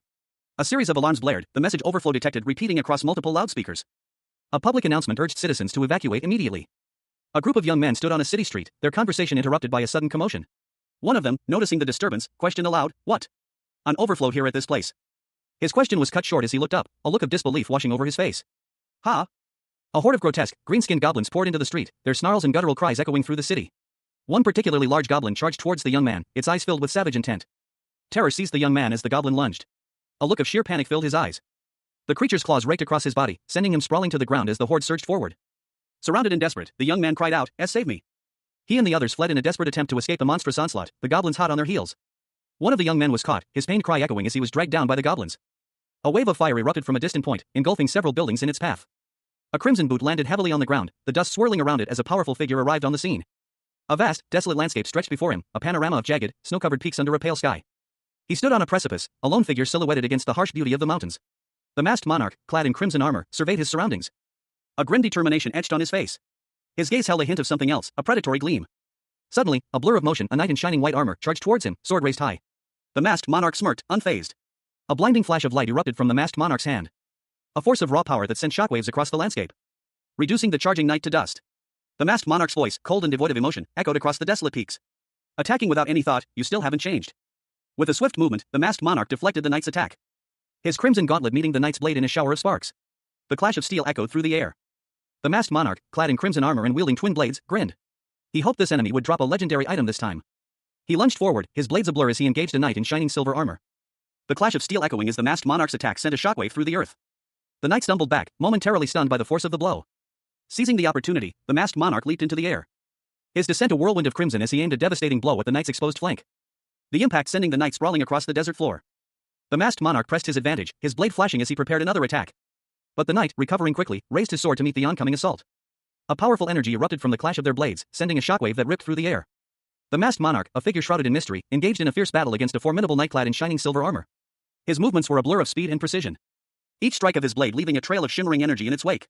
The knight, seemingly unyielding, met each attack with unwavering resolve. But the masked monarch's skill was unmatched. He moved with an almost supernatural grace, his attacks relentless and precise. The clash of their weapons echoed through the air as the knight staggered back, a crack appearing on his helmet. A testament to the masked monarch's overwhelming power. He pressed his advantage, his movements fluid and deadly.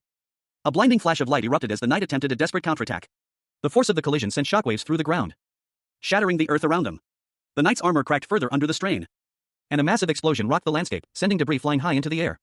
A crater formed where the two warriors had stood, leaving behind a scene of utter devastation. The masked monarch stood victorious, his power undeniable. Dust settled, revealing the knight's broken form, defeated but still standing, a testament to his resilience. The masked monarch's victory was complete, but the battle had left its mark on the land. The masked monarch, the most powerful player of Eternal World, stood poised, his imposing figure partially obscured by the shadows of his helmet. His armor, gleaming faintly, hinted at the immense power he wielded. He silently observed the approaching enemy, a monstrous creature from the game, now terrorizing the real world. A faint smile played on his lips. A subtle acknowledgement of the challenge ahead. Not bad, he mused, a low rumble in his chest. The beast lunged, its claws extended, but the masked monarch was ready. He effortlessly deflected the attack. A surge of energy crackling around him as he prepared his counterattack. The monster roared, a sound that shook the very ground. A blinding flash of light erupting from his sword as he unleashed his power. The monster shrieked in agony as the attack connected, its form dissolving under the immense force. Dragon's rage, the masked monarch declared, his voice echoing with power. He stood victorious, the remnants of the beast dissipating into nothingness. The battle was over, but the war had only just begun. A powerful surge of energy shot into the sky, a beacon of hope in the face of the encroaching darkness. The masked monarch had struck a blow against the Demon King's forces. But the true extent of the threat remained unknown. The mountains stood silent, bearing witness to the unfolding conflict. A lone figure, clad in crimson armor, stood at the bottom of a massive crater, the remnants of a colossal battle. The air hung heavy with the scent of ozone and destruction. A stark landscape stretching before them, the only other visible object a shattered helmet lying amidst the rubble. The silence was profound, broken only by the whisper of the wind.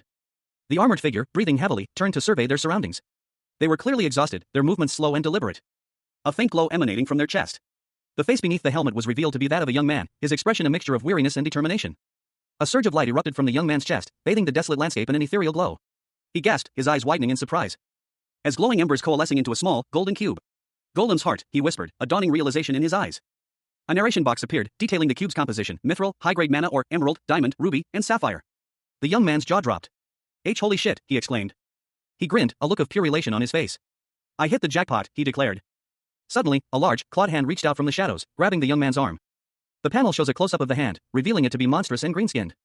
A shadowy figure falls from the sky, impacting the ground with a resounding thud, leaving behind a trail of destruction in its wake. A monstrous orc stands amidst the rubble of a devastated city, its massive form looming over the fallen bodies of several victims. The orc turns, its back to the viewer, as a news report unfolds. This afternoon, an overflow occurred at the Incheon Industrial Center.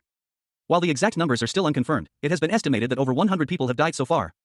A news report flashes on a smartphone screen, detailing the catastrophe at the Incheon Industrial Center. A young man with dark hair and piercing blue eyes studies the grim news with a concerned expression.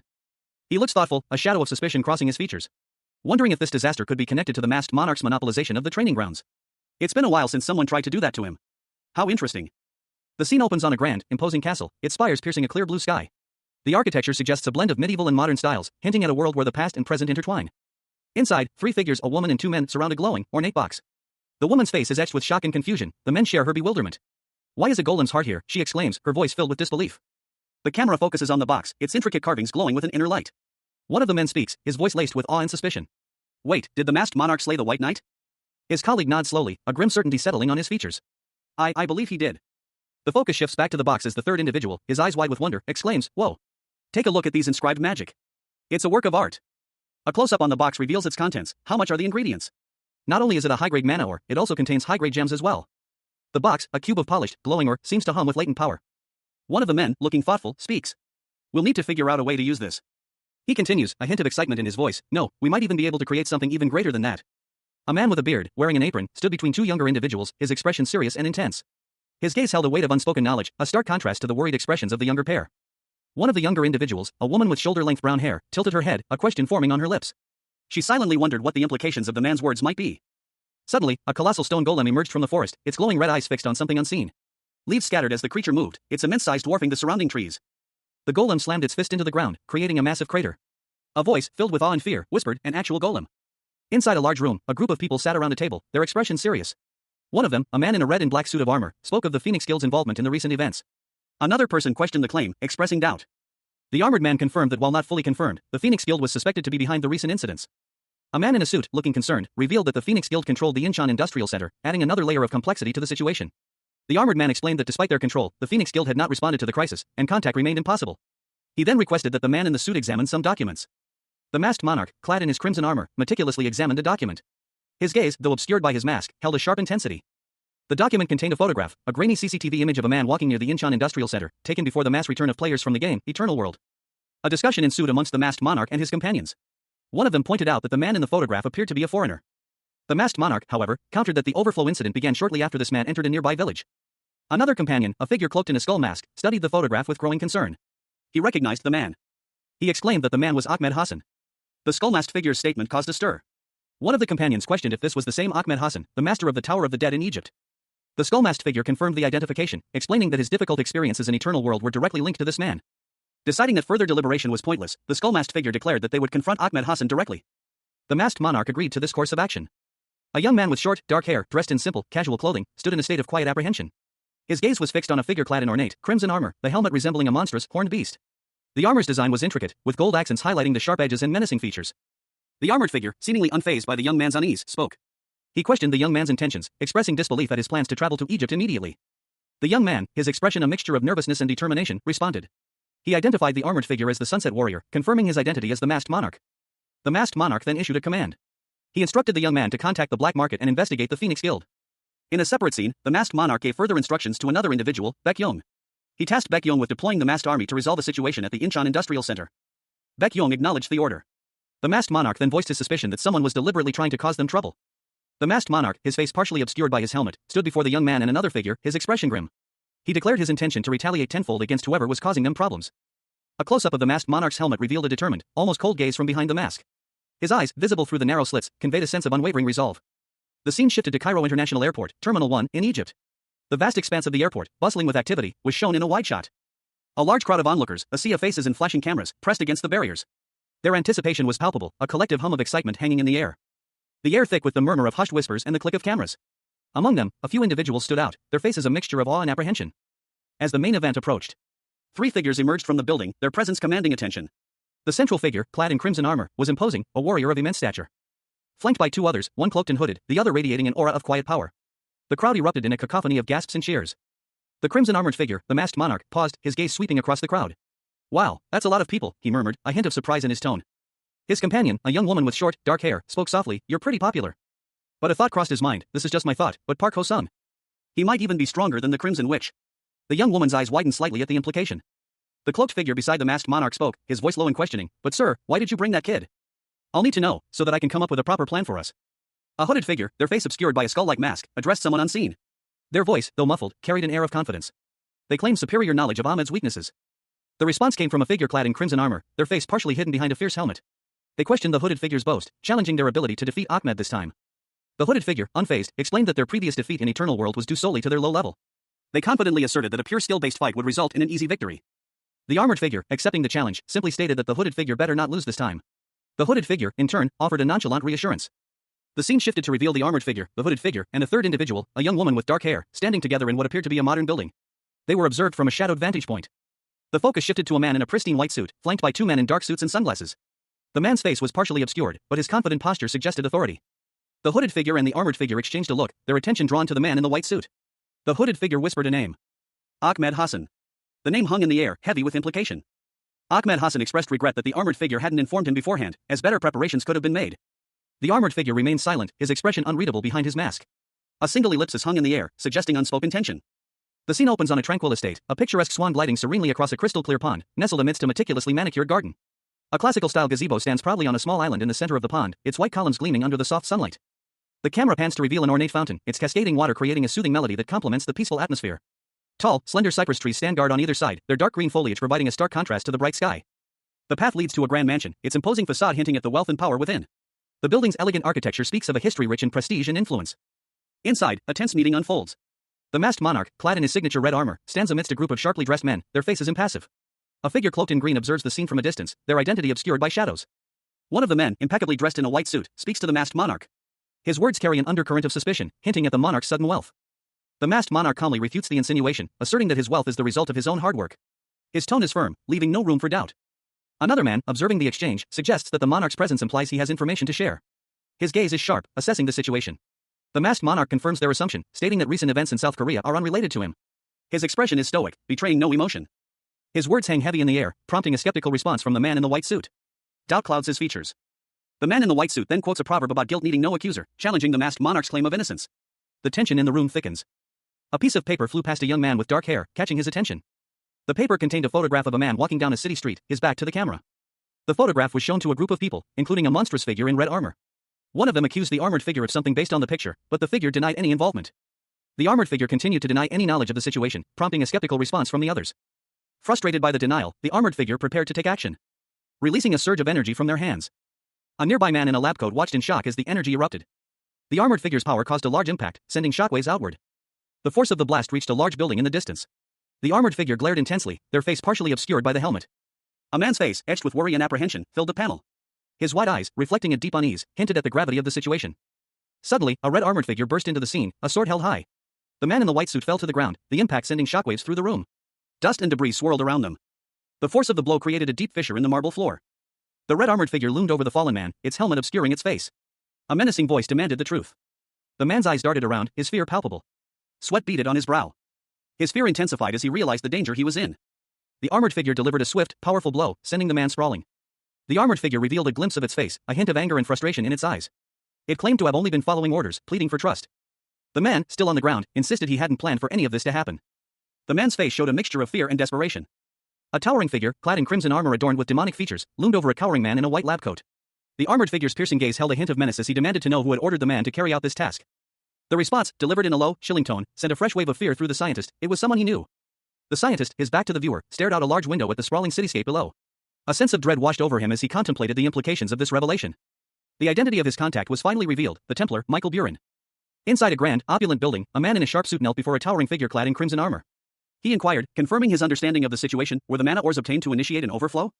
The armored figure responded curtly, stating that he had merely followed Michael Buren's orders. The suited man expressed his frustration with the current situation. He confessed that, had he known the extent of the resulting loss of life, he would never have agreed to Buren's proposal. Suddenly, the armored figure lunged forward, delivering a swift, brutal blow that sent the suited man sprawling. Two men in suits rushed to the fallen man's aid, supporting him as he groaned. One of the supporting men, his face grim, glared at the armored figure. He challenged the armored figure's audacity in lecturing them about manners after what had transpired. A monstrous figure, clad in crimson armor, stood defiantly before a group of men in suits. Its eyes glowed with malevolent intensity. Manners are given to human beings, not beasts like yourselves, it sneered, its voice dripping with contempt. The creature lunged forward, its movements impossibly fast, sending one of the men sprawling to the ground. He landed hard, a look of shock and pain contorting his features. Wrong, he groaned, his mind racing. The man's thoughts turned inward. He realized his mistake. I wasn't thinking properly. I should have refused his proposal. The monstrous figure spoke again, its voice surprisingly calm. I'll make sure to issue a public apology. He looked up at the creature, his fear palpable. Then what more should I do? The creature's gaze hardened. Forgiveness isn't attained that easily. The man's brow furrowed in confusion. Ha! Suddenly, another man rushed into the room, his face etched with alarm. We're in trouble. He continued, his voice strained with urgency. An overflow has occurred in the tomb of an unknown king. A man in a white suit crumpled to the floor, his face contorted in pain. A figure clad in crimson armor, seemingly a being from the game Eternal World, loomed over him, watched by two sharply dressed men. The man in the suit, his eyes wide with disbelief, demanded an explanation from the imposing figure before him. What are you talking about? The armored figure remained silent, its expression unreadable. A warning echoed in the narration box, if you do something wrong, you should be prepared to face the consequences. A look of dawning horror spread across the man's face as he stammered, wait, you can't be, his voice barely a whisper. The armored figure towered over the man, its presence radiating power and menace. The man's fear was palpable. He was clearly facing something beyond his comprehension. A large pyramid stood silhouetted against a twilight sky, a sense of mystery and ancient power emanating from the structure. The narration box identified the location, tomb of an unknown king. Inside, a group of hooded figures stood guard, their faces etched with fear and apprehension. A palpable sense of dread hung in the air. A skeletal warrior, adorned in golden Egyptian-style armor, brandished a spear, leading a horde of similarly ghastly soldiers into battle. Their decaying forms radiated an aura of malice, their hollow eyes burning with an unnatural light. From a low angle, the viewer saw a blur of motion as a group of cloaked figures charged forward, their movements a whirlwind of teal fabric and steel. Their desperate charge was fueled by fear, a desperate cry tore from their lips, if we don't stop them, our families will be in danger. They were determined to stop the monstrous invasion, no matter the cost. A warrior's pained cry echoed through the battlefield. A fierce clash of steel followed, a whirlwind of blades and desperate struggles. One of the cloaked figures was sent flying backward by a powerful blow, the force of the impact sending a shockwave through the air. The battle raged on, a chaotic dance of death between the living and the undead. Despite their valiant efforts, the tide of battle turned against the defenders. One of the cloaked figures, his face etched with grim determination, muttered, shit, there's too many of them. Another skeletal warrior lunged forward, its blade dripping with dark ichor. The warrior's desperate cry of "Ack" was cut short as he was struck down, another casualty in the brutal conflict. The battle continued, a grim struggle against overwhelming odds. High atop a desolate, rocky outcrop, 5 figures stood silhouetted against the setting sun.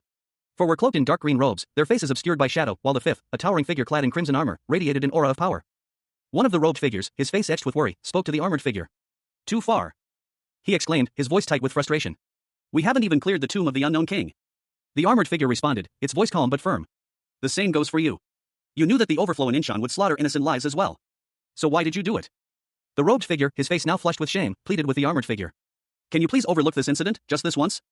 The armored figure remained impassive. If you can do that, then I promise I'll do whatever you want. The robed figure considered the offer, a flicker of hope in his eyes. If the Tower of the Dead becomes a subguild of the masked castle, then I'll think about it. He muttered, weighing the consequences. The armored figure's voice was cold. What? If you don't like that idea, then it's fine with me. I could care less. The robed figure's face contorted in a grimace of desperation as he looked upon the vast army before him. Maintain your formation. A man with a beard, dressed in a teal hoodie, stood before a towering figure in crimson armor. His expression was one of grim determination as he stated, "Fine. I'll do what you say." The armored figure, its face partially obscured by the helmet, responded with a low chuckle. "Oh ho, you made the right choice." The armored figure turned slightly, addressing another unseen individual. "All right, should we get ready now?" The scene shifted to reveal two figures, a cloaked individual with a skull-like mask and a young man with short, dark hair. They stood poised and ready. The crimson armored figure's helmet was shown in close-up, its eyes gleaming with anticipation. The cloaked figure and the young man stood before a desolate landscape, the tension palpable. The crimson armored figure emerged, addressing the others with a confident tone. "Let's get started, shall we?" A wide shot revealed a massive battle unfolding. The cloaked figure and the young man were engaged in a fierce fight against a multitude of enemies. The young man, agile and swift, launched a series of powerful kicks against the enemy, his movements precise and deadly. He continued his assault, his blows impacting with considerable force, shattering the enemy's defenses. The masked monarch, Yang Suchan, addressed his team with a grim determination. His voice, though muffled by his mask, carried an undeniable authority. "All right, my kids. It's time to play." He launched himself into the fray, a blur of motion against the backdrop of a vast horde of undead creatures. His command echoed across the battlefield, "Go all out." With a terrifying roar, a skeletal warrior charged towards Suchan, its bony weapon raised high. But the masked monarch was faster. In a swift, precise movement, he deflected the blow, sending the creature sprawling with a powerful counterattack. The battle raged on, a chaotic dance of steel and bone. Suchan's team fought valiantly, but they were outnumbered. And a monstrous skeletal dragon emerged from the dust, its terrifying presence casting a shadow over the battlefield. The dragon unleashed a devastating blow, its massive claws tearing through the earth, sending shockwaves that rippled through the ranks of the undead army. Amidst the chaos, a bystander watched in awe and fear as the battle reached its peak. The observer's thoughts turned to a memory of the past. That man, is he the same Yang Suchan that I remembered?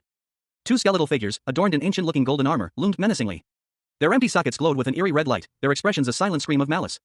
Suddenly, a blinding flash erupted from one of the skeleton's heads as it was violently destroyed, its remains scattering across the crimson battlefield. The masked monarch, his dark silhouette partially visible, unleashed a flurry of blows against another skeleton warrior. Each strike precise and powerful, shattering bone and armor with ease, sending the creature crumbling into dust. He stood amidst the chaos, a dark figure against the bloody backdrop. More skeletal warriors emerged from the shadows, but the masked monarch, seemingly unfazed, prepared to face them.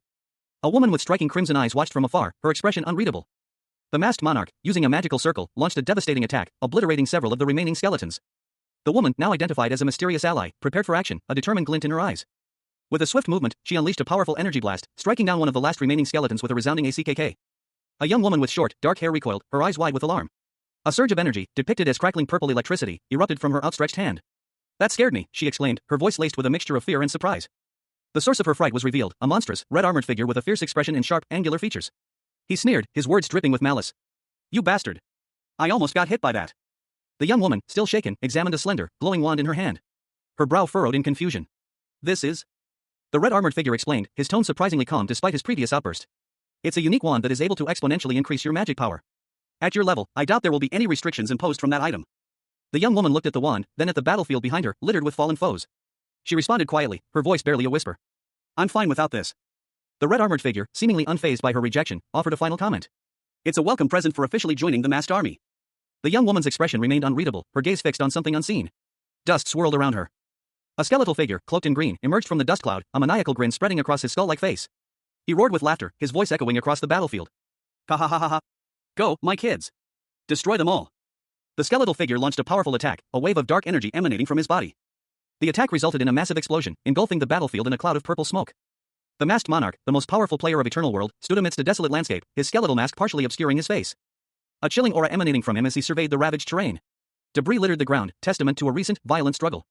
His gaze was intense, a hint of grim determination etched onto his features despite the mask. A question formed on his lips. A wind whipped around a lone figure in the distance, a young man named Park Ho-sung, seemingly lost and alone in the vast expanse of sand. Suddenly, a woman with long dark hair emerged from the sand, her face partially obscured. Her eyes fixed on Park Ho-sung.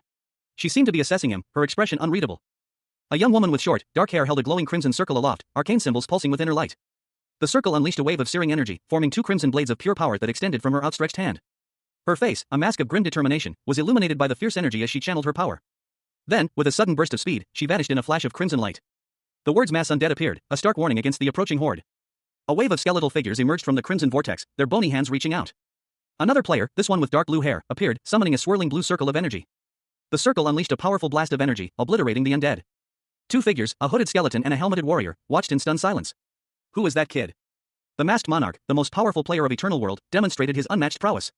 He simultaneously cast two spells, unleashing a devastating display of power. the resulting explosion engulfing a monstrous machine in fiery destruction. The aftermath revealed a formidable foe, a monstrous creature with a crimson helmet resembling a bird of prey, its piercing blue eyes fixed on the scene. Meanwhile, a young woman with short black hair watched from the shadows, her expression unreadable, a storm brewing within her silent contemplation.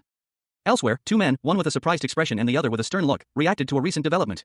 "What do you mean by that?" one exclaimed, his voice laced with disbelief. The other responded, "We're going to become subordinates to the masked monarch." The stern-faced man continued, "What else could I do?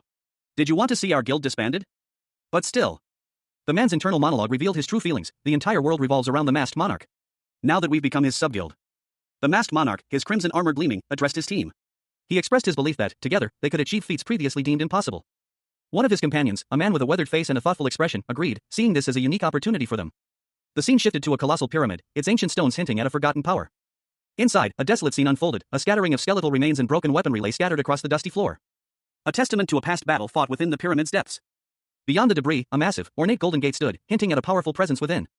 The gate, a symbol of immense power, loomed before them, its intricate carvings hinting at the secrets it guarded.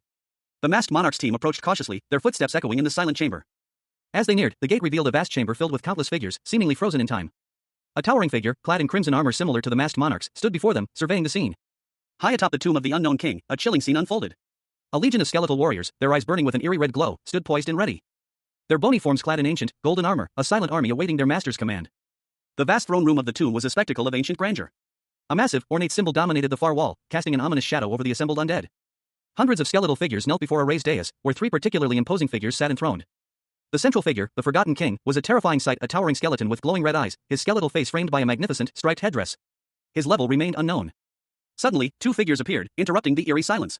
One, a powerful warrior in red armor, spoke with a hint of apprehension. "How many of these bastards are there? This is the first time I'm seeing this many of them." The other, cloaked and skull-faced, responded with a chilling laugh. Are you scared? Have you seen me scared before?" The skull-faced figure continued, "In fact, they'll need to send more of those bastards. Otherwise, this fight will be too easy." The red-armored warrior, seemingly unfazed, simply replied, "Is that so?" The skull-faced warrior observed the vast army of undead, then turned back to his companion. "Well, a hunter will always do their best in order to catch their prey."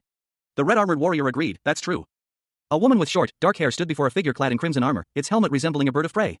The armored figure inquired if she had been to this place before. She replied that it was her first time. The armored figure warned her that they only had one chance to hear this information, so she should listen carefully. The armored figure continued, its gaze intense and unwavering. It instructed the woman to eliminate the nearby mobs as quickly as possible. A skeletal figure, resembling an ancient pharaoh, appeared in a separate panel. The narration box explained that if the woman failed to eliminate the mobs, the boss would respawn indefinitely. The armored figure elaborated, explaining that once the elite mob's health dropped below 50%, the Forgotten King would make his move. The woman listened intently as the armored figure warned her about the Forgotten King's mind decay skill, emphasizing the need for caution. The armored figure, seemingly preparing for battle, manifested a glowing blue orb in its hand. The armored figure declared that they had no time to waste and urged the woman to finish the task as quickly as possible. With a final burst of energy, the woman and the armored figure charged towards a large horde of enemies. The masked monarch, his back to the viewer, stood amidst a chaotic battlefield. He was clad in ornate, golden armor, a stark contrast to the skeletal warriors surrounding him. A whirlwind of bone and steel. The skeletal warriors, their swords raised, charged towards him, their movements jerky and unnatural. But the monarch remained unfazed. He moved with a speed that defied the eye, deflecting blows with effortless grace. His movements a blur of motion as he cut through the ranks of the undead army. The clash of steel echoed through the desolate landscape. With a powerful sweep of his blade, the masked monarch sent several skeletal warriors flying. Their bodies shattered upon impact, leaving behind only a pile of scattered bones. He continued his relentless assault, his movements precise and deadly. Suddenly, a colossal skeletal figure emerged from the fray, its size dwarfing even the monarch's imposing stature. This was no ordinary warrior, but a monstrous being of immense power. The monarch, however, showed no fear, his eyes narrowed in concentration, preparing to unleash his full might. He raised his hand, and a surge of blue energy crackled around him, summoning a bolt of lightning that arced towards the monstrous skeleton. The power of the attack was undeniable. The masked monarch, a figure shrouded in mystery, unleashed his firewall skill, a torrent of searing flames that engulfed the skeletal horde. The inferno consuming the undead creatures one by one, their brittle bones crumbling under the intense heat, reducing them to ash in a fiery spectacle. However, amidst the chaos, a powerful figure emerged from the flames, a towering skeletal warrior, radiating an aura of immense power. Its glowing red eyes fixed on the masked monarch, a sinister grin spreading across its bony face. Undeterred, the masked monarch prepared for the next challenge, his expression hardening with determination. He channeled his energy, summoning a swirling vortex of dark energy, a chilling aura emanating from the epicenter of the storm. He launched a devastating attack, a wave of dark energy crashing against the skeletal warrior, the impact sending shockwaves through the battlefield. A blinding flash of blue energy erupted from the center of the battlefield, accompanied by a guttural cry of "Arg!" The sheer power of the blast was evident in the chaotic energy radiating outwards. The scene shifted to a grand throne room, where skeletal warriors clashed against an imposing figure seated upon a golden throne. The air crackled with dark energy. The skeletal warriors were no match for the imposing figure, who sat calmly on his throne, a cruel smile playing on his lips. A close-up revealed the throne's occupant, a skeletal figure with glowing red eyes, wearing a golden headdress reminiscent of an ancient pharaoh. His expression was one of utter disdain. The pharaoh-like figure sneered, his voice echoing through the throne room, "Inferior beings, that's as far as you'll get." Suddenly, a cloaked figure with a skull-like mask appeared, deflecting the pharaoh's attack with ease. The skeletal warriors continued their assault. The cloaked figure's mask showed a hint of anger as he effortlessly repelled the skeletal warriors. Another warrior, clad in red armor, warned his comrade, "It's his mind decay skill. Watch out." The cloaked figure's mask seemed to crackle with dark energy as he prepared another attack. The red-armored warrior groaned in pain as the cloaked figure's attack hit its mark. Ugh. Shit. The masked monarch, in his crimson armor, surveyed the battlefield. Skeletal warriors, remnants of the eternal world, swarmed around him, their bony forms a stark contrast to the vibrant hues of his suit. Their movements a chaotic dance of death. He stood resolute, a silent sentinel amidst the carnage. Meanwhile, a young woman with short, dark hair, fought fiercely against a hulking skeletal warrior. Her eyes, sharp and determined, reflected the intensity of the battle. Her movements precise and deadly. She parried a bone club with practiced ease. A whirlwind of motion as she countered with a swift strike of her own. The impact sent a shockwave through the air, shattering the bone club into fragments. And leaving the skeletal warrior momentarily stunned. Seizing the opportunity, she prepared for another attack. The masked monarch turned, revealing his face for a brief moment. His eyes, though hidden behind the mask, seemed to burn with intensity. He nodded slightly, his trust in his comrade evident. "I'll entrust the boss to you." The young woman, her expression unwavering, prepared to face the formidable foe. A masked figure, his identity hidden behind dark sunglasses, tumbled head over heels across the scorched earth. Behind him, two monstrous figures pursued relentlessly, their forms silhouetted against the fiery, crimson sky. The relentless pursuit echoing the urgency of the situation. A booming voice, seemingly emanating from one of the pursuing monsters, declared, "This is the perfect opportunity for you to go wild." The masked figure, however, remained focused on escaping. His eyes fixed on a distant point. He arrived at an ancient-looking throne room, where a skeletal figure, adorned in golden regalia reminiscent of an Egyptian pharaoh, sat patiently awaiting him.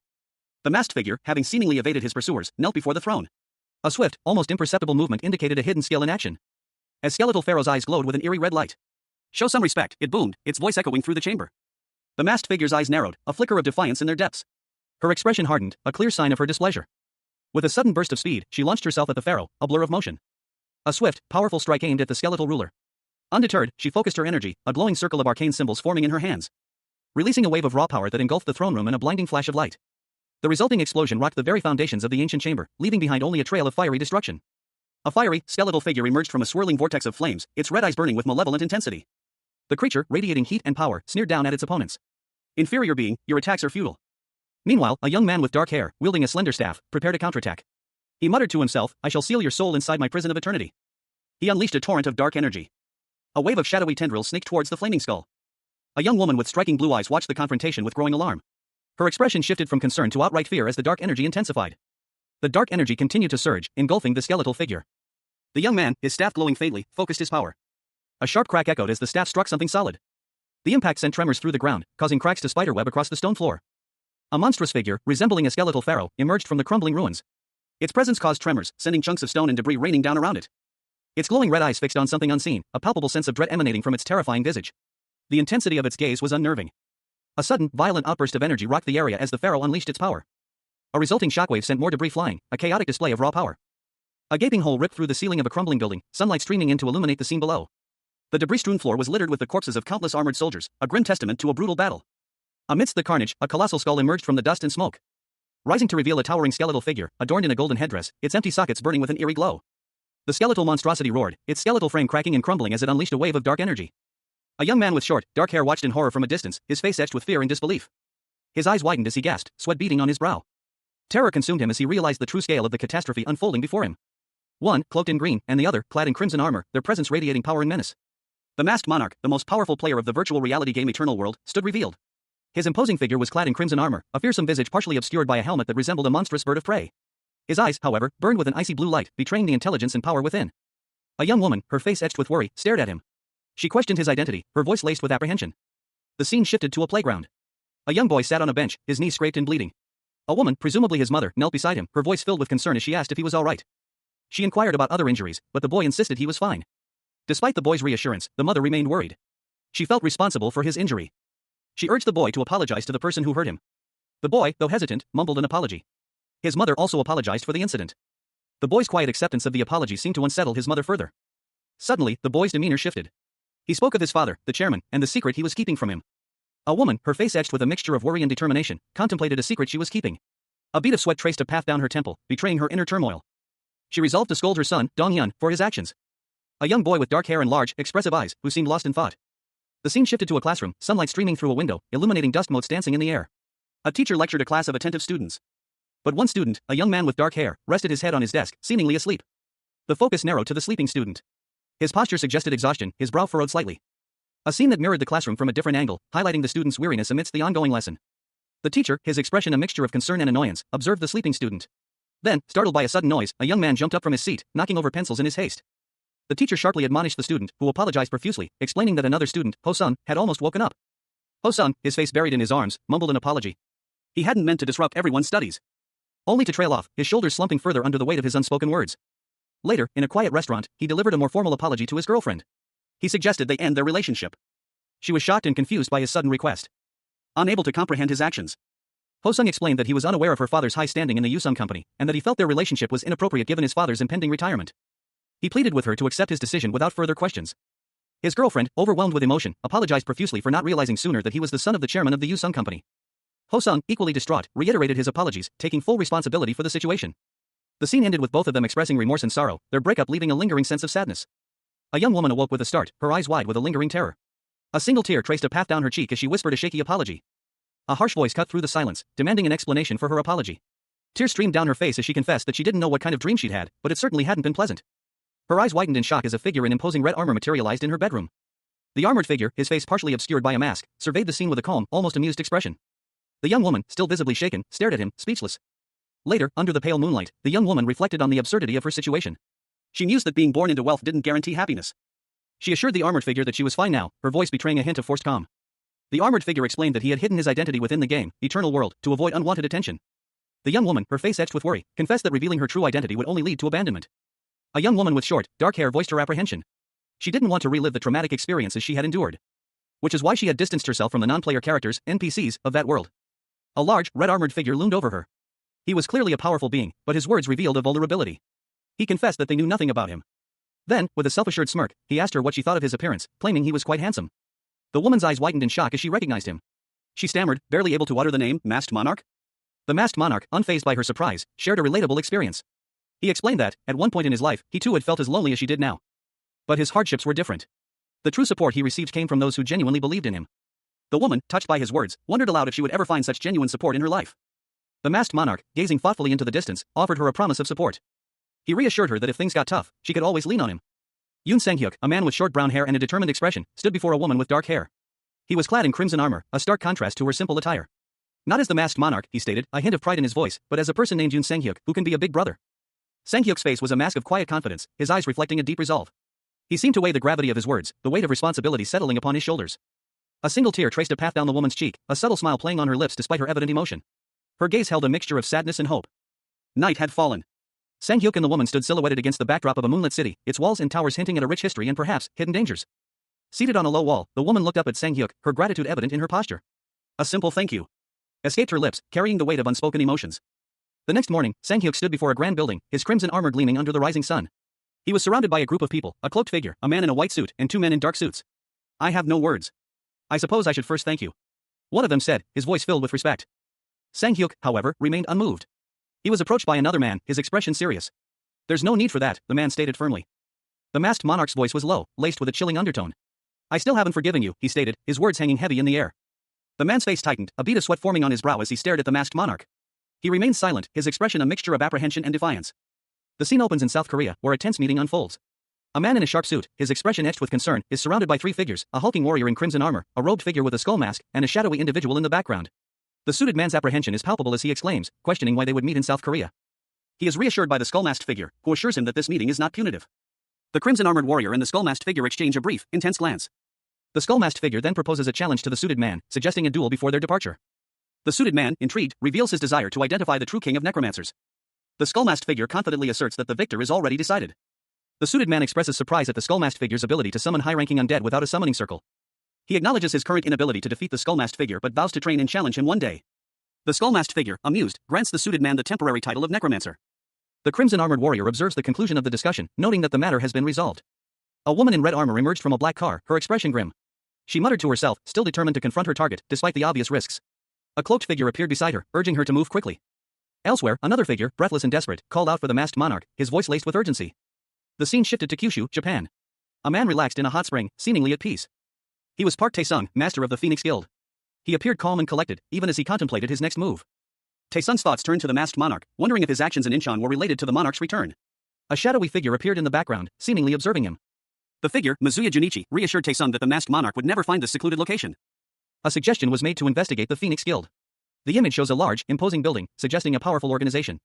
The masked monarch, a figure clad in crimson armor, sat silently at a conference table, his expression unreadable. Several other individuals surrounded him, their faces etched with concern. A masked man, seemingly a leader among the group, spoke, expressing frustration. He stated that despite being in charge of the hunting field, a certain group was not only failing to govern their area but also refusing contact. He questioned the likelihood of the group fleeing to a foreign country. A decision was made to leave Ian in charge of the matter. Ian and others acknowledged the decision. Ian, her eyes closed, appeared thoughtful. The conversation then shifted to Michael Buren. The masked monarch's face, partially visible, showed a hint of concern. A man with a gleeful expression, adorned in a purple shirt and sporting several golden charms around his neck, bounced excitedly on the balls of his feet.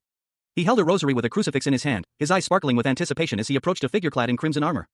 The armored figure stood silently, its back turned, seemingly unfazed by the man's exuberant display.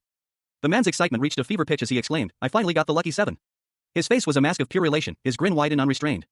The golden charms on his forehead seemed to shimmer with an inner light. The armored figure slowly turned its head, revealing a pair of piercing blue eyes that seemed to glow with an otherworldly light. Its expression was unreadable, a mask of stoic calm behind the crimson visor. The man, still beaming, and the armored figure stood side by side, gazing down at a large, ornate wooden chest. The chest was labeled Chest of Chaos. "Then shall we open it?" the man asked, his voice brimming with anticipation. "Go ahead," the armored figure replied, its voice a low, resonant hum. A sense of quiet intensity hung in the air as the man reached for the chest's latch. "By the way, about my reward," the man said, a hint of nervousness creeping into his voice as he paused, his eyes darting towards the armored figure. "Stop worrying. Just open it," the armored figure responded, its voice calm and reassuring. "Then I'll trust your words," the man stammered, a mixture of excitement and apprehension evident in his tone. With trembling hands, the man carefully opened the Chest of Chaos. His eyes widened in surprise as he peered inside. A gloved hand reached for an ornate chest, its fingers gently pressing against a glowing crimson jewel embedded in the lock. As a surge of energy pulsed through the room, causing a man nearby to visibly react with surprise. The chest flew open, revealing its contents to a towering, armored figure that emerged from the shadows. Its presence filling the small space with an aura of power.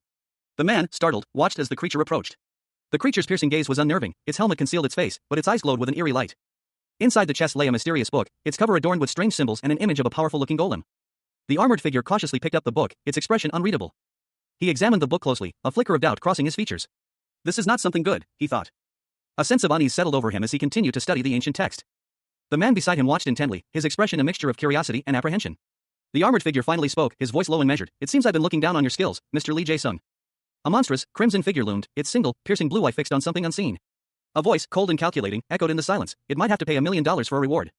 The image shifted to reveal an ancient tome, its cover adorned with arcane symbols and the illustration of a hulking golem. The text below identified it as the Ancient Magic Kingdom's Golem Recipe, type of book. The scene transitioned to a panoramic view of England, its iconic landmarks visible against a clear blue sky. Then, the camera focused on the north coast of Edinburgh, the tranquil beach stretching out under a bright sun. A crowd of sunbathers relaxed on the beach, enjoying the summer day. Until a sudden disturbance shattered the peace. A man and a woman stood frozen, their eyes wide with shock as they witnessed something extraordinary. Nearby, another group reacted with similar surprise, their expressions a mixture of confusion and disbelief. One man simply uttered, "Ha!" In the distance, a majestic castle emerged from behind a verdant hill, its imposing silhouette a stark contrast to the idyllic beach scene. The man and woman on the beach stared, their fear palpable as they watched the castle grow larger, seemingly defying the laws of perspective. The castle continued its impossible approach, its presence growing more ominous with each passing moment. A colossal, mountainous form ripped through the sky, showering the land below with debris. The impact was clearly visible from afar. 3 beachgoers stared in disbelief as the ground trembled violently beneath their feet. A monstrous creature, its form vaguely reptilian, emerged from the crater, its eyes glowing ominously. Panic erupted on the beach as the creature's shadow fell upon them, people screamed and scattered in terror. The monstrous creature lumbered towards the beach, its massive legs crushing everything in its path. Its sheer size dwarfing even the tallest buildings. Meanwhile, in the city, the night sky was filled with an eerie glow. Elsewhere, 2 young men walked through a forest at night, their conversation hinting at a larger, more ominous event. One of them, his face etched with concern, wondered aloud about the possibility of assembling a golem. His companion, equally surprised, expressed disbelief at the prospect of building an actual golem, but also acknowledged the impressive capabilities of a certain Lee Jae-sung. The masked monarch, his expression unreadable, surveyed his surroundings. A thoughtful frown creased his brow as he took in the scene. He stood amidst a bustling crowd, the city lights twinkling like distant stars in the twilight sky. 2 figures walked ahead, their backs to the viewer, seemingly lost in their own thoughts. The city, a testament to his efforts, stretched out before him, a vibrant tapestry of buildings and life under the night sky. 2 of his former teammates, a man in simple clothing and a woman with a camera, stood observing the scene from a shop window. They seemed to be taking in the sights and sounds of the newly constructed city. A woman with a green cap approached the 2, her words carrying a note of pride. "Your city is almost complete." Another man, his face partially obscured, spoke to the masked monarch. "Since you're the one who created this place, how are you feeling?" The masked monarch replied, his tone calm and measured, "I didn't construct this place for me to enjoy. I made it so that everyone can enjoy it." His companion chuckled. "Look at you, being humble." He continued, I heard that you finished acquiring all of the lands surrounding our parents' gravesite. The masked monarch's expression shifted slightly. In order to prevent strangers from entering that territory, I even constructed a large dam and installed some traps around that place. Two young men strolled through the city streets, their conversation light and easy. One of them chuckled, expressing confidence that their mother would be pleased with their care for her. The other brother mentioned that he had recently contacted their brother, Chio Young. He then shared his concerns about Chio Young, speculating that he was working at a construction site and struggling to support his family. A thoughtful expression crossed his face, his gaze distant and troubled. The brother's thoughts shifted to a specific person who came to mind when he heard the word friend. He reminisced about their close friendship since middle school, recalling how Chio Young had always been there for him during difficult times. That person was Kim Chio Young. A flashback showed the two brothers engrossed in a video game, Eternal World, together. The narrator revealed that it was Chio Young who had introduced him to the game. The brother reflected on Chio Young's life, noting that he had quit the game after his girlfriend became pregnant. Returning to the present, one brother suggested calling Chio Young, given the time that had passed. His brother hesitated, questioning whether they should call him right now. Night falls over a bustling city. A man and a woman walk down the street, their faces obscured by shadow, heading towards a dark-colored van parked at the curb. The camera pans to a narrow, neon-lit alleyway, the vibrant glow reflecting off the wet pavement. The air hums with the energy of the city. The scene shifts to a small, unassuming restaurant, its exterior dimly lit. A sign in Korean script hangs above the entrance. Inside, a large man with a shaved head sits alone at a table, engrossed in a meal. A vending machine stands in the corner, dispensing various snacks. A young man with short, dark hair peeks cautiously from behind a wooden partition, his eyes darting around the room. A bead of sweat trickling down his temple. His expression is one of intense concentration and apprehension. He emerges from his hiding place, startled by the large man's sudden question, "Are you standing around for?" The young man's eyes widen in surprise as another man appears behind the first, his face partially obscured by shadow. The camera pans across a sterile hospital corridor, the pale light reflecting off the polished floor. Room 5 is visible down the hall, its door slightly ajar, revealing a dimly lit interior. Inside a small, sparsely furnished room, a young man with short, dark hair sits on the floor before a simple altar, his posture slumped with grief. A concerned voice asks, "Are you okay?" The young man, Chung, looks up, his face etched with sorrow. Another young man, slightly taller with darker hair, enters the room. He approaches cautiously, his expression one of sympathy. He speaks, "Chul Young. I'm sorry I can't do much to help you." Chung looks up at his friend, a flicker of gratitude in his eyes. His friend continues, "It's okay, you coming here is already enough." Chung shakes his head, his voice barely a whisper, "I'm sorry." His friend's face falls, his eyes filled with empathy. He says, "I'm sorry that I can't share your pain." Chung breaks down, tears streaming down his face. His friend reaches out a hand, offering comfort. He sobs uncontrollably, "Hyuk hyuk." A young man, his face partially obscured, offered a quiet, heartfelt sentiment. He expressed his gladness at seeing his friend again. The scene shifted to a celebratory toast, two glasses clinking together in a simple restaurant. "Cheers," one of them exclaimed. One of the men, a jovial figure with short, dark hair, reacted with delight to something his companion said. "Kya. That's sweet," he exclaimed. But a woman nearby, her expression stern, cautioned him. "Don't drink too much and cause a ruckus like you did last time," she warned. The jovial man responded with a nod of understanding. "Yep. I understand," he replied. The woman, seemingly unmoved, commented on his unchanged nature. "She's still the same as ever," she observed. His companion agreed, "Yeah." The conversation turned to the jovial man's current employment. "Anyways, have you been doing well?" one of them asked. He responded confidently, "Of course. Can't you tell?" He then revealed that he'd heard about his friend working at a construction site, prompting his friend to inquire about his financial situation. "Do you make a good living?" A man, his face etched with a mixture of weariness and longing, held up his phone, displaying a picture of a young girl and a teddy bear. He gazed at the image with a soft smile. The image showed a smiling young girl, her pigtails bouncing, clutching a teddy bear. He murmured to himself, remarking on her beauty and how much she had grown. He showed the picture to his dining companion, explaining that seeing his daughter was his motivation. His friend simply replied with a non-committal "yeah." The friend's response was followed by a close-up on his face, a subtle frown playing on his lips, hinting at unspoken concerns. He looked down, lost in thought, as he continued his meal. The scene shifted to focus on his hands, subtly clenching around his chopsticks. The camera angle lowered further, focusing on his worn-out shoes, emphasizing his current state of financial struggle. Suddenly, a second man appeared, offering a gift and congratulating him on a job interview. The first man received the gift with surprise, questioning its unexpected arrival. The scene shifted to show the two men outside, the first man examining the gift with a puzzled expression. The gift was revealed to be a pair of expensive shoes. The first man expressed surprise at their cost, and the second man explained that he had made a lot of money recently by selling in-game items. One man, visibly agitated, confronted another, holding a box. He exclaimed about the significant amount of money he had earned, while the other, calm and collected, simply requested the return of the funds.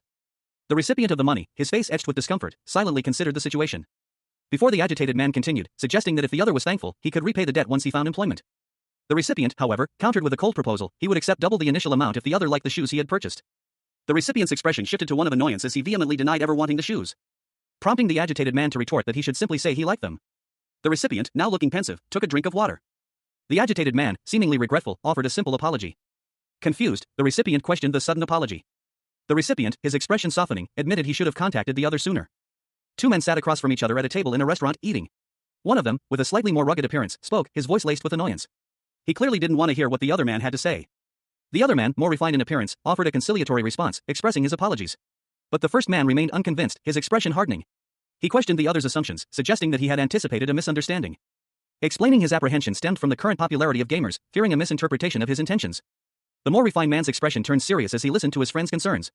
He was clearly considering his next words carefully. He then shifted the conversation, stating he had something important to tell his friend. But the other man immediately interrupted, telling him not to say it. The rugged man took a drink, his expression unreadable. He clarified that their bond was based on their shared experiences and mutual respect, not financial status. Finally, he stated that their friendship was simply because of who they were as individuals.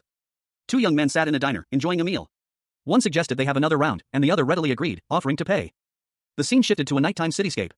A man, Yu Sang-hyuk, appeared, looking up at a tall building. He called out to someone, asking if they knew who he was. The man revealed himself as Kim Chul, from Daemun High. He explained that while he couldn't do everything their princess wanted, he lived life to the fullest, a fact that made him proud. His companion told him to shut up. They got into the taxi, and one of them asked the driver for a moment. Sang-hyuk, a young man with short brown hair, sat in the back of a car, his brow furrowed in concentration as he scrolled through his phone. A wave of exhaustion washed over him, the city lights blurred through the window, mirroring the confusion in his mind. His gaze fell upon an incoming call. The contact name displayed was Queen. A flicker of apprehension crossed his features as he hesitated, his thumb hovering over the answer button. The city skyline loomed before him, a stark reminder of his return. He was home again, but the familiar streets felt alien, haunted by the echoes of his past. He entered his apartment, the air heavy with unspoken anxieties. His mother stood silently, her gaze fixed on his father, who lay asleep on the bed, his face etched with worry. I can't take this anymore, Sang-hyuk muttered, a sigh escaping his lips. He turned away, his shoulders slumped with weariness. The weight of his experiences pressed down on him, a heavy cloak of unspoken trauma. His eyes fell upon a family portrait, a bittersweet reminder of the life he had left behind. The image of his smiling younger sister tugged at his heart. He stood before a dresser, framed photographs of his family members lining the top. The silence in the room was thick, broken only by the soft sounds of his own breathing. His mother entered the room, her voice soft but firm. It's been a while, Mr. Sang-hyuk. He nodded, a faint smile touching his lips. Yes. I'm sorry I didn't contact you guys for a while, he replied, his voice laced with regret. Don't worry about it. In the end, we still met like this, she responded, her tone reassuring. He shifted the conversation, his concern evident. How is Chul Young's mother doing these days, he asked, his voice laced with worry. His mother's expression turned somber. She hasn't been doing the best, so for now she's staying in the hospital, she explained. Sang-hyuk's eyes widened in alarm. Is she ill, he asked urgently. No, it's nothing much to worry about, but, she trailed off, leaving the unspoken concerns hanging in the air. A man, his face etched with worry, sits alone, lost in thought. His wife's unexpected hospitalization has left him burdened by the mounting medical expenses. His eyes, heavy-lidded and shadowed, reflect the weight of his anxieties. The financial strain is clearly taking its toll. A woman, her expression a mixture of concern and empathy, approaches him. She speaks, her words suggesting a close relationship and an offer of support. He hesitates, his gaze downcast. The offer of help is appreciated, but he's reluctant to accept, considering his friend's personality. He explains that his friend would likely refuse any assistance, highlighting his friend's independent nature. The woman, however, understands his friend well, and counters that inaction in the face of a friend's need is unacceptable. Her resolve is firm. The man and woman exchange a meaningful look, a silent understanding passing between them. The woman's question hangs in the air, unspoken but heavy with implication. The scene shifts to a city street at night. The man, having made a decision, speaks resolutely, promising to handle things himself and requesting a hearing. The scene opens with a view of a modern city, the sun shining brightly overhead. A man, seemingly in his 30s, is shown waking up in his apartment, clutching his head in pain. A groan escaping his lips as he muttered about how much he drank the previous night. He sits up, rubbing his temples, his expression one of confusion and slight disorientation. A woman, presumably his wife, enters the room, her arms crossed and a look of disapproval on her face. Her silence speaking volumes. Their young daughter, Hwoyeon, then speaks, reminding her father of a promise he made to drink less. The father stammers a denial, clearly flustered by his daughter's pointed observation. But his wife cuts him off, instructing him to get ready as they have somewhere to go. Her expression is serious, hinting at the urgency of the situation. The panel shows the wife standing, her gaze fixed on something unseen, her demeanor suggesting a sense of foreboding. A man with short brown hair and a stubble beard stood in what appeared to be a residential area, his brow furrowed in confusion. A single word escaped his lips, a silent question hanging in the air, where? The camera angle shifted, offering a view of a quaint, European-style street, the buildings a mix of old-world architecture and modern elements. A peculiar blend of styles hinted at something unusual. The scene continued to unfold, revealing a car partially obscured by the bright sunlight, the street seemingly merging elements of different eras. A traffic light stood at a crossroads, its red light glowing against the backdrop of a medieval-style building. The juxtaposition was jarring, yet strangely familiar. More of the street came into view, the unusual architectural blend becoming increasingly apparent. The scene felt both strangely familiar and utterly alien. A man and a woman walked down the street, the woman carrying a young girl.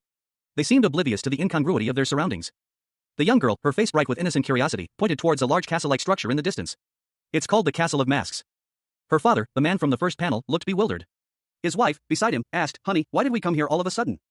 The woman's expression shifted to one of concern as she looked at her husband, a silent question hanging between them. "Ha?" A woman with shoulder-length brown hair and a man with short brown hair and a beard stood on a cobblestone street, the woman looking concerned. The man was asked if he was Mr. Chuljung Kim. The camera focused on a man in a dark suit, his face obscured, who questioned, "Who?" The woman confirmed that he was, indeed, Mr. Kim, and invited him to follow her. Mr. Kim, his wife, and their young daughter stood before a man with blonde hair and small horns, who had just instructed them to follow him. The man's wife looked apprehensive, while he seemed confused. He questioned why they were just standing there, prompting them to follow the blonde man. The family followed the blonde man through a quaint village, lined with half-timbered houses, towards a rose garden. Once in the rose garden, Mr. Kim's daughter asked what this place was. The blonde man simply replied, "We're here." Mr. Kim and his wife stared in stunned silence, clearly bewildered by their sudden arrival at this unfamiliar location. Three figures stood atop a stone wall, gazing up at a grand, imposing building in the distance. A question hung in the air, unspoken but palpable: why were they here? One of them, a man with short, tousled brown hair and a slightly concerned expression, pondered the situation. His brow furrowed slightly, a hint of uncertainty in his eyes. He turned his gaze to another man, taller and more composed, who stood silently nearby. The second man's expression was unreadable. A close-up revealed the second man's face, sharp features, dark hair, and a calm, almost knowing look in his eyes. His name was Sang Hyakyu. The scene shifted to a lavish interior. A young woman, her eyes wide with wonder, exclaimed at the sheer size and opulence of the mansion. She urged her father and the other man to come inside, emphasizing how beautiful the place was. The father, looking weary, simply responded with a quiet "all right." Sang Hyakyu, observing the scene, quietly noted that he had prepared everything in a rush, leading to several oversights and missing items. The father, acknowledging Sang Hyak's comment, gave a weary but accepting "all right." Sang Hyakyu, however, was approached by another person, who called out to him. Sang Hyakyu, maintaining his calm demeanor, responded to the newcomer's question with a simple "just wait." Inside a lavish mansion, a man politely suggests to Mrs. Jesu that she take Hyoyeon to see the garden. The man then approaches Hyoyeon, suggesting a visit to the garden, to which Hyoyeon enthusiastically agrees, expressing his love for flowers. They set off together.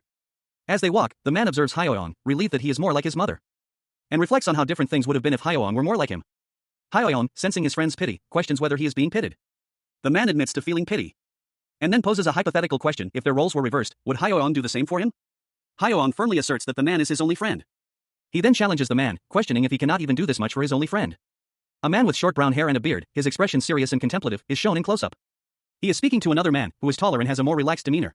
The shorter man is clearly hesitant, but the taller man insists that he is not giving him this opportunity for free, he expects repayment through work. The shorter man, now alone, considers the offer. He resolves to use any means necessary to repay his debt. He vehemently rejects the idea of working so hard that he would die before he could repay the debt, but the taller man casually suggests he start working at a dusk workshop the following day. The taller man's expression shifts to one of mild amusement as he explains that if it were the shorter man, another person named Chulwa would also approve, and that the starting salary for that position would be 100 million won. The shorter man is shocked and incredulous, questioning why anyone would choose him for such a position. He confidently asserts his willingness to do anything for them.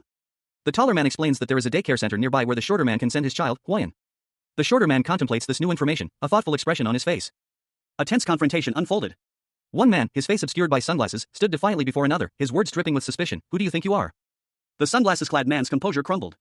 Tears streamed down his face as he confessed, "If you do something like this, then I'll feel guilty. You bastard." He covered his face, sobbing, "Hugh Keek."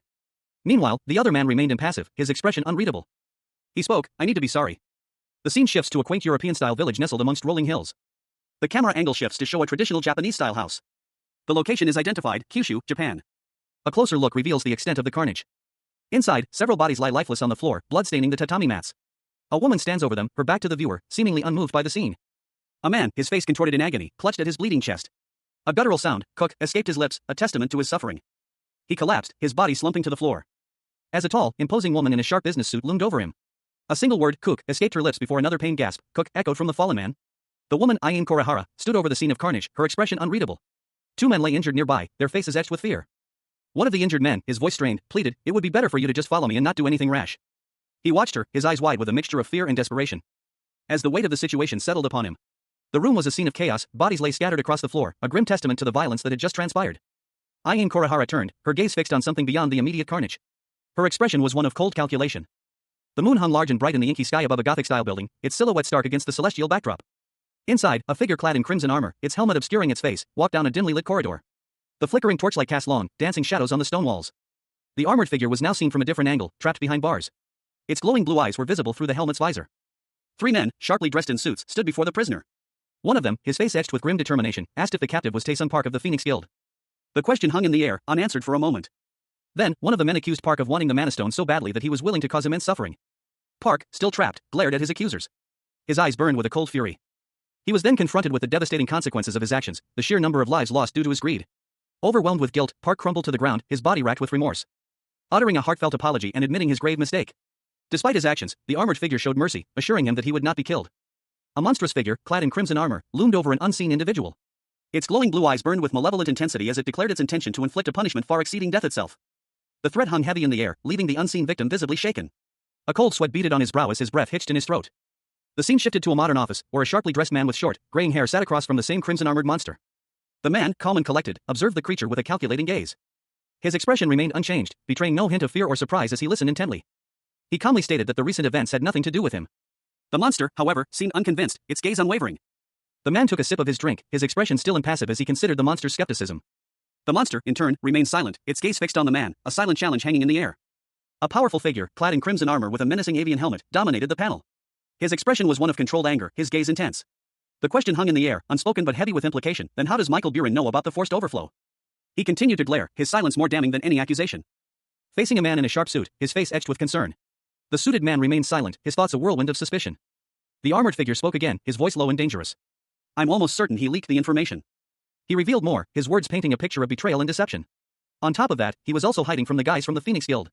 But by the time I found out, everything. The armored warrior's helmet was shown in close-up, his eyes narrowed in thought. A single word escaped his lips, The suited man responded, his voice laced with frustration. Fine, let's say that was the case. Then why didn't you tell me about it? The suited man waited, his gaze unwavering, for an answer. A confession hung heavy in the air. The armored warrior finally spoke, his voice low and filled with regret. I wanted to hide it if I could. The two men sat in silence, the weight of the revelation settling between them. The scene ended with the armored warrior looking down, his expression unreadable. A tense meeting unfolded. A man in a sharp suit, his expression grim, spoke to a figure clad in imposing red armor, the helmet obscuring their face. He stated that there would soon be conflict with England. The armored figure's response was a simple question mark, their silence heavy with unspoken implications. The man continued, instructing the armored figure to persuade the Japanese government to fight against England. The scene shifted to a grand library, where the armored figure stood amidst towering bookshelves. The armored figure turned, a hint of grim determination in their posture. Reminding the suited man that if a similar situation were to ever arise again, he should be prepared. The man's face tightened, a bead of sweat trickling down his temple as he considered the gravity of the situation. As he simply replied that he would keep that in mind.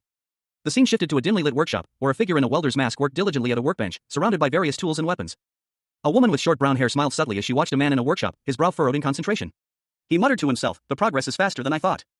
The man, wearing a protective helmet, explained, this is just the external part of the glove, that's why it's made so quickly. The real work starts from here. The woman, curious, inquired about the alloy's strength. He responded that with the current materials, everything should be fine. But then cautioned her to keep the project secret, as per the monarch's orders. The woman nodded, a knowing smile playing on her lips. A close-up on a workbench showed various pieces of equipment and a boot. Don't worry, a voice reassured.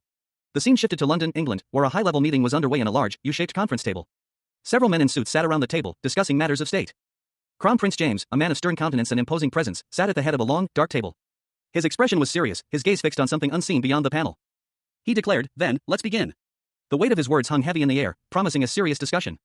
Dan Brown, a man from the Secretary of Defense, addressed the assembled officials. He stated that 3 days prior, on the coast of northern Edinburgh, a monstrous entity known as the Moving Castle had appeared. A map highlighted the location of this unprecedented event. Prime Minister Hugh Gland, his face etched with worry, commented on the situation. He noted that given the sheer size of the creature, their suspicions were confirmed, but another individual would provide further details. The Prime Minister gestured towards a man standing nearby. Stepping forward, the man introduced himself as the leader of the Cathedral Knights. He had blonde hair, a short beard, and a serious expression. His demeanor suggested a man accustomed to authority and responsibility. One of the officials inquired about his assessment of the current situation. The leader of the Cathedral Knights began his explanation, stating that the creature was unique, even the players from the other world could not contend with it. A man with blonde hair and a goatee, dressed in a sharp suit, stared intently ahead. His expression was one of grim determination, his jaw clenched tight. The words not defeat hung in the air, a silent vow. Another man, this one with shorter brown hair and a more relaxed demeanor, leaned forward, his brow furrowed in concern. He questioned, are you talking about the masked monarch? The blonde man's eyes, sharp and intense, narrowed further. His gaze held a mixture of anger and resolve. He responded curtly, yes. A third man, partially obscured, peeked from under a table. He exclaimed, well, if you look at the report. He continued, nervously, it says that the monster doesn't show any threat. The blonde man's face was etched with disbelief. He countered, it moves continuously without stopping. A colossal monster, its form barely visible in the distance, was shown to be moving relentlessly across the landscape. That means that everything in its path is bound to be destroyed, the blonde man stated grimly. The blonde man pointed to a map, indicating a specific location. The current location of the Tartarus is here. Another map showed the monster's path, starting from Edinburgh and heading south. Unless it changes its route. A high-ranking official, his face etched with worry, addressed a silent room. He stated that within 2 weeks, a significant threat would likely reach London. He sat at the head of a long table, flanked by 2 imposing figures in dark suits. The atmosphere was thick with tension. The official's worried expression filled the panel. Then, a man with blonde hair and a beard entered the room, his gaze sharp and intense. The blonde man observed the group of officials seated around the table, a question mark floated above his head, indicating his uncertainty. One of the officials, a dark-skinned man, spoke, reminding the others that even the masked monarch had been unable to defeat the approaching threat. The blonde man listened intently, his expression unreadable. A powerful beam of light erupted from a colossal, red-armored figure, striking a dark sphere in the distance. The official, observing the scene, noted that the masked monarch could potentially alter the creature's trajectory. The scene opens in a dimly lit parking garage, rows of luxury cars parked neatly between the pillars. A quiet, almost tense atmosphere hangs in the air. The camera focuses on two cars in particular, a sleek, red Mercedes and a dark gray BMW. The stillness emphasizes the anticipation of something about to happen. Suddenly, a hand violently grips the steering wheel of the BMW, knuckles white with tension. The action is sharp, unexpected. The driver, a man with blonde hair and sunglasses, is revealed. His face is contorted in a grimace of anger and frustration, his jaw clenched tight. He mutters a curse under his breath, God damn it. Why did that Tartarus have to appear in England of all places? A steaming bowl of bibimbap, complete with a perfectly fried egg, sat on a table, ready to be eaten. A simple meal, yet it held a certain appeal. A young man with short brown hair, a somewhat serious expression, sat at the table, delicately using a spoon to eat the bibimbap. Beside him stood a young woman with dark hair and pointed ears, watching him with a subtle smile. He savored the taste, a look of genuine enjoyment spreading across his face. The woman, her own expression one of eager anticipation, asked if he liked it. He enthusiastically confirmed that it was delicious. She expressed relief, explaining that she had followed a recipe from a famous Korean chef seen on television. Suddenly, she remembered something, her eyes widening in alarm as she announced that a music broadcast was about to begin. She excitedly jumped up and began dancing, completely enthralled by the music. The young man watched her, a small smile playing on his lips. She commented that he watches television a lot when she is gone, a statement he readily agreed with, finding it preferable to doing nothing. She then urged him to watch the news with her. Inside a cozy apartment, a young man with short brown hair watched television with a young woman who possessed a pair of horns and striking brown hair. He looked concerned, his brow furrowed slightly, as he voiced his apprehension. Did something happen again? The camera focused on the young man's face, highlighting his thoughtful expression. His eyes, wide and alert, betrayed a sense of unease and anticipation. The young woman, her expression serious, turned to him, her question laced with worry. What is it? Is it something big? The horned woman's face filled the panel, her eyes gleaming with a mixture of amusement and anticipation as she said, won't you look at that? A subtle smile played on the young man's lips as he responded, so this is how things are turning out. The scene shifted to an urban setting, a cityscape under a bright, clear sky. A narration box appeared, stating, I received a message from. The young man, now seen walking down a city street with a blonde woman, was approached by a third individual, whose face was partially obscured. The partially visible figure asked, yeah?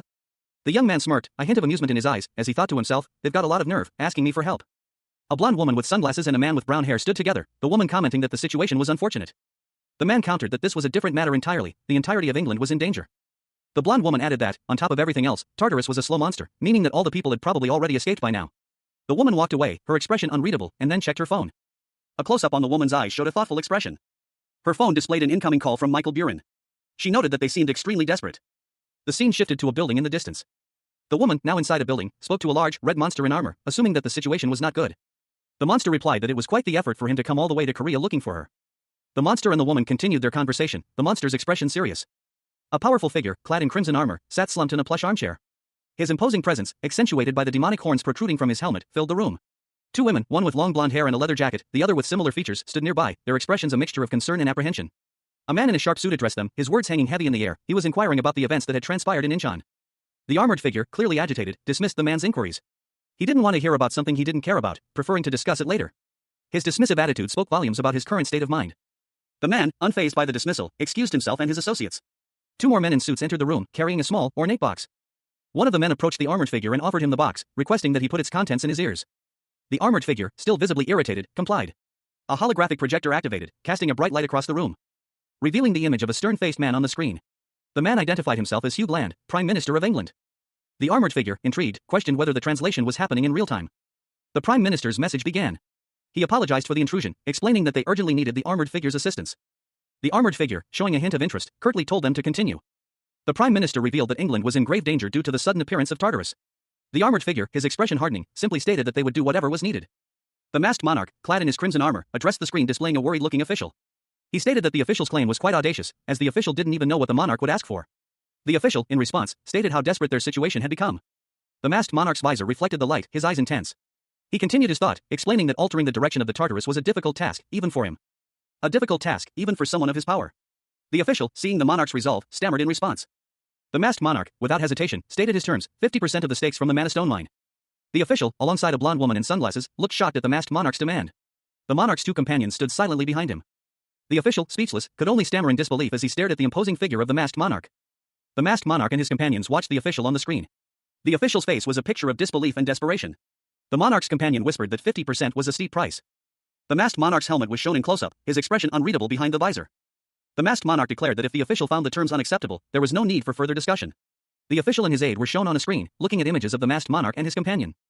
The scene shifted to a news studio, where the official was giving a press conference, flanked by two nervous-looking aides. A camera was pointed at him. A bead of sweat trickled down the worried brow of a middle-aged man in a green suit. His gaze was fixed on a younger man in a light-colored shirt and tie, who was frantically speaking into a cell phone, his own face etched with tension. The younger man's shoulders slumped slightly as he listened to the urgent conversation, his eyes wide with a mixture of fear and determination. The older man, his expression still one of deep concern, finally spoke, his voice barely a whisper. He agreed to the terms. A monstrous figure, clad in crimson armor, emerged from the shadows, a chilling smile playing on its lips. That was a wise decision, it stated, its voice echoing with power.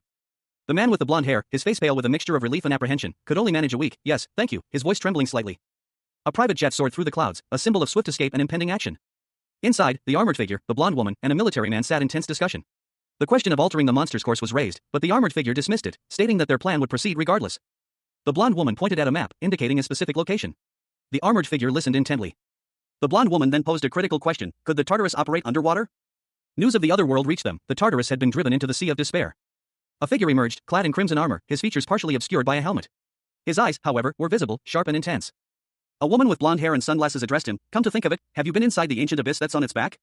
He responded, his voice low and measured. The woman listened intently. He was denied entry. That's unfortunate, she thought, we could have gained some information from there. He shrugged, a hint of defiance in his posture. Who knows? Maybe this time around I might be able to go in. The woman's expression remained unreadable, her gaze fixed on him. A distant, smoldering peak was visible through the mist, hinting at a looming threat. A sprawling landscape unfolded beneath a hazy sky, rolling hills dotted with lush forests and a distant, imposing castle perched atop a hill. The scene was peaceful, almost idyllic. But the tranquility was shattered by the sudden appearance of a monstrous creature, its gaping maw revealing rows of sharp teeth. Dust swirled around it as it emerged from the mist. A terrifying behemoth that seemed to dwarf even the towering castle in the distance. News of the monster's appearance spread quickly. A news crew, complete with satellite truck and camera equipment, had arrived at the scene, their lenses focused on the distant threat. A young cameraman, his eyes wide with a mixture of fear and excitement, whispered to his colleague. Suddenly, a helicopter descended from the sky, landing on the beach nearby. Four figures emerged, their presence commanding attention. The cameraman gasped, recognizing the leader immediately. They're here. The masked monarch. The news crew sprang into action, scrambling to prepare their equipment. Hurry! Get ready to film. The masked monarch, clad in crimson armor, advanced towards the monstrous creature, his every step deliberate and powerful. A cloud of dust rising with each footfall. He stood before the beast, a figure of unwavering resolve against the backdrop of the desolate landscape. The masked monarch, the most powerful player of Eternal World, stood amidst a shimmering, ethereal portal. His crimson armor, adorned with intricate details, reflected the otherworldly light emanating from the rift. A grim determination etched itself onto his masked face. The portal pulsed with energy, its edges flickering like a dying flame. Then, with a final surge, it collapsed, leaving behind only the masked monarch, who now stood before a group of onlookers. A photographer snapped pictures as two men in suits stood guard, their expressions a mixture of awe and apprehension. The monarch, seemingly unfazed, stood tall and proud, a symbol of hope in a world teetering on the brink of chaos. Meanwhile, a young man with brown hair, his face contorted in a grimace, stumbled through a bustling city street, narrowly avoiding a collision with another pedestrian. Panic and confusion were evident in his eyes. Suddenly, a sharp, piercing sound cut through the air, causing the young man to freeze in his tracks. He looked up, his eyes widening in alarm. Its presence radiating an aura of immense power and malice. The masked monarch, sensing the approaching threat, activated a hidden mechanism within his armor. A pair of massive, obsidian wings unfurled from his back, their sharp edges glinting menacingly in the sunlight. A narration box appeared, flight is possible while perforation wings are active. He smirked, a hint of excitement in his eyes. A thought bubble appeared above his head, it's been a while since I've used this item. With a powerful thrust of his wings, the masked monarch launched himself into the air, leaving a trail of shimmering energy in his wake. Readying himself for battle. A monstrous, shadowy form hurtled through the atmosphere, leaving a blazing trail in its wake. Its descent culminating in a powerful impact that shook the very ground. From the crater, a colossal beast emerged, its crimson armor gleaming menacingly under the dim light. Its massive form was a terrifying sight, a clear indication of the danger to come. A creature of immense power, ready to unleash its fury upon the unsuspecting world. Then, let's start off with a bang. The masked monarch, having anticipated this arrival, launched a preemptive strike, obliterating the beast in a blinding flash of light. High above a sprawling forest, a colossal structure resembling a temple or ziggurat dominated the landscape. The sun cast long shadows across the verdant canopy below. The scene shifted, revealing a closer view of the imposing structure, its ancient stonework hinting at a history lost to time. Suddenly, the ground trembled violently. A monstrous creature, resembling a colossal, winged reptile, burst forth from the earth, its emergence accompanied by a deafening roar. Dust and debris rained down as the beast spread its massive wings, casting a shadow over the surrounding forest. From the sky, a figure descended, clad in crimson armor, a brilliant blue energy blade trailing behind him. He moved with impossible speed. With a swift, precise strike, the armored figure cleaved through the air, his blade meeting the monstrous creature's wing with a resounding impact. The crimson armored figure continued his assault, dodging the snapping jaws of the colossal beast as he prepared for another attack. A monstrous claw, tipped with wickedly sharp talons, descended from the heavens, tearing through the sky with a deafening roar. The earth trembled beneath the impact as the creature's immense weight crashed down, sending a shockwave that flattened the surrounding landscape, leaving only a trail of destruction in its wake. Suddenly, a figure clad in crimson armor materialized, a blur of motion as he intercepted the falling beast. His movements a whirlwind of speed and precision as he prepared to counterattack. With a mighty bellow, he unleashed a devastating blow. The force of the impact sending the monstrous creature reeling back. A pained groan escaping its maw as it struggled to regain its footing. He launched himself into the air, wings unfurling behind him, preparing for a final, decisive strike. The masked monarch, clad in crimson armor, stood poised, his legendary spear crackling with celestial energy. He braced himself, then unleashed a devastating blow, a blinding flash of light accompanying the spear's trajectory as he hurtled forward, leaving a trail of shimmering energy in his wake as he moved with impossible speed. The impact of his attack creating a massive crater in the earth, dust and debris erupting outwards in a violent shockwave. a testament to the raw power of the masked monarch's strike. He continued his assault, a flurry of blows raining down upon his foe. Each strike precise and devastating, the air itself seeming to crackle with the force of his attacks. Culminating in a final, earth-shattering blow that sent shockwaves rippling through the very ground itself, leaving behind only a smoking crater and the lingering scent of ozone. A monstrous maw, filled with jagged teeth and crackling with dark energy, consumed the landscape. Its sheer size dwarfed everything around it. But the masked monarch, clad in crimson armor, met its advance head-on. He roared, hoot, as his sword flashed, aimed at the heart of the beast. The impact of the clash was cataclysmic. A blinding flash of light erupted from the point of contact, a shockwave radiating outwards in a devastating display of power. The resulting explosion was immense, a blinding white light that consumed the entire area, leaving behind only a lingering heat and a silent, smoking crater. From a distance, a crowd of onlookers watched in stunned silence as the dust settled, their faces etched with a mixture of awe and terror. A group of men in suits observed the scene from a nearby hilltop. Their expressions were grim. One of them, using binoculars, gasped, "That's the Tartarus." His companion looked equally disturbed, muttering, "Even if he's the masked monarch, is this mission even possible?" A concerned expression etched itself onto the Prime Minister's face as he contemplated the unfolding situation. So far, the direction of the Tartarus had shifted by 12 degrees. But there were still 15 degrees left to shift the Tartarus in the desired direction. The Prime Minister's apprehension was palpable. A confident voice reassured him. "Do not worry, Prime Minister. As long as the masked monarch doesn't give up." The Prime Minister and his advisor watched, mouths agape, as a massive chasm opened in the earth. A monstrous creature emerged from the depths, its roar shaking the very ground beneath their feet.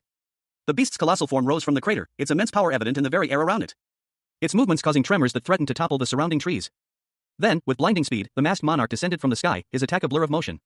The masked monarch's attack connected, the impact sending shockwaves through the very fabric of the earth. The monster's enraged face filled the panel. A monstrous creature, its gaping maw filled with rows of razor-sharp teeth, descended from the sky.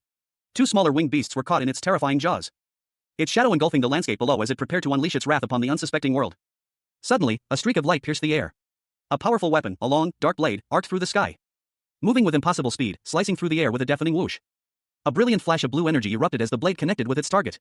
The masked monarch, clad in pink armor, had arrived. He stood poised, his weapon crackling with raw power, ready to face the monstrous threat. With a battle cry, he unleashed his attack, the words lighting spear echoing in the air. A blinding bolt of energy shot forth, striking the beast with devastating force, sending it reeling back in pain. The masked monarch landed gracefully, his movements precise and deadly.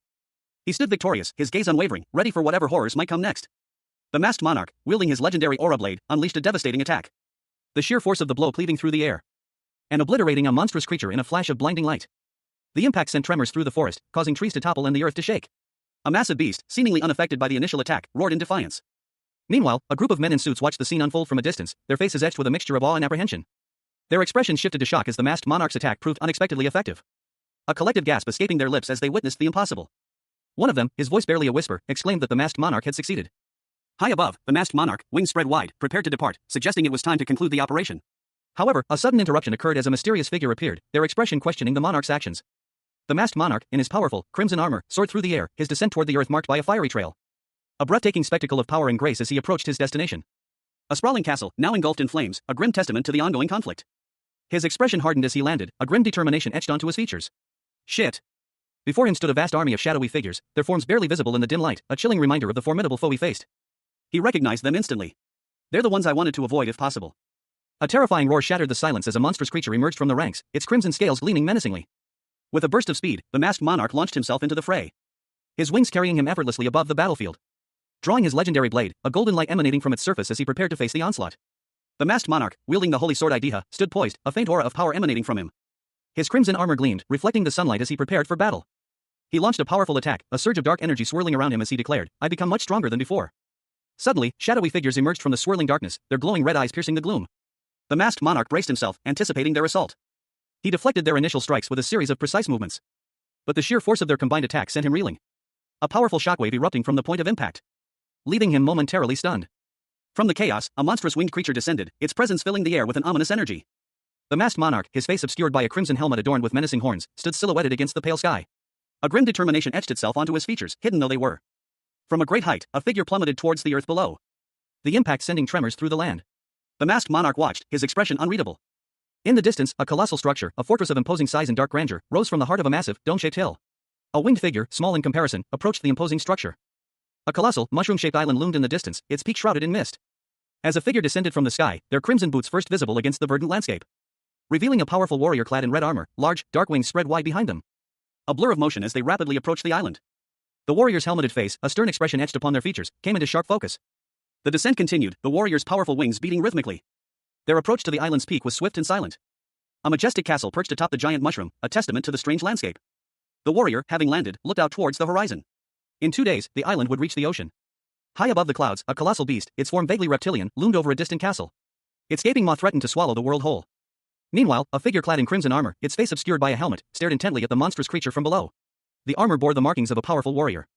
The camera focused on a pair of armored boots, striding purposefully across a desolate landscape, revealing the wearer to be a young man with short, dark hair, his face grim and determined. He wore the same crimson armor as the figure seen earlier. He paused, his gaze fixed on a distant structure. A slight frown creased his brow. A massive castle, its imposing silhouette rising against the clear blue sky. It was the source of an ominous energy. He muttered to himself, concluding that he could enter the castle. Approaching the castle, he found himself before a large, imposing gate. He stepped through, ready for whatever awaited him inside. The masked monarch, the most powerful player of the virtual reality game Eternal World, stood amidst the ruins of a once grand city. His crimson armor, adorned with menacing horns, reflected the setting sun, casting long shadows across the desolate landscape. He paused, a thoughtful expression settling on his face. His gaze fixed on a large, imposing wooden door ahead. The heavy oak seemed out of place in this ravaged environment. With a determined stride, he approached the door and pushed it open, revealing a dark, cavernous interior. The interior was a stark contrast to the exterior. A grand hall, now in ruins, lay before him. Dust motes danced in the faint light filtering through the shattered windows. He cautiously peered into the shadows, suspicion clouding his features as he noticed a small, overturned chair and several wooden crates scattered haphazardly across the floor. A single candle flickered on a nearby table, casting an eerie glow on the scene. The masked monarch's eyes narrowed. He sensed a disturbance, a lingering presence that spoke of recent activity. The air crackled with unspoken tension. A voice, laced with a hint of amusement, echoed through the shadowed space. Did you really think I wouldn't notice you? The masked monarch, his presence barely perceptible, moved with impossible speed. His blade, a blur of motion, sliced through the air. The sound of tearing fabric and a guttural shriek filled the air as the unseen foe was struck. The masked monarch's sword lay embedded in the wall, a testament to the force of his strike. He stood poised, his senses alert. A smirk played on his lips as he questioned, in the shadows? From the darkness behind him, shadowy tendrils snaked out, reaching for the masked monarch. He remained unfazed. 2 monstrous figures emerged from the shadows, their eyes burning with malevolent intent. They let out a chilling cry. But before they could attack, the masked monarch moved again. A blinding flash of light erupted from his blade as he effortlessly cut down one of the creatures. He looked at the remaining monster with a cold, calculating gaze. He taunted the remaining creature, if you were going to do this, then what was the point of hiding? The masked monarch, clad in crimson armor, unleashed a wave of energy, a blinding flash of light erupting from his outstretched hand. The force of the attack leaving a lingering cloud of dust and smoke in its wake. He stood amidst the chaos, his expression unreadable, a hint of curiosity in his eyes as he surveyed the aftermath. A smirk played on his lips as he questioned, was that all of them? His gaze was sharp, unwavering, betraying a confidence that bordered on arrogance. He then produced a glowing, translucent screen, seemingly conjured from thin air. The screen displayed a series of icons, representing various game statistics. He let out a surprised, "Oh," upon seeing the meager amount of experience gained. The masked monarch, seemingly unfazed, spoke the name Lilith. A swirling vortex of blue energy materialized before him. From the vortex, a woman with horns and a mischievous grin emerged, cheerfully greeting him with, "Yes, did you call?" A man in red armor, his face partially obscured by shadow, questioned a horned woman in casual clothing. He asked if she could teleport to a moving location. The woman, her expression thoughtful, replied that while she could usually teleport, it was currently impossible. She then flashed a peace sign, a confident smirk playing on her lips. The armored man listened intently as the horned woman explained that she had 2 methods for long-distance travel. The first involved summoning her. The second was teleporting to the location of a face she recognized. The woman continued, explaining that her powers relied on dreams as a medium. The man listened, his expression unreadable. He then questioned if teleporting to someone who lived in a specific location was possible, given her explanation. She confirmed this was indeed possible. The man then mentioned the butcher, the first person he wanted to visit. A surge of energy pulsed from the man's temple as he focused his thoughts.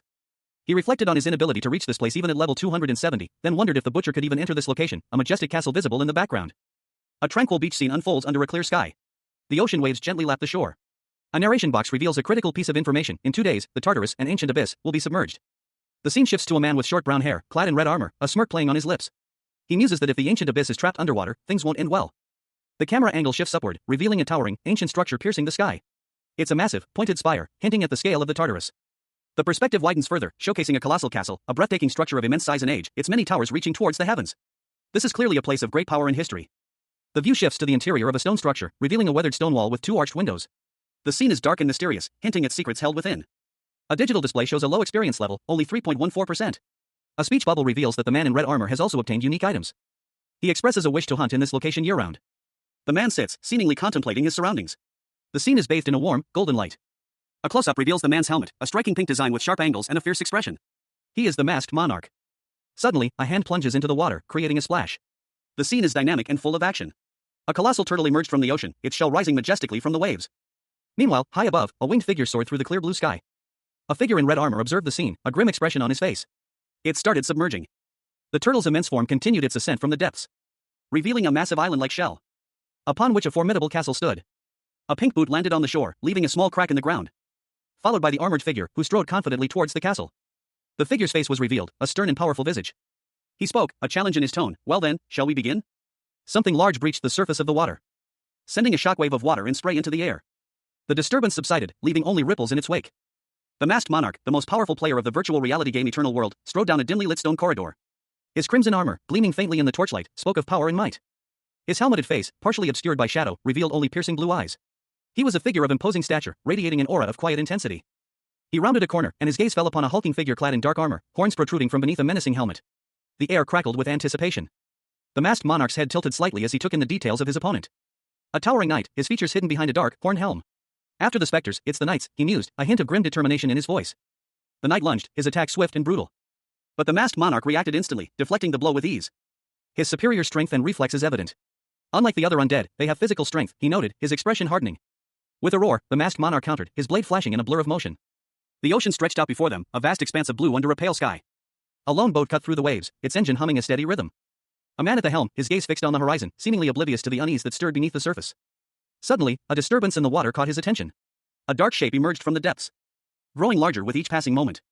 A colossal turtle, its shell encrusted with barnacles, breached the surface, revealing a monstrous form. Its eyes, ancient and malevolent, fixed on the unsuspecting fisherman. In the distance, a dark silhouette of a castle loomed, a sinister presence against the stormy sky. The masked monarch, clad in crimson armor, stood amidst the ruins of a once great city. His imposing figure cast a long shadow on the broken cobblestones. He gazed upon a colossal castle in the distance, its form obscured by an unseen force. A subtle smirk playing on his lips as he mused, well, it seems like one of my problems is solved. The scene shifted to a modern city, where a sleek, multi-story building stood in stark contrast to the previous scene's desolation. Inside, a man in a suit stood at a podium, addressing a large unseen audience. Now, all that's left is to announce the winner, he announced. On a television screen, a young woman with devilish horns watched intently as the announcer continued, 100 million won, a luxury SUV, and the production of their debut album. She excitedly munched on a snack, her eyes glued to the screen as the announcer revealed the winner. The person who will be taking all of these prizes home is Jasu Lim. Jasu Lim, the winner, appeared on screen, beaming with gratitude. Thank you. I was only able to come this far thanks to everyone's love and support, she exclaimed. Back in her apartment, the horned woman let out a small sigh, a hint of envy in her expression. A young woman with long, dark hair, wearing a red top, let out a small chuckle. Oh ho, this looks pretty interesting, she mused, a glint of mischief in her eyes. The woman's gaze fell upon a figure entering the room. She exclaimed, ah, it's Appa. Her expression was one of excited recognition. The newcomer, clad in imposing red armor, seemed oblivious to her presence. A disembodied voice observed, it seems like you're underwater right now. The armored figure, its face obscured by a helmet, addressed someone unseen. Call the butcher here. Give me. The camera focuses on the back of the armored figure as they stand before a large castle. A single thought bubble appears. The armored figure turned, a look of anticipation on their face. The word monarch appeared in a thought bubble above them. Suddenly, a masked man appeared, his face partially obscured by a white mask. He was identified as Butcher. The butcher, surprised by the summons, questioned the armored figure. What's the matter? Why did you call me all of a sudden, he asked. The armored figure responded, the thing is, this is going to need a bit of explaining. The armored figure continued, explaining that they needed to ask the masked mercenaries a favor. After hearing the full situation, the butcher gladly accepted the request. After forming a team, the two mercenaries took up residence in the ancient abyss, where they served as its protectors. Feeling indebted to the mercenaries for their assistance, he first commissioned an assembly building for them, followed by the construction of numerous convenience facilities. He even incorporated magical circuits into the designs. Despite his efforts, the mercenaries' demands continued unabated. Because their requests were reasonable, he found himself complying with each and every one of them. And soon, the mercenaries were enjoying a life of leisure, playing games, relaxing by the pool, and even enjoying the company of their pets. One of the mercenaries, however, remained vigilant, keeping a watchful eye over his companion's relaxation. The masked monarch, his face partially obscured by his crimson helmet, stood amidst the chaos. Beads of sweat traced the contours of his jawline, a stark contrast to the stoic expression etched on his features. He was clearly exhausted, yet his eyes burned with an unwavering resolve. And to his surprise, he found himself in a surprisingly peaceful suburban setting. The once powerful warrior, now back on Earth, observed a quiet residential area. He noted that this seemingly ordinary place had become an unexpected sanctuary. The scene shifted abruptly. An imposing stone fortress loomed in the distance, its ancient walls hinting at a history of battles and secrets. The camera moved inside, revealing a dimly lit corridor within the fortress. Torches flickered on the walls, casting long, dancing shadows that seemed to rife with an unseen energy. Suddenly, the masked monarch found himself in a desperate struggle. He was falling through the air, a dark, shadowy figure looming behind him. A guttural scream escaped his lips as he braced for impact. He landed hard, the force of the impact jarring his body. Two menacing figures emerged from the shadows, their eyes glowing with malevolent intent. The masked monarch reacted instantly, drawing his sword and preparing for battle. A fierce energy crackled around him as he braced for the oncoming assault. A swift, brutal clash of steel echoed through the corridor as the masked monarch engaged his foes. The air crackled with magical energy. Another shadowy figure emerged, adding to the growing threat. The masked monarch, clad in crimson armor, descended from the heavens, a celestial being amidst a purple twilight. He unsheathed his blade, a beam of light erupting from the weapon as he prepared to face his foe. A blinding flash of light sliced through the air. The masked monarch's attack cleaving through the shadowy specter with terrifying ease. A guttural cry echoed from the beast as it was struck. The force of the blow sent the masked monarch hurtling backward, his body tumbling through the air. Another specter lunged, its shadowy form a blur of motion. The masked monarch braced himself, his eyes glowing with determination. Readying himself for another confrontation. 3 months had passed since he began hunting in the ancient abyss. He had grown accustomed to the specters, the experience points steadily increasing with each encounter. However, he had yet to ascend to the second floor of the abyss. The masked monarch, the most powerful player of Eternal World, stood alone on the first floor of the dungeon. He had already gained a massive amount of experience points. He surveyed his surroundings, a grim determination etched on his face. He mused that he would likely proceed to the second floor once he leveled up again. The dungeon's dimly lit corridors stretched before him, the flickering torchlight casting long, dancing shadows on the rough-hewn stone walls. Suddenly, a monstrous figure emerged from the darkness, a heavily armored knight with demonic horns and a terrifying mask. The masked monarch braced himself, his senses heightened. The demonic knight lunged forward, its massive sword cleaving the air. A fierce battle ensued. The masked monarch countered with a swift strike, his own blade piercing the demonic knight's defenses. The impact sent the knight reeling. He pressed his advantage, unleashing a flurry of blows that tore through the creature's armor. The demonic knight staggered back, its form beginning to disintegrate. With a final, powerful strike, the masked monarch sent the demonic knight flying back, its body dissolving into nothingness. He stood victorious, but a pained groan escaped his lips as he clutched his side. The battle had taken its toll. A monstrous figure, clad in dark armor and sporting a horned helmet, loomed over a fallen foe. A cruel smile played on the lips visible beneath the helmet's mask. "Ha, won't you look at that?" He then addressed the defeated warrior, his voice echoing with chilling confidence, "Are you the boss of the first floor?" The armored behemoth swiftly drew his greatsword, its edge gleaming menacingly. A blur of motion as he brought the blade down in a devastating arc. The impact sending shockwaves through the air. The crimson armored warrior barely managed to deflect the blow.